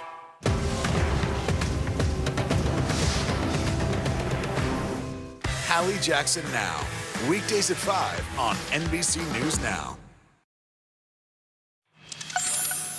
On Sunday's Meet the Press, Chuck Todd spoke with Florida Senator Rick Scott and North Carolina Governor Roy Cooper about Hurricane Ian's devastation and the high cost of rebuilding. Chuck also asked Senator Scott, the head of the Republicans' efforts to retake the Senate this November, about his party's outlook. Take a listen. There are going to be some other members of Congress who don't want to support this supplemental. What's your message to them, and who may have the same mindset that then Congressman DeSantis had? Well, I think what you have to do is you have to spend the money wisely, but you do need, I mean, the federal government is a partner in this, and I learned that as governor. The federal government is a major partner in helping families, helping businesses, helping governments get back to normal, but you don't want to waste money. We got to come up with a way to do this where it's a longer term strategy. Was it a mistake for Lindsey Graham to offer up that abortion ban at 15 weeks? Did that complicate your efforts to win the Senate? Democrats have talked a lot about that this year, so every candidate's been talking about what their position is on abortion. So I think it's important that people tell people what their position is, and it's being done state by state all across the country. So you don't think it should be done at the federal level? There's arguments to do it at the federal level, so I don't know what Lindsey put out changed the conversation, but it is an important issue for the country. Let's talk about rebuilding from these disasters. North Carolina's had to do it. The Florida's had to do it quite a few times. Is it time to put more strings when it comes to rebuilding so that every dollar that's spent is done for resiliency, so that it's better for the next time? And who should pay for that? North Carolina has had a front row seat when it comes to the effects of climate change. And we are making sure that we've become a clean energy safe haven, and that we are paying attention to resiliency. I've done a climate risk assessment and resiliency plan. You have to make tough decisions when you rebuild. All right, so with the midterm elections just 5 mere weeks away, we want to take a closer look at Latino voters who now make up the nation's largest minority group. Latinos have long been a solid Democratic voting bloc, but a new NBC News Telemundo polls actually shows that might be changing. Telemundo News anchor Julio Vaquero joins us now from Washington with a deep dive into all of this. Julio, it's great to see you this Monday. We know that this NBC News Telemundo poll, it actually found a couple of things I thought were really interesting. It shows that Latino voters' top issues are cost of living, threats to democracy, and jobs. But then, interestingly, it shows that Latino voters do still think the Democrats are better equipped to handle the concerns of the Latino community, but not when it comes to issues like border security, the economy, and crime. So what's behind the shift? Well, thank you for having me, Morgan. I also think it's very interesting. And first of all, I think it shows how this community is frequently misunderstood, because a lot of people might be thinking that the #1 issue for Latinos is immigration, and it turns out that it is not. Latinos have been going through very hard times. The pandemic hit them very hard. People were able to stay home just because a lot of Latinos were out there working during COVID times. And now they are facing inflation, and now they are facing bad quality job qualities. So they are unhappy in many, many ways, and that explains those priorities. And then when it comes to why they believe that Democrats are not equipped for handling the border and crime and the economy, I think it has to do with the messages that candidates have been sending. Republicans have been focusing a lot on crime, on the border, and on the economy. And Latinos have been feeling the pain in their pockets when it comes to inflation. Now, the truth is that it all depends who you ask, because Latinos, as you know, Morgan, are a very diverse and complex community. Diverse, complex community, and layered, which makes, Julio, as we report on these things, especially politically, it makes us wonder if it's even correct to assume that there is a so-called Latino vote, because all of the polling sort of bears out that Latinos vote like other people, right? Like everyone else when it comes to the issues that Latinos care about. Good context for our viewers that Latinos are among the fastest growing minority voters, now the largest minority voting bloc. So really important context and data for our viewers. Thank you for providing it, Julio. We appreciate it. You can check Telemundo news anchor Julio Vaquero every single night on our sister network, Telemundo. We are so proud of you, Julio. Thank you. And don't go anywhere. You are watching NBC News Daily. NBC News, streaming free now.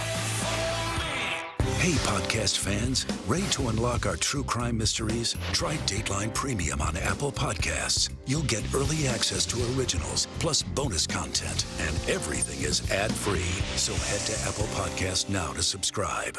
Right now on NBC News Now, we begin with breaking news just coming in. What's happening now, what's happening next, and what it means for you.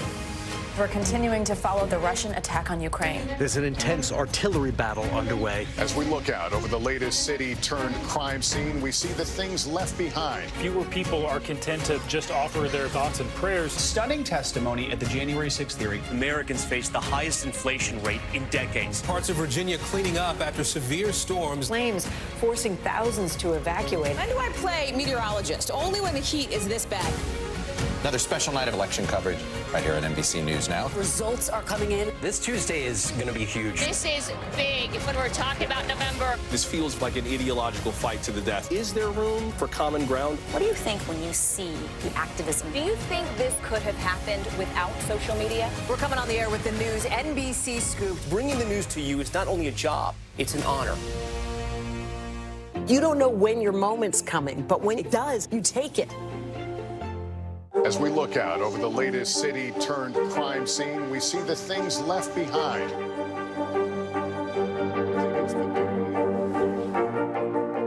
Can you tell us what it was like? Our NBC News exclusive.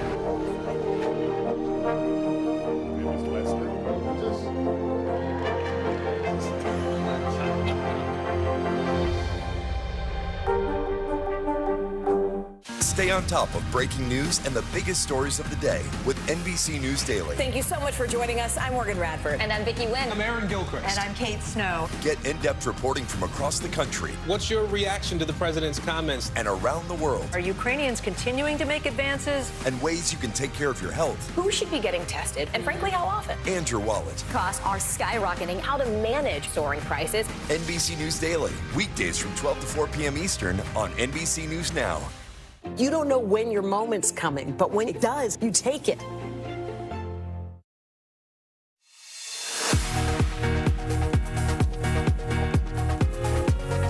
Welcome Welcome back this Monday. I'm Vicki Nguyen. And I'm Morgan Radford. Making news right now, at least 125 people died at a soccer game in Indonesia over the weekend. Police fired tear gas, which is actually banned at soccer stadiums by FIFA, after fans in the stands began rioting. Some people suffocated, others were trampled as attendees rushed to exit that match. The country's soccer association has suspended its Premier Soccer League indefinitely.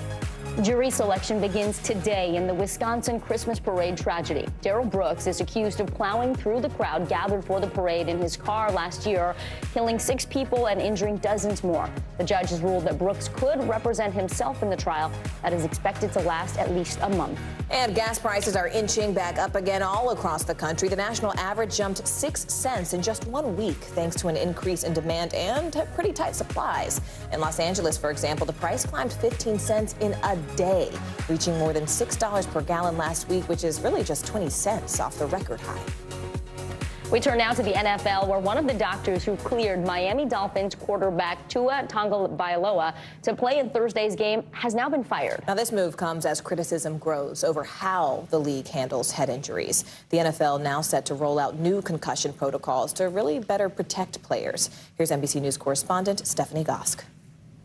Hey there, it's unclear when Tua Tagovailoa will play for the Dolphins again after being slammed to the turf twice in separate games last week. But those sacks are having an impact beyond the field. The doctor who treated him after the first hit has been fired, and the concussion rules could be changing. Repercussions after Miami Dolphins quarterback Tua Tagovailoa appeared to sustain 2 head injuries just days apart. One of the doctors who cleared Tua to play has been fired. I expect the highest level of medical expertise.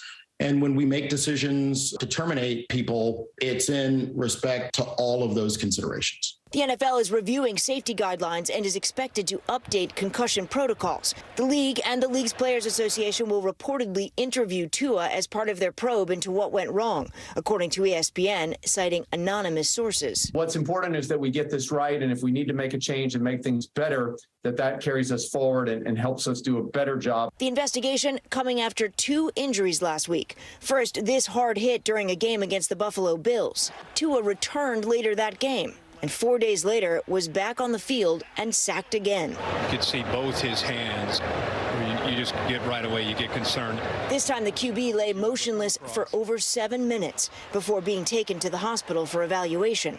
While Miami's head coach Mike McDaniel says concussion protocols were followed, the handling of Tua's injuries questioned ahead of NBC's Sunday Night Football. I think you always err on the side of caution there, and I was surprised he went back in. And earlier, former NFL coach Rex Ryan weighing in. Would you put your son back in that game? No way in hell I put my son back in that game. No way in hell. And you know what? No way in hell I put somebody else's son back out there either. Yeah. This is an epic fail. It highlights the intense pressure for professional athletes to play no matter what. Cardinals defensive end J.J. Watt taking the field Sunday just days after he says he went into atrial fibrillation. Watt tweeted he had his heart shocked back into rhythm on Thursday. Once my heart was reset, they said, "You're fine if you feel comfortable." The NFL's chief medical officer says any player with health concerns is evaluated by the team and independent consultants before playing. Miami's next game is against the New York Jets next Sunday, most likely without Tua on the field. One thing worth noting, in the 24 hours after Tua's injury against the Bills, the Buffalo Times reports fans gave more than $1,000 in donations to his foundation, supporting youth initiatives, health and wellness, and other charitable causes. Back to you. Well, it's day 1 of the Supreme Court's new term, which will address the key issues of affirmative action, voting rights, and sexual orientation discrimination. Meanwhile, a recent Gallup poll found 58% of Americans disapprove of the court, which is the highest rate since 2000, when Gallup first posed the question. UC Irvine law professor Michelle Goodwin joins us now. Michelle, as we just looked at those numbers there, public approval of the court has plummeted. What does that say to you about American trust in the court? And also, do you think there is a feeling that the court has become too politicized? I think that's what the American public is telling us, and the court has the lowest approval rating since approval ratings have measured for the court. So Americans are disenfranchised about the court, and even coming from the justices themselves. Very recently, Justice Elena Kagan, as she was giving a lecture at Northwestern Law School, was asked about this. And she hinted that, yes, when a court becomes perceived as being political, then that is when the public begins to lose trust. And I think we saw that in the wake of Dobbs, and we've seen that in other decisions in the 2021-2022 term. You know, you mentioned Dobbs, and we saw protests across the country in the wake of that decision addressing abortion, of course, back in June. But is that sort of a sign of things to come? I mean, going forward, will public opinion sort of impact the decision-making process of the court? We heard Kagan say just recently, look, you can't just sort of have a brand new day and a whole new world order every time we have a new administration and new justices. Is that sort of where we're headed?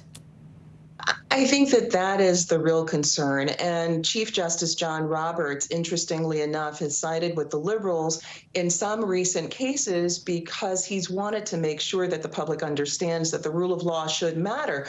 So in a surprising decision for some, he sided with the liberals on the court. This was in the same term that Justice Ruth Bader Ginsburg was still alive. It was an abortion case. That was surprising for some. But again, Chief Justice said that you can't just overturn stare decisis just because there is a new president. And now there are people who are deeply concerned that in the wake of the last 3 appointees to the Supreme Court, we're in a political backslide that's affecting the rule of law. Professor Goodwin, race is likely to be a key issue this term. There are cases on the docket that address affirmative action in college admissions, voting rights as well. Are there any justices you're keeping a watch on that may break with that conservative supermajority, as we know it is 6-3? So this is a very interesting term, and some are concerned that there are key equality platforms that are being dismantled, Dobbs being one where a right has been taken away from women. But equally, the affirmative action case, a case that tomorrow will be argued involving Alabama and its gerrymandering. There's a concern that the Voting Rights Act key provisions may be dismantled by the court. We don't know. All right, UC Irvine Law Professor Michelle Goodwin for us there. Professor Goodwin, thank you so much for joining us this Monday. We really appreciate it. Meanwhile, in Florida, round-the-clock rescues are currently underway just 5 days after Hurricane Ian slammed ashore. Ian's death toll reaching 87, according to an NBC News tally, and is expected to climb. More than half of those deaths in Florida are coming directly from hard-hit Lee County. That's where we find NBC News correspondent Liz McLaughlin, who joins us from Fort Myers, Florida. Liz, first off, the mayor of Fort Myers Beach said that this morning that search and rescue teams are still on the island, and that's part of the reason why many people are not allowed back to their homes right now. But what are you hearing? What are the people there, behind you on the ground saying today about the aftermath of these recovery efforts? There's just so much rubble to go through here. It's almost unrecognizable. This used to be a quaint marina, and you can see just a shell of a bait shop that once was. Search and rescue teams, search and recovery teams are still going door to door to try to account for everyone. There's just a lot of debris to sift through, and they're even using dogs that are able to sniff human remains. They're also able to just find people who still need help or still need help getting out. Been more than 800 rescues so far. Back to you. All right, NBC News correspondent Liz McLaughlin for us there. Liz, thank you so much. Vicki?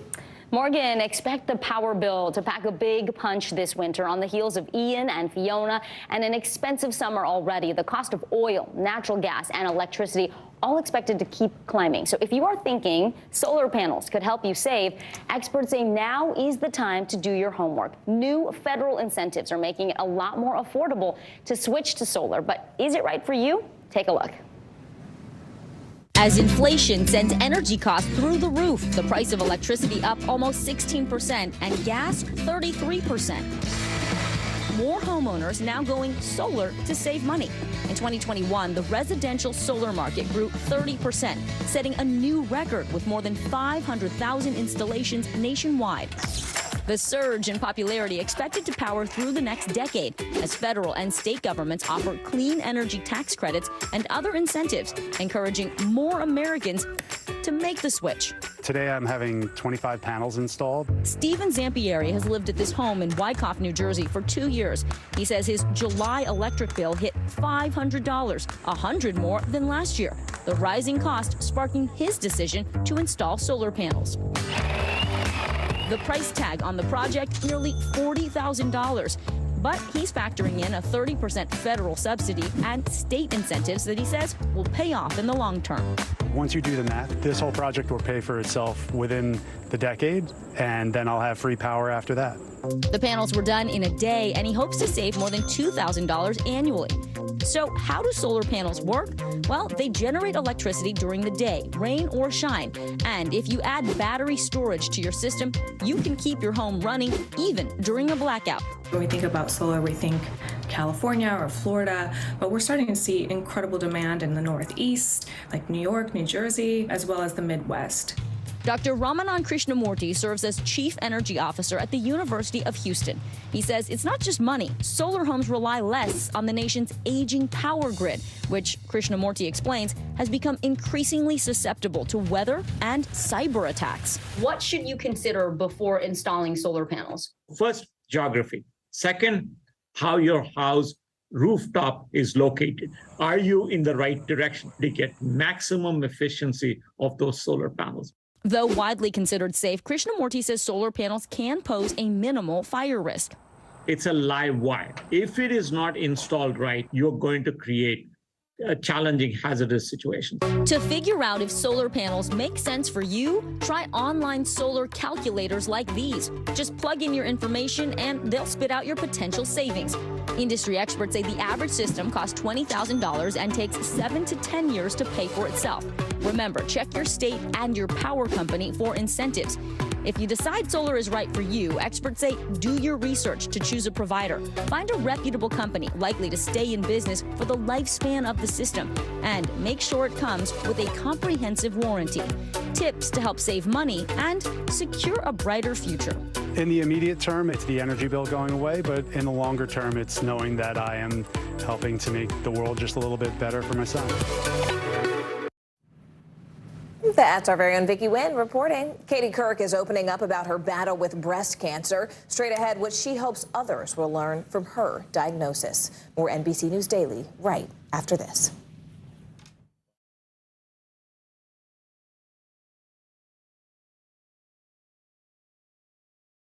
Top Story with Tom Llamas is your news playlist on NBC News Now. And now, you can listen to it as a podcast. Available anytime and anywhere.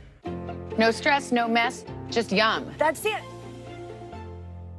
Stay on top of breaking news and the biggest stories of the day with NBC News Daily. Thank you so much for joining us. I'm Morgan Radford. And I'm Vicki Nguyen. I'm Aaron Gilchrist. And I'm Kate Snow. Get in-depth reporting from across the country. What's your reaction to the president's comments? And around the world. Are Ukrainians continuing to make advances? And ways you can take care of your health. Who should be getting tested? And frankly, how often? And your wallet. Costs are skyrocketing. How to manage soaring prices. NBC News Daily. Weekdays from 12 to 4 p.m. Eastern on NBC News Now.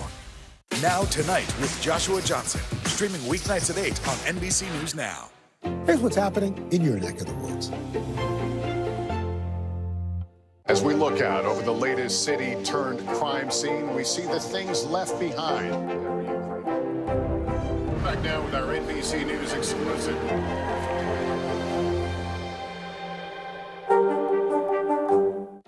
No stress, no mess, just yum. That's it.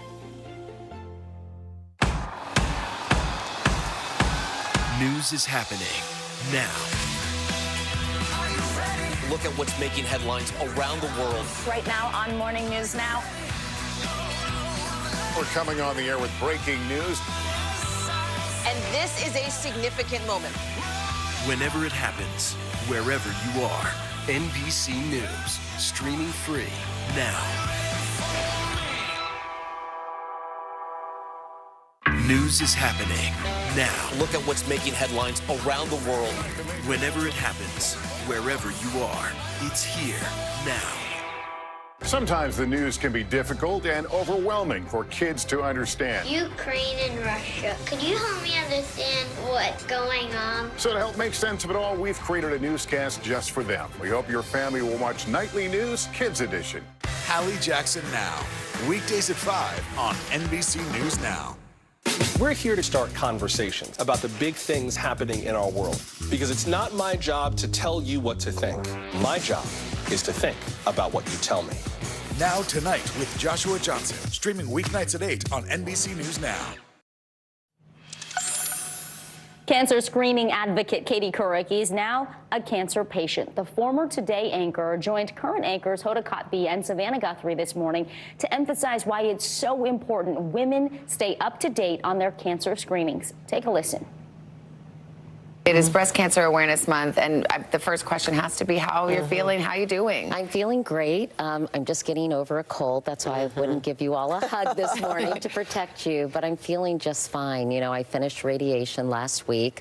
They said it made you tired. I was actually not too tired from it. I had a lumpectomy in July, and my next stop, I go on something called aromatase inhibitors, which suppress estrogen because I have a hormone receptor positive, HER2 new negative tumor that they removed when I had my lumpectomy. But I just feel super lucky that it was diagnosed when it was, that I went, even though I was late, that I went when I did. I went in with my phone camera, and I was going to share it with my followers and people who read my newsletter and go to the website to say, don't forget. I forgot. I don't want you all to. So when my breast radiologist, Susan Drossman, said, can you turn off your phone? I was like, uh-oh, what does that mean?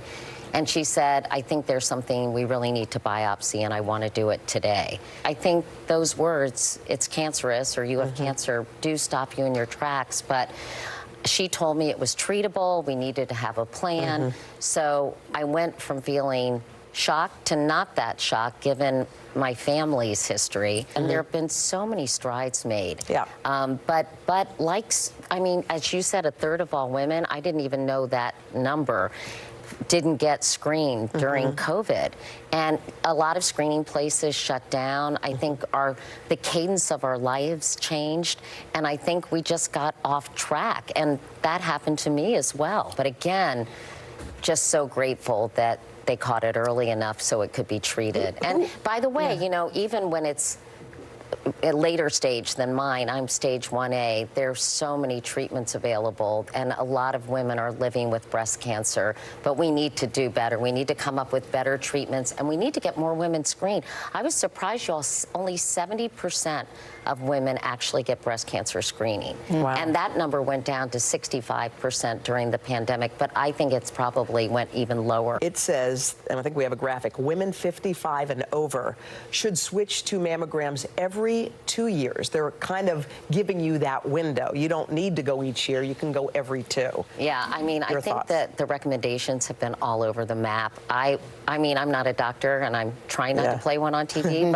but you know, I think people should go every year. You should talk to your doctor. I think women have to advocate for their own health, and that's why I'm so, you know, so excited to be able to talk about dense breasts in particular. I wanted to ask you about that because you were someone that you learned you have dense breasts. First of all, what does that mean? I thought I knew. I just asked you. You're like, no, that's not it. And what does that mean in terms of the kind of screening you need? Well, this is my main message, so thank you for asking that. It's 45 to 50% of women in this country have what are considered dense breasts. This is not something you can tell by feeling your breasts. If your breasts are lumpy, it doesn't necessarily mean you have dense breasts. It's indicated on a mammogram. So you have to ask your radiologist, or your radiologist ideally should be telling you you have dense breasts. And then you often need secondary screening. I've been working with Congressman Rosa DeLauro of Connecticut, and she's introducing legislation this month that would require insurance companies to cover no cost on the patient. Breast ultrasounds for women who have dense breasts, because it's criminal. All these breast cancer diagnoses would happen much earlier if, in fact, women with dense breasts had breast ultrasounds. Their genetic testing has gone into the mainstream. Insurance companies cover it, and it really is a great tool to help you understand what you need to do vis-a-vis screening and how often you need to do it. And you should be having a conversation with your healthcare provider about breast cancer as early as 25, just to start the conversation. I just want to share what I've learned with other women and hopefully keep them healthy and happy. We're glad she's doing better. Yeah, absolutely. You are watching NBC News Daily.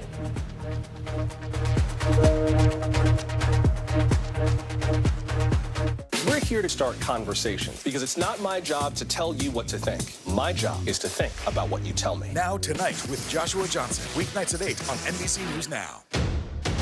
The day's biggest political stories with trusted insight now and expert analysis now. A daily look at the politics behind the headlines. Meet the Press Now, streaming weekdays at 4 p.m. on NBC News Now. Hey, podcast fans, ready to unlock our true crime mysteries? Try Dateline Premium on Apple Podcasts. You'll get early access to originals, plus bonus content, and everything is ad-free. So head to Apple Podcasts now to subscribe. Top Story with Tom Llamas is your news playlist on NBC News Now. And now, you can listen to it as a podcast. Available anytime and anywhere.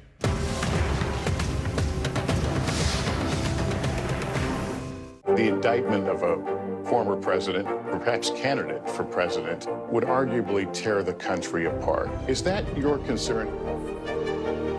Can you update us on the status of negotiations? Stay on top of breaking news and the biggest stories of the day with NBC News Daily. Thank you so much for joining us. I'm Morgan Radford. And I'm Vicki Wynn. I'm Aaron Gilchrist. And I'm Kate Snow. Get in-depth reporting from across the country. What's your reaction to the president's comments? And around the world. Are Ukrainians continuing to make advances? And ways you can take care of your health. Who should be getting tested? And frankly, how often? And your wallet. Costs are skyrocketing. How to manage soaring prices. NBC News Daily. Weekdays from 12 to 4 p.m. Eastern on NBC News Now.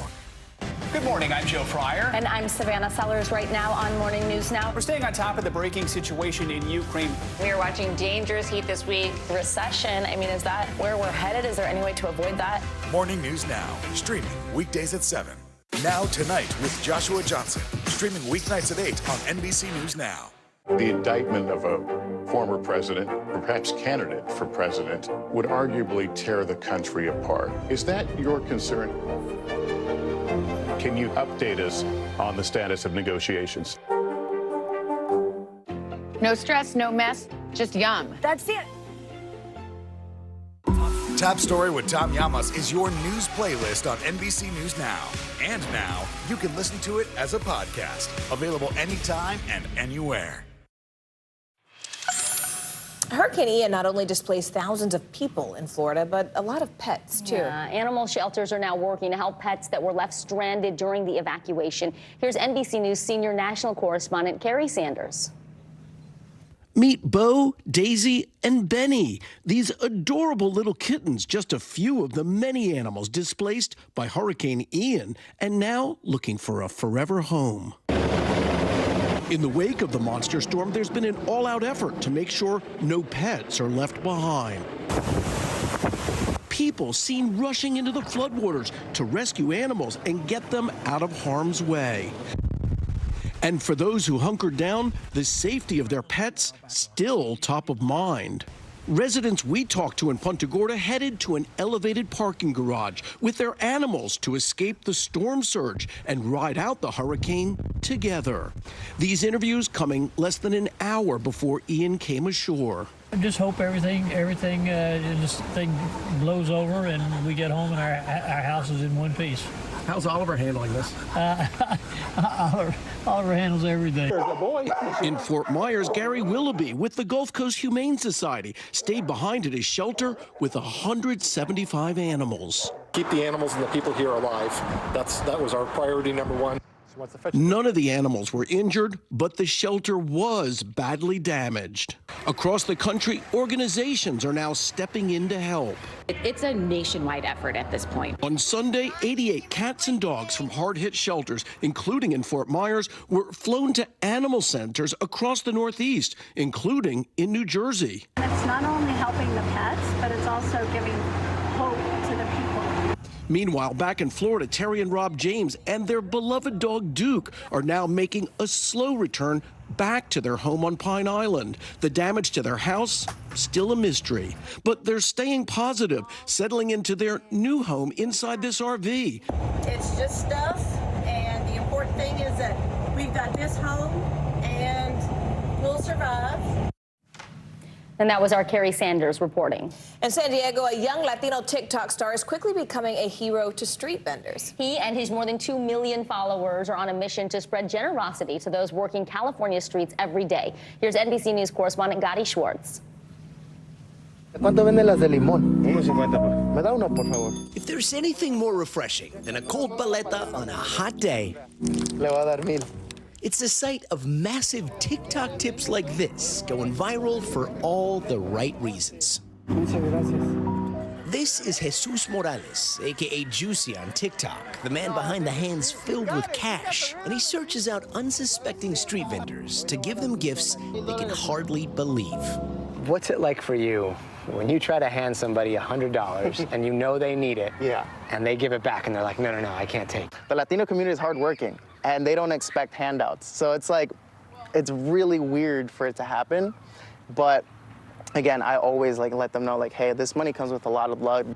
So far, he's given away hundreds of thousands of dollars donated by his followers. Oh, Jesus has now told them that he is going to help promote their business. They don't know about what's coming afterwards. But now you're just giving free tacos to everybody. Free tacos for an hour. Free tacos, tacos gratis, gratis. Come get your free tacos, guys, free tacos. Into the hour, the total bill just over $1,000. Sí, bastante dinero. They said that just with what they ate, it was about $50, so they think he's going to be spending a lot of money here. Plus an extra $1,000 tip. Y luego lo demás va a ser una propina para todos ustedes. Muchas gracias. So she just said that the owner of the stand, his son was involved in an accident today, was hit by a car, and he's in the hospital, and so they're here working, but this couldn't have come at a better time for this family. How often do you come and give somebody a tip or do something like this, and then they say, this came at the exact right time? It happens pretty often, to be quite honest, and I'm glad that we're able to help out. It's a reminder every day, everybody, street vendors, regular people, being able to do things like this for them is just, it just means the world to me. And soon he'll set out again, hoping to lift up others, working towards their American dream. Gadi Schwartz, NBC News, Chula Vista, California. Those videos never get old. They don't. Yeah. I love seeing that. I'm Morgan Radford. And I'm Vicki Wynn. You're watching NBC News Daily.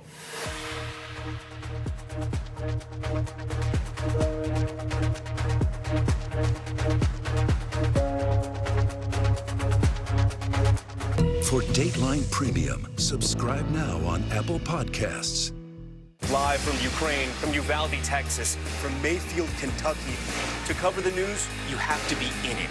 This is how so many towns and cities are protecting themselves. You can actually see they're pushing the gates open. Was there a school officer on campus? That's what we've been told. No. Do you remember any tornado as bad as this one? You look at this and you're thinking, we're not going to have power for weeks, if not months. Exactly. Every night, it's your news playlist. Top Story with Tom Llamas, weeknights at 7 on NBC News Now.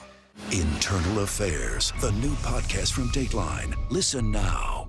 Sometimes the news can be difficult and overwhelming for kids to understand. Ukraine and Russia. Could you help me understand what's going on? So to help make sense of it all, we've created a newscast just for them. We hope your family will watch Nightly News Kids Edition.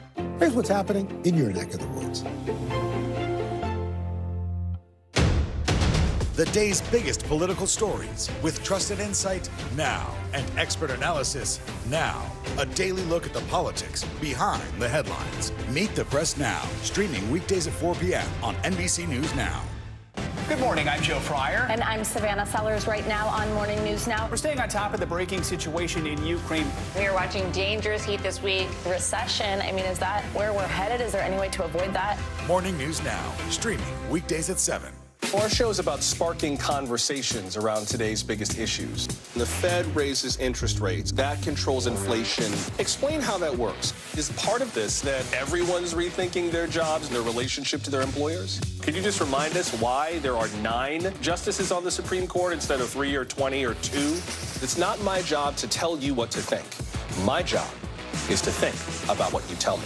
Now Tonight with Joshua Johnson, streaming weeknights at 8 on NBC News Now. News is happening now. Look at what's making headlines around the world. Whenever it happens, wherever you are, it's here now. To cover the news, you have to be in it. This is how so many towns and cities are protecting themselves. They're pushing the gates open. Was there a school officer on campus? That's what we've been told. No. Top Story with Tom Yamas. Weeknights at 7 on NBC News Now. Now Tonight with Joshua Johnson. Streaming weeknights at 8 on NBC News Now. Hi, everybody. I'm Aaron Gilchrist. And I'm Kate Snow. NBC News Daily starts right now.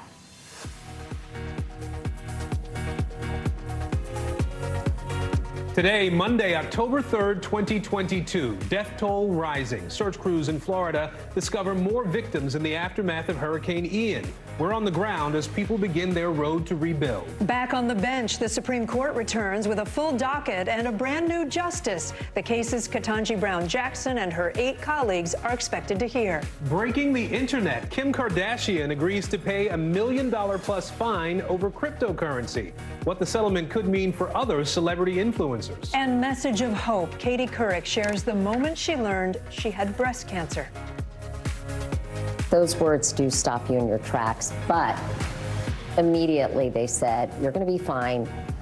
This can be treated. We just have to make a plan.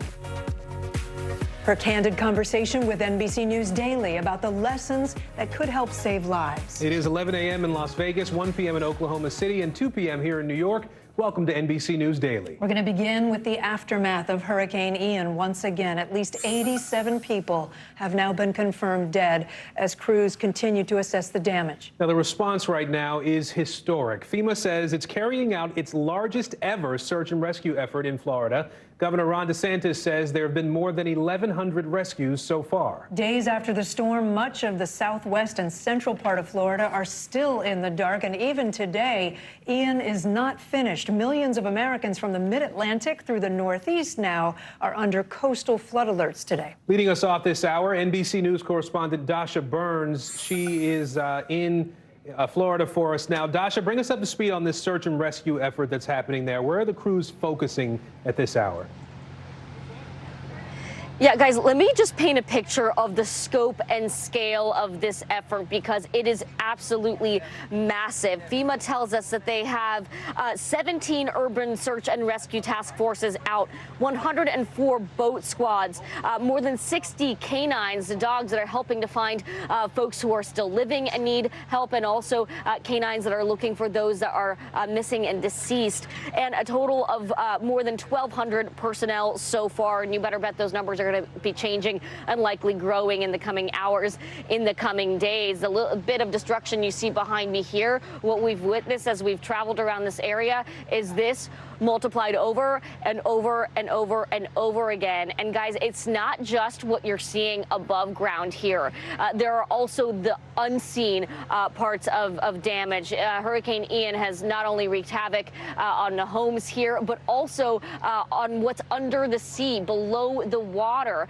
We went out with the Army Corps of Engineers yesterday with their Brigadier General, and we learned about what they're doing to make sure that the waterways are safe. Now, that is critical right now because you've been hearing about some of the folks trapped on Sanibel Island, on Pine Island, people that need to be rescued, supplies that need to be brought in and out. Well, those boats, those barges, they need to be able to travel safely in the water, but you've got sunken boats, you've got all sorts of debris below the surface as well.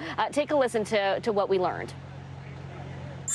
In a storm event like this, the hazards and the problems sometimes you really don't see. You don't necessarily see that there's no electricity in an area. You don't necessarily see that there's water transmission lines that are broken under the ground. And this is much the same case where underwater, you don't know after a storm what ended up in the water. And our job is in a federal channel to go in there, look under the water to make sure that we can safely move traffic. Just one example, guys, of what you're seeing.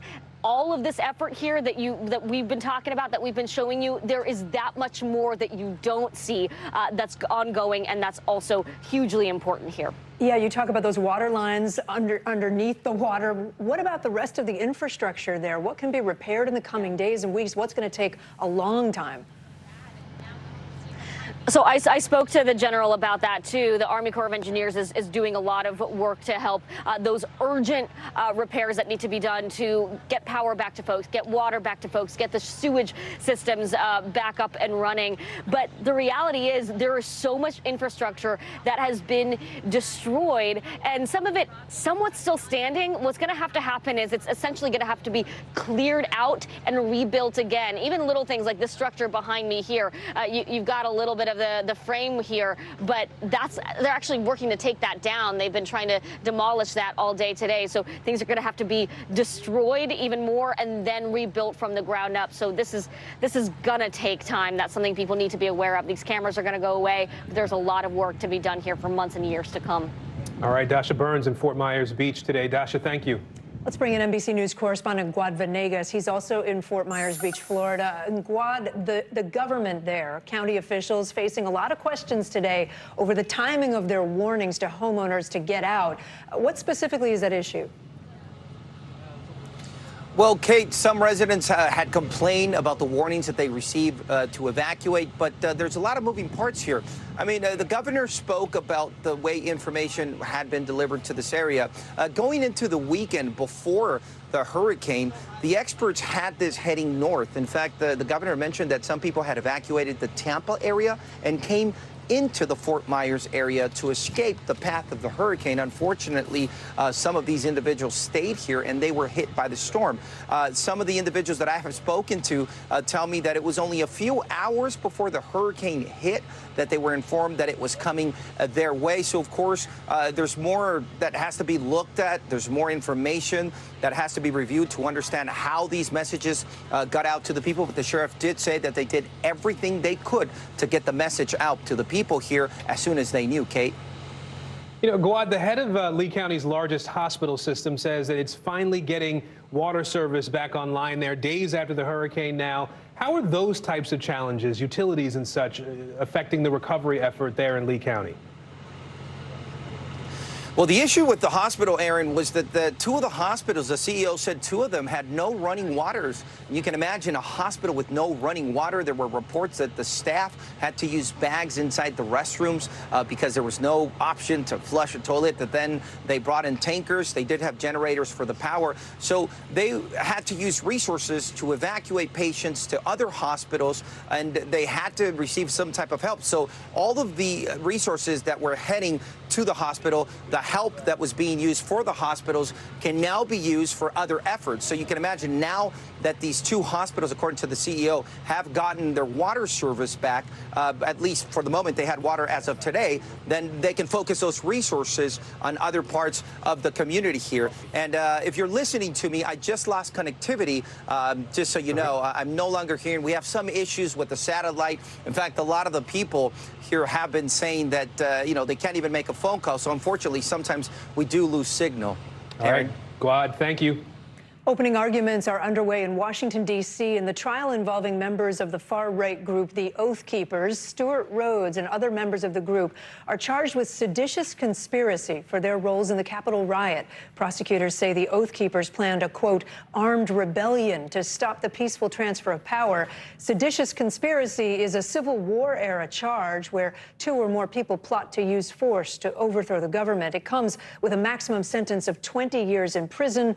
The trial is expected to last 4 to 6 weeks. The Supreme Court beginning its historic new term today with a brand new member. Justice Ketanji Brown Jackson hearing her first arguments this morning. She is the first black woman to sit on the bench.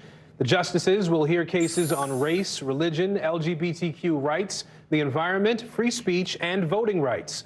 NBC News correspondent Kelly O'Donnell covers the Supreme Court for us and joins us live now. So, Kelly, how did this first day go for all the justices, particularly Justice Jackson? Well, certainly for Justice Jackson, this was not a day to sort of take things in and watch from the sidelines. She was engaged from the earliest part of the argument, asking questions and really being involved in the give and take that makes up a Supreme Court oral argument. And other justices on the panel referenced things that Justice Jackson was asking about, incorporating some of her thoughts into their questioning. So there was a sense almost of the collegiality of the court already being in place. So that really stood out. out. She has, of course, been working with the other justices since June and has been working behind the scenes. But today was very notable, historic in its implications. The court takes on a new character, and certainly she is a new face on the court, and that is all a part of what is playing out here. And she, of course, will be on the panel for the time being, and that will, of course, it's a lifetime appointment, and that will be part of what happens going forward with many significant cases in the time ahead. Aaron? Well, let's talk about that a little bit, Kelly. We ran down a list of some of the issues that will come up, but what stands out to you? What can we expect from the court in this new term? Well, some of the key issues coming up will be very notable for American life. They'll be looking at race in college admissions for affirmative action. They'll be looking at, can a private company not provide creative services for a gay wedding under the headline of free speech? They'll be looking at voting rights in the state of Alabama, have changes to the electoral map there, disenfranchised or weakened the vote of black voters there. Those kinds of big sweeping issues. And today they were looking at a case involving the environment. So they affect lots of different corners of American life, and they can be far-reaching, as we saw in the term that ended last June. Aaron? All right, Kelly O'Donnell for us at the Supreme Court today. Kelly, thank you. Well, if you like orange juice, get ready to feel a bit of a squeeze, and a popular hotel chain is upgrading its workouts. CNBC's Bertha Coombs joins us now for today's Money Minute. Bertha?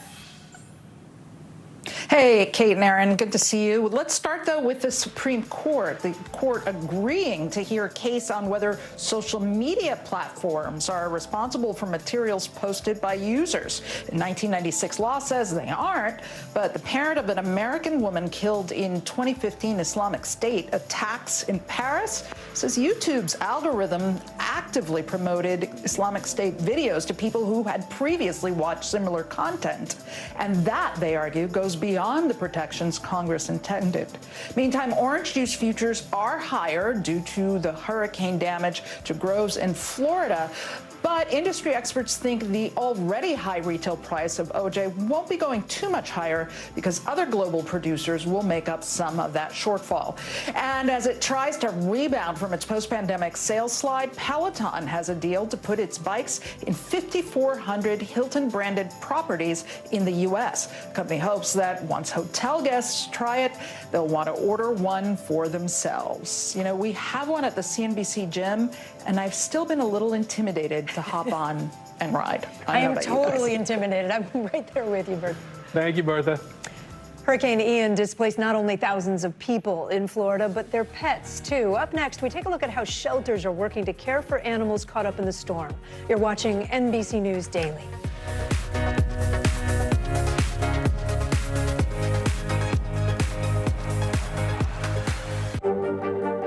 Mr. Secretary, when is this going to get better? You came into this job saying you were to fight crime. Have you been successful? Found a way to put that. Can you update us on the status of negotiations? News is happening now. Look at what's making headlines around the world. Right now on Morning News Now. We're coming on the air with breaking news. And this is a significant moment. Whenever it happens, wherever you are, NBC News, streaming free now. Now Tonight with Joshua Johnson, streaming weeknights at 8 on NBC News Now. Tonight, I interviewed Secretary of Transportation Pete Buttigieg about the ongoing delays. You seem to be pointing the finger at the airlines. They're pointing the finger back. Mr. Secretary, when is this going to get better? And what do you love about fatherhood? The chaos, the learning. Is climate change one of your top priorities? What's your message to girls who want to make a difference in their own communities? Believe in yourself. Our show is about sparking conversations around today's biggest issues. The Fed raises interest rates. That controls inflation. Explain how that works. Is part of this that everyone's rethinking their jobs and their relationship to their employers? Could you just remind us why there are 9 justices on the Supreme Court instead of 3 or 20 or 2? It's not my job to tell you what to think. My job is to think about what you tell me. Now Tonight with Joshua Johnson, streaming weeknights at 8 on NBC News Now. Tonight, I interviewed Secretary of Transportation Pete Buttigieg about the ongoing delays. You seem to be pointing the finger at the airlines. They're pointing the finger back. Mr. Secretary, when is this going to get better? NBC News, streaming free now. Internal Affairs, the new podcast from Dateline. Listen now. News is happening now. Look at what's making headlines around the world. Whenever it happens, wherever you are, it's here now. For Dateline Premium, subscribe now on Apple Podcasts. President Biden and the First Lady landed in Puerto Rico just moments ago to survey the damage from Hurricane Fiona. At least 25 people were killed by that storm after it made landfall nearly 2 weeks ago. The president will also visit Florida on Wednesday to see the aftermath from Hurricane Ian. NBC News national correspondent Gabe Gutierrez is on the ground for us in Puerto Rico today. So, Gabe, what can we expect to see and hear during the Biden's visit to Puerto Rico? Well, Aaron and Kate, you just saw President Biden land a short time ago in Ponce. That's about an hour east of here. We were in Ponce earlier today, and we were looking at power crews restoring electricity to some of the neighborhoods in that city that are still without power. And as I can tell you, the skies have just opened up here. There's another rain shower, which are common here in Puerto Rico. But behind me, you can see some of what President Biden might see. Now, this is one of the more rural communities in southwestern Puerto Rico that was hit hard by Hurricane Fiona. And Luma Energy says that about 93% of the island and its customers have had electricity restored. But in some of these more rural areas, that number without electricity is much higher. And Aaron and Kate, I just spoke with a local resident here who told us that she has not had power for 16 days, that she says she is desperate. She wants more help from the federal government, said she had to wait on the phone on hold with FEMA for hours. And she says her insulin is damaged. And she says she's surviving because she can go to work during the day. But when she returned home at night, it is a desperate situation. This damage, this bridge was actually washed away by Hurricane Fiona, and she says the floodwaters here kept her trapped in her home for at least one day. She is still without power this afternoon. So many desperate stories. Gabe, thank you. Now, animal shelters in Florida are also racing to evacuate pets that are impacted by Hurricane Ian. Organizations across the country now working together to help bring animals to safety. Here's NBC News senior national correspondent Carrie Sanders. Meet Bo, Daisy, and Benny. These adorable little kittens, just a few of the many animals displaced by Hurricane Ian and now looking for a forever home. In the wake of the monster storm, there's been an all-out effort to make sure no pets are left behind. People seen rushing into the floodwaters to rescue animals and get them out of harm's way. And for those who hunkered down, the safety of their pets still top of mind. Residents we talked to in Punta Gorda headed to an elevated parking garage with their animals to escape the storm surge and ride out the hurricane together. These interviews coming less than an hour before Ian came ashore. I just hope everything this thing blows over and we get home and our house is in one piece. How's Oliver handling this? Oliver handles everything. In Fort Myers, Gary Willoughby with the Gulf Coast Humane Society stayed behind at his shelter with 175 animals. Keep the animals and the people here alive. That was our priority number one. None of the animals were injured, but the shelter was badly damaged. Across the country, organizations are now stepping in to help. It's a nationwide effort at this point. On Sunday, 88 cats and dogs from hard-hit shelters, including in Fort Myers, were flown to animal centers across the Northeast, including in New Jersey. It's not only helping the pets, but it's also giving hope to the people. Meanwhile, back in Florida, Terry and Rob James and their beloved dog Duke are now making a slow return back to their home on Pine Island. The damage to their house, still a mystery. But they're staying positive, settling into their new home inside this RV. It's just stuff, and the important thing is that we've got this home, and we'll survive. Florida wildlife officials are urging pet owners, as well as just people out in the water, to remember that whether it's saltwater or freshwater, there may be saltwater crocodiles or alligators there, which can be not only dangerous to humans, but especially dangerous to a dog because they could turn out to be perceived as food. Yeah, it's scary. Some of our correspondents over the weekend, you could literally see an alligator in front of them. I mean, I get that humans are the most important thing, but I can relate as a pet owner. You want your pets to be safe, too. Yeah, and people rush in to try to help as much as everybody and everything, right? Well, authorities in California say a string of murders may be connected. What they're doing right now to find the suspects still on the loose. You're watching NBC News Daily.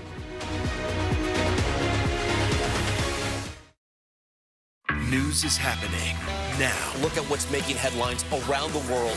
Whenever it happens, wherever you are, it's here now. Mr. Secretary, when is this going to get better? You came into this job saying you were going to fight crime. Have you been successful?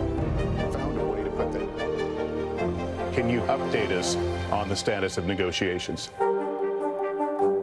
Now Tonight with Joshua Johnson, streaming weeknights at 8 on NBC News Now. No stress, no mess, just yum. That's it. Sometimes the news can be difficult and overwhelming for kids to understand, so we've created a newscast just for them. We hope your family will watch Nightly News Kids Edition.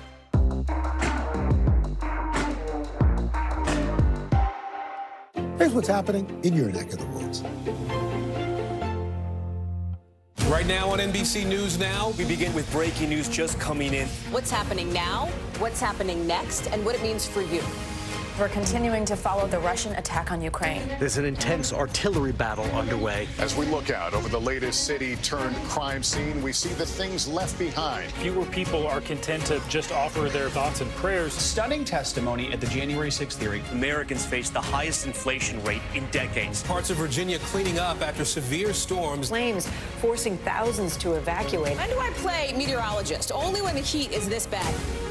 Another special night of election coverage right here at NBC News Now. Results are coming in. This Tuesday is going to be huge. This is big when we're talking about November. This feels like an ideological fight to the death. Is there room for common ground? What do you think when you see the activism? Do you think this could have happened without social media? We're coming on the air with the news, NBC Scoop. Bringing the news to you is not only a job, it's an honor.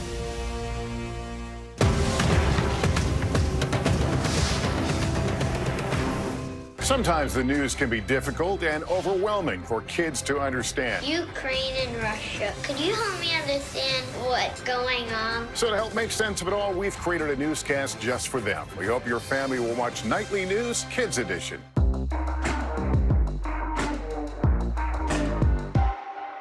We're here to start conversations because it's not my job to tell you what to think. My job is to think about what you tell me. Now Tonight with Joshua Johnson, weeknights at 8 on NBC News Now. A Russian court will consider the appeal of WNBA player Brittany Griner on October 25th. She's currently serving that 9-year sentence after Russian police said they found vape canisters containing cannabis in her luggage at the Moscow airport. Griner admitted to carrying the vape canisters, but testified she packed them by accident and had no intention of breaking the law. Another stinging setback for Russia. Ukrainian President Volodymyr Zelensky says the military forces of Ukraine have recaptured control of a key city Russia claimed it annexed. Now Ukrainian forces are moving deeper into the northeastern part of the country, trying to take back even more Russian-occupied territory. NBC's Jay Gray joins me now from Kyiv, Ukraine. Jay, what does this small victory mean for Ukraine and the state of the war? Well, I think put in the perspective of the illegal annexation and then the promise of using whatever force necessary to defend that land, them moving forward is a big deal right now, Kate. And they are making progress not only in the Northeast, as you talk about, but to the south as well. We've seen teams moving in with much needed supplies for those who have been under Russian occupation for months. And Ukraine police now patrolling many of those villages and cities, including Liman, where they moved in. That was a a very important tactical hub for the Russian army, and they took that over. And it's not only Ukraine officials saying that. The Ministry of Defense in Moscow also saying that, yes, our troops are pulling back. Now, what are they doing? Are they regrouping at this point? There's no clear indication of that, but we do know that they're inching closer and closer to Kherson. And if they can get to that area, that, according to a lot of the strategists here, is going to be a huge grab for the Ukraine counteroffensive. And Jay, as Ukraine starts taking back some of these areas, it's prompting nuclear threats from Putin and at least one ally in Chechnya. How are Western leaders responding to those threats? The same as they had. This is a threat that's been echoed, Kate, and they continue to say that that would be a vital mistake on the behalf of the Kremlin and that there would be an immediate response. Neither side saying clearly what that would be.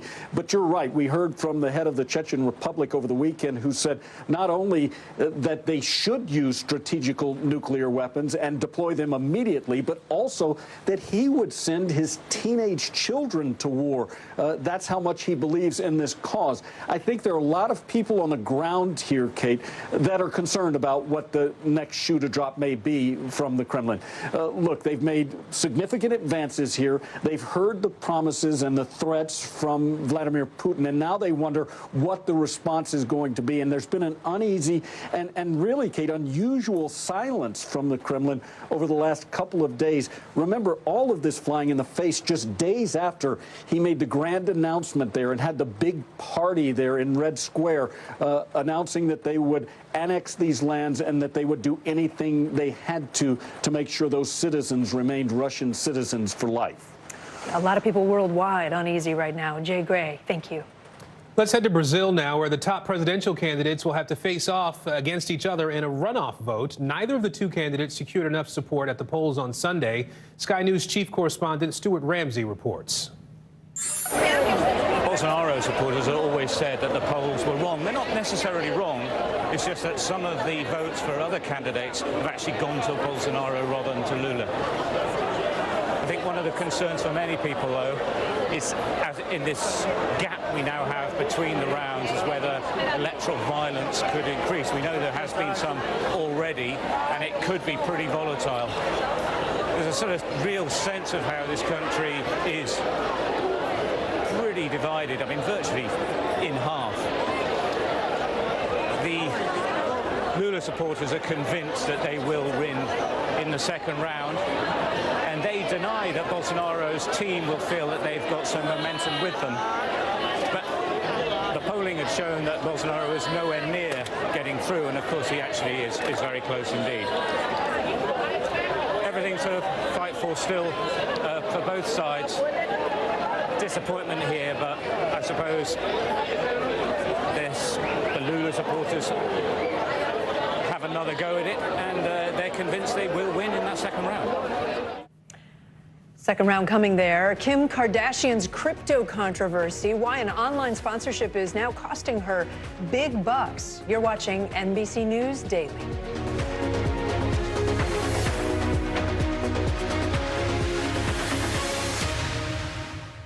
Now Tonight with Joshua Johnson, streaming weeknights at 8 on NBC News Now.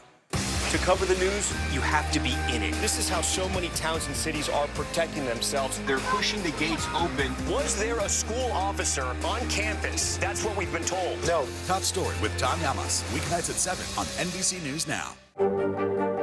Mr. Secretary, when is this going to get better? You came into this job saying you were to fight crime. Have you been successful? Found a way to put that.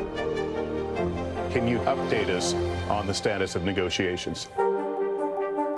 To cover the news, you have to be in it. This is how so many towns and cities are protecting themselves. They're pushing the gates open. Was there a school officer on campus? That's what we've been told. No. Top Story with Tom Yamas, weeknights at 7 on NBC News Now.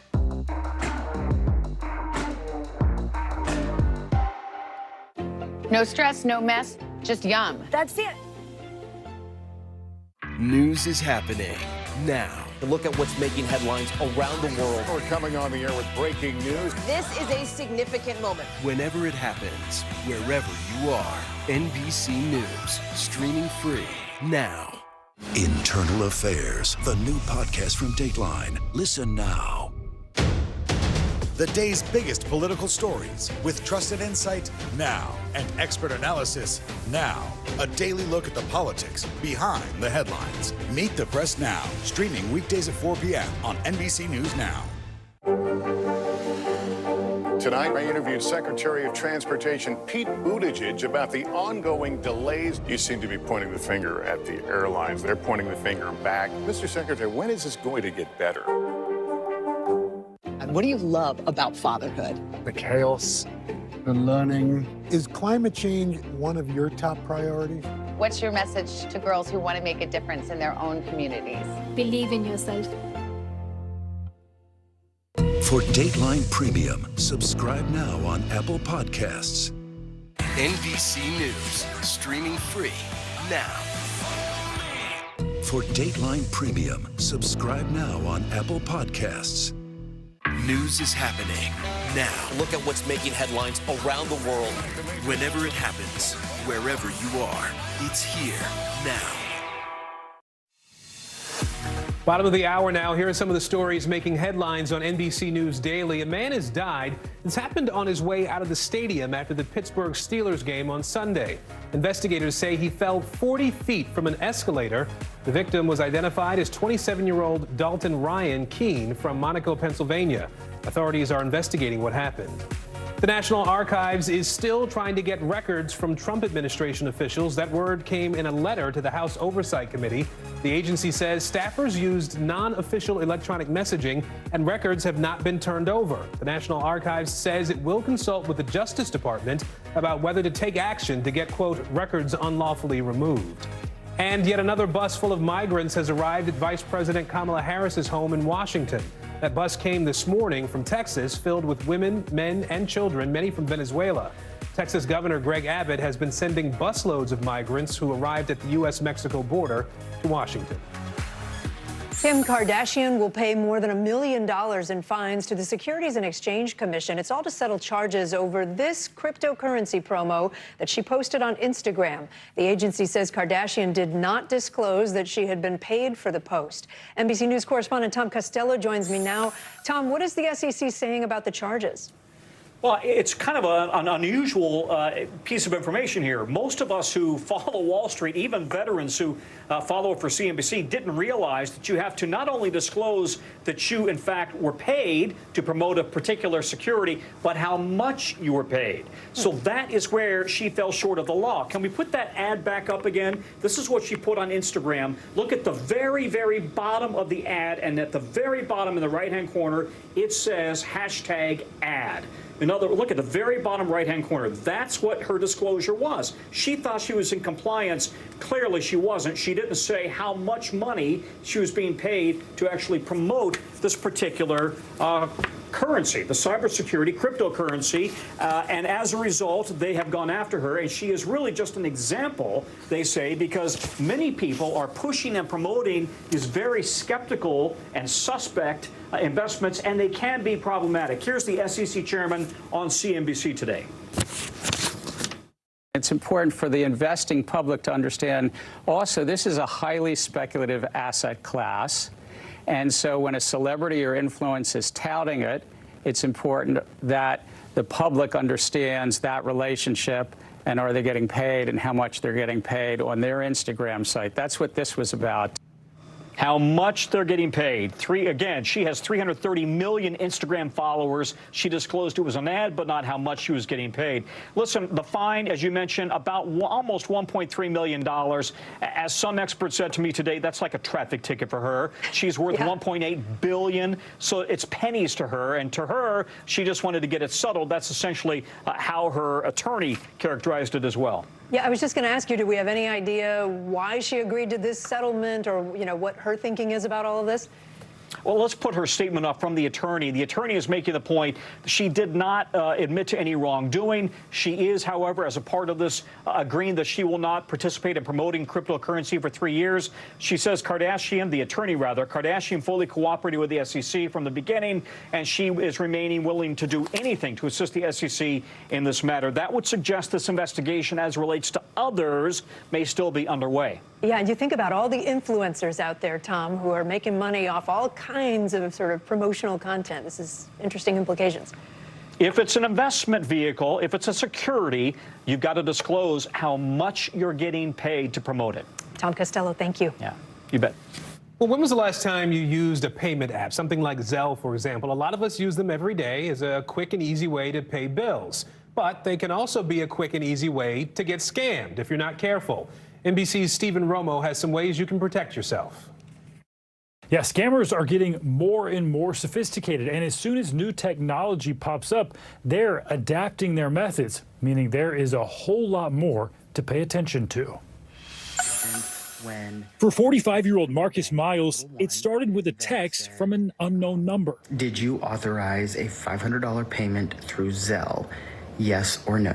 Then a phone call came from a man claiming to work for Capital One. In just minutes, a scammer convinced Miles he was being hacked and had to hand over his account information. As soon as we hung up, I got a notification that said a Zelle transfer for all of the money in my bank account had been successful.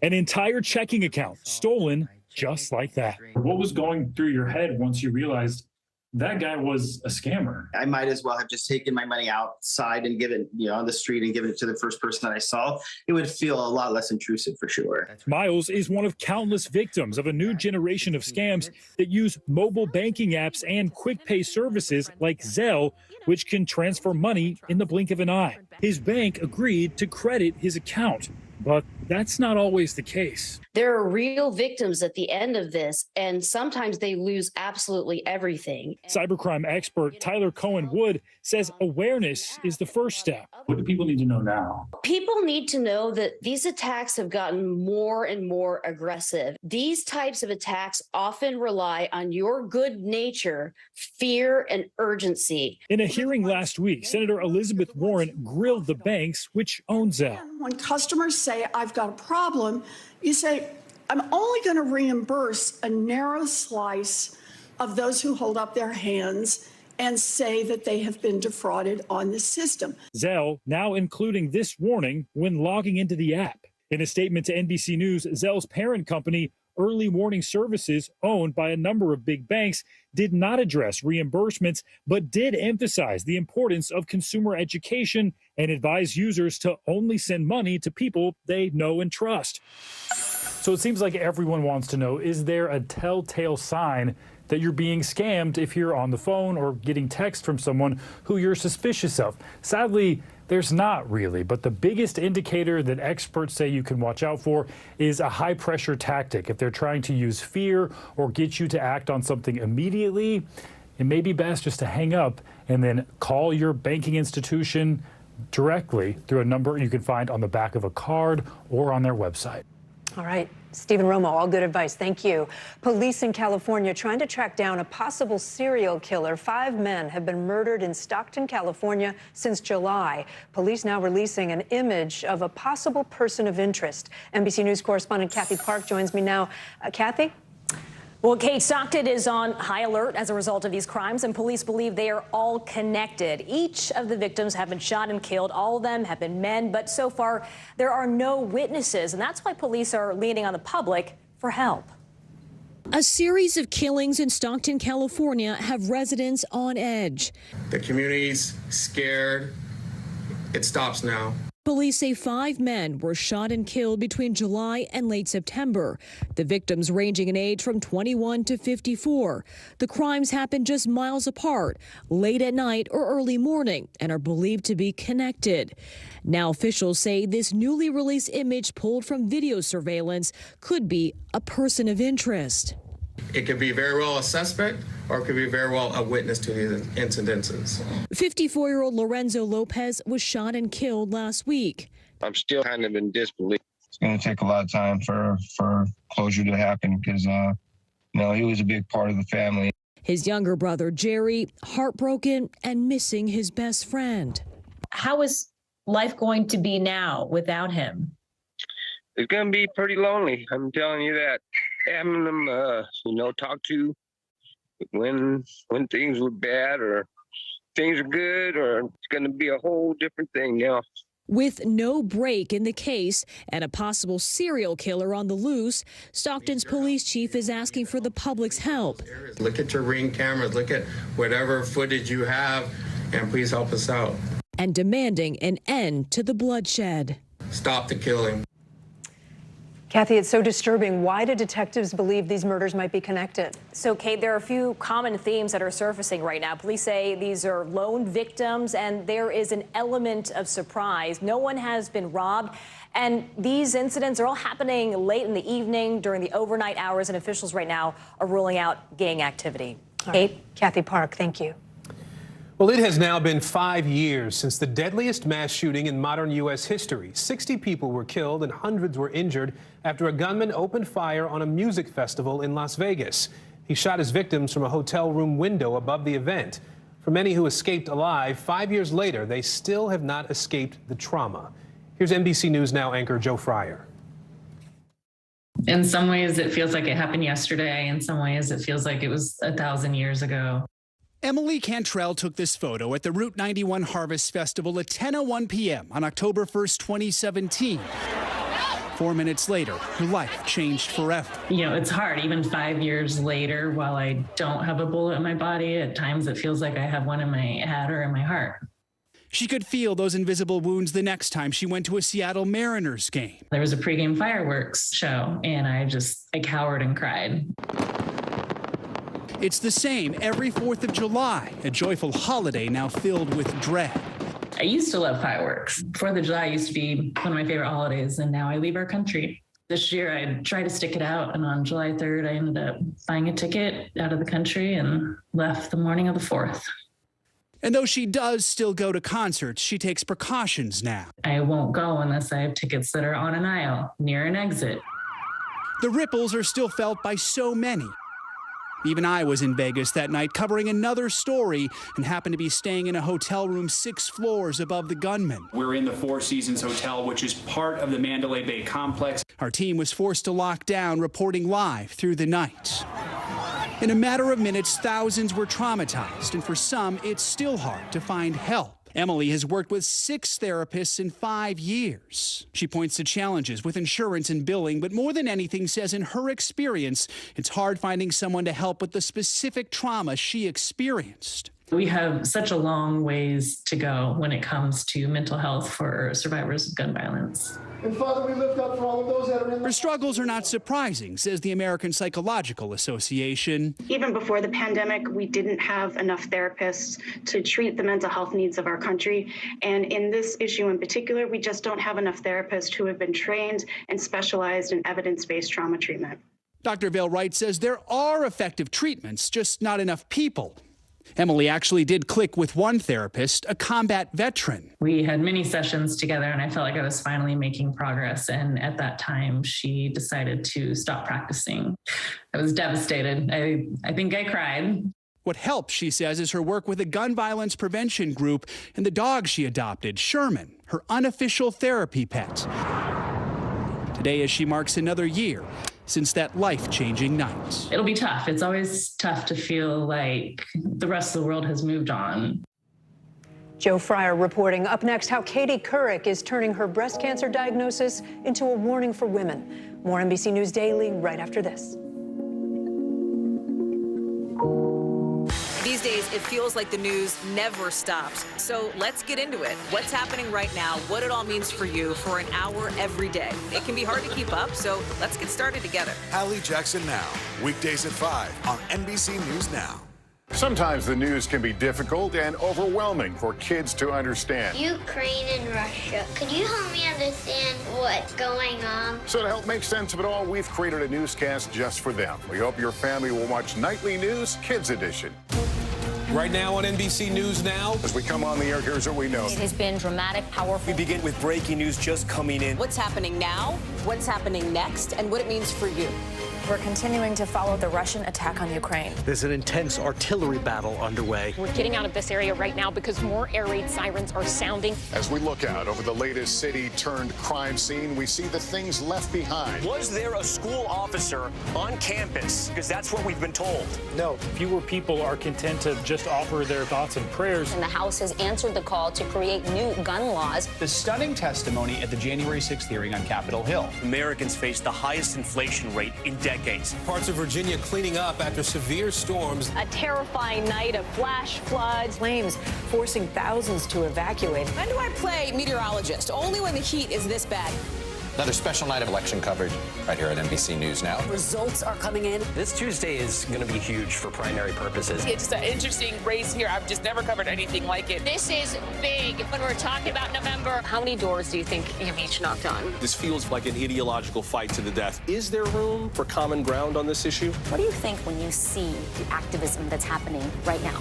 Do you think this movement could have happened without social media? A lot to talk about as we continue our rolling coverage. We're coming on the air with the news NBC Scoop. Bringing the news to you is not only a job, it's an honor. As we look out over the latest city-turned-crime scene, we see the things left behind.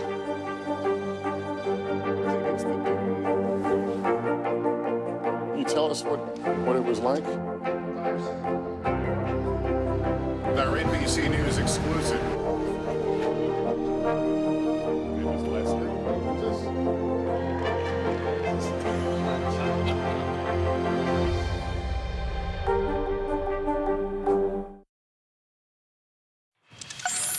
It is the start of Breast Cancer Awareness Month, and the CDC says this year more than 250,000 American women will be diagnosed with breast cancer. Now, former Today Show anchor Katie Couric is revealing that she is among them. Couric announced just days ago that she was diagnosed with breast cancer back in June, and Katie Couric is with me now. Hello. Hi, Kate. It's so good to see you. Thank you. Great How are you to feeling? see you. I'm feeling great. I have a cold that I'm just getting over, but I feel fine. I got through the lumpectomy and radiation, and now I'm about to go on something called aromatase inhibitors, which suppress estrogen production, because I have an estrogen receptor positive, HER2 new negative cancer, and that's part of the protocol. Yeah, so you've had so much cancer in your life, right? Your first husband died of cancer, your sister died of cancer, but there was no breast cancer in your family, right? No. Which is true of a lot of women. Well, I think so often, Kate, we're lulled into this false sense of security, thinking, oh, no one in my family has had this. But 85% of breast cancer cases have no family history. Yeah. There's almost the same number for colon cancer, by the way. So I think that people need to realize that no family history is no guarantee. You were a little late getting the mammogram. I was 6 months late.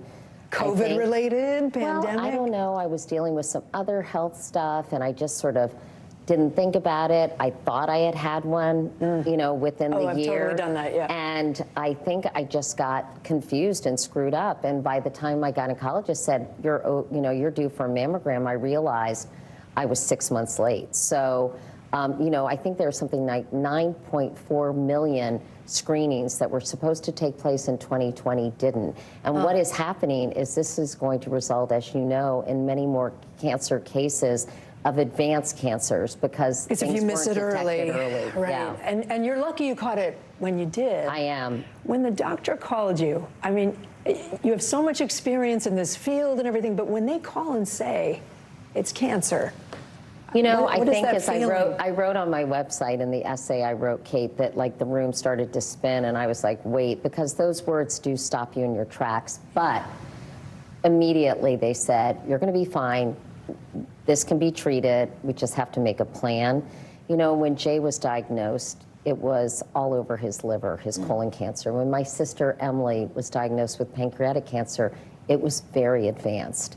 So I knew that this was early and that it was treatable. So I went from feeling shocked to grateful, honestly. You want women out there to know a couple things. One, get the screening, get the mammogram, but also you talk about dense breast tissue. Right. which means you might want to get both the mammogram and an ultrasound, right? Yes, an ultrasound I do or this an too. MRI. I have You do have the ultrasound. Yeah. So 45 to 50% of all women, that's a lot of women. It's a lot of us. Have dense breasts. And this isn't something that you feel and you think your breasts are lumpy, I have dense breasts. This is something indicated on a mammogram.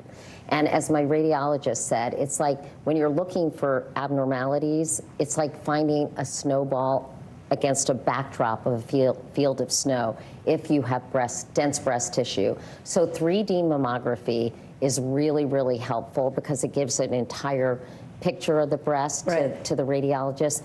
But ultrasound, breast ultrasound, is absolutely critical if you have dense breasts. And so I'm trying to make sure women, find out if they have dense breasts, because right now 38 states require them to be told, but it's like, oh, Kate, by the way, you have dense breasts, your mammogram's fine. Right, and maybe you don't know what that means. No, and they're not informed with enough specificity. There's an FDA proposal that will require all states to notify with very specific instructions about what to do and what that means.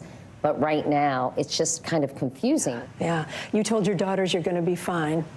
Do you feel that you're going to be fine? I do. I'm very optimistic about my prognosis. I think, you know, I'm following what the doctors have told me.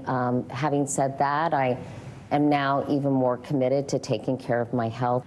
Well, you look great, and I'm glad you feel great. Thank Even you. more importantly, Kate Couric, Kate. thank you so much. And thanks for spreading the word on this. I really appreciate it. And there's more news ahead. You're watching NBC News Daily.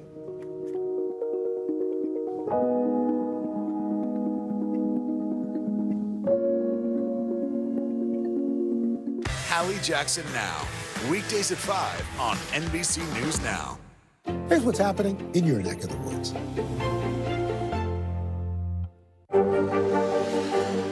Tonight, I interviewed Secretary of Transportation Pete Buttigieg about the ongoing delays. You seem to be pointing the finger at the airlines. They're pointing the finger back. Mr. Secretary, when is this going to get better?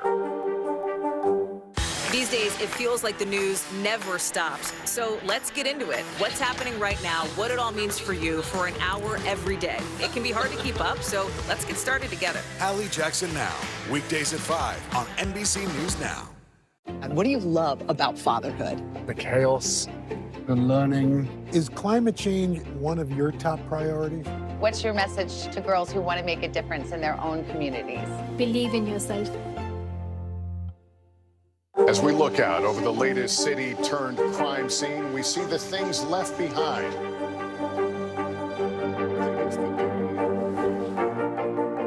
Can you tell us what it was like? Our NBC News exclusive.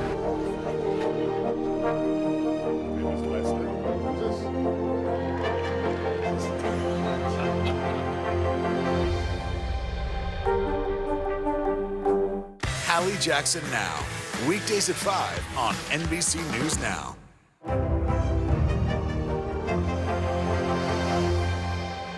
Our show is about sparking conversations around today's biggest issues. The Fed raises interest rates. That controls inflation. Explain how that works. Is part of this that everyone's rethinking their jobs and their relationship to their employers? Could you just remind us why there are 9 justices on the Supreme Court instead of 3 or 20 or 2?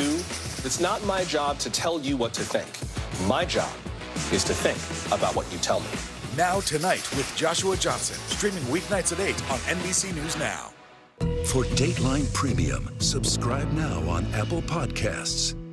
And what do you love about fatherhood? The chaos, the learning. Is climate change one of your top priorities? What's your message to girls who want to make a difference in their own communities? Believe in yourself. For Dateline Premium, subscribe now on Apple Podcasts. Old Europe Cheese is recalling its Brie and Camembert products after the FDA linked it to a listeria outbreak.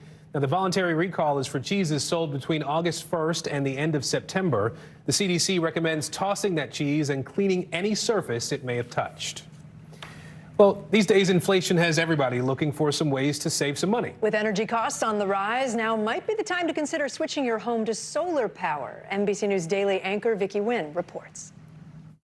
Hey there, call it going green to save some green. Over the past decade, it's become a lot more affordable to install rooftop solar panels for your home. The cost is down more than 60%. And with heating bills expected to soar this winter, experts say now is the time to consider making the switch. These are the questions you should ask to make sure it makes sense for you. As inflation sends energy costs through the roof, the price of electricity up almost 16% and gas 33%. More homeowners now going solar to save money. In 2021, the residential solar market grew 30%, setting a new record with more than 500,000 installations nationwide. The surge in popularity expected to power through the next decade as federal and state governments offer clean energy tax credits and other incentives, encouraging more Americans to make the switch. Today I'm having 25 panels installed. Stephen Zampieri has lived at this home in Wyckoff, New Jersey for 2 years. He says his July electric bill hit $500, $100 more than last year. The rising cost sparking his decision to install solar panels. The price tag on the project, nearly $40,000. But he's factoring in a 30% federal subsidy and state incentives that he says will pay off in the long term. Once you do the math, this whole project will pay for itself within the decade, and then I'll have free power after that. The panels were done in a day, and he hopes to save more than $2,000 annually. So how do solar panels work? Well, they generate electricity during the day, rain or shine. And if you add battery storage to your system, you can keep your home running even during a blackout. When we think about solar, we think California or Florida, but we're starting to see incredible demand in the Northeast, like New York, New Jersey, as well as the Midwest. Dr. Ramanan Krishnamurti serves as Chief Energy Officer at the University of Houston.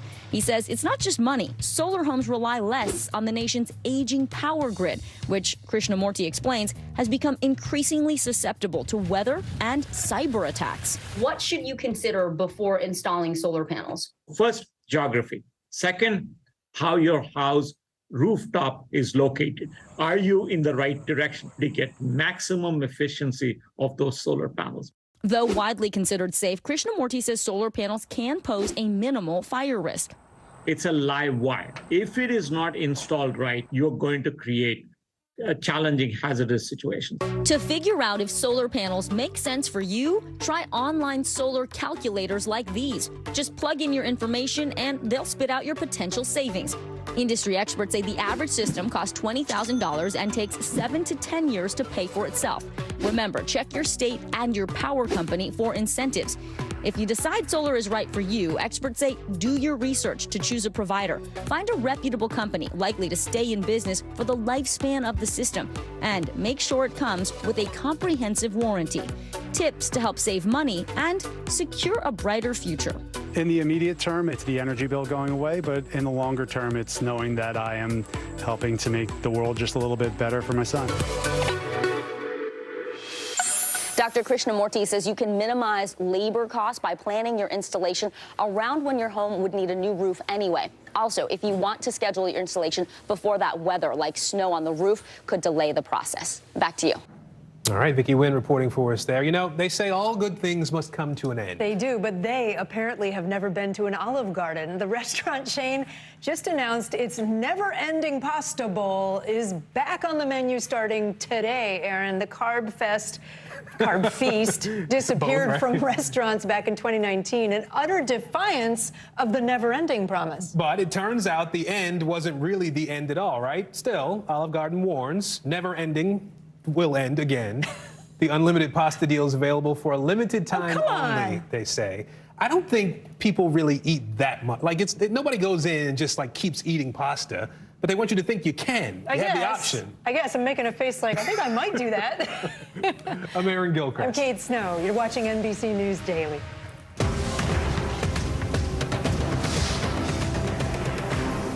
As we look out over the latest city-turned-crime scene, we see the things left behind.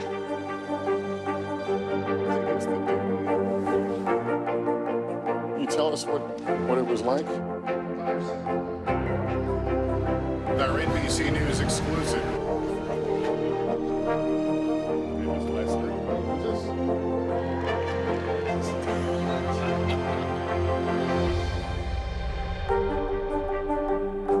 You don't know when your moment's coming, but when it does, you take it.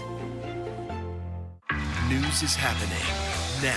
Look at what's making headlines around the world. We're coming on the air with breaking news. This is a significant moment. Whenever it happens, wherever you are, NBC News, streaming free now. The day's biggest political stories with trusted insight now and expert analysis now. A daily look at the politics behind the headlines. Meet the Press Now, streaming weekdays at 4 p.m. on NBC News Now. News is happening now. Look at what's making headlines around the world. Right now on Morning News Now. We're coming on the air with breaking news. And this is a significant moment. Whenever it happens, wherever you are, NBC News, streaming free now. Internal Affairs, the new podcast from Dateline. Listen now. For Dateline Premium, subscribe now on Apple Podcasts.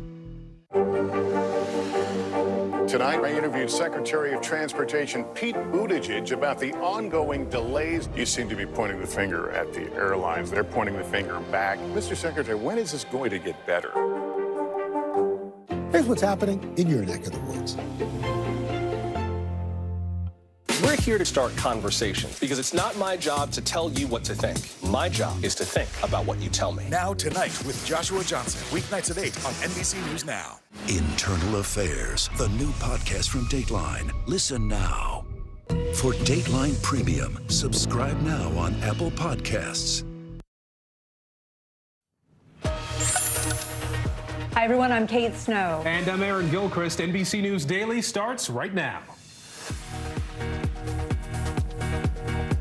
Today, Monday, October 3rd, 2022. Too late to escape? Victims of Hurricane Ian say their local government didn't tell them soon enough to evacuate. Why they say their leaders failed them as crews rush to find more survivors 5 days later. Keeping up with crypto. Kim Kardashian agrees to pay a fine of more than $1 million.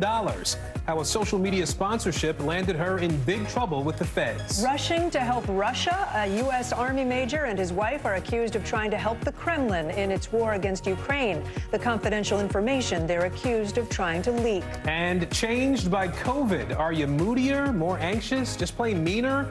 How the pandemic appears to have altered our personalities, and not necessarily for the better. Hello, everyone. We begin this hour in Florida with a desperate search for survivors of Hurricane Ian. The crews are working around the clock now to find those still trapped in their homes. FEMA is calling this the agency's largest ever search and rescue effort. Here's what we know at this hour. 100 people at least are now confirmed dead in Florida and North Carolina. Florida Governor Ron DeSantis says there have been more than 1,100 rescues so far. Also, the around-the-clock efforts to get power back on are getting some results. More than 500,000 customers in Florida do remain in the dark, though. About half of those people are in hard-hit Lee County, which faces an especially tough road to recovery. Leading us off this hour, Dasha Burns and Guad Venegas, both in hard-hit Fort Myers Beach. Dasha, let's start with you. They're talking about this as the largest ever search and rescue effort. What does that mean exactly? What's happening? Well, Kate, you can see some of this destruction behind me. If you look around this area, you multiply that over and over and over again, and you begin to get a sense of the scale and the power of not only this hurricane, but the scale and scope of the search and rescue efforts that are ongoing here and will be ongoing for quite some time. FEMA gave us some numbers just to paint more of that picture for you. They say that they have at least 17 urban search and rescue task forces out, 104 boat squads, more than 60 canine squads, and a total of 1,289 personnel so far. And those numbers are going to keep increasing, especially as we see those rescue numbers going up and also that death toll going up here too, Kate. And Dasha, I understand that you embedded with one of the FEMA search and rescue teams yesterday. Talk to us about what you saw. Yeah, we witnessed firsthand how methodical this is. They're doing it quickly and with urgency, but they're doing it systematically. We watched as they went door to door doing those primary searches, but also following up on places where there are missing people reported. We went to one home where there was a 90-year-old woman reported missing. There was an unusual odor that was coming from that area. This is the painstaking and painful work that these teams have to deal with. They actually brought in a human remains dog to help narrow the area. This is a dog that helps these teams find out if and where there might be a deceased body. I want you to take a listen to what we heard there. It is methodical, it's systematic, it is dangerous, and as you can see as you look around how quiet it is with all these rescuers on the scene, it's also a process that is done with the highest degree of respect possible for the loved ones that have been lost here. Yeah, Aaron, that quietness the chief was talking about there, perhaps the most chilling moment of our time here. But again, a lot of respect as they go about this devastating and painful work. Guys. And Dasha, there's so much to be fixed. You think about the sewer lines, the water lines, the power. What are they focusing on first and foremost? Well, just what you mentioned there, those are the most urgent. Those are the elements that could potentially put people's lives in danger. There are a lot of elderly folks here. It is hot today. I'll tell you one thing we haven't talked about yet is the smell as the debris, as the vegetation, the wildlife that has been destroyed here, as the sun, as it's baked for days and days. It's really created this odor here that we've all been smelling. Just a reminder of how much devastation there is. But there's the power, water, sewage, and then they're going to have to try to rebuild some of this major infrastructure, those bridges, the critical infrastructure here. That's going to take some time, guys. All right, Dasha Burns down there for us. Dasha, thank you. Well, let's bring in NBC News correspondent Guad Venegas now. He's also in Fort Myers Beach for us today. Guad, I know you've been talking to some of the survivors, some of the hurricane survivors there. What are they telling you about the challenges that they're dealing with, the challenges that are ahead of them? Well, Aaron, a lot of the people who were in the area, we were watching images of the area that Dasha went into where they have the search and rescue efforts. They are being evacuated. Some of them will be brought out to just right outside of the island. They get dropped off, and then they have to figure out what to do next. That's the same situation with people in a lot of the communities down the road. These are individuals who still have a house, but the house was flooded, and they lost everything inside of the house. You look at the images, and the houses look like they could be okay, but everything inside is ruined. We talked to one of the residents there, and this is what he told us. Well, right now, I just want to cry. We don't know what we can do. That's the whole problem. I mean, we have no place to go to the bathroom. What are you doing? The toilets don't work. I hate to say what we've been doing because, you know, we've been like the bear in the woods. You know, what are we going to do? No, we have no facilities at all. Do you have a friend or a relative you can go stay with? No. We have nobody down here. Well, we have friends, but their houses are all shot, too. Of course, Gus is just one of many that I've spoken to who are waiting for more information. They're waiting for an option of a place where they can go stay right now. All right, Guad Venegas for us in Fort Myers Beach today. Guad, thank you. We're following some breaking news at this hour involving U.S. women's soccer. A new report finds abuse inside the league was, quote, systemic. NBC's Corey Coffin joins us now with that story. Corey, that troubling new report just released. What did it find? Yeah, Kate, this was an independent investigation into a series of scandals that came to light last season. According to that report, just released today, investigators found emotional abuse and sexual misconduct were systemic in the National Women's Soccer League. U.S. Soccer commissioned the investigation by former acting U.S. Attorney General Sally Yates and the law firm King & Spalding after former National Women's Soccer League players Sinead Farrelly and Mana Shim came forward with allegations of harassment and sexual coercion. Now, the allegations date back a decade and involve a former coach, Paul Riley. Riley, who denied the allegations, was quickly fired as head coach of the North Carolina Courage. After Riley was let go, National Women's Soccer League Commissioner Lisa Baird stepped down. Now, the problems, however, seem to be more widespread. 5 of 10 head coaches in the National Women's Soccer League last season were either fired or stepped down amid allegations of misconduct. According to the report, more than 200 people were interviewed by investigators, and some 24 entities and individuals provided documents for this report, Kate. Now, the report made a number of recommendations to prioritize player health and safety. Among them is a requirement that teams accurately disclose coach misconduct allegations to the league and the Soccer Federation to ensure that coaches aren't allowed to move between teams. It also calls for more meaningful vetting of coaches and timely investigations into allegations of abuse. Kate. All right, Corey Coffin for us. Thank you. The Securities and Exchange Commission is keeping up with Kim Kardashian. Yeah, the reality star will pay nearly $1.3 million in fines because of an Instagram post she made promoting cryptocurrency. Now, the agency says Kardashian did not disclose that she was paid for that post.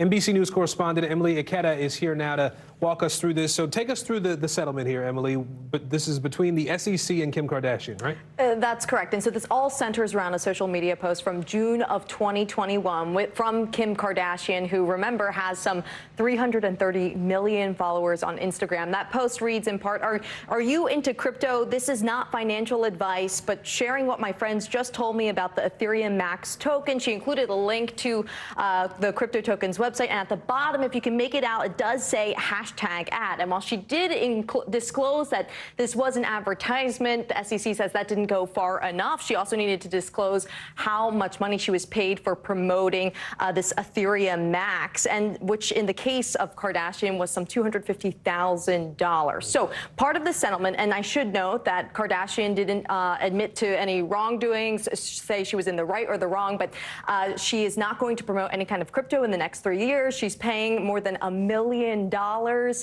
which is significantly more than she was paid for doing this Instagram post. But you think about it, you know, her value is some $1 billion or so. So it's really a slap on the wrist. Yeah.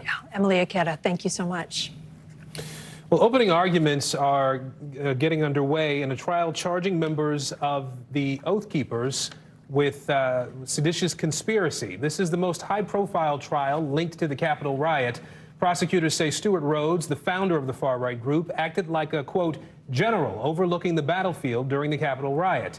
They say the group's goal was to do whatever was necessary to stop the peaceful transfer of power.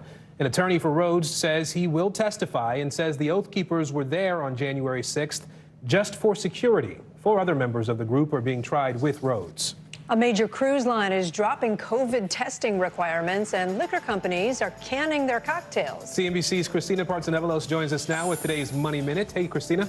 Hello. Let's actually start with Google. It is shutting down its online translation service in mainland China because not enough people are using it. The company has not been offering search in the country since 2010 due to censorship, and its other products like Maps and Gmail are effectively blocked by the government.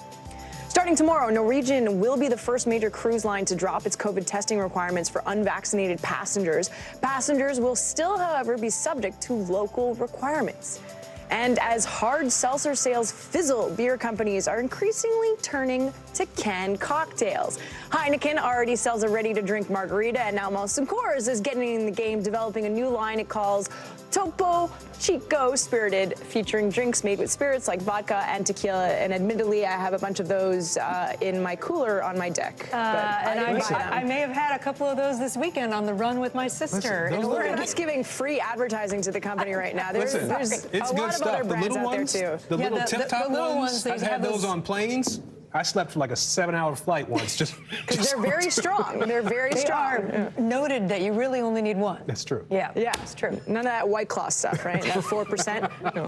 We could go on and on. Christina, thank you. Thank you. Well, stay with us. Up next, Hurricane Ian. It's making another problem go from bad to worse in Florida.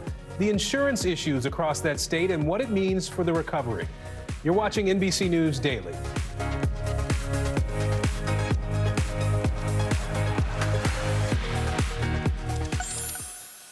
You don't know when your moment's coming, but when it does, you take it. The indictment of a former president, or perhaps candidate for president, would arguably tear the country apart. Is that your concern? Can you update us on the status of negotiations? For Dateline Premium, subscribe now on Apple Podcasts. Here's what's happening in your neck of the woods.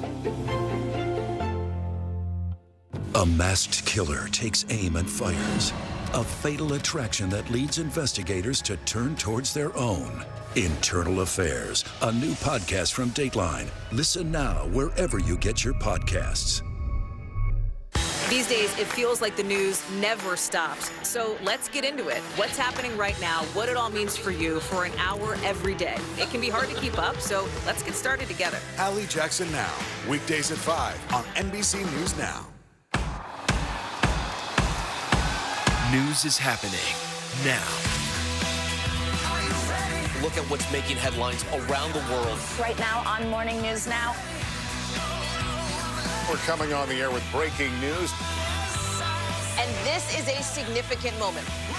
Whenever it happens, wherever you are, NBC News, streaming free now.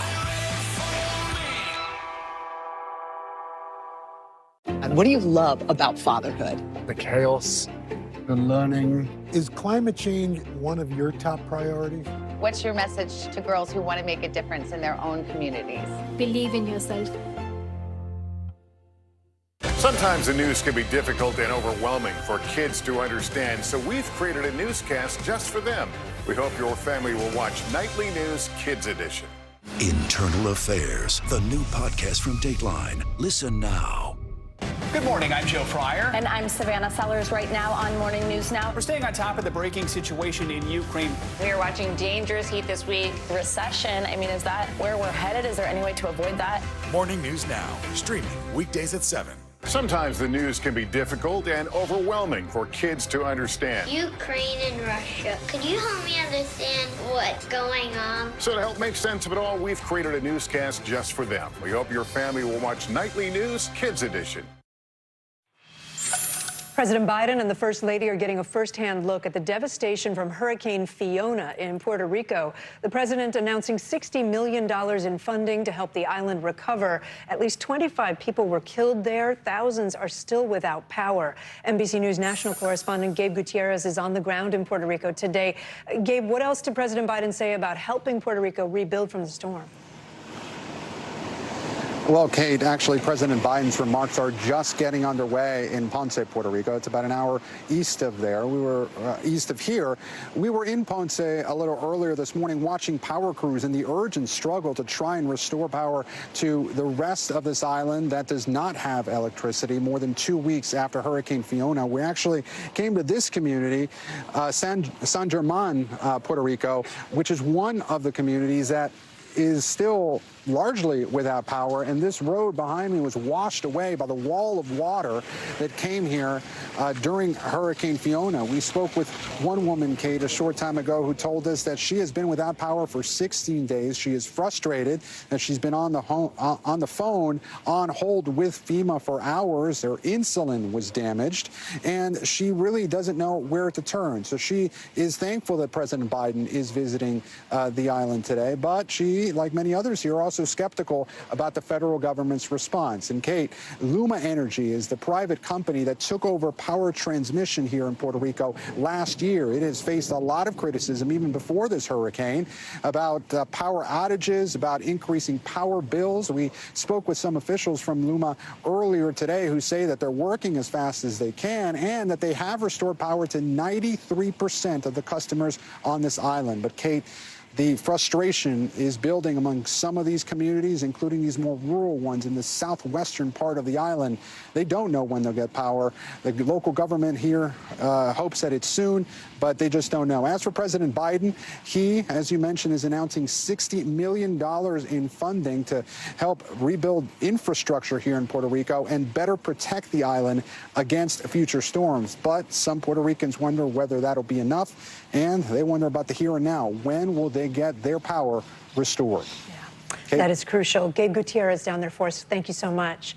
Let's bring in CNBC correspondent Contessa Brewer. She's here in the studio with us. You've been looking at insurance issues. We were just in Puerto Rico. We've been in Florida looking at massive damage. Talk about the situation for those homeowners. Can I just say, though, that even before Ian made landfall, Florida insurance market was its own special kind of hell. We saw that homeowners insurance was 3 times the national average, and what they get for that coverage is far less in many cases.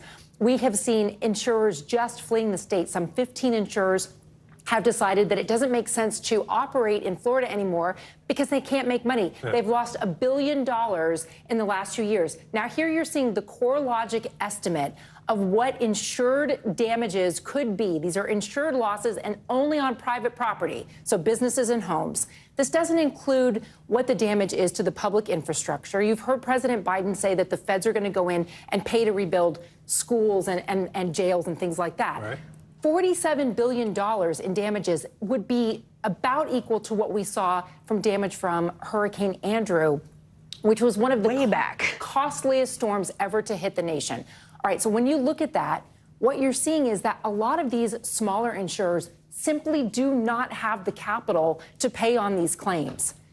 So then where does that leave the homeowner then? Yeah. That is a great question. So there's going to be a lot of concerns right now. If the insurer goes insolvent, there is a program in place for that. It's called the Florida Insurance Guarantee Association. If for any reason these insurers don't have the capital to pay out on their claims, there's the Florida Hurricane Catastrophe Fund. But here's what you should know. Because the Florida market is such a mess, a lot of people went to Citizens, which is the state-backed insurance fund.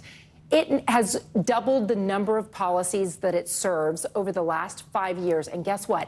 It did not take out the full amount of reinsurance, that's insurance for insurers, that it had hoped to have for this hurricane season. And basically what will happen is if Citizens doesn't have enough money to pay out on its claims, the people who have this policy can expect to see surcharges on their bills for years to come.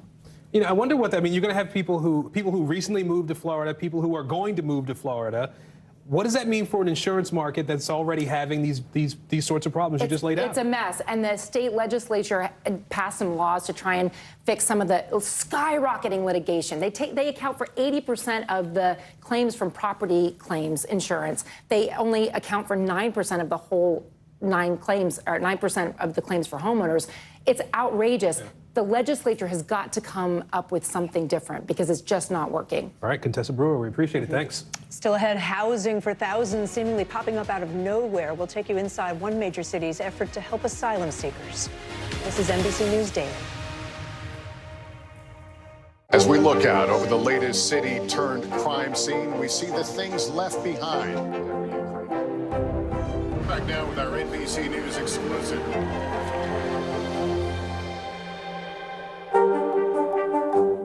We're here to start conversations about the big things happening in our world, because it's not my job to tell you what to think. My job is to think about what you tell me. Now Tonight with Joshua Johnson, streaming weeknights at 8 on NBC News Now. Right now on NBC News Now, we begin with breaking news just coming in. What's happening now, what's happening next, and what it means for you. We're continuing to follow the Russian attack on Ukraine. There's an intense artillery battle underway. As we look out over the latest city-turned-crime scene, we see the things left behind. Fewer people are content to just offer their thoughts and prayers. Stunning testimony at the January 6th hearing. Americans face the highest inflation rate in decades. Parts of Virginia cleaning up after severe storms. Flames forcing thousands to evacuate. When do I play meteorologist? Only when the heat is this bad.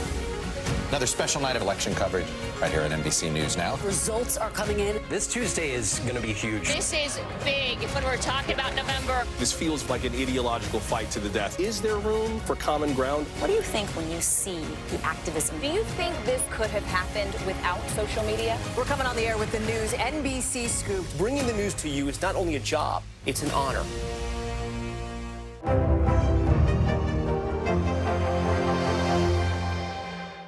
To cover the news, you have to be in it. This is how so many towns and cities are protecting themselves. They're pushing the gates open. Was there a school officer on campus? That's what we've been told. No. Top Story with Tom Yamas, weeknights at 7 on NBC News Now.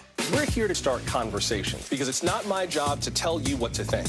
My job is to think about what you tell me. Now Tonight with Joshua Johnson, weeknights at 8 on NBC News Now. A masked killer takes aim and fires. A fatal attraction that leads investigators to turn towards their own. Internal Affairs, a new podcast from Dateline. Listen now wherever you get your podcasts. Good morning, I'm Joe Fryer. And I'm Savannah Sellers right now on Morning News Now. We're staying on top of the breaking situation in Ukraine. We are watching dangerous heat this week. Recession, I mean, is that where we're headed? Is there any way to avoid that? Morning News Now, streaming weekdays at 7. In Ukraine, a special military unit is responsible for a somber mission. These soldiers are searching for the bodies of victims of Russia's invasion. NBC News got exclusive access to the team. Here's NBC News senior national correspondent Jay Gray. They gather where the pavement ends, a special unit of the Ukraine army tasked with what they say is one of the most difficult missions of this war. There was intense fighting on this territory here. Colonel Vitaly Shum leads his soldiers down a footpath through the ruins of a small village. The markings of battle evident with each step, scattered uniforms, spent shells. Today, their weapons, shovels, and body bags. NBC News provided exclusive access. The only U.S. broadcaster to join this team sent in to find the victims, soldiers and civilians. They lived and fought in the trench and everything was in place. The battles were such that they were constantly under fire. They dig through the echo of explosions just over the hill. In the early days of the war, Ukrainian soldiers cleared out these trenches to try and defend a small village just 2 miles from the Russian border. Unfortunately, they turned into tombs. On this day, in the rubble of what was a foxhole, they find one of their own. We hope that the soldiers are alive until the last moment, though these are tragic situations. It's quite hard to lose a fighter. Very hard. They use drones to scout the next area they'll dig. This flight identifying tripwires, possible landmines, and potentially more bodies. Our job is to find them and return them home. A job dedicated, they say, to the honor and memory of Ukraine's fallen heroes. Yeah, and it's a job that just is never ending at this point, a lot like the war, Aaron. Look, it's high tension. That particular day, we were about 2 miles from the Russian border in the front lines, but it's also one they do with heavy hearts because for these teams, a successful mission, well, that means that they've got to tell a family that a father, a son, a brother, a daughter, isn't coming home. So they do this understanding that the ultimate goal here is to make sure that all of these Ukrainian heroes do get recognized and do get that chance to go home. Offer these families some sort of closure in this war. Jay Gray for us in Kyiv. Thank you. Yeah.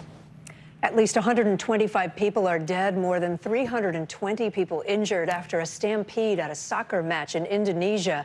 NBC News senior international correspondent Keir Simmons is following this. We do want to warn you, some of the images might be hard to watch. Today in Indonesia, mourning. Family and friends paying respects to loved ones lost after a tragedy struck Saturday evening. 2 rival soccer teams kick off in Malang City, Indonesia. At the final whistle, the home team loses to their rival in their own stadium for the first time in 23 years, prompting angry fans to storm the field. A group of fans target a police truck on the field. The police fire tear gas onto the pitch, a move the local police chief says was an attempt to control the situation. In the stands, people begin to scream and to scramble to avoid the sting of tear gas. Then a stampede breaks loose as fans trample each other to death, attempting to flee the stadium. Fans seen carrying the injured out through the press area. The next day, the dead are buried and the injured recover in the hospital. I hope this never happens again. We are all sick. I'm so sorry for our friends. We ask for justice. Indonesia's president announced an investigation into the police use of tear gas at the stadium, a crowd control tactic prohibited by soccer's governing body, FIFA, as Pope Francis sends his condolences from the Vatican. I pray for those who lost their lives and were injured in the clashes that broke out after a soccer match in Malang, Indonesia. Keir Simmons reporting. And Kate, terrible scenes like this seem to happen decade after decade in soccer, in Peru, in Egypt, in Ghana, and here in the UK, where you remember back in 1989, Liverpool fans, almost 100 died. Soccer fans again today asking why. Kate? Keir Simmons reporting for us from London. Keir, thank you. And up next, shocking allegations against an army doctor and his wife. The secrets they're accused of trying to give another nation and how they were caught. You're watching NBC News Daily.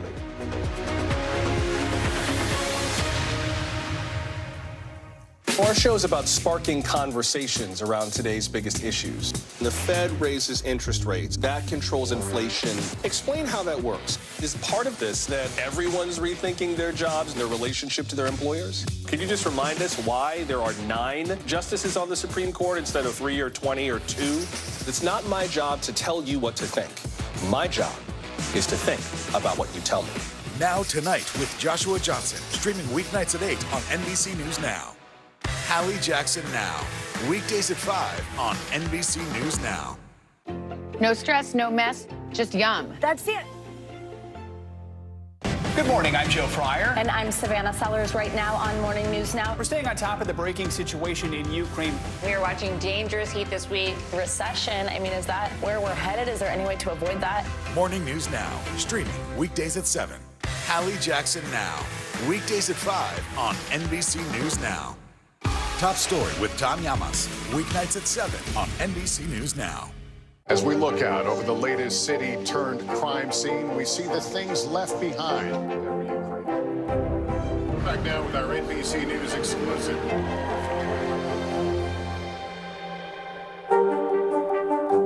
We're here to start conversations because it's not my job to tell you what to think. My job is to think about what you tell me. Now Tonight with Joshua Johnson, weeknights at 8 on NBC News Now. Internal Affairs, the new podcast from Dateline. Listen now. Here's what's happening in your neck of the woods. Live from Ukraine, from Uvalde, Texas, from Mayfield, Kentucky. To cover the news, you have to be in it. This is how so many towns and cities are protecting themselves. You can actually see they're pushing the gates open. Was there a school officer on campus? That's what we've been told. No. Do you remember any tornado as bad as this one? You look at this and you're thinking, we're not going to have power for weeks, if not months. Exactly. Every night, it's your news playlist. Top Story with Tom Llamas, weeknights at 7 on NBC News Now. Hallie Jackson Now, weekdays at 5 on NBC News Now. Hey, podcast fans, ready to unlock our true crime mysteries? Try Dateline Premium on Apple Podcasts. You'll get early access to originals, plus bonus content, and everything is ad-free. So head to Apple Podcasts now to subscribe. Bottom of the hour now, here are some of the stories making headlines on NBC News Daily. A Russian court says it will consider the appeal of WNBA player Brittany Griner on October 25th.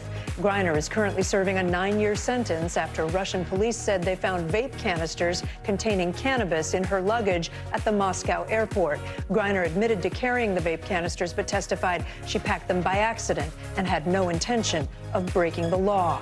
The Supreme Court's new term is now underway. It's also the first day on the job for new Justice Ketanji Brown Jackson. Jackson is the first black woman to serve on the Supreme Court. The court is hearing a conservative challenge to the federal government's authority to regulate wetlands under a landmark environmental protection law. And NFL Hall of Famer Terry Bradshaw announced on Sunday that he's been treated for 2 kinds of cancer. Speaking on Fox NFL Sunday, the former quarterback said he was diagnosed with skin cancer and bladder cancer within the last year. Bradshaw says he was treated for both. He's now cancer-free and is feeling like his old self again. An American Army doctor and his wife are now facing conspiracy charges. The Justice Department alleges the couple tried to give medical secrets to who they thought were Russian officials. Turns out they were undercover FBI agents instead. Here's NBC News Justice and Intelligence correspondent Ken Delanian. Federal prosecutors are accusing this couple of handing over sensitive and potentially damaging information to help Russia in its war with Ukraine. Are you loyal to Russia, sir? They now face years in prison. An indictment unsealed this week says Dr. Anna Gabrielian, an anesthesiologist, offered to provide confidential medical records about U.S. soldiers. It says she first reached out to the Russian embassy offering her assistance. After she reached out to the Russian embassy, what it appears to me is that the FBI learned of it and then reached out to her in an undercover capacity, acting on behalf as the Russian, embassy or Russian intelligence service, and created the impression in her mind that she was dealing with the Russians when in fact she was dealing with the FBI in an undercover capacity. The indictment says Gabrielian, who worked at the prestigious Johns Hopkins Medical Center, met the undercover FBI agent at least 3 times in hotel rooms. It says she brought along her spouse, Major Jamie Lee Henry, an Army doctor at Fort Bragg, home of some of America's most elite soldiers. Prosecutors say Gabrielian told the agent that she wanted to help because of her patriotism towards Russia, even if it meant being fired or going to jail.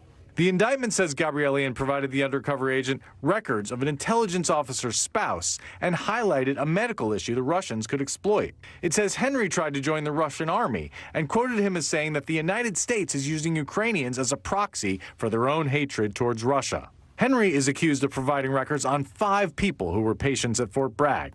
The medical records that these defendants were allegedly offering the Russians were actually very valuable. If an individual has a medical ailment, something that perhaps is incredibly costly in terms of needing money, that's a vulnerability. Henry announced a transition to female in 2015, but referred to themselves as male in interactions with the FBI agent. The couple has 3 young children, have yet to make a plea, and are now free on bail. Henry's lawyer declined to comment, and Gabrielian's could not be reached. And Ken joins us live now. Ken, what charges are these 2 facing, and what sort of prison time are they looking at here? Hey, Aaron, they're facing charges of conspiracy against the United States and also violating the federal privacy law around medical records. Taken together, those charges carry decades in prison, but given that there's no violent history here, the federal sentencing guidelines likely call for much less, but they do call for some prison time. Yeah. All right, Ken Delaney for us in Washington today. Ken, thanks. More and more migrants are being sent to major U.S. cities far from the border with Mexico. This morning, a busload of asylum seekers arrived at Vice President Kamala Harris's home in Washington. Republican leaders have been sending migrants to asylum cities run by Democrats. Now that's forcing those cities to figure out how to deal with that rapid influx. NBC News Now correspondent Zincle Asamoah joins us now to shows us how New York is taking on the issue. This is a migrant shelter under construction in New York City. Built in response to the influx of migrants, more than 14,000 asylum seekers arriving since the spring.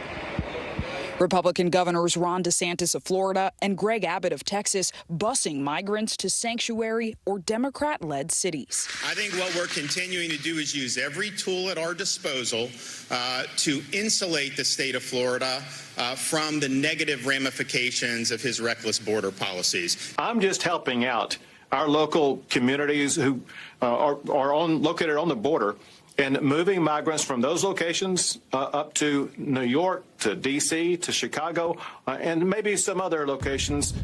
Now, New York is responding with a new plan, a temporary emergency shelter.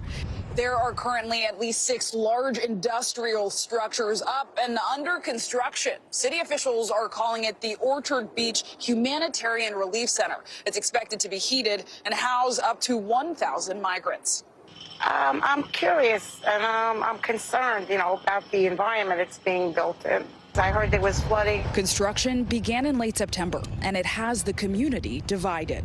When you hear the idea of them being located in a flood zone, you have to ask your question, is this the city that we are? How do you feel about this shelter being built? It shouldn't be. No, where are we going to go? I walk here every day, and I'm not too sure it's going to be housing here and how safe it's going to be after the housing here. David Diaz is a board member with City Island Rising, a community-based organization for the area. He says migrants are welcome. I would love to see not be intense, not on cots, right? I would like better for that, but this is what we have now, so this is what we're going to have to deal with. What I'd rather see is people,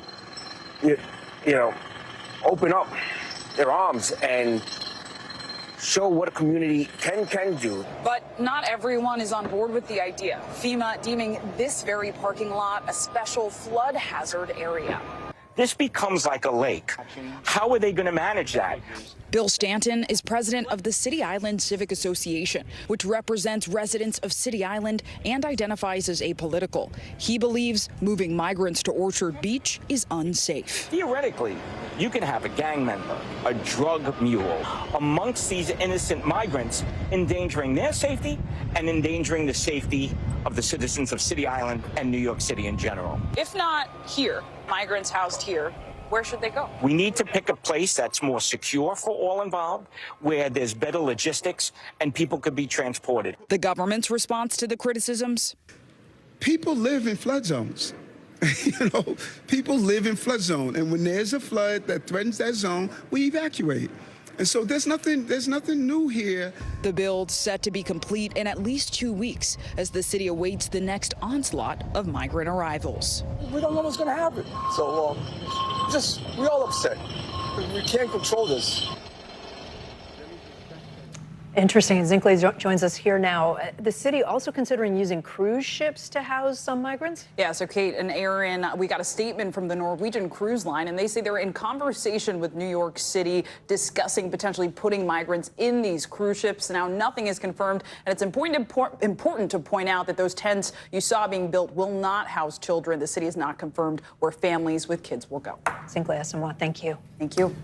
Well, January 6th is in sharp focus on Capitol Hill. The Senate now on track to pass a bipartisan bill to prevent future efforts to overturn presidential elections. But for some, clearing up the law isn't enough. Noah Pransky, national political editor for our sister network LX News, talks with one of the former lawmakers getting involved. I have to ask, because I see a lot of former lawmakers in the news, why is it easier to see what's wrong in Washington, maybe from the outside of the Capitol, than when people are actually in it? Well, you know, when you're in it, you're worried about, your constituents, everything's coming at you 100 miles an hour. And, you have just a whole lot of issues to worry about. So, but I think January 6th, that has been unique in being able to focus people's attention, both inside Congress and outside. Your group, the National Council on Election Integrity, actually formed ahead of the November elections in 2020. How did you see what was coming?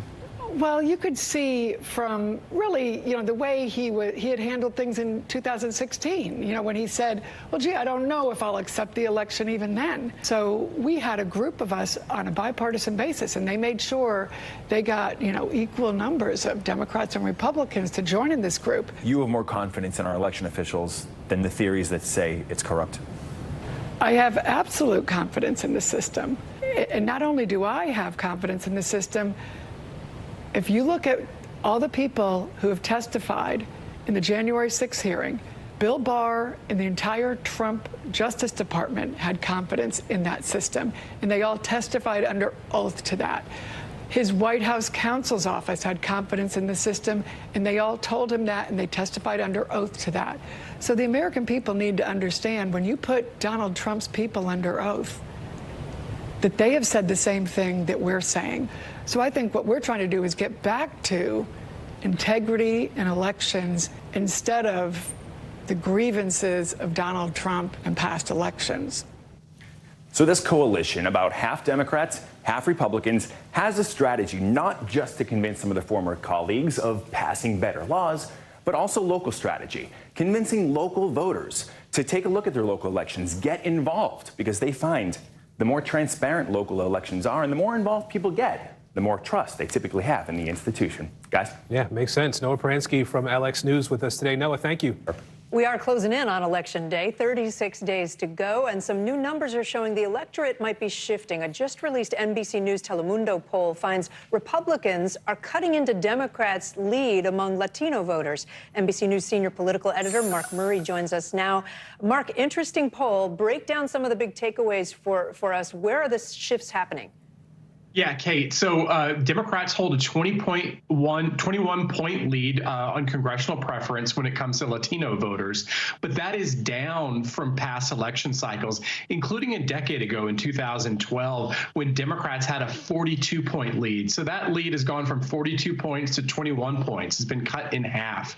And the poll also ends up showing that Latino voters generally have a positive approve of President Joe Biden's job approval rating. It 51% versus 45% who actually disapprove of him. And in terms of issues, what did Latino voters identify as their top issues this go-round? Yeah, it's the cost of living, Kate, and you end up having a situation where our past national polls have actually found threats to democracy being voters' #1 issues, according to our August and September polls. But in this poll for Latinos, the cost of living is #1, then followed by threats to democracy. And then by issues, Democrats have leads when it comes to abortion, healthcare, addressing concerns of the Latino community, while Republicans have the advantage when it comes to crime and to the economy. All right, Mark Murray breaking it down for us. Mark, thank you. Always good to have you. Safety and head injuries once again dominating this NFL season. How the league is now working to tackle this major crisis. More on NBC News Daily right after this.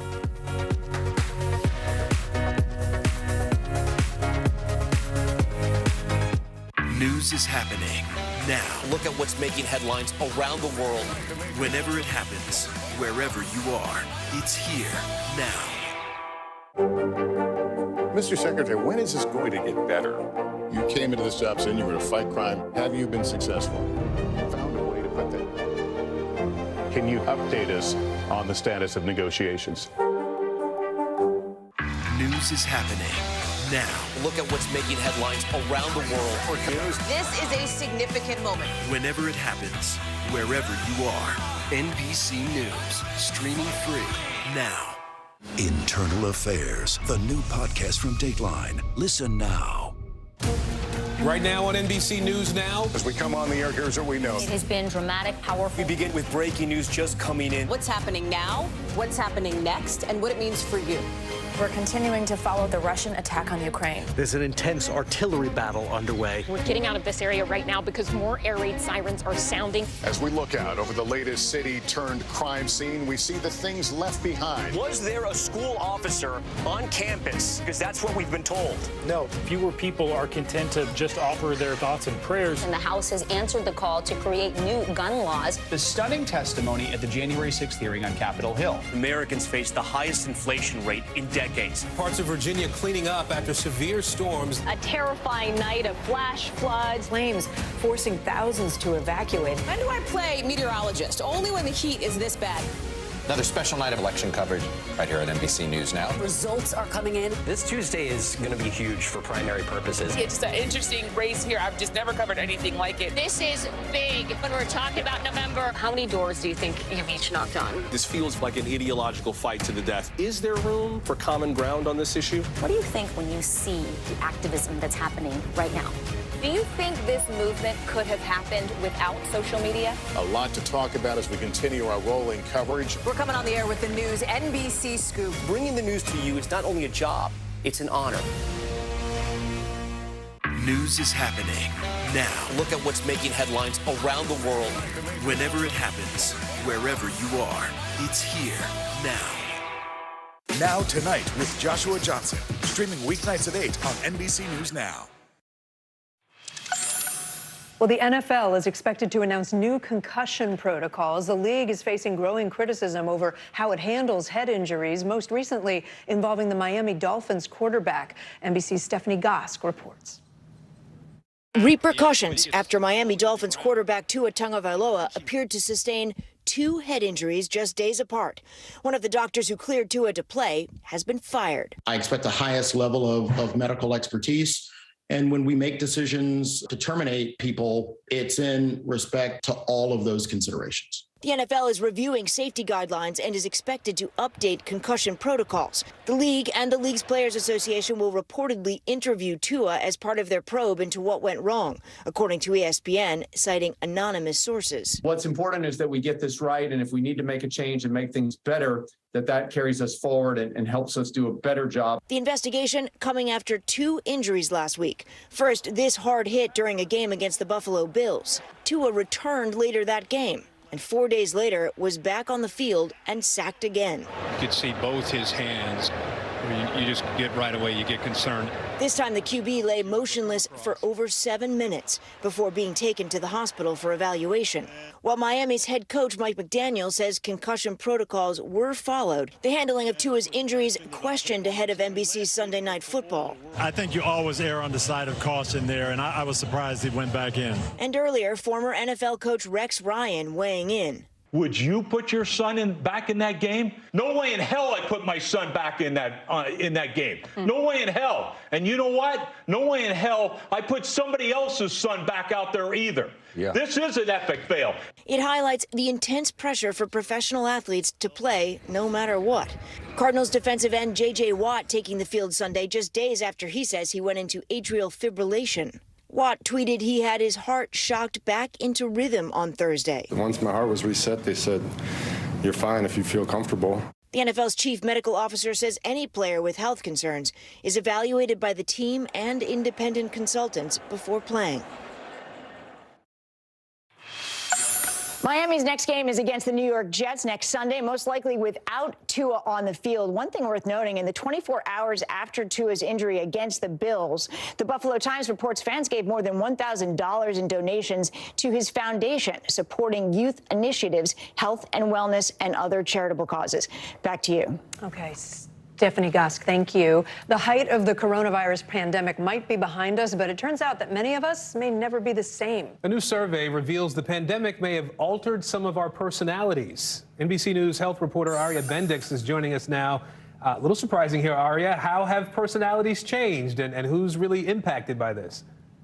Yeah, Aaron, so researchers typically evaluate personalities based off of 5 key traits, and we have a list of them here. They're neuroticism, openness, conscientiousness, agreeableness, and extroversion. And usually as people get older, their levels of agreeableness and conscientiousness go up, and those other 3 traits go down. We saw some changes during the pandemic. So in the second half of the pandemic in 2021, there were actually declines in lots of these traits. So agreeableness, conscientiousness, extroversion, openness, and then curiously, among young adults under 30, an increase in neuroticism. So that usually translates into stunted maturity. So these young adults may have been more emotional, more sensitive to stress, and that's a pretty profound change, Aaron. And do the experts think that this will last, that these are like lasting personality changes?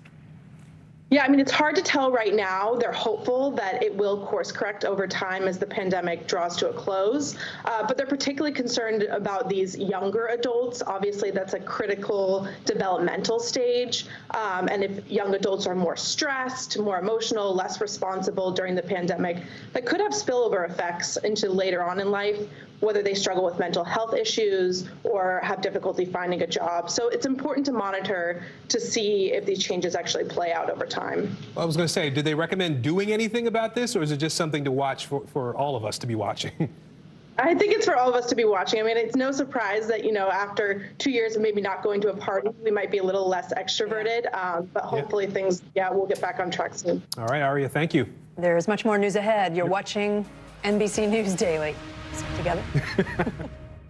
Our show is about sparking conversations around today's biggest issues. The Fed raises interest rates. That controls inflation. Explain how that works. Is part of this that everyone's rethinking their jobs and their relationship to their employers? Could you just remind us why there are 9 justices on the Supreme Court instead of 3 or 20 or 2?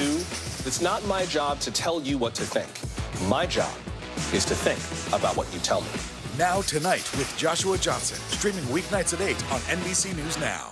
NBC News, streaming free now. Sometimes the news can be difficult and overwhelming for kids to understand, so we've created a newscast just for them. We hope your family will watch Nightly News Kids Edition. Mr. Secretary, when is this going to get better? You came into this job saying you were going to fight crime. Have you been successful? Found a way to put that. Can you update us on the status of negotiations? Internal Affairs, the new podcast from Dateline. Listen now. News is happening now. Look at what's making headlines around the world. Right now on Morning News Now. We're coming on the air with breaking news. And this is a significant moment. Whenever it happens, wherever you are. NBC News, streaming free now. Hallie Jackson Now, weekdays at 5 on NBC News Now. As we look out over the latest city-turned-crime scene, we see the things left behind.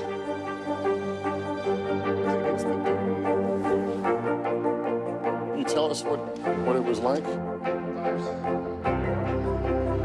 Our NBC News exclusive.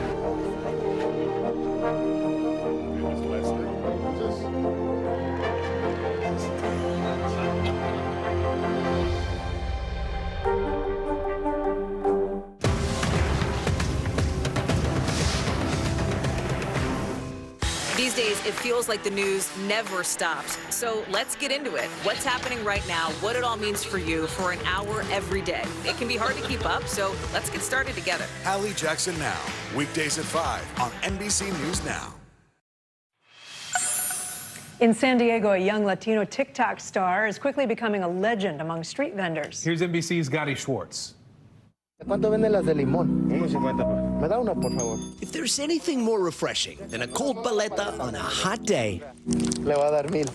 it's the sight of massive TikTok tips like this going viral for all the right reasons. Muchas gracias. This is Jesus Morales, aka Juicy on TikTok, the man behind the hands filled with cash, and he searches out unsuspecting street vendors to give them gifts they can hardly believe. What's it like for you when you try to hand somebody $100 and you know they need it, and they give it back and they're like, no, I can't take it? The Latino community is hardworking, and they don't expect handouts. So it's like, it's really weird for it to happen. But again, I always let them know, hey, this money comes with a lot of blood. So far, he's given away hundreds of thousands of dollars donated by his followers. My parents came here with nothing, absolutely nothing besides a dream.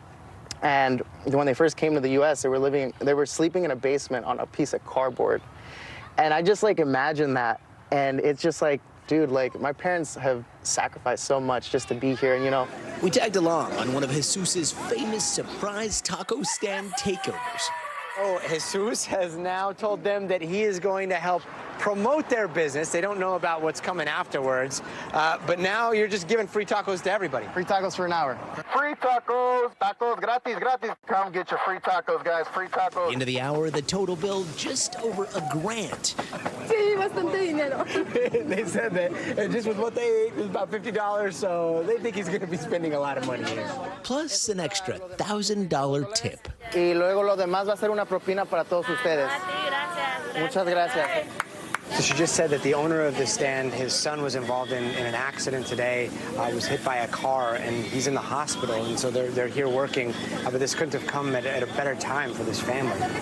How often do you come and give somebody a tip or do something like this, and then they say, this came at the exact right time? It happens pretty often, to be quite honest, and I'm glad that we're able to help out. It's a reminder every day, everybody, street vendors, regular people, being able to do things like this for them is it just means the world to me. And soon he'll set out again, hoping to lift up others, working towards their American dream. Gotti Schwartz reporting there. Great story. The best viral thing I've seen in a while. Wonderful. Well, as America marks Hispanic Heritage Month, we're sharing other stories of sacrifice, people who gave up everything to start new lives in America. We didn't have to go very far to find those stories. They were right in our newsroom.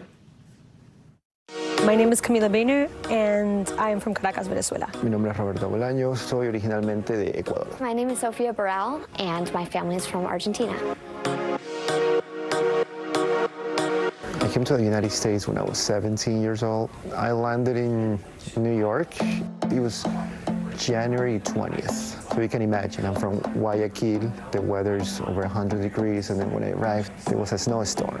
It was really hard to adapt. I was born in Buenos Aires, and I lived there till I was 3. We were kind of back and forth for a while, but then we moved to New Jersey eventually and kind of stayed there. The intention was never to kind of stay. There was always a hope that they'd go back, but things in Argentina kind of got worse and worse. January of 2004, we were robbed at gunpoint at my house while we were all home. My dad was outside. The rest of us were inside with my mom. I think that really scared them, and I think it was like their time to like know that they had to leave. The biggest thing is, not having any family around. It was really, really difficult for both my parents, not having a support system around. For my mom, trying to see, how she set up a business all by herself, meanwhile trying to raise us at the same time. Both my parents worked really, really hard so that, I could kind of do what I wanted in my life.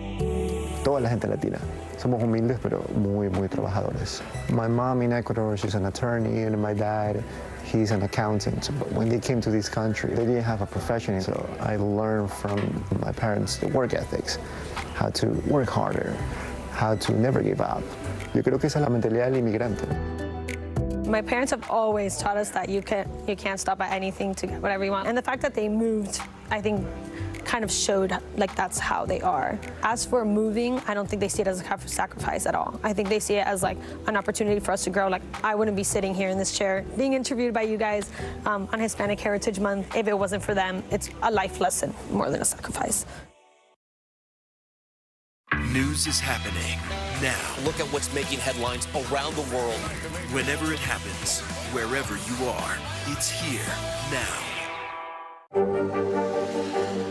Tonight, I interviewed Secretary of Transportation Pete Buttigieg about the ongoing delays. You seem to be pointing the finger at the airlines. They're pointing the finger back. Mr. Secretary, when is this going to get better? Here's what's happening in your neck of the woods.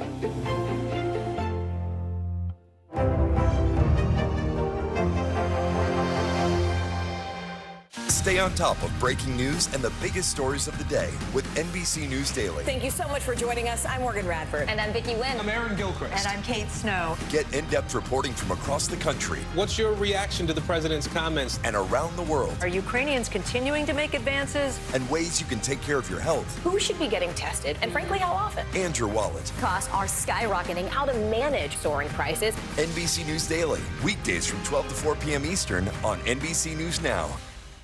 News is happening now. Look at what's making headlines around the world. We're coming on the air with breaking news. This is a significant moment. Whenever it happens, wherever you are, NBC News, streaming free now. These days, it feels like the news never stops. So let's get into it. What's happening right now, what it all means for you for an hour every day. It can be hard to keep up, so let's get started together. Hallie Jackson Now, weekdays at 5 on NBC News Now. We're here to start conversations about the big things happening in our world, because it's not my job to tell you what to think. My job is to think about what you tell me. Now Tonight with Joshua Johnson, streaming weeknights at 8 on NBC News Now. Hey, podcast fans, ready to unlock our true crime mysteries? Try Dateline Premium on Apple Podcasts. You'll get early access to originals, plus bonus content, and everything is ad-free. So head to Apple Podcasts now to subscribe. Sometimes the news can be difficult and overwhelming for kids to understand. Ukraine and Russia. Could you help me understand what's going on? So to help make sense of it all, we've created a newscast just for them. We hope your family will watch Nightly News Kids Edition. Here's what's happening in your neck of the woods. Top Story with Tom Llamas, weeknights at 7 on NBC News Now.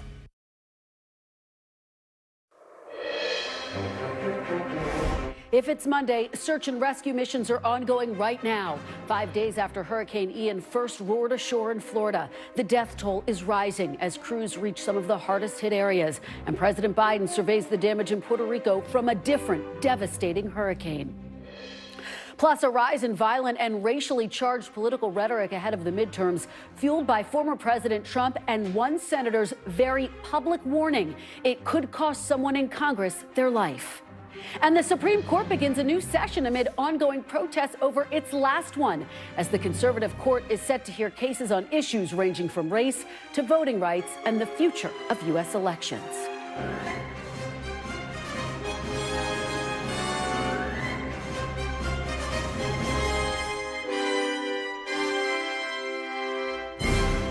Welcome to Meet the Press Now. I'm Kristen Welker. Right now, President Biden is in Puerto Rico assessing firsthand the damage Hurricane Fiona caused to the island last month. It comes as the death toll from Hurricane Ian in Florida last week has now reached 100 after officials in Lee County this afternoon said the death toll has risen to 54 in their county alone. The president will tour the devastation in Florida on Wednesday as rescue crews continue to search for survivors and residents and local governments begin to assess the cost to rebuild. The FEMA administrator is describing it as their largest single search and rescue operation ever in response to a natural disaster. Ian is also likely to be among the costliest natural disasters in American history, with insured losses reaching as high as $47 billion. That's according to one estimate, further exacerbating Florida's property insurance crisis. Meanwhile, in Puerto Rico, where more than 100,000 residents still remain without power after Fiona, President Biden just announced more than $60 million in funding to help strengthen levees and flood walls and create a new flood warning system. We know that the climate crisis and more extreme weather are going to continue to hit this island and hit the United States overall. And as we rebuild, we have to ensure that we build it to last. We are not leaving here as long as I'm president until everything, I mean this sincerely, until every single thing that we can do is done. We're going to head to Puerto Rico for more on the president's visit in just a moment, but we do want to begin with NBC's Shaquille Brewster, who has the very latest from Fort Myers, Florida, as the area continues to deal with the fallout of Ian, and also CNBC's Contessa Brewer, who has the latest on the cost of this hurricane and what it's going to take to rebuild. Shaq, I want to begin with you in this devastating news that the death toll of Hurricane Ian has risen to 100. What is the very latest on the search and recovery efforts there? Hi there, Kristen. Unfortunately, the rise of the death toll is something that local officials have been warning about, and that's because their priority right now is to go through and try to find those people who are missing at this point. You know, during a briefing over the course of the weekend, the question was asked, how many people are unaccounted for? How many people are missing? And the answer that they gave was plenty. They didn't have a specific number. So what you have right now is FEMA and first responders going through Fort Myers Beach area, essentially house by house, where doors still stand, door by door, walking in each home to see if it's occupied or unoccupied. Where homes are occupied, they try to see if there's an emergency or if there's a rescue that needs to take place. There's also dozens of canines that are here that are going through with those FEMA teams. Our colleague Dasha Burns went out with them yesterday, and we got to see how they go through that meticulous process. It's a slow, painstaking process, but it's not only to see if there are rescues, but to see if anyone was left behind in the devastation of the storm. So that is the process that is still well underway, and it's a very slow process, but it's one that unfortunately likely leads to that rise in the death toll, Kristen. Yeah, it's such a terrible update. And of course, we've been tracking another piece of this story, which the officials in Lee County are facing a number of questions about whether they enacted evacuation orders fast enough. What do we know, and what are they saying? How are they defending themselves? Yeah, and this really goes to the timeline in when evacuations were ordered and when when we knew, when the National Weather Service was giving out their guidance. And when you look at the timeline, it was Monday at about 5 p.m. that National Weather Service described the storm surge that was going to hit this area as catastrophic, as life-threatening. The evacuations for this county didn't come until the following morning, that Tuesday morning. That's in comparison to Charlotte County, which is the neighboring county just above Lee County. They had evacuation orders on that Monday afternoon, evening time period. So those are part of the questions that where you have local officials going back and seeing what should have been done differently, because when you look at the emergency planning in this area, you see that time is of the essence. This is a highly populated area. There's not that many roads in and out. So ordering those evacuations and ordering them early is crucial for getting people out. And that's going to be part of the postmortem, the process afterwards, where they go through and see what could have been done better. And Shaq, can you bring us up to speed? How many people there are still displaced or without power or water? A significant amount of people without power, but there is some good news there, some hint of good news there. Power officials saying that they hope to restore power to everyone who can take it. If that building is still there and the power line is still working, they hope to restore power to those folks by Sunday. The same is with water. Even in the Fort Myers area, if their building is still there, if the infrastructure can uphold it, they expect that power to be restored by Sunday. But when you look across the state, there are still about 600,000 people without power. The glimmer of hope there, the bright light there, so to speak, is that that number was well over 2 million people just a couple of days ago. So you're seeing the progress. It's happening slowly, but there's still so much more work that needs to be done here, Kristen. Contessa Brewer, let me bring you into this. This, as we said at the top, could be the costliest hurricane Florida has ever seen. And I think we have a graphic of the cost of past hurricanes just to compare. And you can see there, they're looking at the possibility of $213 billion total. But again, this one could be the costliest. Contessa, who pays to rebuild? And given the economy, is the money there? Well, those are all great questions. So first of all, CoreLogic says in Florida alone, private property insured losses. So these are people that had coverage on their homes or businesses. It looks like those could be as high as $47 billion. That does not include people who were not insured, and it does not include the damage that happened to infrastructure like roads and bridges. We've heard President Biden say the federal government will go in and help restore the infrastructure, will help rebuild schools and jails and things like that. But in the meantime, a lot of the damage has been caused both on the coast and inland from flooding, and only 18% of Florida homeowners have flood insurance. So that's going to be a real problem because you're going to see an insurance gap. Again, President Biden has said that they're going to go in and they're going to help people with an insurance gap with something like $38,000 for those who have an insurance gap. That barely is going to break the surface if you're talking about the kind of damage that floods can cause. In the meantime, Kristen, this state is in an insurance meltdown anyway, even before the storm made landfall. So it really exacerbates a problem that was already present and the state already knew was going to be a real problem if a storm the category of Ian hit. So you take me to my next question, and it's such a staggering point that you are making about insurance. Contessa, what does it mean long term? Will we start to see rates go up in Florida? Will some people not be able to get insurance or not be able to live in certain places given that gap that you're talking about and laying out so absolutely. clearly? And that was already happening, Kristen. Yeah. You already had 15 insurers fleeing the state because they can't make money there. Insurers have lost money each of the last 5 years. The last 2 years, they've lost $2 billion in underwriting claims. So they can't make money. They have fled the state. Some 7 are insolvent. 27 insurers are on the federal or on the state regulators' watch list for not having enough money to pay out claims for a catastrophe of this nature. So the insurance industry says, watch, you're going to see insurers go under here. And already the insurer of last resort in Florida, Citizens, it's a state-backed insurance company, saw the number of policies double in the last 5 years. Citizens tried to get reinsurance this year, and they said it was so expensive. They got some, but not as much as they wanted for the hurricane season. So what you may see is the insurer of last resort tacking on surcharges for people who are already paying a premium for this last resort insurance. And Contessa, we're already in a climate where we're dealing with high inflation, we're dealing with supply chain shortages. How does that complicate efforts to rebuild in Florida? I know you can't speak to a specific timeline, but how much could that potentially slow down this process? Okay, so here's the silver lining. We have seen, for instance, lumber prices moderate some. They're back to pre-pandemic levels. But the Bureau of Labor Statistics says building materials in general are still up 5% about year to date, and then almost 15% over last year. So the price that you're paying for these building goods is more expensive. Supply chains have eased, so getting the products is going to be easier, but getting the contractors who know how to do this is going to be a lot harder, and those contractors can charge what the market will bear, so it's likely to be more expensive. More expensive contractors means more expensive claims, which puts these insurers under either further pressure. Well, you lay out a really staggering situation. Shaq and Contessa, thank you both for your great reporting and analysis. Really appreciate it.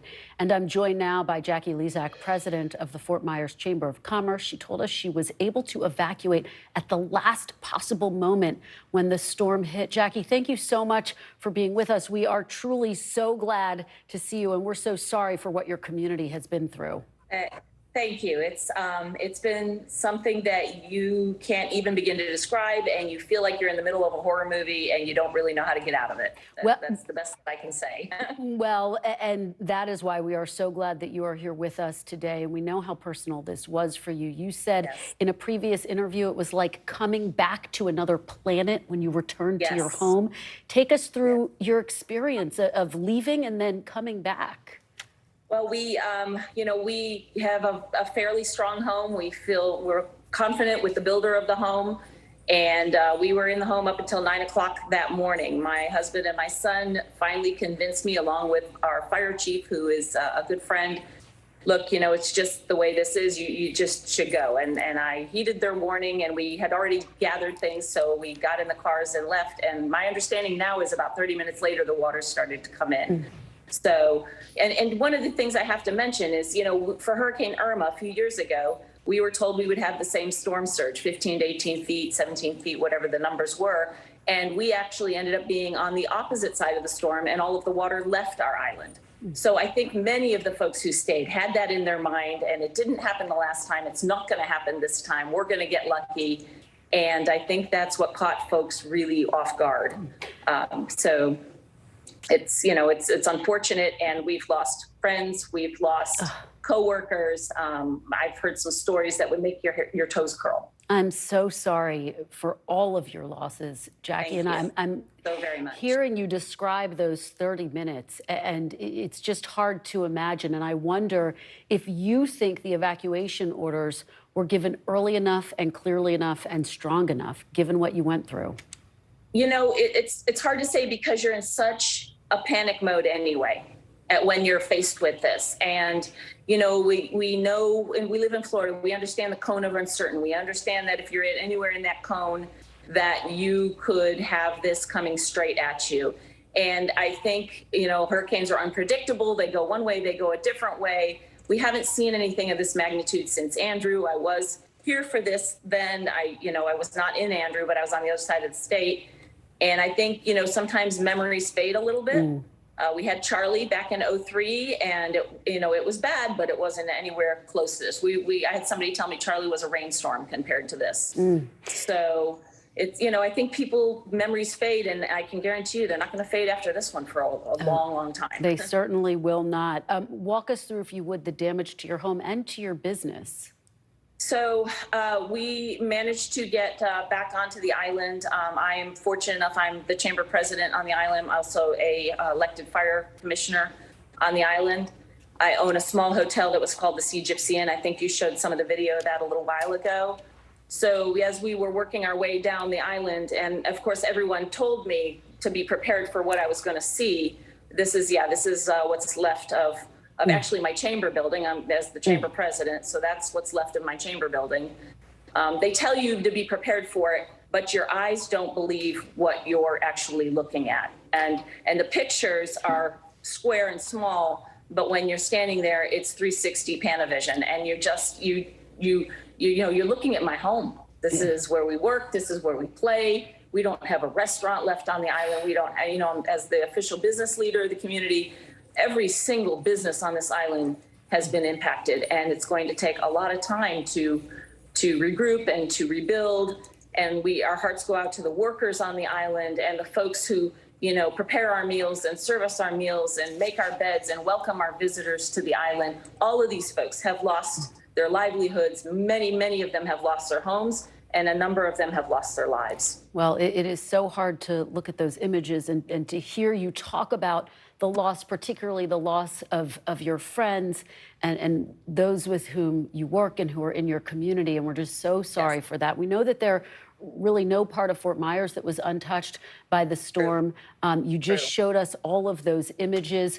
What is it going to take to rebuild, and are you getting the support that you need from the state and federal governments? So of course, we've been on the phone with all of our county government levels, with the state. I was on the phone with the governor's office earlier today. I've been on the phone with the manager of Lee County.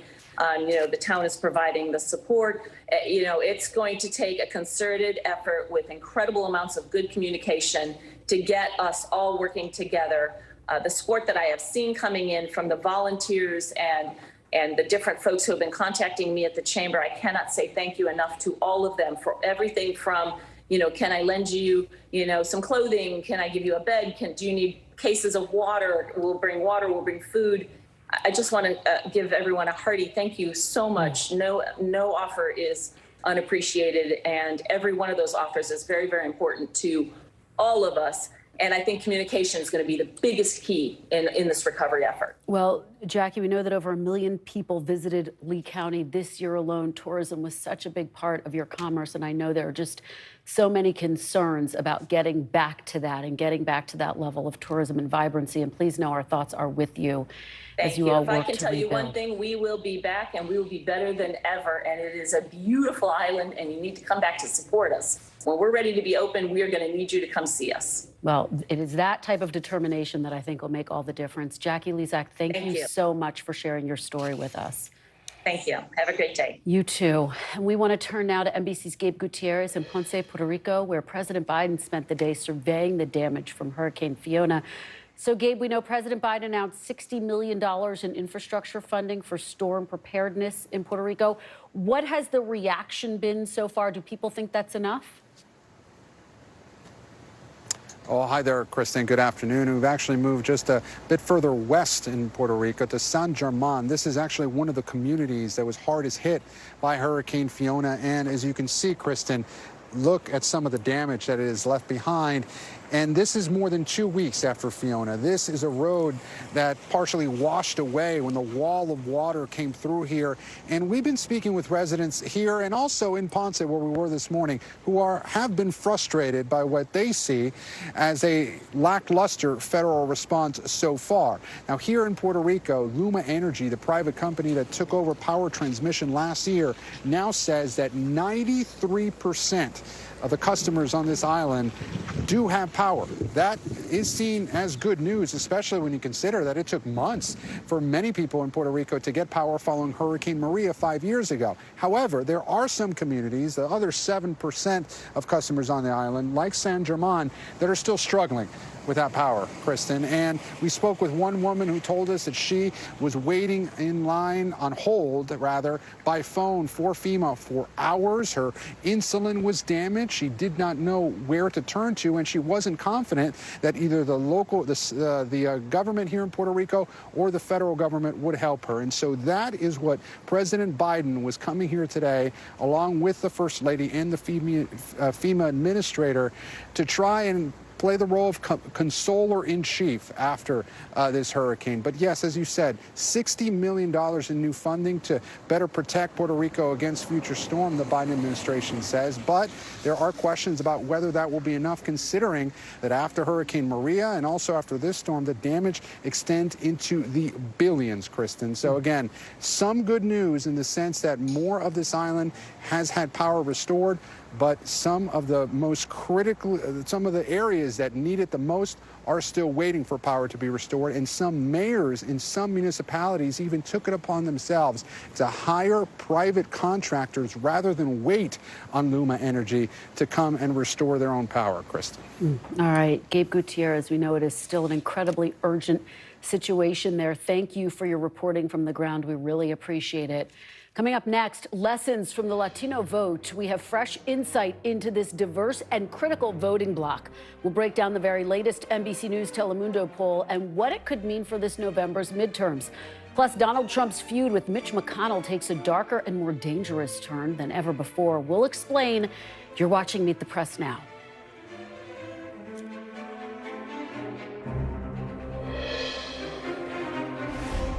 Sometimes the news can be difficult and overwhelming for kids to understand. Ukraine and Russia. Could you help me understand what's going on? So to help make sense of it all, we've created a newscast just for them. We hope your family will watch Nightly News Kids Edition. NBC News, streaming free now.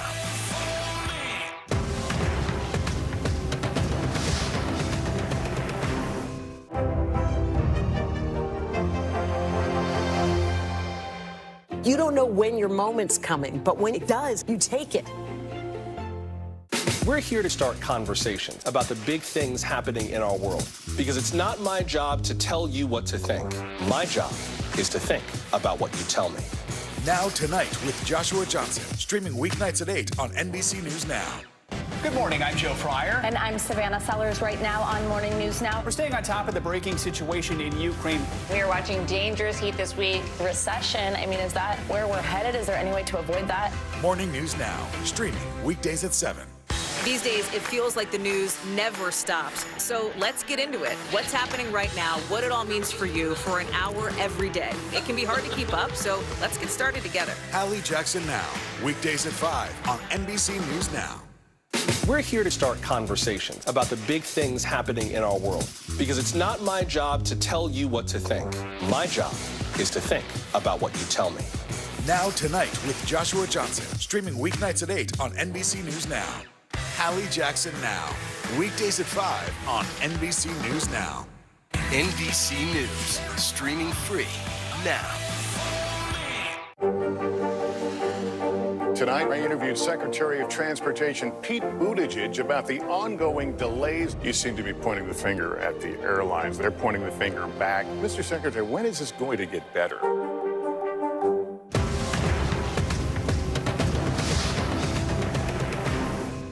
These days, it feels like the news never stops. So let's get into it. What's happening right now, what it all means for you for an hour every day. It can be hard to keep up, so let's get started together. Hallie Jackson Now, weekdays at 5 on NBC News Now.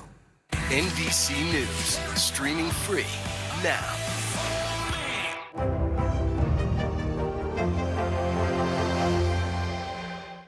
News is happening now. Look at what's making headlines around the world. We're coming on the air with breaking news. This is a significant moment. Whenever it happens, wherever you are. NBC News, streaming free now.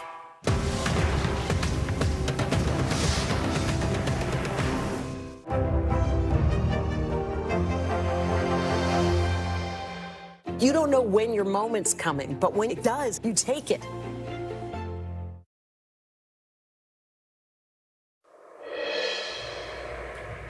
Welcome back. With just 5 weeks until the midterms, new polling has warning signs for Democrats when it comes to a core constituency, Latino voters. According to brand new polling from NBC News and Telemundo, Democrats hold a 21-point lead over Republicans on congressional preference among Latino voters. That's a big number, but check this out. 10 years ago, that gap was double, with Democrats holding a 42-point advantage with Latino voters. Congressional preference in 2012. Movement like that represents a ton of potential votes in key races. Now, breaking down these numbers further, and you see some familiar patterns among Latino voters as compared to the national electorate. For example, support for Democrats is higher with women and in urban areas. And geographically, Latinos in California are more supportive of Democrats than Latinos in Florida. This is an electorate that is as diverse as the nation is, of course. It's a big reason why both parties are targeting Latino voters in November. Joining me now is my NBC News colleague, Natasha Korecki. She recently talked to Latino voters in battleground Nevada, and with me on set is Telemundo News anchor Julio Vaquera. Thanks so much to both of you for being here. Julio, I have to start with you. It's so great to have you here in person. I'm happy to be here. Thank you. What are your key takeaways from this poll? So, well, number one, I'm glad you said it. Latinos are a diverse group of voters. We talk a lot about it. But I think this is just the tip of the iceberg. This is a very complex group of voters, and it can be different from district to district. Just take a look at Florida, and you see districts that can be more conservative, and then you can see districts which are more left-wing. So that's point number one. And number two, this is a group of voters that are unhappy with many aspects of the economy, inflation, the quality of their jobs, and that's why the issues that most matter to them are precisely the economy and the quality of their jobs and the cost of life. Yeah, it's such an important point. And I guess when you think about the divides in the polls now versus when you look back several years ago, the fact that that gap has narrowed so much, and the concern really the Democrats have that Latinos may just sit at home and not turn out to vote. Not necessarily that they'll defect to voting for Republicans, for those who do consider themselves to be Democrats, but that they might not be motivated to go out and vote. And that's what happens with midterm elections, right? If the party in government doesn't deliver, then the voters just reflect that and make them know how they feel. And I think that's probably what might happen with many Latino voters in different parts of the country. They are still leaning Democrat, but yeah, we see this gap getting shorter and shorter.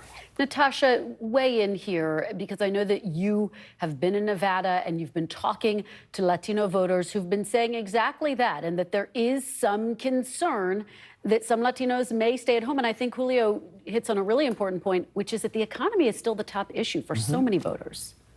Absolutely, and more so in Nevada. Think about Las Vegas. Think about the service industry there. I mean, that is a dominant industry, and that is where so many of the jobs are.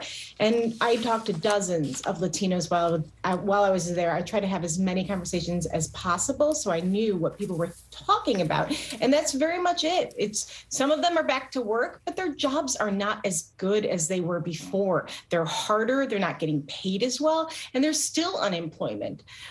So there's that aspect of it. They're also saying that it's just more expensive to live. So you pile on gas prices, you pile on inflation. But what was so interesting to me, and you referenced this earlier, was when you say, okay, well, will you vote for Adam Laxalt? And absolutely not. I mean, it was like a very stern no. And some of those responses were from people who had voted for Trump.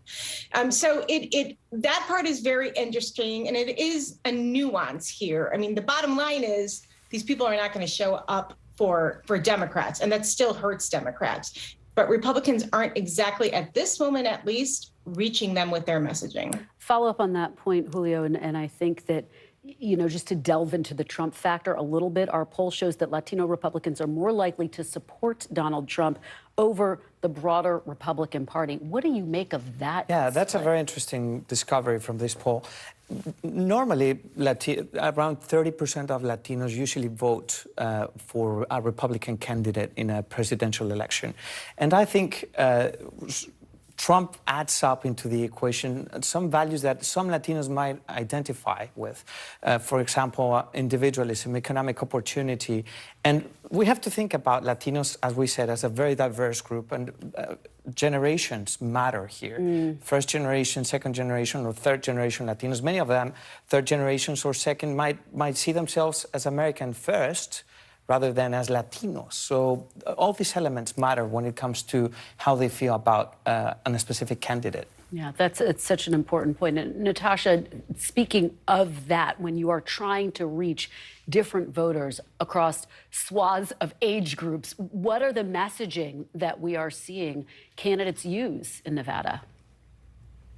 Well, Democrats and Republicans are tackling this very differently. And this is kind of indicative of what we're seeing elsewhere in the country in battleground states.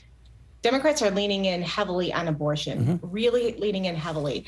I talked to Republicans who say at the doors, they heard that less than 3% identified abortion as a top issue. So it's so different.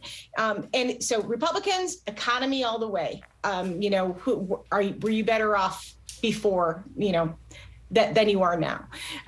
But with Democrats, it is abortion. But they're also actually very interesting. I found some canvassers around, and they're talking about housing. And one of the ways they got people to engage was to have them sign, you know, to sign up of a petition so that they could say, we want a freeze on rent here. And people were very interested in that and very receptive to it. That's so interesting, and we know that all of that came up in the gubernatorial debate that you watched as well, Natasha. Julio, let me give you the final word and let you end on this, which is that we're also watching another story out of Brazil, which is the presidential election there, which is now headed to a runoff after President Bolsonaro did better than expected. Yes, it's a very interesting story, and basically it's a story of two big personalities, and personality is what matters here. On the one hand, we have Luis Inácio Lula da Silva, a former president. He was a very popular president, 90% job ratings. More left-leaning than Bolsonaro. Right? Yeah, a socialist. Yeah. He managed to lift millions of people from poverty, but then he was accused of corruption. He spent 2 years in jail. The ruling was overruled, so he was able to run again. And then you have Jair Bolsonaro, which is a very right-wing and a very strong personality. He was criticized for his way of responding to the pandemic. He downplayed it for a long time, and he's been compared to Donald Trump because of the way he has been casting doubts around the electoral process. And now Brazilians are going to buckle up for 4 more weeks of constant campaigning and fighting between these two personalities. All right, well, they'll be buckled up in Brazil and here in the U.S. That's right. We're just 5 weeks out from the midterms. Yeah. So great to have you here, Julio. Thank you so much. And Natasha, great to see you. Thank you so much for your reporting. And still ahead, an incendiary Trump rally over the weekend highlights rising concerns about violent political rhetoric and threats to lawmakers' safety. That's next. You're watching Meet the Press now.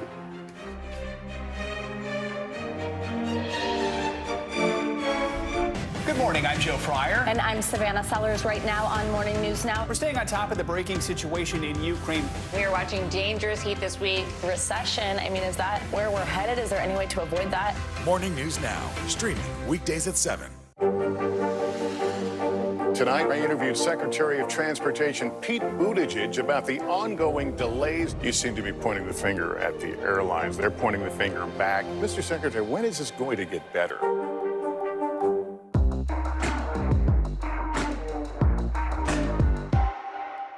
We're here to start conversations about the big things happening in our world, because it's not my job to tell you what to think. My job is to think about what you tell me. Now Tonight with Joshua Johnson, streaming weeknights at 8 on NBC News Now.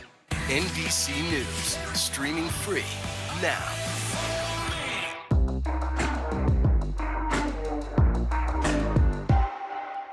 To cover the news, you have to be in it. This is how so many towns and cities are protecting themselves. They're pushing the gates open. Was there a school officer on campus? That's what we've been told. No. Top Story with Tom Llamas, weeknights at 7 on NBC News Now.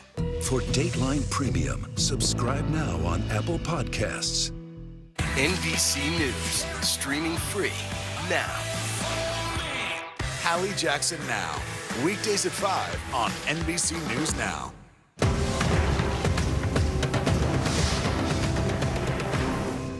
What do you love about fatherhood? The chaos, the learning. Is climate change one of your top priorities? What's your message to girls who want to make a difference in their own communities? Believe in yourself. Top Story with Tom Llamas, weeknights at 7 on NBC News Now.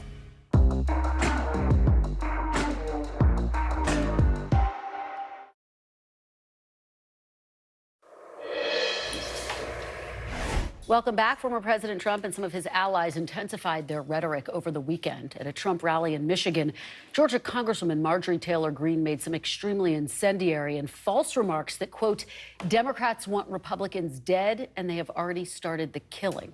Mr. Trump later told the crowd that Democrats were, quote, cruel and vindictive left-wing tyrants and accused them of wanting to burn every American institution to the ground. Now, that all came a day after Mr. Trump sent out a message on social media saying that Senate Minority Leader Mitch McConnell had a, quote, death wish for his conduct in the Senate and added a racist remark about McConnell's wife, Elaine Chao. She served as Trump's transportation secretary.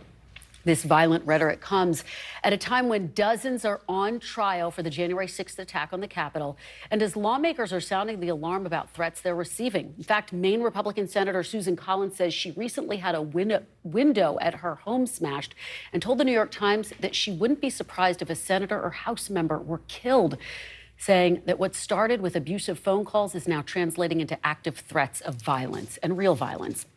Joining me now, my great Monday panel. President of Voto Latino and an NBC News contributor, Maria Teresa Kumar, former RNC Communications Director and Republican strategist, Doug Heye, and co-founder of Punchbowl News and an NBC News political contributor, Jake Sherman. Thanks to all of you for being here. So, Jake, let's start with this rhetoric that we heard from former President Trump over the weekend. Marjorie Taylor Greene, how concerned are Republicans because they're now being asked about this rhetoric, where they stand on this rhetoric? Define concerned, right? They're not denouncing it, or the ones that do are just very silent and few in number. There's really no incentive for them to say anything against Donald Trump, political incentive, because he's the leader of the party. But what you just quoted is really important, because people don't realize, many people don't realize, members of Congress are not walking around with armed security guards. These are people who live in their communities, who typically are without security details, while members of the leadership have security details. So it's quite scary for rank-and-file members of Congress to be out there in their communities with the kind of rhetoric that's going on in this country with elected officials. It's frightening. Yeah, I want to play a little bit of what Rick Scott said over the weekend. He was pressed on this, and I think his response is quite interesting. Take a look. Senator, the language is what I'm talking about. Isn't that dangerous? I think we all have to figure out, how do we start bringing people together? And you would agree that that language doesn't bring people together? I believe that what President Trump was talking about is the fact that we can't keep spending money. That's not what the former president said. And Coco Chow was the phrase he used to refer to a former cabinet secretary, Elaine Chao. I can try my best to bring people together, and I'm going to try to bring people together. Okay, but I know, Senator, you know that Democrats have not already started the killings of Republicans, as Marjorie Taylor Greene has said. I didn't see what she said, but it's also not helpful what the vice president says when she thinks that FEMA is going to treat people differently based on their skin color. So he tried to redirect to recent comments by the vice president that have come under some scrutiny, but it was noted that that was taken out of context. But Doug, talk about the fact that Rick Scott didn't respond and just what that says about the position this is putting Republicans in. You know, last week when Karine was giving her briefing, she was asked a lot about Joe Biden recognizing Jackie Walorski, and everybody pretty much said, you know, this isn't hard. Here's how you do this. For Senator Scott and others, this shouldn't be hard. Here's what you do. You criticize it, then you move on. And you criticize it strongly because you know that this is going to come again. And the reality is, you know, with what Senator Collins has said, it's not that she's going to be right. She's already right. Steve Scalise was shot. Gabby Giffords was shot. So we're not talking about something that could happen in theory. We're talking about things that have already happened. And Trump is the #1 driver spurring this angry rhetoric on. Maria, weigh in on this and the fact that, as Doug points out, members of Congress have already been hurt. Well, and this is an escalation. And what we do know is that Trump's words do have consequences. This was not his words were not directed necessarily to an elected member of Congress, but the El Paso shooting was because of the rhetoric against immigrants and Mexicans, and we saw that on the ground. And unless we actually have Rick Scott channeling John McCain. I mean, remember when John McCain was on the road and someone tried to go after Obama saying that he was Muslim? He denounced it. He said, this is not who we are. This is not our politic. And that's what they need to channel, the Republicans, is channel this patriotism. It's not about party, but it is about national values.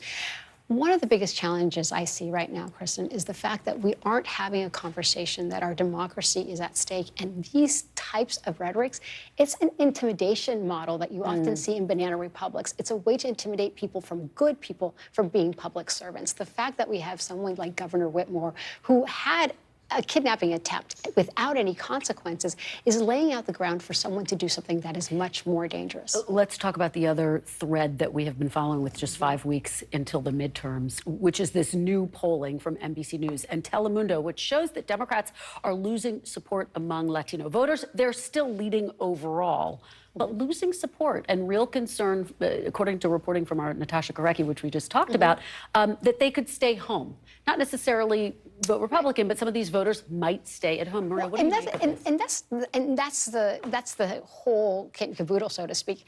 As of 3 weeks ago, 51% of registered Latino voters had not received any message from either party, 51%. And if you see who was able to bring the Democrats over the top in the Senate, the White House, and the House, it was the Latino votes, not just in Arizona and not just in Nevada, but in Wisconsin and Pennsylvania and even Georgia. And one of the things that we found at Voto Latino is that we actually did an analysis and found that when you serve up a message in the Latino community connecting that their vote worked, that they actually got money in their pockets as a result of the Biden agenda, we saw a 14% increase in participation that they would vote Democrat. Doug, weigh in here. And if you were advising some of these Republican candidates, if you were advising the candidates in Nevada, for example, what would you say they need to do to win over these disaffected Latino voters? Well, what I'd say is probably not what they would do. Let's stop with talking about sending people to other states and the things like that. And this is the challenge that Republicans face, and it goes to the issue of the rhetoric as well, is what they may want to say to a general election audience, they can't say because they're still communicating to their base. You know, we no longer have the politics of you run to the right in the primary and then you run to the middle in the general. Those politics don't exist anymore. So Republicans are locked in the position quite often, even if they scrub their website on some things, they're locked into a lot of these positions because of Trump and the base. Jake, your take on this, how significant do you think of an impact this could be in states like Nevada, where, by the way, we're seeing some ticket-splitting voters in some of these states as well? People who are going to vote for different candidates for governor, or different parties, I should say, for governor versus senator. I think that the thing that we're missing is that even a slight uptick or a slight closing the gap is pretty good for Republicans in many districts across the country, right? Because in close races, if you're closing that gap a little bit, that could help put a candidate over the edge. It's not very complicated. And this is something, by the way, Republicans have worked on for many years, and they've worked on it in states like Texas as well. You mentioned Nevada, you mentioned Arizona. So I think that's a huge deal for Republicans as they go into the next 35 days. What does it say about our politics right now that we're seeing this play out in these key states, Georgia, Pennsylvania, to name a few more, Maria, that you might have someone vote for a Shapiro, but then potentially vote for a Dr. Oz? Right. And I think part of it is because it's not getting the Democrats are having a really tough time getting their message out. And they have so many good things to run on. But when it comes to the Latino vote, let's say in Arizona, Nevada, even Texas, the moment that you put MAGA Republican in front of that, that's when you see people sitting out. They don't actually start flipping that seat. And it's to the benefit of both parties to create this level of identifying moderate candidates, because that's actually what's going to turn people out. But the MAGA Republicans keeps people either from staying home or riling them up on the other side. And there's one state we haven't talked about, and that's North Carolina, my home state. The last two polls in the Senate race showed it at 1 point. There's going to be a poll that comes out in about an hour that also shows it at 1 point. So if you're talking about a small subset of voters mattering, that's the state more than any other, with all the cartoon characters that we like to talk about, where you have kind of more normal, traditional candidates running, where it could have a real impact. That's a great point. Let's talk about another trend that we're seeing that's just fascinating, which is that we're not really hearing Republican candidates talking about repealing Obamacare. For the first time in a long time, Doug, what's going on? Well, one of the things that Republicans warned about is, or at least privately had conversations with, we'd often talk with Jake about it, is when you bring up a new entitlement, it's really hard to repeal it in any way. So we'd have repeal votes, but they wouldn't do a whole lot. Sometimes we'd have minor things signed. But ultimately, voters became accustomed to it. Voters like it. And what we heard overwhelmingly from 2010 to 2022 is people didn't want their health care messed with, however they defined it. So once you mess with it, you can't mess with it again. And also the problem is Republicans never had the ability to replace it with anything. They didn't know what they would replace it with. No, we didn't. So they'd be tearing it away and saying, well, goodbye. But for years, they said they would come up with something. Yes, they did, but and they failed. I think the best example right now is all these Republicans, applauding the fact that now people's insulin is at $35. They didn't vote for it, but they are claiming it, and they recognize that that is actually a winning issue. And when we were trying to repeal, we had our kind of more rank-and-file workhorse members, a Dave Camp, a Paul Ryan, so not your bomb throwers who were doing this, John Klein. People who were steeped in the policy of this and really trying to get a workaround. Yeah, all right. Well, we will have to end it there. Thank you. Great conversation to get the week started. Really appreciate it, Maria, Doug, and Jake. And coming up next, Ukrainian forces gaining more ground, recapturing more territory from Russia as Putin issues new nuclear threats. We are live in Kyiv next. You're watching Meet the Press Now.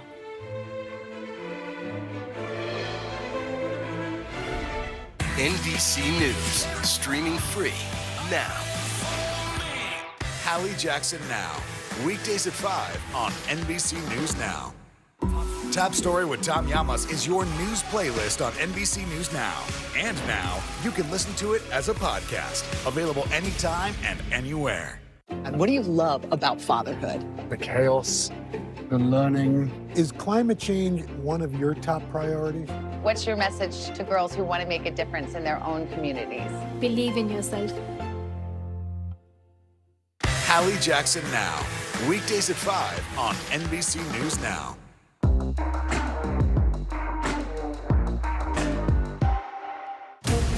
Right now on NBC News Now. As we come on the air, here's what we know. It has been dramatic, powerful. We begin with breaking news just coming in. What's happening now, what's happening next, and what it means for you. We're continuing to follow the Russian attack on Ukraine. There's an intense artillery battle underway. We're getting out of this area right now because more air raid sirens are sounding. As we look out over the latest city-turned-crime scene, we see the things left behind. Was there a school officer on campus? Because that's what we've been told. No, fewer people are content to just offer their thoughts and prayers. And the House has answered the call to create new gun laws. The stunning testimony at the January 6th hearing on Capitol Hill. Americans face the highest inflation rate in decades. Parts of Virginia cleaning up after severe storms. A terrifying night of flash floods. Flames forcing thousands to evacuate. When do I play meteorologist? Only when the heat is this bad. Another special night of election coverage right here at NBC News Now. Results are coming in. This Tuesday is going to be huge for primary purposes. It's an interesting race here. I've just never covered anything like it. This is big when we're talking about November. How many doors do you think you've each knocked on? This feels like an ideological fight to the death. Is there room for common ground on this issue? What do you think when you see the activism that's happening right now? Do you think this movement could have happened without social media? A lot to talk about as we continue our rolling coverage. We're coming on the air with the news NBC Scoop. Bringing the news to you is not only a job, it's an honor. As we look out over the latest city-turned-crime scene, we see the things left behind. Back now with our NBC News exclusive.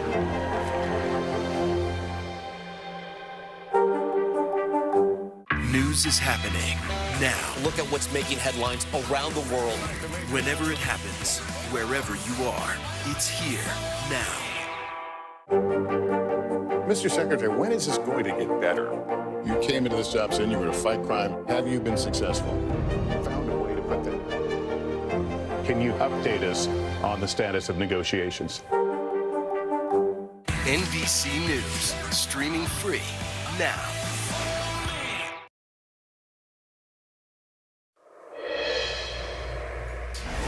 Welcome back. Ukrainian forces continue to recapture cities in eastern Ukraine, this time a key city that served as Russia's logistics hub in the Donetsk region, one of the 4 Russia illegally annexed last week. Now, over the weekend, Russia's Ministry of Defense said their troops have left the city of Lyman to avoid encirclement by Ukrainian forces.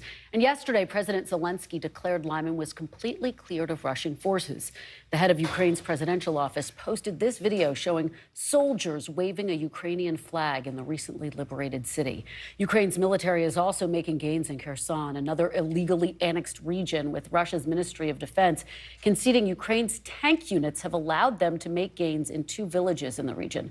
Meanwhile, in Zaporizhia, the UN nuclear agency confirmed the power plant's director general has been released after being detained by Russian forces over the weekend. And just hours ago, a Russian court set October 25th as the date for WNBA star Brittany Griner's appeal hearing. Griner was convicted and sentenced to 9 years in a Russian prison in August and has been a part of a U.S. proposal for a prisoner swap with Russia. I'm joined now by NBC News correspondent Jay Gray, who is in Kyiv for us. Jay, thank you so much for being here. We know that Ukrainian forces have been making gains in some of those regions that Russia illegally annexed last week. Talk a little bit about the very latest, and is there concern about retaliation?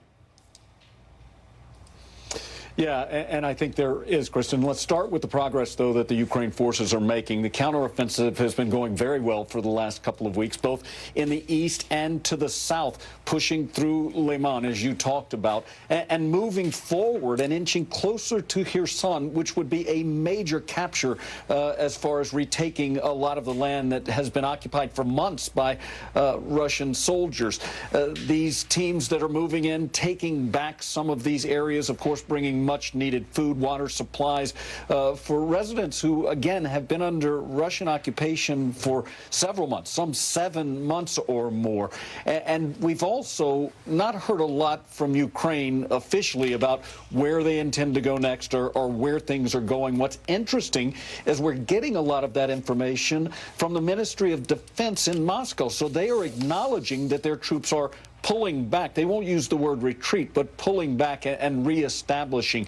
You talk about the concern for some type of retaliation. Yes, I think it's a big concern, especially on the ground in Ukraine, with all the saber rattling and bluster from Vladimir Putin about the possibility of using nuclear weapons, with a push from the leader of the Chechen Republic this weekend asking him to deploy those weapons and saying he would send his own teenage sons to this war.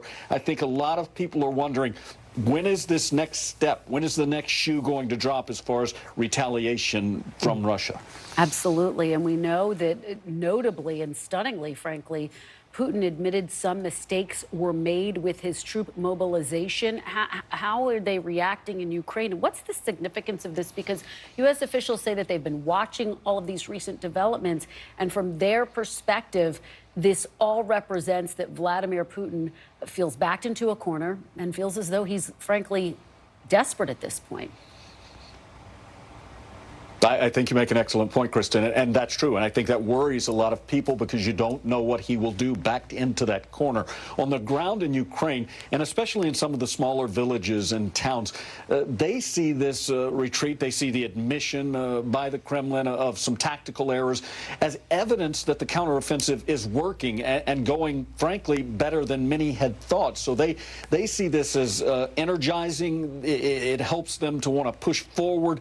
And not only the troops, not only the soldiers fighting for Ukraine, but those that live in these small areas in and around the border, in and around the front lines. They've got a new confidence here.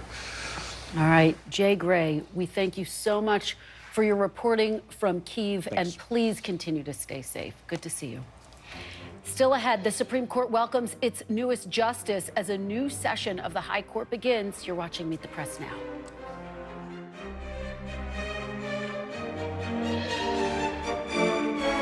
News is happening now. Look at what's making headlines around the world. We're coming on the air with breaking news. This is a significant moment. Whenever it happens, wherever you are, NBC News, streaming free now. Our show is about sparking conversations around today's biggest issues. The Fed raises interest rates. That controls inflation. Explain how that works. Is part of this that everyone's rethinking their jobs and their relationship to their employers? Could you just remind us why there are 9 justices on the Supreme Court instead of 3 or 20 or 2? It's not my job to tell you what to think. My job is to think about what you tell me. Now Tonight with Joshua Johnson, streaming weeknights at 8 on NBC News Now. NBC News, streaming free now. To cover the news, you have to be in it. This is how so many towns and cities are protecting themselves. They're pushing the gates open. Was there a school officer on campus? That's what we've been told. No. Top Story with Tom Yamas, weeknights at 7 on NBC News Now. News is happening now. Look at what's making headlines around the world. Whenever it happens, wherever you are, it's here now. These days, it feels like the news never stops. So let's get into it. What's happening right now, what it all means for you for an hour every day. It can be hard to keep up, so let's get started together. Hallie Jackson Now, weekdays at 5 on NBC News Now. For Dateline Premium, subscribe now on Apple Podcasts. And what do you love about fatherhood? The chaos, the learning. Is climate change one of your top priorities? What's your message to girls who want to make a difference in their own communities? Believe in yourself. Now Tonight with Joshua Johnson, streaming weeknights at 8 on NBC News Now. NBC News, streaming free now.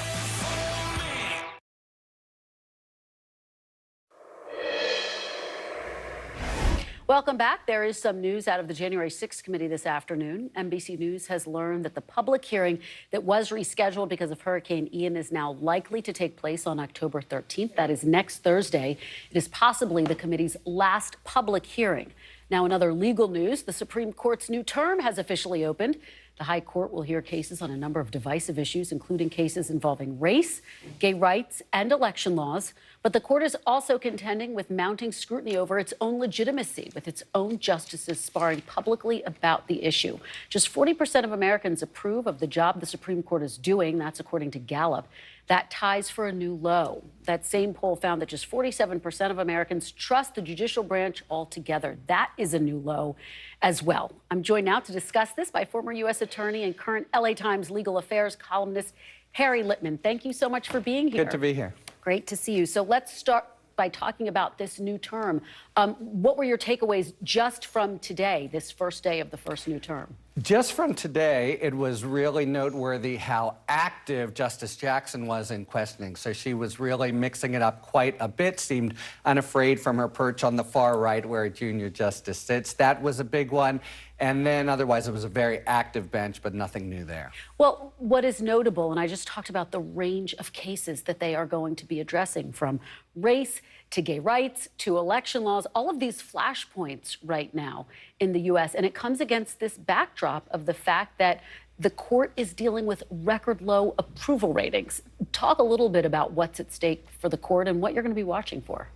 It's really true, and it's a crisis of their own making. So the cases, and they had a juggernaut of a term last year, obviously, and they have another one poised, and they're going out of the starting blocks very quickly this year, and they're the ones who choose what cases they'll hear. All the sort of hot button ones that are coming up, they didn't have to take them, and they are, and I think most people think it's going to be another sort of rolling set of very conservative results. That's where the crisis does come from, and the sniping that you referred to at the top. You have justices saying publicly, look, there's a problem here when people perceive that what's really happening, the results are really driven because you have new justices in there. So you had this brass knuckle politics that inserted those 3 new Trump justices. Roe versus Wade is overturned, and many other things. And it looks like more of the same coming this term. There had been all of this discussion when we got that draft of Roe being overturned that Chief Justice John Roberts was potentially trying to make that not be the outcome, to find the middle ground there. But given the numbers, is it possible for him to potentially change any of the outcomes of these cases? You talk about you're potentially bracing for very conservative outcomes. It's really true. The 5 will work their will, and even though they're new and you might have thought they would proceed kind of methodically, they are just, pedal to the metal, and that was the story of last term. And you're right, even Chief Justice Roberts, who normally would be able to slow them down a bit, he wasn't able to, and in the big cases, it looks like they're going to go where they will go. I want to ask you about a development out of Trump world, his legal battles. The National Archives saying that there are still documents missing from the former president. Of course, this comes amidst that investigation into potential mishandling of classified documents at Mar-a-Lago. How could this potentially weigh into the DOJ investigation? So, first of all, can you imagine? This is what, the sort of 5th time that he hasn't come totally clean, if it's true. And the way it would figure in is the obstruction charges. So it's one thing to have taken them initially, but the series of transactions where he says, oh, you've got them all now. Oops, a few more. Oh, now we don't have. That all weighs in the federal crime of keeping them, even though you know there's an investigation, and in legal terms, that's an obstruction charge. And the Oath Keepers trial, opening remarks today for opening arguments, I should say, in the case of Stuart Rhodes. 4-week trial, going to be very dramatic. Rhodes says he'll testify. There will be cooperating witnesses. The department has managed to turn people to testify against them. Seditious conspiracy, always a hard charge to prove, but the DOJ is all in. And that figures for Trump, too, because Rhodes may be saying, hey, I know I was there being violent, but that's because I thought I was answering the call of the President of the United States. So that figures in all these charges about January 6th for Trump as well. And just finally, all of this is the backdrop as we are reporting at this hour that it is likely there's going to be another hearing next week by the January 6th committee. Now, the January 6th committee has said it will present its evidence when it is ready to do so, when it feels as though it's finished all of its interviews, et cetera. But what will you be watching for in that hearing? Well, so they have to do 2 things. They both want to, if Thompson is accurate that this will be the last one, they want to sort of tie it up with a bow, show, but they also want to have an independent theme, as they've so effectively have done in previous hearings. My best guess, it's, you know, just speculation, is we'll be hearing a lot about Roger Stone and the group of people who were in the Willard Hotel, who formed something of a bridge between the Rhodes folks and Trump himself. Interesting. We know that they spoke to Ginny Thomas, so a lot at stake when we hear from. Thank you so much. We covered so much ground, Harry. Great to see you. And thank you for being with us this hour. NBC News coverage continues with Hallie Jackson right now.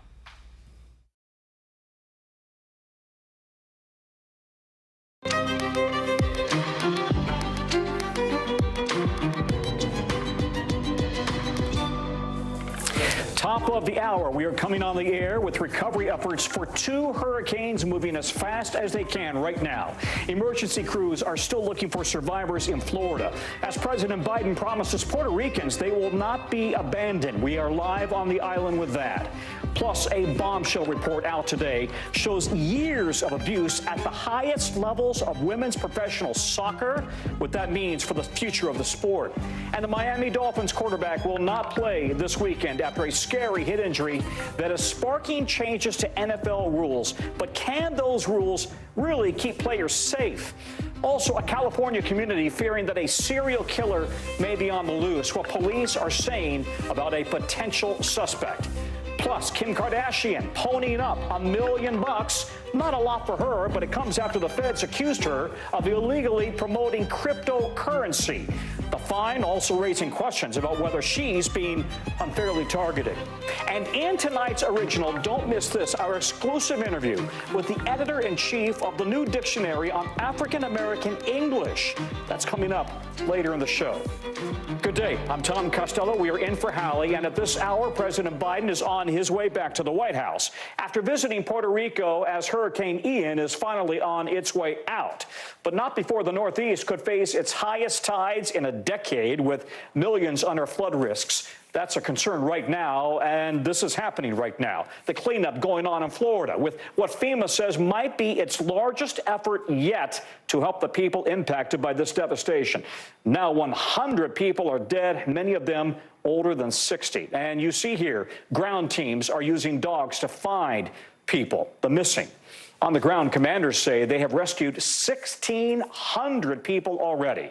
But those efforts made more challenging by the sheer number of ripped-up roads like this one on Pine Island, and damaged homes, with estimates suggesting as many or as much as $60 billion in property losses, second only to Hurricane Katrina. People describing what it's like to have lost everything. I had to evacuate and everything, and now I've lost everything. Everything, my life savings, everything, my tools, everything. So many of them are retirees. The president will go to Florida Wednesday after vowing that he will not abandon people in Puerto Rico who say they feel abandoned after a different hurricane, Fiona. Remember that one? Thousands do not have power still or water 2 weeks after the storm. Mr. Biden promising $60 million in aid and saying that he is committed to the people there. We're going to make sure you get every single dollar promised. And I'm determined to help Puerto Rico build faster than in the past and stronger and better prepared for the future. In just a minute, we're going to get an update from NBC's Gabe Gutierrez on the ground in Puerto Rico. We want to start, though, with NBC's Shaq Brewster, who's in Fort Myers Beach, Florida. Shaq, does FEMA have any sense now of how many people may still be unaccounted for?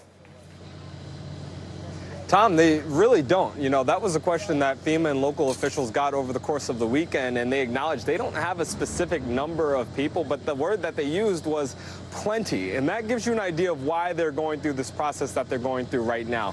They closed the entire Fort Myers Beach area because they wanted to go home by home, where doors exist, go door by door to see who is unaccounted for and see make sure that each home in each area is safe. They want to recover people who are still there, people who perished from the storm, recover those bodies, treat them with dignity, and people who are still there hunkering down, perhaps rescue them. So that's why you're hearing that search and rescue is their priority, their primary mission, and more often it's becoming that search and recovery mission as they go through Fort Myers Beach. Yeah, just awful. You know, as I read, half of the confirmed dead are actually in Lee County, where you are right there. And a lot of local officials are now facing questions about why they didn't follow the most recent evacuation plans. Even the governor, though, Ron DeSantis, is defending them, right? Can you explain this to the audience outside of Florida? Yeah, they're getting some defense from the governor and also from other state officials. Look, this is the timeline. This is what happens after a storm. They go back and look at the timeline and see what they could have done better, what better warnings could have gone out. And we learned from the National Weather Service on Wednesday at about 5 p.m. that this area was going to receive some life-threatening storm surges. That was the word, those were the words that you saw in that report from the National Weather Service. But it wasn't until Tuesday morning when the mandatory evacuation orders were announced and put out for members of this community. When you compare to the neighboring county, the Charlotte County, just north of Lee County, they got those evacuation orders the day before. Other counties got them even earlier. So that is part of the reason why this question is now being asked. Now, county officials and local officials are saying Lee County was outside of that cone of uncertainty for about 72 hours before the storm. Although that cone designates the center of the storm, not the impacts of the storm, they note that Lee County was outside the cone of uncertainty and that this was a storm that shifted as it approached the state of Florida. So there's some explanations that you're hearing, but still a lot of questions out there, Tom. Well, it's a good point. I mean, the storm did shift at the last minute there, right? Now, I understand you're hearing also from people talking about how this rescue effort is unfolding.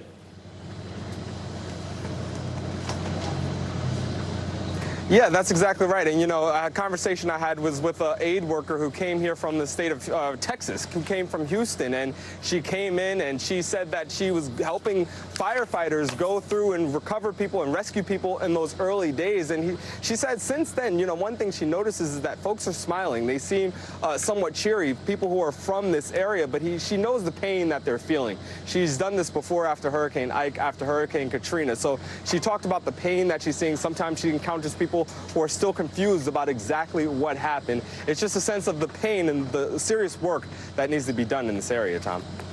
All right, Shaq, you've done yeoman's work on the ground there. Thanks, buddy. Appreciate it. We want to go to NBC's Gabe Gutierrez. He's in San Herman in Puerto Rico. Gabe, the president is bringing up the history here, vowing to make sure that Puerto Rico gets every dollar promised, unlike the Hurricane Maria recovery. Do the people there believe it? Well, Tom, there is a lot of skepticism here. As you know, after or during the recovery of Hurricane Maria, there was a lot of money that was allocated to Puerto Rico. Only a fraction of it was spent, however. And now, after Hurricane Fiona, yes, Luma Energy, the private company tasked with distributing power here, says that they have 93% of the island back with power. But still, there are communities like this one, San Herman, where I'm standing right now. You just see the devastation behind me. This is a road that was washed out. A wall of water came through here, trapped some residents here for at least a day. We spoke with one woman who told us this afternoon that she was still without power for going on a 16th day. Her insulin was damaged. She had been on the phone with FEMA for hours, and she didn't know where to turn to. And she had a lot of skepticism here that the federal government would step in. But as you said, President Biden visiting Puerto Rico today for the first time during his presidency, promising $60 million in new funding to shore up levees, to have a new flood warning system to better protect the island, he says, from future storms. But there is some skepticism here, Tom, on whether $60 million will really be enough when you consider that the damages here could be in the billions, Tom. Yeah, I mean, and these are American citizens. You mentioned the distrust about Luma Energy, the island's power distributor. You talked to somebody who works there, right? What did they tell you? Yeah, that's right. And Luma Energy has been trying to get the message out now that, look, we have 93% of the island with power. That is much better than we had following Hurricane Maria, when it took months for some of this power to be restored. Still, they had been facing criticism since they took over power distribution last year. There have been months of protest. There's been frustration among residents that they felt that their energy bills kept going higher and there were all these outages. We spoke with one of the officials from Luma earlier today. Here's what he had to say. We've taken over a system that has been pretty much neglected for years, if not decades. And since we got here, we've been trying to rebuild as much as we can. We are doing everything we can to get the power back on. We will not stop until everybody's restored. There has been some finger pointing here, Tom, between Luma Energy and PREPA, which is the government-run utility still responsible for power generation, not distribution. As you can imagine, some of the local officials here, local mayors, have actually taken matters into their own hands, and about a handful of them actually went out and hired their own private contractors themselves, not wanting to wait for Luma to get the power restored. Communities like this one, San German, are going to spend another night in the dark. At least part of this community still remains without power, Tom. Hey, Gabe, keep the pressure on there, all right? We need eyes on the ground. Thank you very much. Gabe Gutierrez in Puerto Rico. All right, the Supreme Court starting a new term today with a new face on the bench. Justice Ketanji Brown Jackson making her debut as a Supreme Court Associate Justice. This is historic. It marks the first time in history that 4 women have been sitting on the bench together. Justice Jackson joins Sonia Sotomayor, Elena Kagan, and, of course, Amy Coney Barrett. The court has a jam-packed docket set to hear and decide cases dealing with affirmative action, voting rights, the environment, and gay rights. The first case of this term challenging the EPA's enforcement of the Clean Water Act. Joining us now, NBC's Kelly O'Donnell covering the court. Kelly, new term, new bench, but the same conservative majority. What happened in court today? Well, you're right, Tom. 6-3. The conservatives do have a supermajority. That doesn't change with the arrival of Justice Jackson.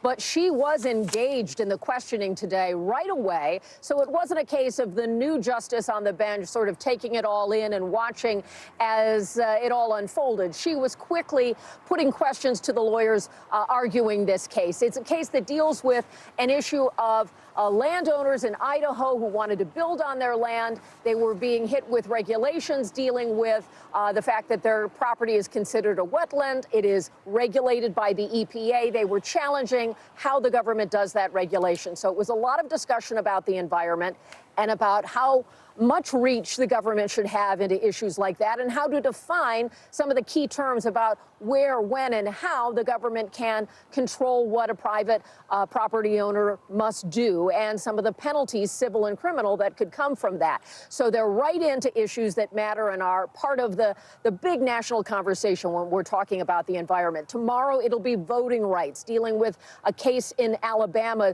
with voting rights where they have questioned the electoral map drawn by the Republican legislature and say that black voters have seen their power at the ballot box diluted by concentrating their representation in just one congressional district when they represent a much larger part of the overall population. And this comes at a time, Tom, as you know, after the blockbuster term that ended in June with Roe v. Wade being overturned, the constitutional right to abortion, and other really hot-button cases, that there are questions in the public about the confidence the public has in the court and public dissatisfaction in the court, and how do people feel about the job approval of justices. That's something that has been playing out, and the justices themselves have been talking about this apart from their work here at the Supreme Court, but when they've been making addresses over the summer months. Chief Justice Roberts saying that even when the public does not agree and even feel strongly about cases, he hopes that the public will still have confidence in this institution. Justice Kagan, who is part of the liberal wing, has said that when people see longtime precedents overturned, that shakes their confidence. So seeing some of how this will play out in the months ahead is something we'll be tracking very closely. Tom? Yeah, we just saw that Gallup poll up. Thank you very much, Kelly. Kelly O'Donnell, who's at the Supreme Court. Breaking just before we came on the air tonight, NBC News, the first to report that the next and possibly the final January 6th hearing is set tentatively for next Thursday, October 13th. That, according to 2 sources familiar. This hearing was originally scheduled for last week, but the committee postponed it because of Hurricane Ian. And in the biggest January 6th trial yet, federal prosecutors today tried to make the case to a D.C. jury that Oath Keeper leader Stuart Rhodes and 4 others, alleged members of the far-right group, planned for an armed rebellion to stop the transfer of presidential power on January 6th. They played a recording of Rhodes saying that his only regret was that his group should have brought rifles to the Capitol. Rhodes' attorney says his client did nothing illegal at the Capitol that day and that he will take the stand. All 5 defendants facing seditious conspiracy charges.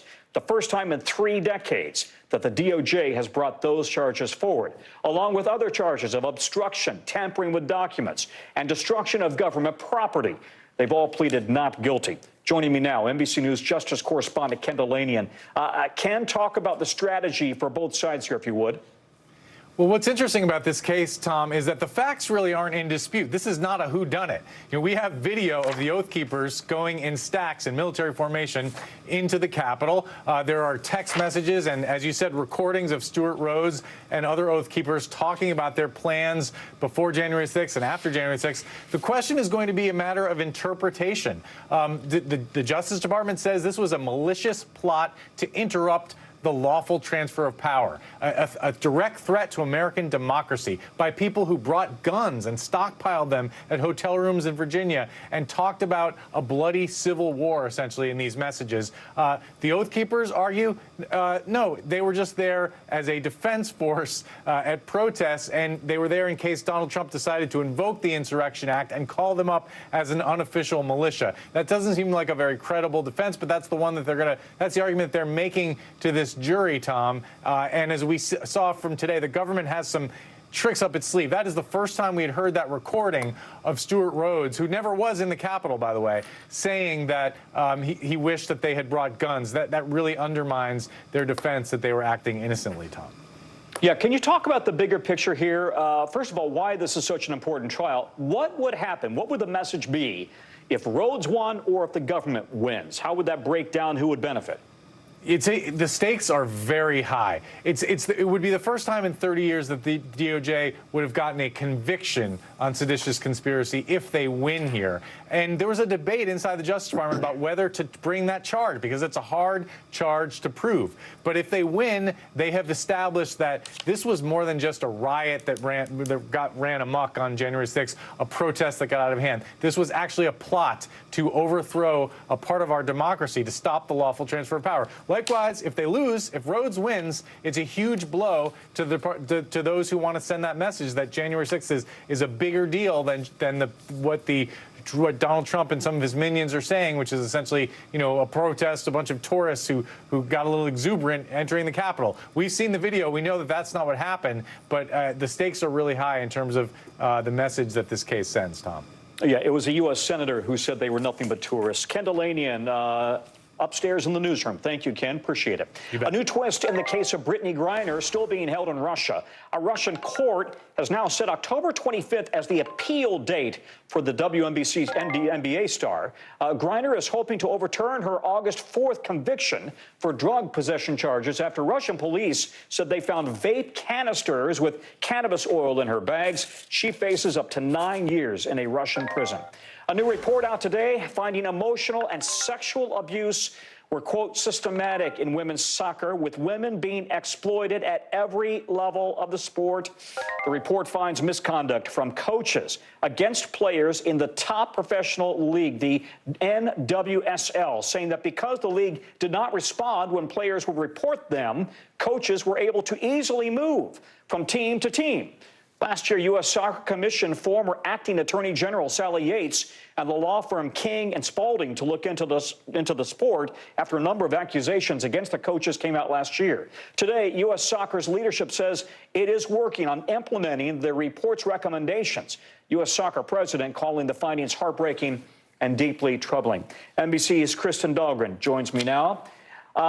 Kristen, the report was based on interviews with hundreds of people, and it found that people repeatedly ignored players' reports of abuse.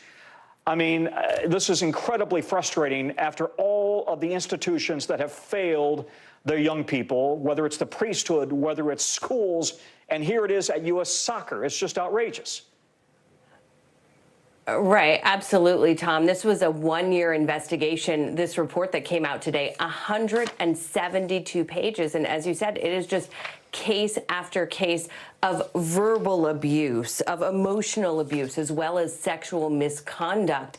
and the league repeatedly did absolutely nothing and just didn't hold its coaches or anyone to a higher standard. I want to read to you from page 12 of this report because it's quite shocking to actually see it written out. We have a full screen there that teams, the league, and the federation failed to adequately address reports and evidence of misconduct. They either minimized, claiming that players were trying to kill the league or that a coach was put in a bad position, or they ignored them entirely. Now, keep in mind, until this latest bargaining agreement, in many cases, these were women who made $30,000 or less. They were completely reliant on the league for things like their housing, like their insurance. There, until 2021, was no anonymous reporting system. And so any complaints they made, the league knew who they were. And again, they did nothing, and they came down on these women time after time. Let me read another section from the report because I find it just outrageous. The report says that abuse in the NWSL is rooted in a deeper culture in women's soccer, beginning, here's what drives me crazy, beginning in youth leagues that normalizes verbally abusive coaches and blurs boundaries between coaches and players. Kristen, my own daughters played soccer. I got to tell you, my blood is boiling. How is the league planning to address these allegations? And without me slamming my fist down on the table, enough already.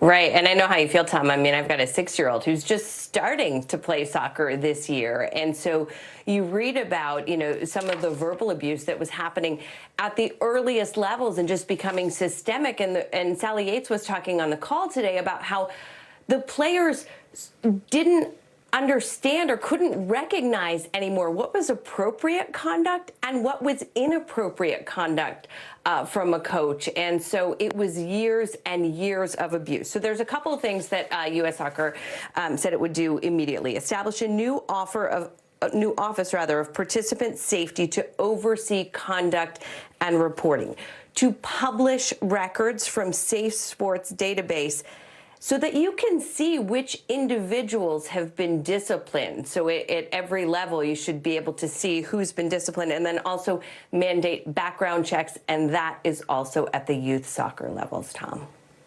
It's got to happen. Change has got to happen. Not soon, but now. Kristen, thank you very much. Kristen Dahlgren. Coming up, Iran's supreme leader is speaking out about deadly protests in that country, who he's blaming for the unrest as women demand their freedoms. Plus, Brazil's far-right leader is hanging on as the next presidential election there is headed for a surprising runoff. That's in just a few minutes in our 5 Things. Stay with us.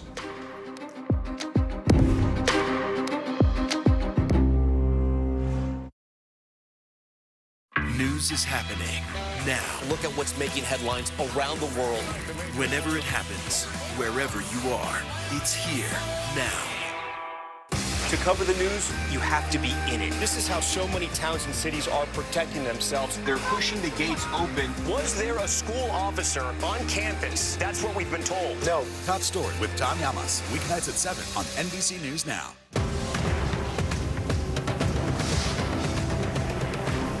Sometimes the news can be difficult and overwhelming for kids to understand. Ukraine and Russia. Could you help me understand what's going on? So to help make sense of it all, we've created a newscast just for them. We hope your family will watch Nightly News Kids Edition.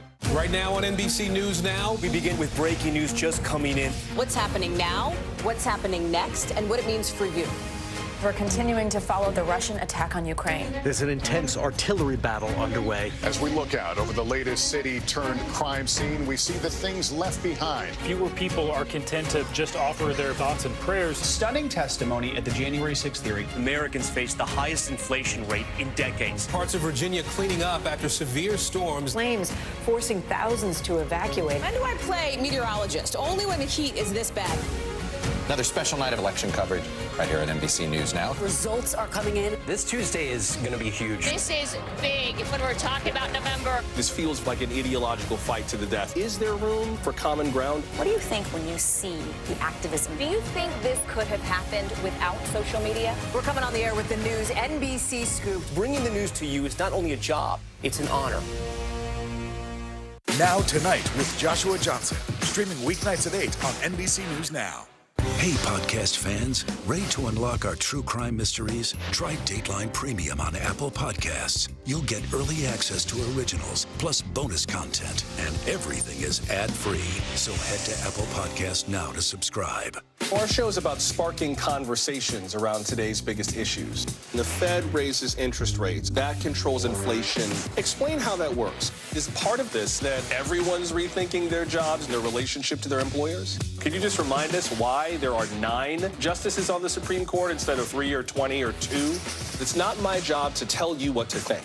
My job is to think about what you tell me. Now Tonight with Joshua Johnson, streaming weeknights at 8 on NBC News Now. These days, it feels like the news never stops. So let's get into it. What's happening right now, what it all means for you for an hour every day. It can be hard to keep up, so let's get started together. Hallie Jackson Now, weekdays at 5 on NBC News Now. Sometimes the news can be difficult and overwhelming for kids to understand, so we've created a newscast just for them. We hope your family will watch Nightly News Kids Edition. We're back, and the Miami Dolphins announcing today that quarterback Tua Tagovailoa will not play this Sunday against the Jets. This as the NFL is facing heat after 2 incidents of Tagovailoa taking violent hits to the head in just the last 4 days. On September 25th, Tagovailoa was cleared to continue playing, even though he appeared to struggle with his balance after being knocked to the ground, slammed to the ground by the Buffalo Bills. 4 days later, Tagovailoa was sacked in a game against the Cincinnati Bengals, carried off on a stretcher, and diagnosed with a concussion. The NFL Players Association has fired the doctor who cleared him to return to the Bills game. The league is updating its concussion protocols after hearing from some of the biggest names in the game over the weekend. NBC's Maura Barrett joins me now. Maura, head injuries have been a long controversy for the NFL, and the updated protocols reportedly involve what the league calls gross motor instability. So what are they looking at changing? Well, Tom, gross motor instability is just a fancy way of saying that they're noticing when someone's movements aren't normal. So after Tagovailoa stood up after taking that first hit last Sunday, he wobbled and he looked really unstable. And then a second time, he almost fell again and then needed to be held up by people around him. So that's what they're looking at when it comes to gross motor instability, and they're trying to redefine exactly what that means. Now, when a player gets injured and is evaluated, the current protocol lies out that there are many people on the field, medical evaluations from unaffiliated doctors. There's spotters up in higher points from the field, team doctors that evaluate the player. But a bigger part of it is that the player reports it's his in this case, own symptoms. And now neuroscientists that I spoke with over the weekend said that that can be a dangerous factor. I want you to hear some of my conversation from Chris Nowinski. He said that might not be the best idea. Anybody who's been doing this for a while knows that athletes are very clear that they lie while they're being evaluated because often they want to get back, or often they're not aware that they just suffered a brain injury because they just suffered a brain injury. And so when I spoke with the Players Association Executive Director, DeMaurice Smith, over the weekend, he said that some of the changes they're talking about, he's involved in those conversations with the NFL when it comes to this concussion protocol, revolves around exactly that with respect to how the player evaluation happens. Now, in terms of those changes and the investigation into these specific incidents, we're expecting to see that wrapped up in the next few days, and those changes should be announced at some point this week. The Players Association telling me that once those changes are announced, they could be implemented before next weekend's games. One of the voices of outrage came over the weekend on NFL Sunday, and it was the former NFL coach Rex Ryan talking about the fact that they need to think about these players like you would think about your own son. Listen to this. No way in hell I put my son back in that game. No way in hell. And you know what? No way in hell I put somebody else's son back out there either. Yeah. This is an epic fail, and it's a fail on the coach, too. Yeah, a lot of pressure on players and coaches to win games, regardless of health concerns. I think that gets back to the original question, right? Can changing the protocols have an impact on culture where winning is so important? And as your interview said, people may not speak up that they have a brain injury because they have a brain injury, or because they're not feeling well, they have a brain injury. And there's so much pressure because there's money on the table at the end of the day, Yeah. right, Tom? I mean, living in America, you'd have to be living under a rock if you didn't know how big NFL is, let alone the culture to win within the league, right? And so when I was speaking with the executive director, again, from the Players Association, he pointed out, when we see a player get injured in a game, that's not an accident. That's part of the game. It's a contact sport. And so what he was emphasizing was that if we're going to expect players to get injured, we then need to recognize that, like you heard in that soundbite, they are potentially someone's husband, someone's child, someone's brother, but the most importantly, they're a patient. And so they're looking to see changes in that doctor-patient relationship and prioritize the patient's health and the future of that patient rather than the player itself, because we've seen so many cases, especially with football players, when it comes to these long-term, potentially catastrophic, potentially fatal brain injuries, especially when so many are diagnosed with CTE down the line. And so that's why doctors are really applauding the fact that Tagovailoa won't be playing this weekend, but many advising me that he should really sit out the rest of the season, Tom. When I was in college, one of our football players suffered a permanent brain injury, and he never was better. And that's been 30-something years. Maura, thank you. Maura Barrett reporting there. Let's get you over now to the 5 things that are 10 things you probably need to know about tonight. Number 1, Iran's supreme leader, Ayatollah Ali Khamenei, is breaking his silence on protest there, condemning the, quote, rioting and accusing the U.S. and Israel of planning the demonstrations to destabilize the country. They've been going on for weeks now, since a 22-year-old woman died in custody of the morality police. Protesters are demanding freedom for women from strict modesty rules. Khamenei says that he was heartbroken over her death, calling it a sad incident. Number 2, Indonesia will set up an independent commission to investigate a deadly stampede at a soccer game this weekend that left, listen to this, at least 125 people dead. It happened after police officers sprayed tear gas to disperse fans who were running onto the field. Number 3, Brazil's presidential election is going into a runoff after its current far-right leader, Jair Bolsonaro, outperformed expectations. Polls have projected that former leftist president Luiz Inácio Lula da Silva would have a big lead, but he didn't get enough support to win outright. And now they will face a runoff coming up on October 30th. Number 4, this is a big deal now. British Prime Minister Liz Truss has ditched her plan to cut taxes for top earners after it triggered economic chaos and backlash in her country. She wanted to remove the top income tax tier for people making more than £150,000, while she also increased spending. All part of a new mini budget that sent the pound falling to historic lows this week. And number 5, Native American actress and activist Shasheen Littlefeather has died at the age of 75. Littlefeather made history back in 1973 when she declined Marlon Brando's Oscar on his behalf. She said Brando would not accept the award for The Godfather because of how Native Americans were treated in the film industry. Back in June, the Academy apologized to Littlefeather for her treatment at the Oscars that night. Still to come, 5 people killed in California, and police say their deaths are interconnected. Is there a serial killer on the loose there? Plus, hackers post thousands of files apparently stolen from a huge school district online because the district would not pay a ransom. So what officials there are telling students and their families about what was released. That's coming up in The Local. We'll be right back.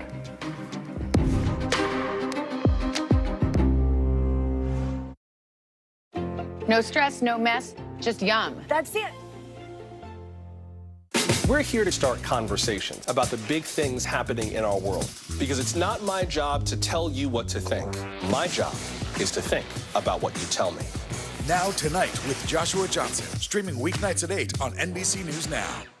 To cover the news, you have to be in it. This is how so many towns and cities are protecting themselves. They're pushing the gates open. Was there a school officer on campus? That's what we've been told. No. Top Story with Tom Yamas, weeknights at 7 on NBC News Now.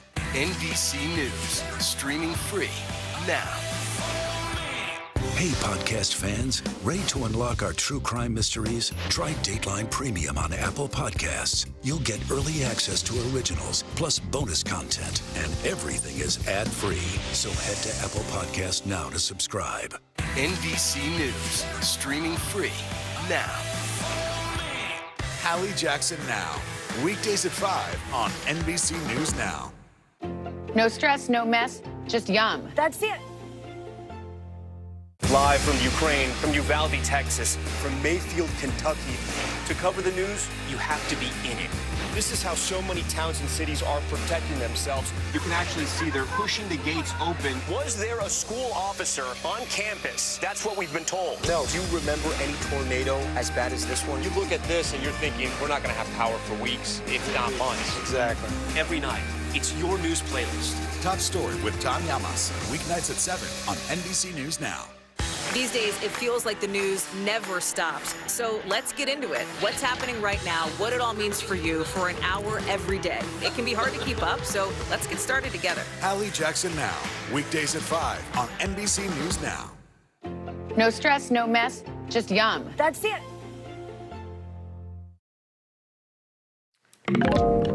Bottom of the hour, and we are learning the names now of more of the victims of a possible serial killer in California.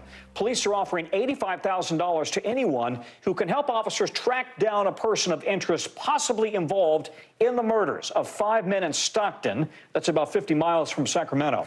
Detectives have posted this image from grainy surveillance footage showing who they believe is connected to the shootings, dressed in all black and wearing a black cap. The latest killing happening just last week on Tuesday. Police say a 54-year-old man was shot in a residential area. 4 others killed since July. All men, 21 to 54 in age, all walking alone. 4 of them were Hispanic, 1 white. NBC's Miguel Almaguer joins me now with more. Miguel, these killings all happened late in the evening or early in the morning. What more do we know? Are there any other similarities?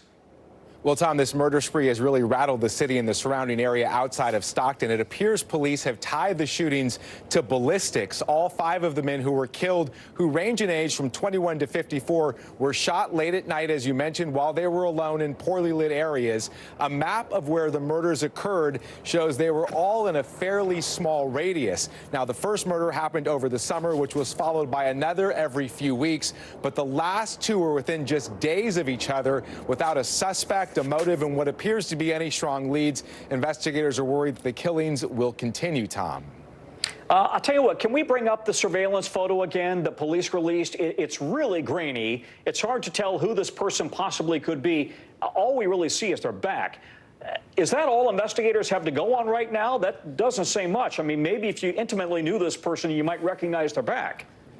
Yeah, that seems to be the case. You're right, Tom. That surveillance photo is vague at best. Investigators are hoping that someone recognizes the person's stature or perhaps the dark clothing they were wearing on a given night, but it really is not much to go on. But it's the best lead, at least the best public lead for now. Meantime, the victims' families are struggling to come to terms with what's happening.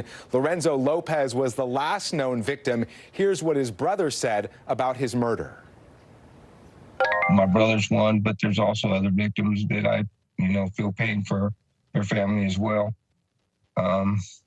We just need to try to get down to the situation and get it, taken care of, because Stockton does not need this. We've got too much already going on. 5 families still grieving tonight, Tom.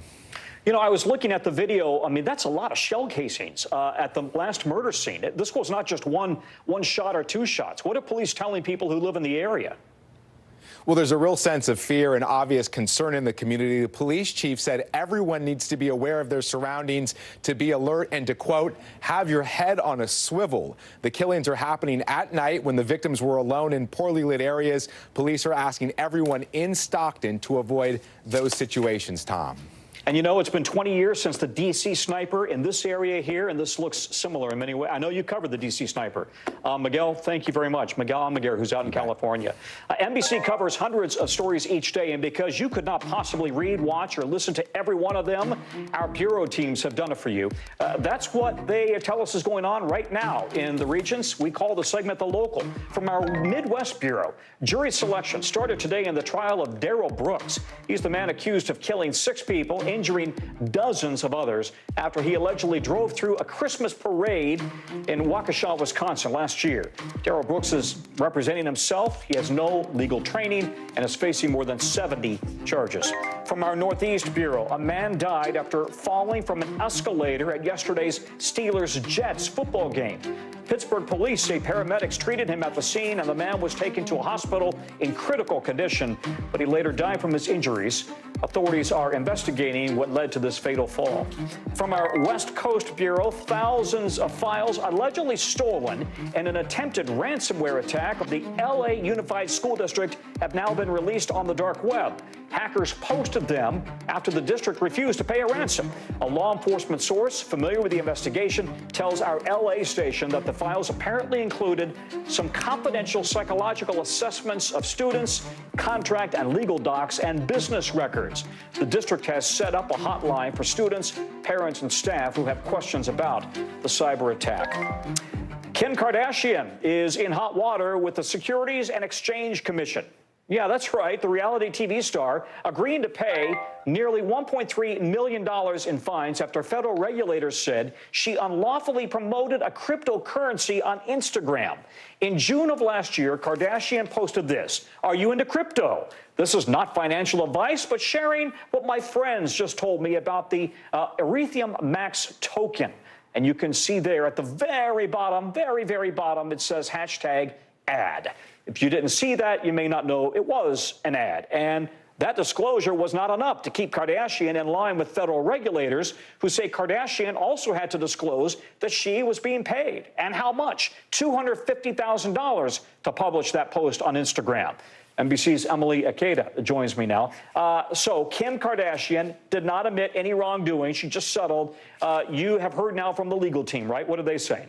That's right. So the attorney says that Kim Kardashian is pleased to have resolved this matter, and that she really just wanted to put it behind her so she can move forward and focus on her other business ventures, which we know she has many. They also added that she's been cooperative from the very beginning, something the SEC has echoed and confirmed. But the headache for Kim Kardashian is still not over. She still is a defendant in a class action lawsuit, saying that she misled investors when it comes to Ethereum Max, Tom.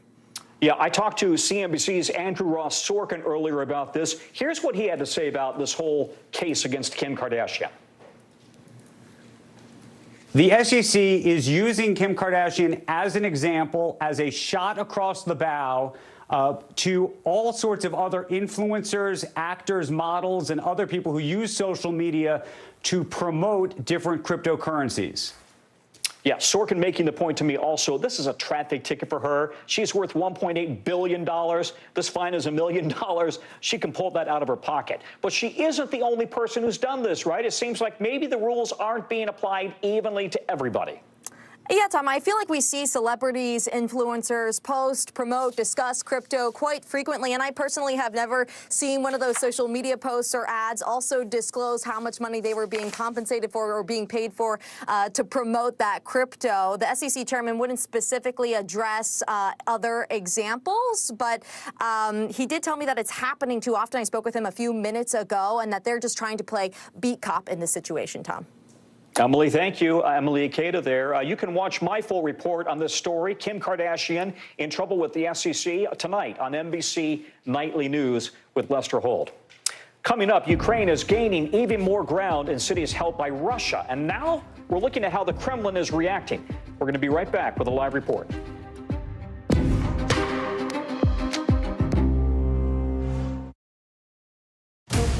Right now on NBC News Now. As we come on the air, here's what we know. It has been dramatic, powerful. We begin with breaking news just coming in. What's happening now, what's happening next, and what it means for you.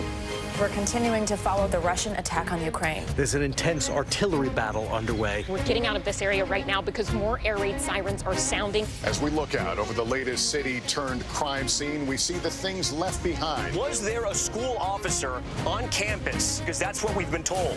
No. Fewer people are content to just offer their thoughts and prayers. And the House has answered the call to create new gun laws. The stunning testimony at the January 6th hearing on Capitol Hill. Americans face the highest inflation rate in decades. Parts of Virginia cleaning up after severe storms. A terrifying night of flash floods. Flames forcing thousands to evacuate. When do I play meteorologist? Only when the heat is this bad. Another special night of election coverage right here at NBC News Now. Results are coming in. This Tuesday is going to be huge for primary purposes. It's an interesting race here. I've just never covered anything like it. This is big when we're talking about November. How many doors do you think you've each knocked on? This feels like an ideological fight to the death. Is there room for common ground on this issue? What do you think when you see the activism that's happening right now? Do you think this movement could have happened without social media? A lot to talk about as we continue our rolling coverage. We're coming on the air with the news NBC Scoop. Bringing the news to you is not only a job, it's an honor. You don't know when your moment's coming, but when it does, you take it. For Dateline Premium, subscribe now on Apple Podcasts. As we look out over the latest city-turned-crime scene, we see the things left behind. Back now with our NBC News exclusive.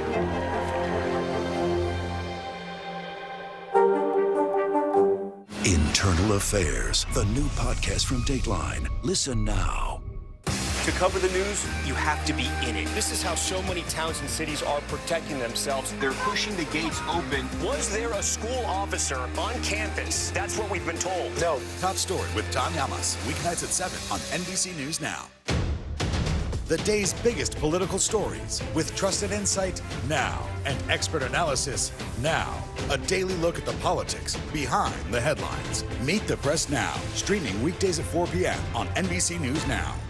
Live from Ukraine, from Uvalde, Texas, from Mayfield, Kentucky.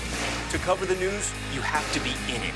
This is how so many towns and cities are protecting themselves. You can actually see they're pushing the gates open. Was there a school officer on campus? That's what we've been told. No. Do you remember any tornado as bad as this one? You look at this and you're thinking, we're not going to have power for weeks, if not months. Exactly. Every night, it's your news playlist. Top Story with Tom Llamas, weeknights at 7 on NBC News Now.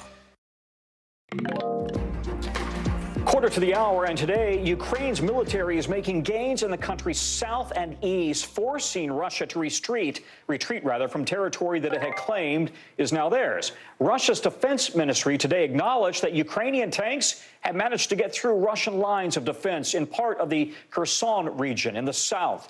And the latest win for Ukraine is coming after its troops really chased Russian troops out of the eastern city of Limon this weekend.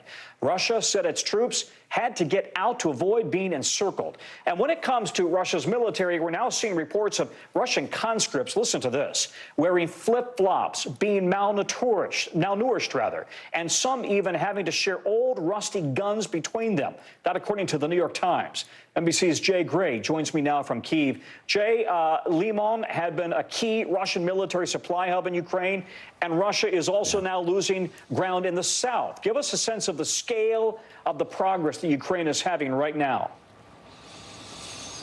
Well, and Tom, first of all, Ukraine won't share the scale of that. They won't tell us how far in they've gotten or how far they've gone. But just from the towns and villages, including Limon, which was a huge get for the Ukraine counteroffensive, they have made substantial progress moving in. As you talk about, on both fronts here, we're talking about to the east as well as to the south. And consider this, Limon was really a key hub as far as moving Russian troops in and out. It was a transportation hub. It was a communications hub. They used it to restock and refuel. And so that was very big for Ukraine forces. The other side of this, I just talked to you about how we're not hearing a lot from Ukraine, and you understand why. Officials don't want to let everyone know exactly where they're going or where they've been.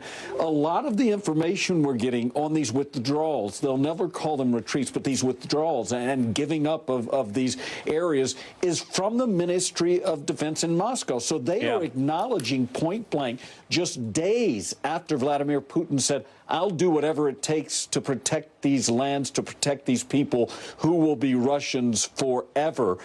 We've heard not a peep out of the Kremlin other than, yeah, we're pulling back. Yeah, I've been devouring every morsel of it. It's fascinating. Listen, Putin has made repeated nuclear threats. Given that we're now seeing troops pulling back, how concerned is Ukraine that Russia could be preparing for their own major counterattack in some fashion? Yeah, what you hear from officials here is they're ready for anything that Russia may deal. What you hear from people on the ground is that they are concerned, and part of it's that unusual silence out of Moscow. They have not seen any type of retribution for the huge gains they've made that we've been talking about, and the constant, what Ukraine and Western allies call bluster and saber rattling, is concerning for those on the ground who say they know that Russia has the ability to use nuclear weapons, and they're fearful that that could be coming, especially after this weekend when the man who leads the Chechen Republic, also referred to as Putin's attack dog, urged him to deploy those nuclear weapons. So a lot of people worry, Tom, about what the next step may be, when the next boot may fall.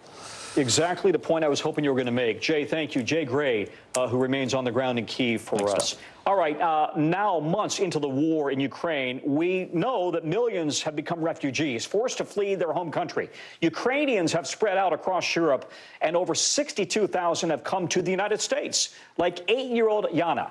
And when Russia first invaded, she and her family went through an incredibly difficult journey trying to get out, hiding in a bunker, sleeping in train stations, escaping to Moldova, then on to Poland. It was there that an aunt in New Jersey helped sponsor her family, and now Yana's life looks a lot different as the newest student at Little Brook Elementary School. Julia Ainsley has that story.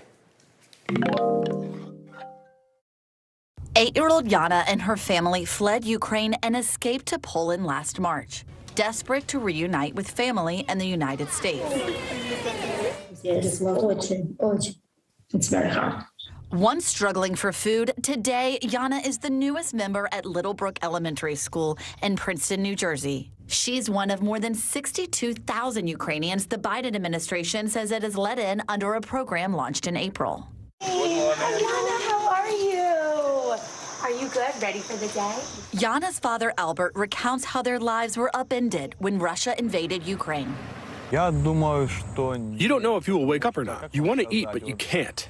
After, you run into the basement because every minute or 5, you have a siren going on. And this was not a very desirable situation for us to stay in. The family left everything they knew, relying on the kindness of strangers. They escaped to Moldova and eventually to Poland. From there, Yana's aunt, who works at Princeton University, helped sponsor the family through an arduous process that helps Americans bring Ukrainians to the United States. Hi, Yana. Good morning. Now, Yana shows us around her new school. Each morning, Yana begins the day in her new 3rd grade class with circle time, where the students share something about themselves. Today, she's teaching her class how to say hello in Russian.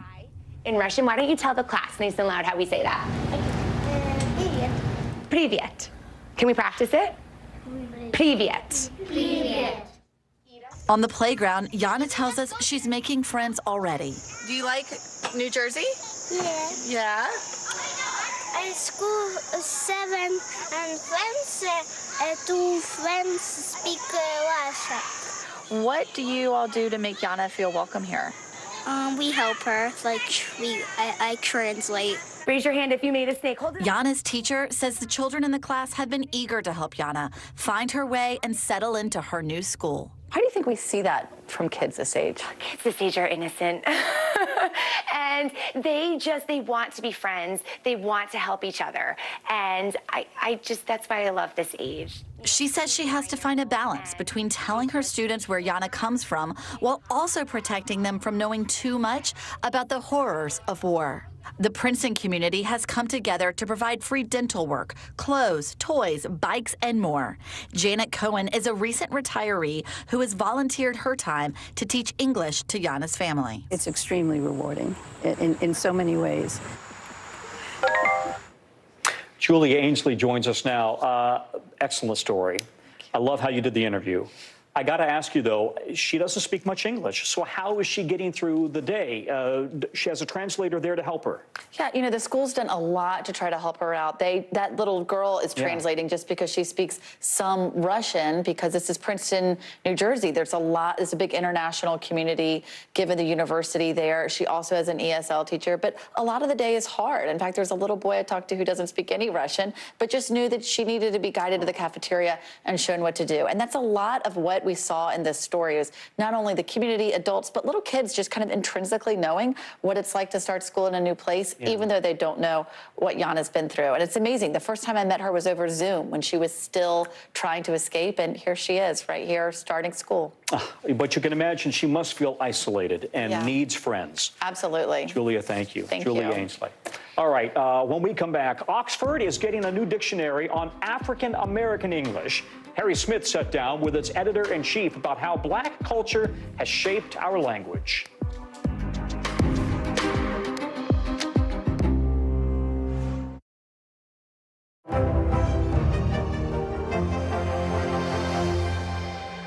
Right now on NBC News Now, we begin with breaking news just coming in. What's happening now, what's happening next, and what it means for you.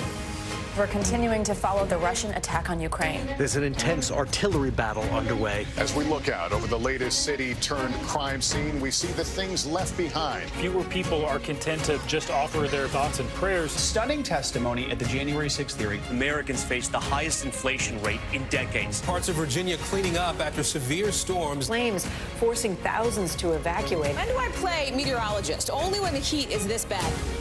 Another special night of election coverage right here at NBC News Now. Results are coming in. This Tuesday is going to be huge. This is big when we're talking about November. This feels like an ideological fight to the death. Is there room for common ground? What do you think when you see the activism? Do you think this could have happened without social media? We're coming on the air with the news NBC Scoop. Bringing the news to you is not only a job, it's an honor. These days, it feels like the news never stops. So let's get into it. What's happening right now, what it all means for you for an hour every day. It can be hard to keep up, so let's get started together. Hallie Jackson Now, weekdays at 5 on NBC News Now.